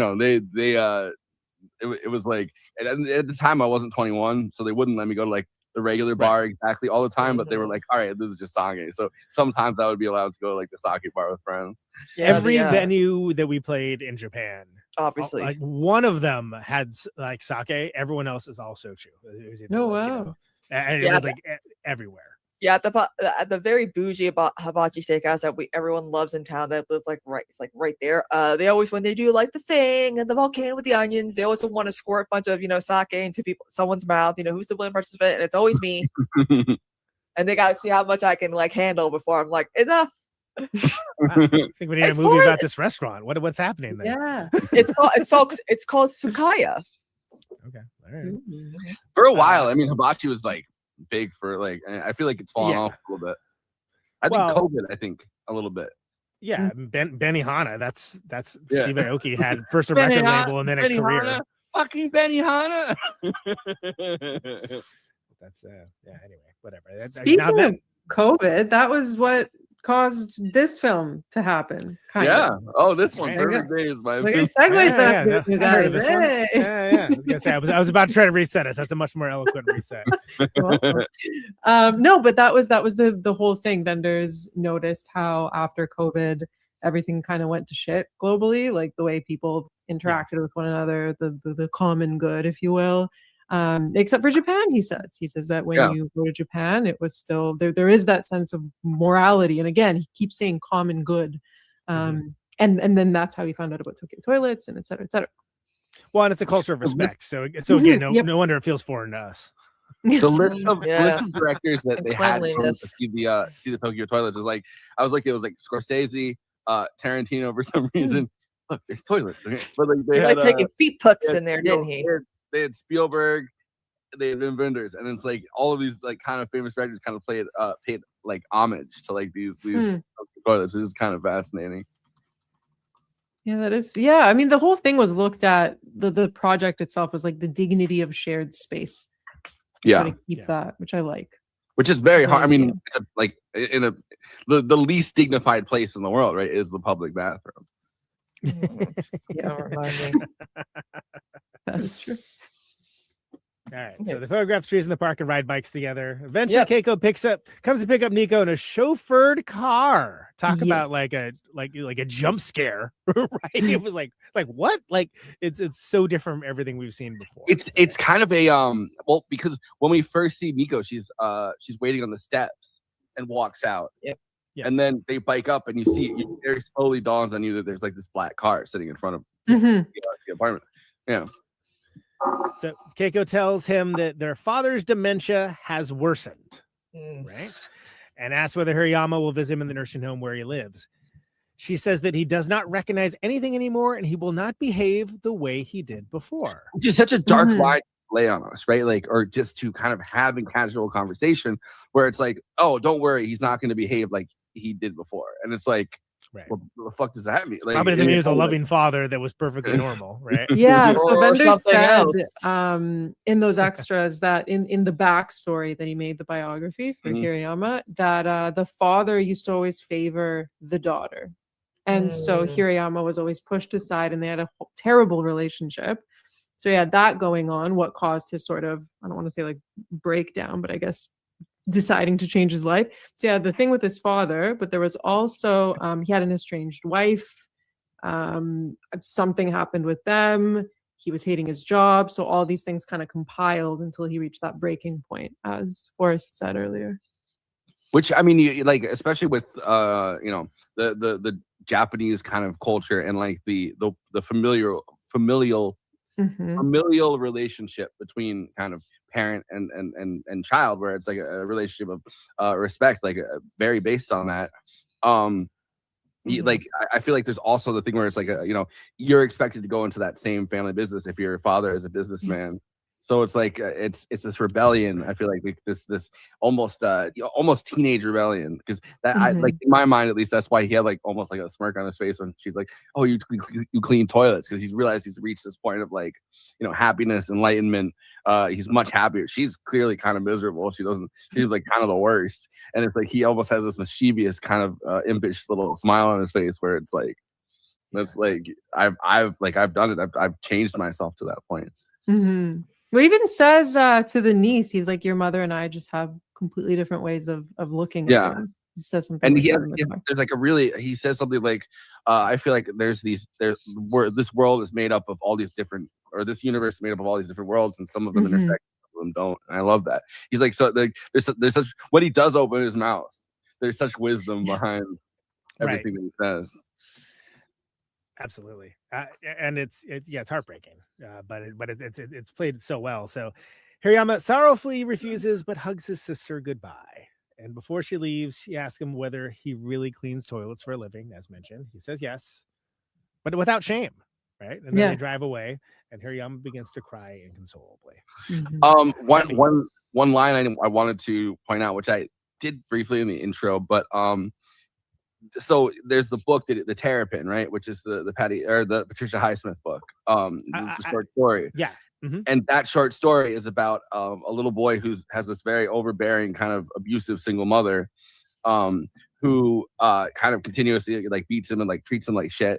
And he there's this turtle that Terrapin, which is like a turtle that he has, and he decides like he has as a pet, and he gets attached to it, but it's supposed to go into the turtle soup that the family is making. And at the end of the book, he really wants to show this turtle to everyone, because the kids are like really mean to him. They beat him up, but he thinks everyone will be impressed by this cool turtle. And she throws the turtle into the soup, and he thinks that the turtle is screaming as the turtle is killed by boiling water. And that night he goes into the mother's room and cuts her up into little pieces and just butchers her the way she butchered like a turtle. And there's the line where Nico says, I'm gonna be Victor if I have to go home, which means I'm gonna cut my mom. Right, which is such a subtle kind of the source material kind of thing. Yeah. Also, another fun thing about Hirayama purchasing the Patricia Highsmith novel. Wim Wenders directed The American Friend, which is an adaptation of Ripley's Game. So the Ripley books, which is funny because I finally watched that for the first time last year with Dennis Hopper as Tom Ripley, by the way, and Bruno Gantz is in it. It's like one of his first roles. I think we talked about it briefly in the show for some reason. I can't remember why. Well, I had it in the intro. That's right. But I think we talked about it in another episode. Because, Patricia Highsmith wrote what's we covered. It was a different something we covered, right? I don't remember what it was, but we talked about it a little bit then, and I talked about how interesting it was. We talked about it a bunch. It was Carol. We talked about Carol. That's right. Yeah. Okay. Oh, Carol. So it's funny that him purchasing 11 by Patricia Highsmith, Wim Wenders Highsmith. Wim Wenders adapted that from Ripley's Game. Right? Yeah, that's the banal minutia I was trying to ineptly get out. I think that's kind of cool, though. I think that's kind of like neat. That's the kind of self-reference I don't mind for sure. The next day, Takashi quits without giving notice. That's a real mean coworker, by the way. Leaving Hirayama to cover his shift. It's by the way, this lent him all the money in his wallet. Yeah, and this is probably the closest we ever see Hirayama to getting upset. Yeah, when he calls his boss at the end. Yep. And they're like, well, you're just gonna have to do it. You're gonna have to do all the toilets today, like all of them. Yeah. And it takes but I like how firm he was. He was like, I did this for you today. Find somebody tomorrow. And he hangs up. I wondered if the movie was gonna end with him quitting, like being like, fuck this. But I'm glad it didn't. Yeah, that would be a little bit lesser, I think. It's like that, but that's like the resolution he comes to is like, I don't clean toilet. I don't. He's like, he's go get your shine box. It's like that. I guess you hadn't heard. I don't clean toilets no more. And it's like, well, but it also goes to show that this, it goes to show that this existence with this job that he's like found this serenity and peace with is a very easy apple cart to upset. All you gotta do is lose one guy, and then suddenly this is intolerable. You're getting a ticket because you're double parked. Then you have to like talk to the cop about it. Oh yeah, she asked like, "Are you new?" Yeah. Hilarious. Like, and that's the kind of thing. Again, that's a bunch of mediocre misery that would be really laid into in a lesser movie, but it's done as a counterpoint here in such a way that I think it's very effective without being overbearing. That was one thing I really focused on with this rewatch was the interruptions, like all of the interruptions with the film. So like the lost child, the niece arriving, the thing with the sister, the double shift, all these different things, like they all just show that Hirayama's peace isn't something that's constantly protected. It's not set in stone, right? It's something that he's constantly having to kind of pull himself back into and find that sense of peace again. So I thought that was an interesting thing to kind of focus on and see how does he handle these tricky situations and how does he bring himself back to that state of peace? Because it's not always the same way. It's always not always the same solution. It's not always the same problem. Like the double shift day, he misses out on his bathhouse. He misses out on his dinner. He has to eat those old noodles at home. Remember, he like opens up the instant noodles and he smells them to see if they're fine. So even after a day like that, he still manages to get in bed, read his book, fall asleep, and then the next morning it's just wiping that slate clean again. Right. And it shows how he deals with adversity, because instead of like again getting upset, beyond just being very plain spoken of, not gonna happen again. This would be something that would be, it could be like a falling down moment for a different character, right? Like definitely like a complete freak out that would be warranted and justified. Because when you're in a situation where you're a service worker like that, if you quit suddenly, you're not screwing over your boss, you're screwing over your coworkers. Yeah. And that's, I think, something that people like maybe don't think about. If you're someone that's like Takashi and is like just younger and kind of like I don't know, haven't a lot of stuff hasn't been figured out yet, haven't lived that much life, maybe you wouldn't be thinking about that. But it's which I like. it's very You gotta. I mean, you know, obviously this is reading into it because like now we kind of know this backstory, but it's like you have to wonder. He's very patient with these people, like these kids in the younger generation around him, and it's like I'm sure he was a fucking mess at that age. Sure, right. There's a deep empathy for it because of that, and because. And again, it's interesting that we only see, it's like trying to get a picture of something by only seeing the things around it, like the impressions that it made. And that's like what the entire movie is. I mean, you're trying to get like, like what kind, what is the depth of his character? Well, it's almost like what's not there more than anything else. Thank you. Later, as Hirayama goes to his usual restaurant, he sees the female proprietor, who he has a crush on, embracing a man. Bummer for our dude. And well, it's the only like they're kind of flirty back and forth, which he doesn't even have to say very much for it to be like that. Like his kind of back and forth with her, which she clearly like kind of likes him too, and like is very well. Hirayama just got here, like the extra potato salad. Yeah, exactly. Extra potato salad. That's right. I forgot about that. Yeah. But it's clear it's the only time he shows any interest in like a woman that's in any capacity. Really, it's like. He hurries off, buying cigarettes and 3 bottled highballs to consume from a nearby riverbank. I mean, that's how you get over something. Yeah. Exactly. And he hasn't smoked in a while, it's implied. Yeah, that's true. Up along. Yeah. It's clearly not coming off like an expert smoker in any way, shape, or form. The man Hirayama saw the restaurant approaches and asks him for a cigarette, telling him that the restaurant proprietor is his ex-wife, whom he had not seen in 7 years, and that she opened the restaurant the year after divorcing him. Hey, you gotta do what you gotta do. Boss. Hashtag girl boss, though. Yes. He says he visited her to make peace before he dies of cancer, telling Hirayama to look after her. Oh. Hirayama lightens the mood, thank you, by offering him a drink and inviting him to play shadow tag, which rules. And it has that great line about the shadows. Do you think they're darker? Like, yeah, they have 2 shadows. They first touched it out. Well, and he's like, well, let's find out. And then the guys look at him like, what the fuck do you mean? Let's find out. We walk over, right? You stand here in where front the of fun me. begins. Yeah, and but it's like there's this because the position that they're in, he's leaning over, and the guy's in front of him. And he's like, what the fuck? He's very confused in that moment. My favorite thing is he tells him when he's like trying to figure out if the shadow's darker, the guy, the ex-husband or whatever, he's like, you seem really into this. Yeah. Kiriyama's like poking.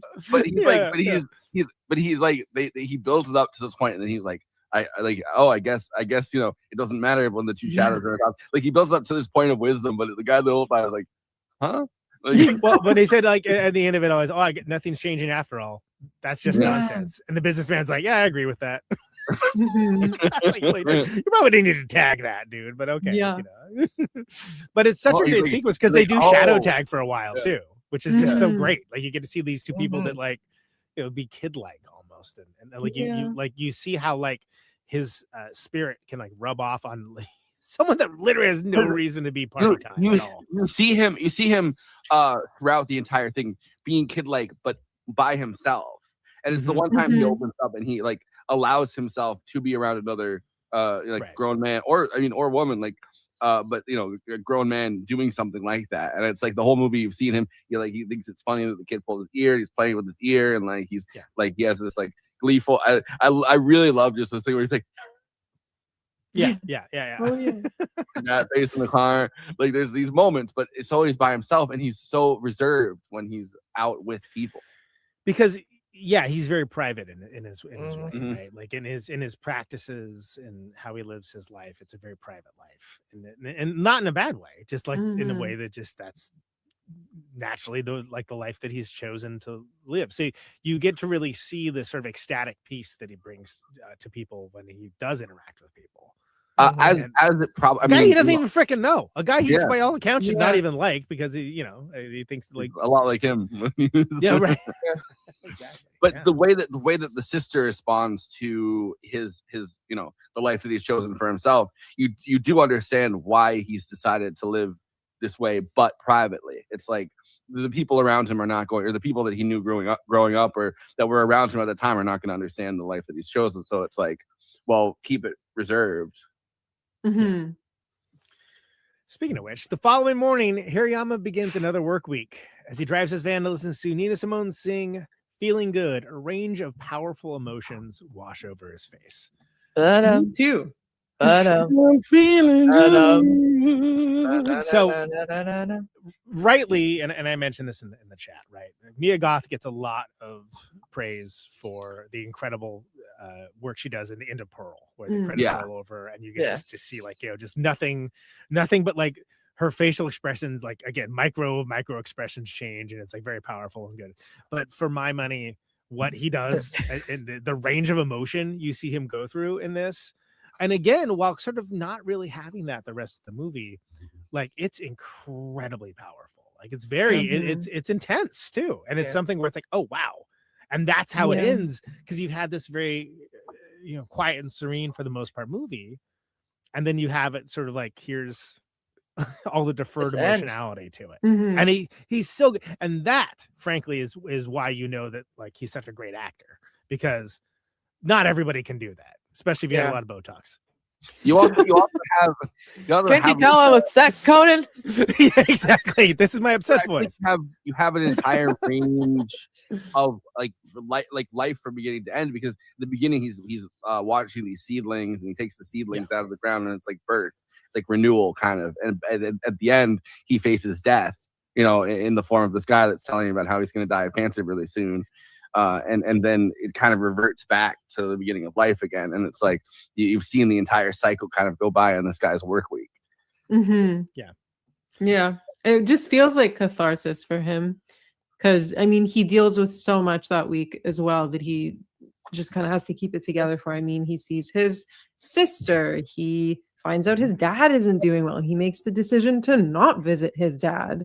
He hangs out with this man that's dying. Like, there's so much that happens where he just keeps it together. And I think that moment where he's listening to that song at the end, that's just him just like letting go, not in a negative way, not in a positive way, just expressing like the full spectrum of emotions that have been kind of withheld thus far. Yeah, kind of all at once, right? And you see it flow over him in a way that, again, it's props to Koji Yakusho, because like it's incredible. Like, it's such incredible work. And I say that as, like, I think people like overdo it all the time. Like, I can't wait to see this remake of Possession, and like, the redo of Isabella Johnny's momentous scene. By the way, that's sarcasm. I don't want to see that. They shouldn't make it. I don't care. But what? Yeah, exactly. Remake Possession. What? They would never do such a thing. I wonder who's responsible for it becoming so popular again in recent years. Couldn't be this podcast, right? The timing. Well, we contributed it, but it's not our fault. Yeah, exactly. We didn't specifically say not to, I guess. By the way, what a friend of the show, Aaron from Hit Factory, made a joke about somebody remaking On the Silver Globe. That was like, I was like, that's joke's like made for me, basically, and Marta. But I predicted it last year on my podcast. I said in 5 years' time. 5 years time. 4 more to go. Right now, it's still a joke, but hey, so was fuck everything we're doing 5 blades, and they do have a 5-bladed razor now, and that was an Onion article in 2003. Fuck everything we're doing 5 blades. What a world. Anyway, last scene of this incredible, and again, such great usage of music with the visuals. I mean, it's a powerful ending, and in a way that's like, when you think of like quote unquote quiet cinema, right? This hits the marks a lot, but it does different things, and I think it's something that doesn't have to be as uniform a genre as it is made out to be sometimes. And I think that's interesting to me, because this is like whatever. I don't know if I did 4.5 or 5. I'd have to look to see, but like, I love this movie. It's great, and again, partially because I had zero expectations of it. Again, remember how it was sold to me? Oh yeah, Wim Wenders made a movie about some toilets in Japan. Okay. Did I say that to you? Was that us? No, this is somebody far less eloquent. But and you know what? It might have been seeing one of your reviews that actually was like, all right, I'll watch this then. But I was also like, Wim Wenders, it's like he's like Iggy Pop. He can make as many bad movies as he wants to. He's still always going to be Wim Wenders, right? Same way Iggy Pop made Butttown, but he's still Iggy Pop. He's cool for forever. You have a lifetime pass. He made Paris, Texas. He made Until the End of the World. He made Wings of Desire. Whatever, doesn't matter. Like, well, we'll look the other way. It's fine. The thing that I really liked with listening to those extras, so with Wenders and with Koji Yakusho, he was saying how he was describing Ozu cinema, and he's like, when I was younger, I didn't really like it. I can't remember what he says exactly, but he like brushed it off, and he's like, as I got older, I understood the power of Ozu's filmography, and he says how he's always wanted to be in an Ozu-esque movie. Like that's the sort of cinema that he wants to do. So although he doesn't say it outright, it really feels like this role as Hirayama meant a lot to him.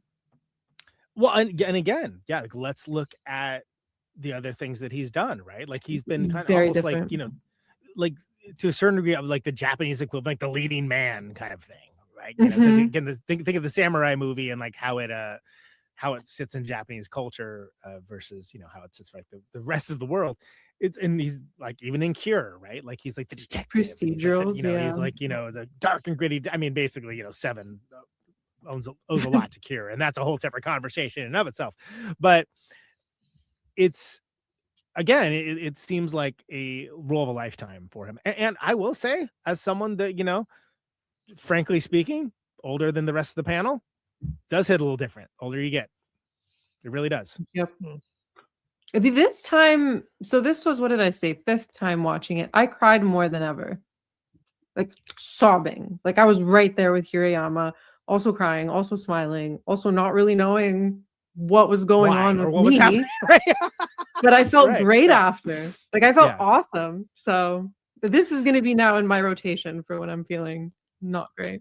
So Marta, I think you're onto something. There's a very deep catharsis to it that I think a lot of slow cinema lacks any kind of catharsis, frankly. John Dielman, hey, she made the roast. Great, it took 3 hours to get there, but she made it. Which I think that I like, as I said with the earlier. Don't at me about John Dielman, by the way. Thank you. It's a joke. With like an American version of this, or even like a European version of this, would have to resolve it, and would have to push to resolve it in a way that's not this amount of catharsis, where it's just the face that you see at the end. It would have to be like, like there would be some kind of, I quit the job, or not something ambiguous of an ending. We need something like settled. Or even his niece shows up and like, I want to be like you. Let's hang out or something. Or you see him passing the torch or whatever, to see him Daniel's his dad one last time. He or something, like he sees his dad one more time. Oh, before yeah. Well, Yeah, and that's go ahead. No, please. No, I was just gonna say that's what I love about this film is that just so much is implied. There's just so many things that are just like pay attention to it. It doesn't have to be said, right? It just feels like that's the entire film. Well, that's the Wim Wenders of it all, right? Where it's Mhm. like, you wouldn't everything popular gets an American version. Boy, ain't that the truth.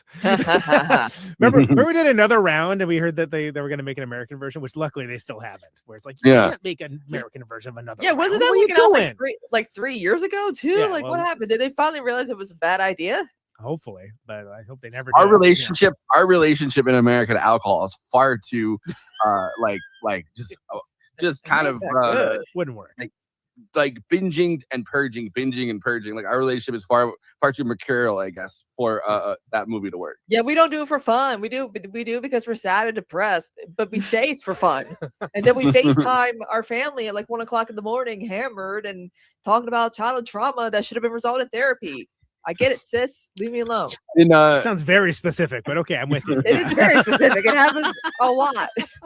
Okay, but in that same way, Yeah, to people, unnamed people that are not on the screen right now. The version of this that the American wouldn't work because again, this is Japan's a culture of respect, right? And like it's frankly kind of amazing that it works as well as it does for the movie that it is. And we have people like spitting at the guy as he cleans the toilet and stuff. It would be too overblown. We're too disgusting as a culture to actually take cleanliness like seriously. It's like when people were surprised that people over in Asia do wear masks, like not just during COVID. I'm like, yeah. That's or take off your shoes. I'm like, there's nothing wrong with those things. You know why? Because look how clean it looks over there compared to here. Okay. So the combination of, you know, the Japanese nature of it with Wim Wenders, or Win Wenders, as I called him on Instagram stories today, because all he does is win. Jesus, guy. One of my favorite directors, and I didn't even spell check. But anyway, so when you think of the Ozu-ness of it all, right? Like, you know, the master of Japanese cinema, influenced so many, you know, Clear Denis. The only person I could think of that actually is a Japanese director at work would be Koreeda, really. And even then, you're talking about a totally different kind of movie, because you need the artsiness of Wenders with like sort of like the deep humanity. Again, I hope that he makes more things like this, because I think that this was touching in a way that I have not been touched by anything that he's done recently. Granted, it's mostly been like documentaries and stuff, but like I just feel like it reminded me of what I really loved about him, and what really kind of, like, again, as one of the first art house directors I really got into. And that's great, because again, he's, you know, dude's getting on in years. Like he's no spring chicken, right? Herzog, they're all, you know, but they're still kicking. They're all, you know, getting up there. It's like, damn, dude. Yeah. Well, I would put Perfect Days, not to spill my hand or anything, but I'd put that amongst one of my favorite Wim Wenders movies, at least top 5.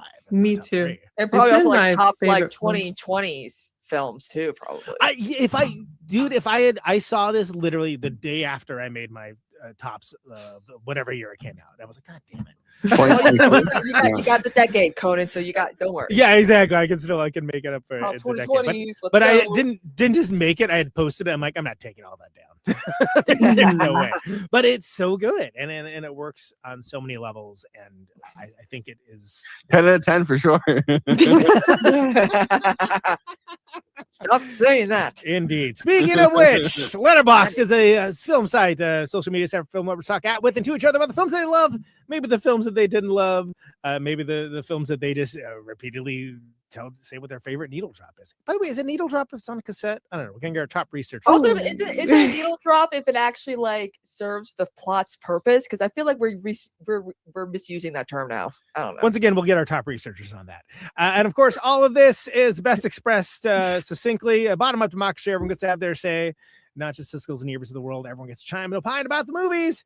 And that is what this bit is. Where weekly, yours truly collects the favorite brief reviews of the movie in question we're discussing, and we put them on screen for Force and the panel to react to. That's what this is. These are the Letterboxd one-liners for Perfect Days. Let's roll them. The thing that Karl Marx could never understand is the bliss of putting on the perfect song will drive you to a wage labor job. This is why I hate fucking ultra leftists on Facebook meme groups. They don't understand. You gotta get Hirayama on it. By the way, needle drop, exact definition: pre-existing popular song in a film or television show rather than original score to create a specific emotional or atmospheric effect. So it is exactly a needle drop. Okay. Yeah. Even though there's again, it's a vinyl term. But how many movies? And how many movies that overuse like song for like every freaking little moment? Yeah, like that is not a needle drop. That goes. That's just annoying. This does it perfectly because it's only when he's in the car and he's not needle drop and he's cassette drop.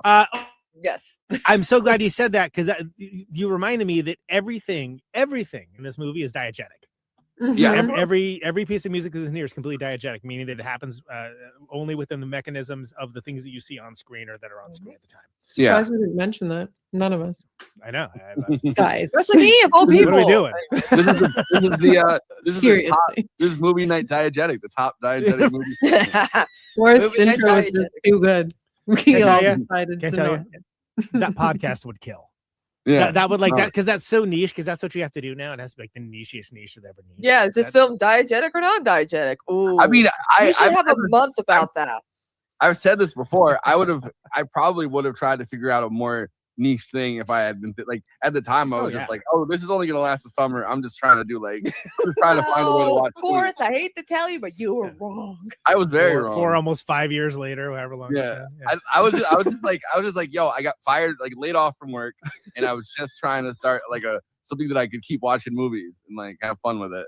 And then it's like it's literally 5 years. You got Adam McKay on, you got Jerry Casale on, Alex. And every few months I'm like every few months I'm like fuck it, I'm done. And then I'm like, all right, I'm back.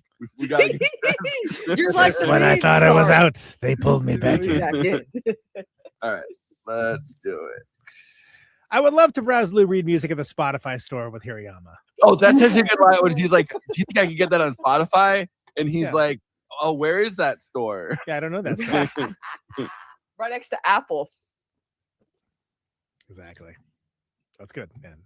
There are two wolves inside of you. One wants to binge watch all of the John Wick movies. The other wants to watch the quiet Japanese Vim Vendors movie. Mm-hmm. Yeah. They're very similar, believe it or not, very similar movies. You just gotta pick which one you feel. Hariyama just one dead dog away from fuck it. I'm done with my piece. Well, John Wick at the beginning of John Wick, he's kind of done the Hariyama. He's living on his own. He's out of the game, and it's the dead dog that pulls him back in. That's true. For Hirayama, it would be his plants. Yeah. Oh my God! Yeah, he would be a plant-based John Wick. Yeah. On all of his plants.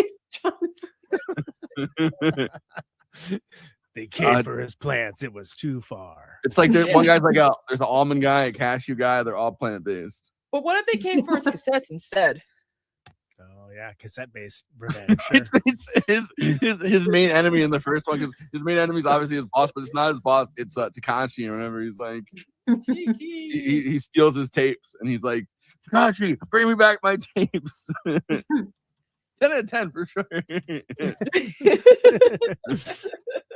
How many tapes did you steal? 10 out of 10. 10 out of 10. Exactly. Only movie we're skipping therapy for. It is therapy.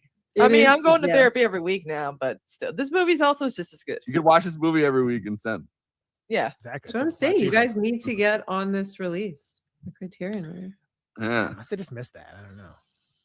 I remember, but it was the Criterion releases before I had seen it, so I think that's why I didn't register. Well, yeah, you might have heard about it from me, and I found out about it pretty late. So, yeah. Well, I heard about it. My brother saw it. I think that's the first time my brother saw it in theaters, and was like, "Oh, have you seen Perfect Days? I loved it." But at the time, I just hadn't, I didn't get around to it because I don't know. Spent the whole film thinking about how I should be more like Hirayama, knowing damn well I'm just Takashi. I just know Takashi would love Letterboxd ratings as much as I do. 5 out of 5 for sure. That was good. I like the line where Takashi says, "This guy is 9 out of 10 on the weirdness scale." Yeah. It's so good. He's like he's talking shit about Hirayama to like impress the girl. Yep. That's why she didn't stay with him. Made me want to put my phone away and go look at trees. Oh. Yeah. That's true. That's not funny. It's just correct. 10 out of 10 on the going and looking at trees scale. Yeah. 10 out of 10 trees. I'll never play Shadow Tag the same way again. No. I don't think I've played Shadow Tag in a really long time. Yeah, these are sometimes Force will be like, "That's gonna be a tough one, huh?" And I'll be like, "Yeah," or "No." But this one, it was fine. This is not hard, but it was more tended towards the sweeter side. Of it. 4 out of 10 on the 10 on the Letterboxd scale. 10 out of 10. Some of them are a brutal slog. I question my life decisions every time. But.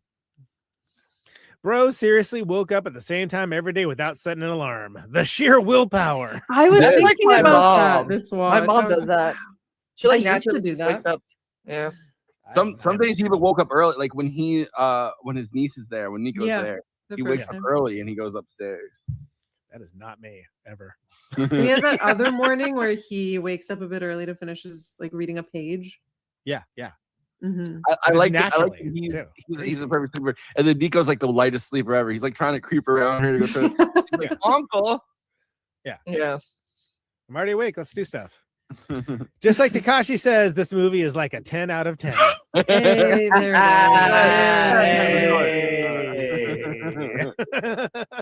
Doing this ends on a high note, right? I love the idea of Takashi as like a film critic, though. This movie really rating. He's like, this movie's weird. 9 out of 10 on the weirdness scale, right? Yeah, if you're one of those people that like, has their read their letterbox and they like individually rate plot, 5 out of 5. Yeah. Vibes, 4 out of 5. 9.785. Like His bio is like, my name's Takashi and I like ratings. So like, it's my own thing. Well, yeah, and has like my personal rating scale. 5 equals best movie ever. 4.5. Okay, we get it. We know how ratings work. Thank you. Yeah. Hirayama is the ideal man. Doesn't talk, knows how to clean, fire music taste. That sounds like me. yeah. I'm working. Yeah, there you go. And you can also clean toilet. Yeah, I know. I do it. Call him up. Instead of he's a fictional character, other than that. I heard like you know what? Let's do the American version. I heard you ride horses or whatever. I heard you clean toilets. Yeah. Wow, that was a long way to go for that. Okay. Yeah. Those are the Letterboxd one-liners for perfect days. Please follow the show on our Letterboxd HQ account at Movie Night Extra, where we have the attendant short-form content and long-form write-ups and things of all the episodes that we cover on this very show. Follow us at Movie Night Extra. The Hirayama cassette collection, I'd always flock over there. That's your host. He's logging things from this show and so much more. And you can follow him and see what I haven't looked at your letterbox in forever, so I have no idea what you're up to. It's like, sorry. It's like nothing in April, right? Like there's a bunch of Italian movies in a row. Nice. Oh yeah, okay. Yeah. Bellissimo. Okay. I'm at Conan Neutron. Next time is next time. Now is now. You can follow me. Letterbox, Highbrow, the Midbrow, Populous Fair, all that stuff. Criterion Challenge. I am still at par because I kind of front loaded before going to tour. So I'm doing all right. Follow me along for that, as well as for anything else. You can engage with me at Conan Neutron. Your favorite cleaning lady, Kristina down there. She is most qualified to speak on this movie, I would say, than any of us. But you can follow her on Letterboxd for non-cleaning related duties, as well as any movies that she happens to be watching. Again, I haven't looked at Letterboxd in like forever, so I have no idea. I was kind of I logged in Brian's song because again I'm watching the like I Love series from VH1 on YouTube because there's a whole YouTube channel that has like all the playlists. So I've been kind of like watching some of like the movies that they talk about, like Porky's, and I should really log that one in. People are like, oh my god, like films were so prim and proper back then. I'm like, excuse me? Yeah. Have you seen Porky's? Porky's is like American Pie for the 80s. Are you? If you did Perfect Days and then Porky's like one after each other, I would laugh. Well, I mean, they both have people looking at other people through in the bathroom, I guess. Yeah.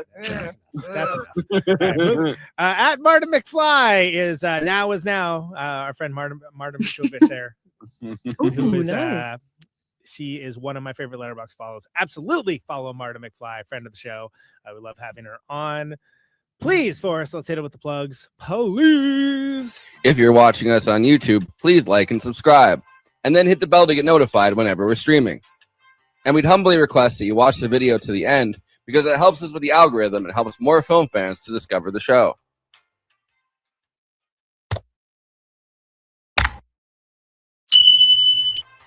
We're also monetized. If you want to get your chat questions definitely read on stream, you can always send us a super chat, which will help us keep the show going. Every cent helps. If you're watching on Twitch, you can gift us a free sub on Amazon Prime with your Prime membership. But getting subs on Twitch is always appreciated, and it helps to follow us on there as well. We also have an audio feed, which is available wherever you download podcasts, if you prefer to listen to podcasts rather than watch the stream. That's updated usually the same day we stream, but watching on YouTube and Twitch is the best way to get the show first, live as it happens. If you want to support us with a monthly donation and get access to all of our after parties forever, which go patron only after we do them, you can become a patron at patreon.com/movie night extra. Link is in the description for that. It really helps us keep the show going since we do have some expenses to make this happen. We also have a Discord community. Link is in the description for that. We sometimes watch movies we cover on there. We get into conversations about everything from film to TV shows to related podcasts. We even have a Discord channel for memes. It's really fun on there. You can find us on all the social media platforms: Facebook, Instagram, Blue Sky, Twitter, and Threads. You connect with us on all of those. Talk to us. We'd love to hear from you. Lastly, we recently made a TikTok at Movie Night Extra where we're putting up short-form clips from the episodes. Okay, passing this to Conan so he can tell you about his music and this week's Protonic Reversal. Conan, who's on Protonic this week? That's right. I got Nathan Carson of Point Lane Plane and Nanochair Booking coming on. Great dude. I have not done a protonic reversal in 48 days. I just checked the calendar. So it's a first one back after a while. Should be solid. Of course, protonicreversal.com for the archives, patreon.com/protonicreversal, $1 a month advance access. Bunch of cool stuff coming up on the protonic world because I'm back for a while. So go check that out on all the places that you find the podcast, et cetera, et cetera. Secret Friends, of course, back from tour with Red Cross. We were gone for a while. That took us to Cozumel, Mexico and back, and all along the I-10, Florida, even more exotic locales. And we have some stuff coming up as well. There's a June tour just announced. That's Youngstown, Baltimore, Brooklyn, East Hampton, and Boston. Last two with Miracle Blood should be good. Background for that is a pyramid at the at Epcot Center. On the three caballeros, I think his name is, like the three birds, right? And it makes it look like that, like, oh, it's so fast. You must have been going so fast. No, it's just out of focus. It's just an out of focus pyramid is all it is. I was like, oh, it looks really good though. Like it looks like you took so much time to edit. Yeah. Looks fast. It just came out accident. That way. It was really Hirayama sort of situation. It was just born this way. So that's what. Yeah, we got some East Coast stuff at the end of June. There's going to be a West Coast tour that's putting the final touches on as well, coming up in late August. Yeah, Seattle's going to be the closest to you, Marta. But I understand that's not close enough. But crossing the border right now is fairly fraught. As one might imagine. Yeah, so I get it. We're not doing it either, as much as I would like to. So I'll have more details about that coming up. Of course, newsonfriends.bandcamp.com. I should have brought some of the shopping bags down. Oh, did I bring them? Oh, I did. Did I do this last week? Maybe I did. I can't remember. We got shopping bags. Oh. So here's one with the angry raccoon that says, "Who dares?" Here, solo me on this for us, would you? Yeah, I got you. I'm trying to move units, kid. So there we go. See, who dares, right? Who dares? Nice. We have another one that is the classic "Death is coming, eat trash, be free" raccoons. Ooh, also nice. If you want to be styling and profiling at your local Whole Foods or whatever the heck it is you shop at, I don't know. Please check that out. That second one reminds me of Pompoko. Oh, sure. Yeah, absolutely. Yeah, maybe I should market it too. Yeah. So we got, those have been selling. I shipped out a bunch of those early this week. We got them promptly just in time for tour to be over.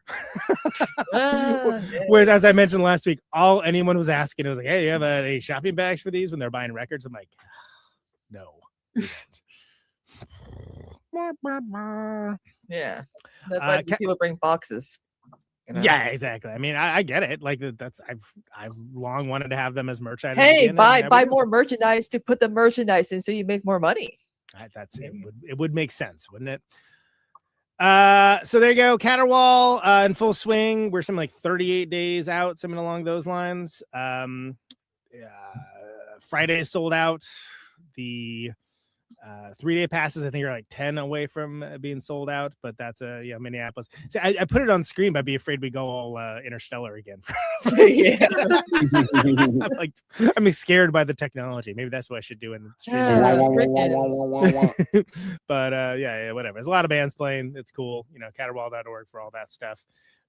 Come out if you're interested in that stuff / in the area or willing to travel for those types of bands. I still can't believe we got Rye Coalition playing. That's a huge deal for me. I'm amazed like Pitchfork Media hasn't picked up on that, but I don't know. What do I know? Nothing, I guess. They probably laid off everyone. It's just AI now. It's AI writing stuff now. You know what? That's probably closer to the truth than anyone would want to admit.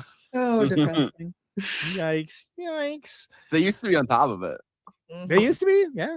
I don't know. Not now. So that's what's going on in the world of Neutron. A couple months where we are out and doing anything more, but there's some cool stuff coming up in the fall that I can't wait to talk about. Buy some shopping bags. I've got plenty of them. Buy some shopping bags. I mean, you could have like a shopping bag that says Target on it, or you could have a shopping bag that says "Death is coming, eat trash, be free" with cute raccoons on it. Which would you pick? I know which one I'd pick. I had a pet raccoon. Sort of, and a pet possum, and a pet outdoor cats. They all were friendly with each other and would cuddle and eat together. This sounds like a cartoon show. This is like it's the perfect cartoon show. They all got along. They all would snuggle in the bed we made together out on the back porch. It was adorable. It sounds like Saturday morning. And Rocky the raccoon. Called the Cosme Palace. Well, you should have get this one name. of Conan's grocery bags. Exactly. Remember- Absolutely. Remember your raccoon friends forever. They are record sized for sure. That is something that would make very. I like put the stuff in when I 10 travel. out of 10. 10 out of 10, exactly. Takashi's definitely rated some 10 out of 10 for sure. Kristina, what do you got coming up? Well, I have officially reached 6,000 followers on Twitch. Oh wow! Woo! Yeah, I'm excited. I've got like 6. Because I never use it. That's why. 5 years, guys, almost 5 years. And finally, anyway, I have been popping off on Twitter, reached 10K followers on Twitter. Apparently, saying Hassan will do you numbers these days, and it's like, oh, Jesus Christ. Still streaming.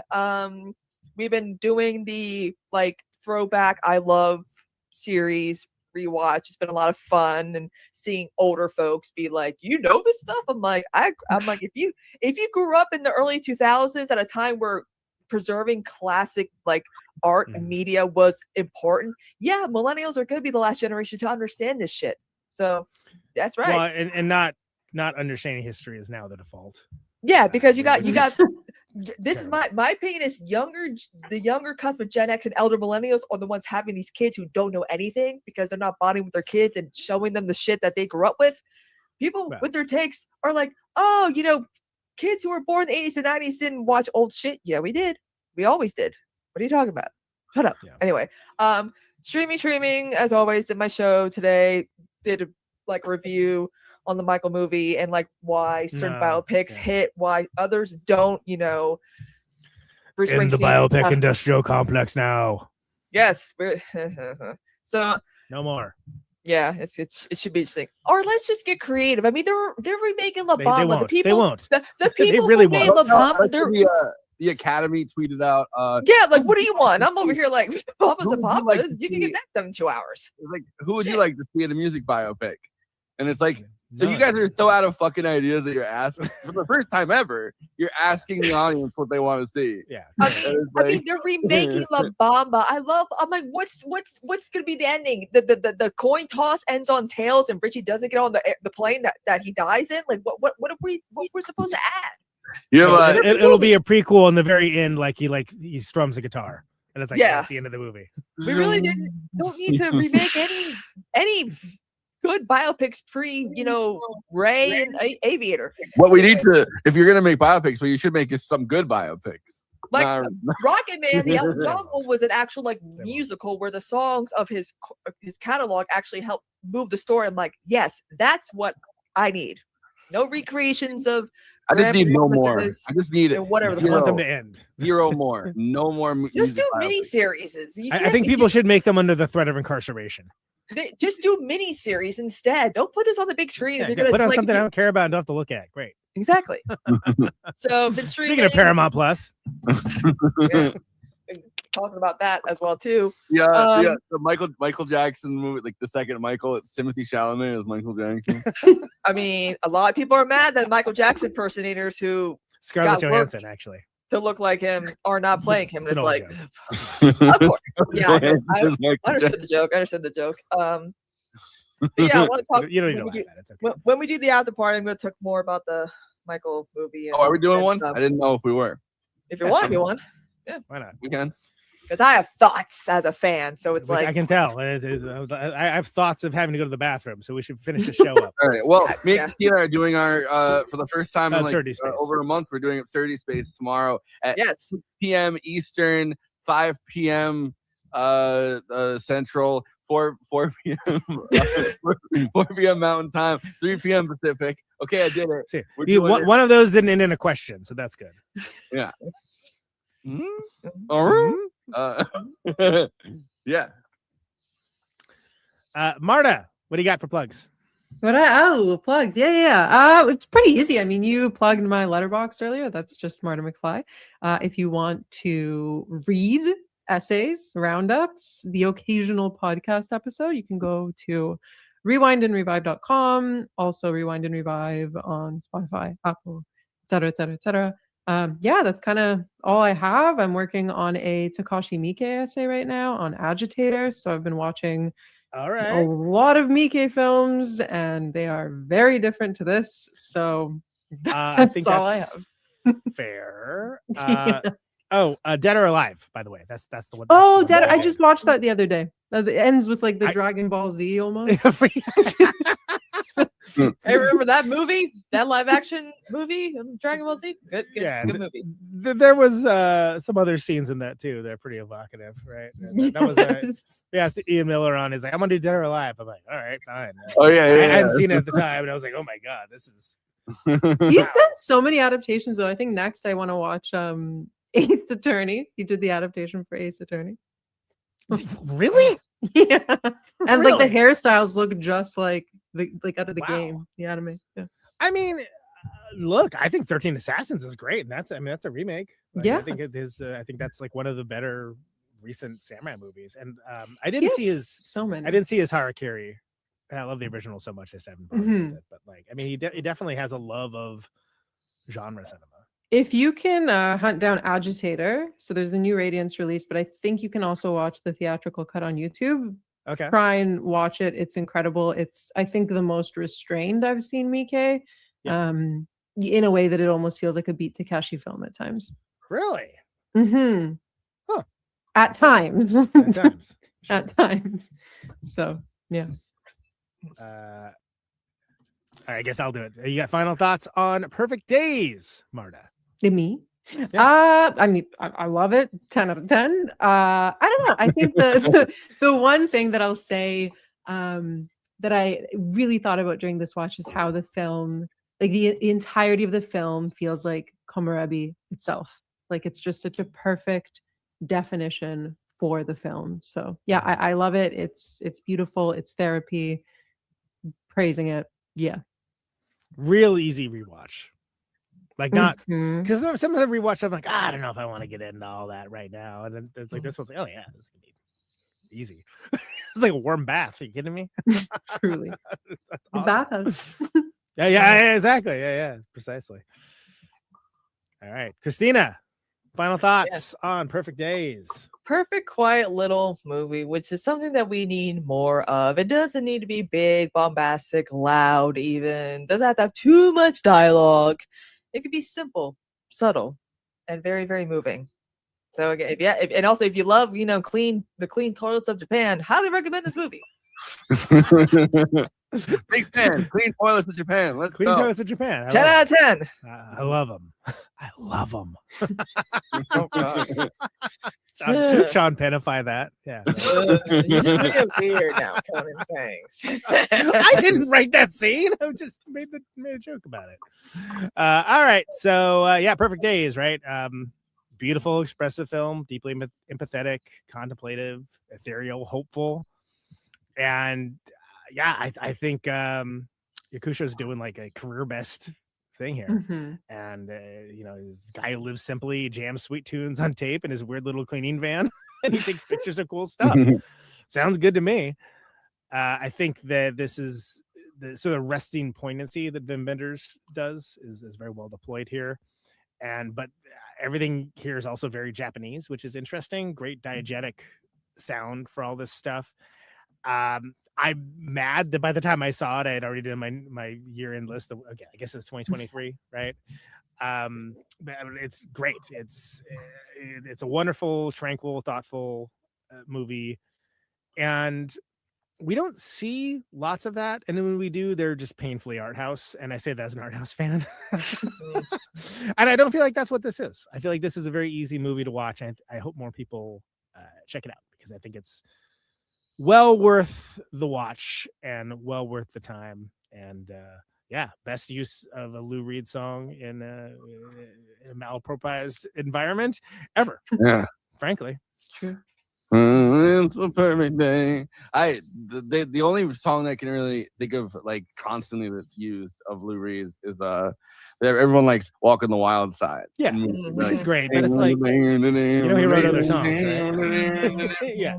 And this has both Velvet Underground and a Lou Reed song too. Where it's like, And my favorite Velvet Underground song is Heroin. I like Heroin too. I love me some Heroin. It's great. No, I actually really like that song, but I like Pale Blue Eyes Operation. Whoa! Whoa! I can't think of like other movies that ever used Pale Blue Eyes. I feel like maybe there's one, like that I've seen at some point, but There must be. not Maybe very. we can save this for the after party that we are Yeah. doing tonight. All What do we right, got well, next? you can- Vertigo, right? We're doing Vertigo. Yeah, with we're doing Eileen? Vertigo, and then we're doing Charlie Varick with Josh Olson. But we're doing Yeah, he's Vertigo coming back. on Monday, and then we're doing that one an hour. Movie yet early. to be named with Adam McKay. Yeah. But linger on your pale blue eye.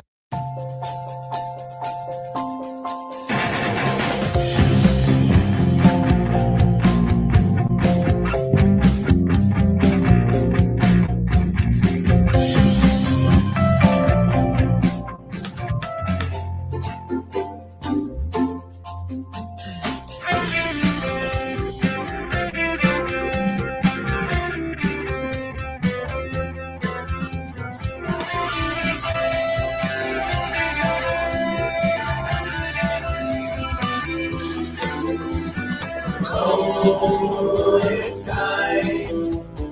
Oh, it's time. Oh, it's time. Oh, it's time.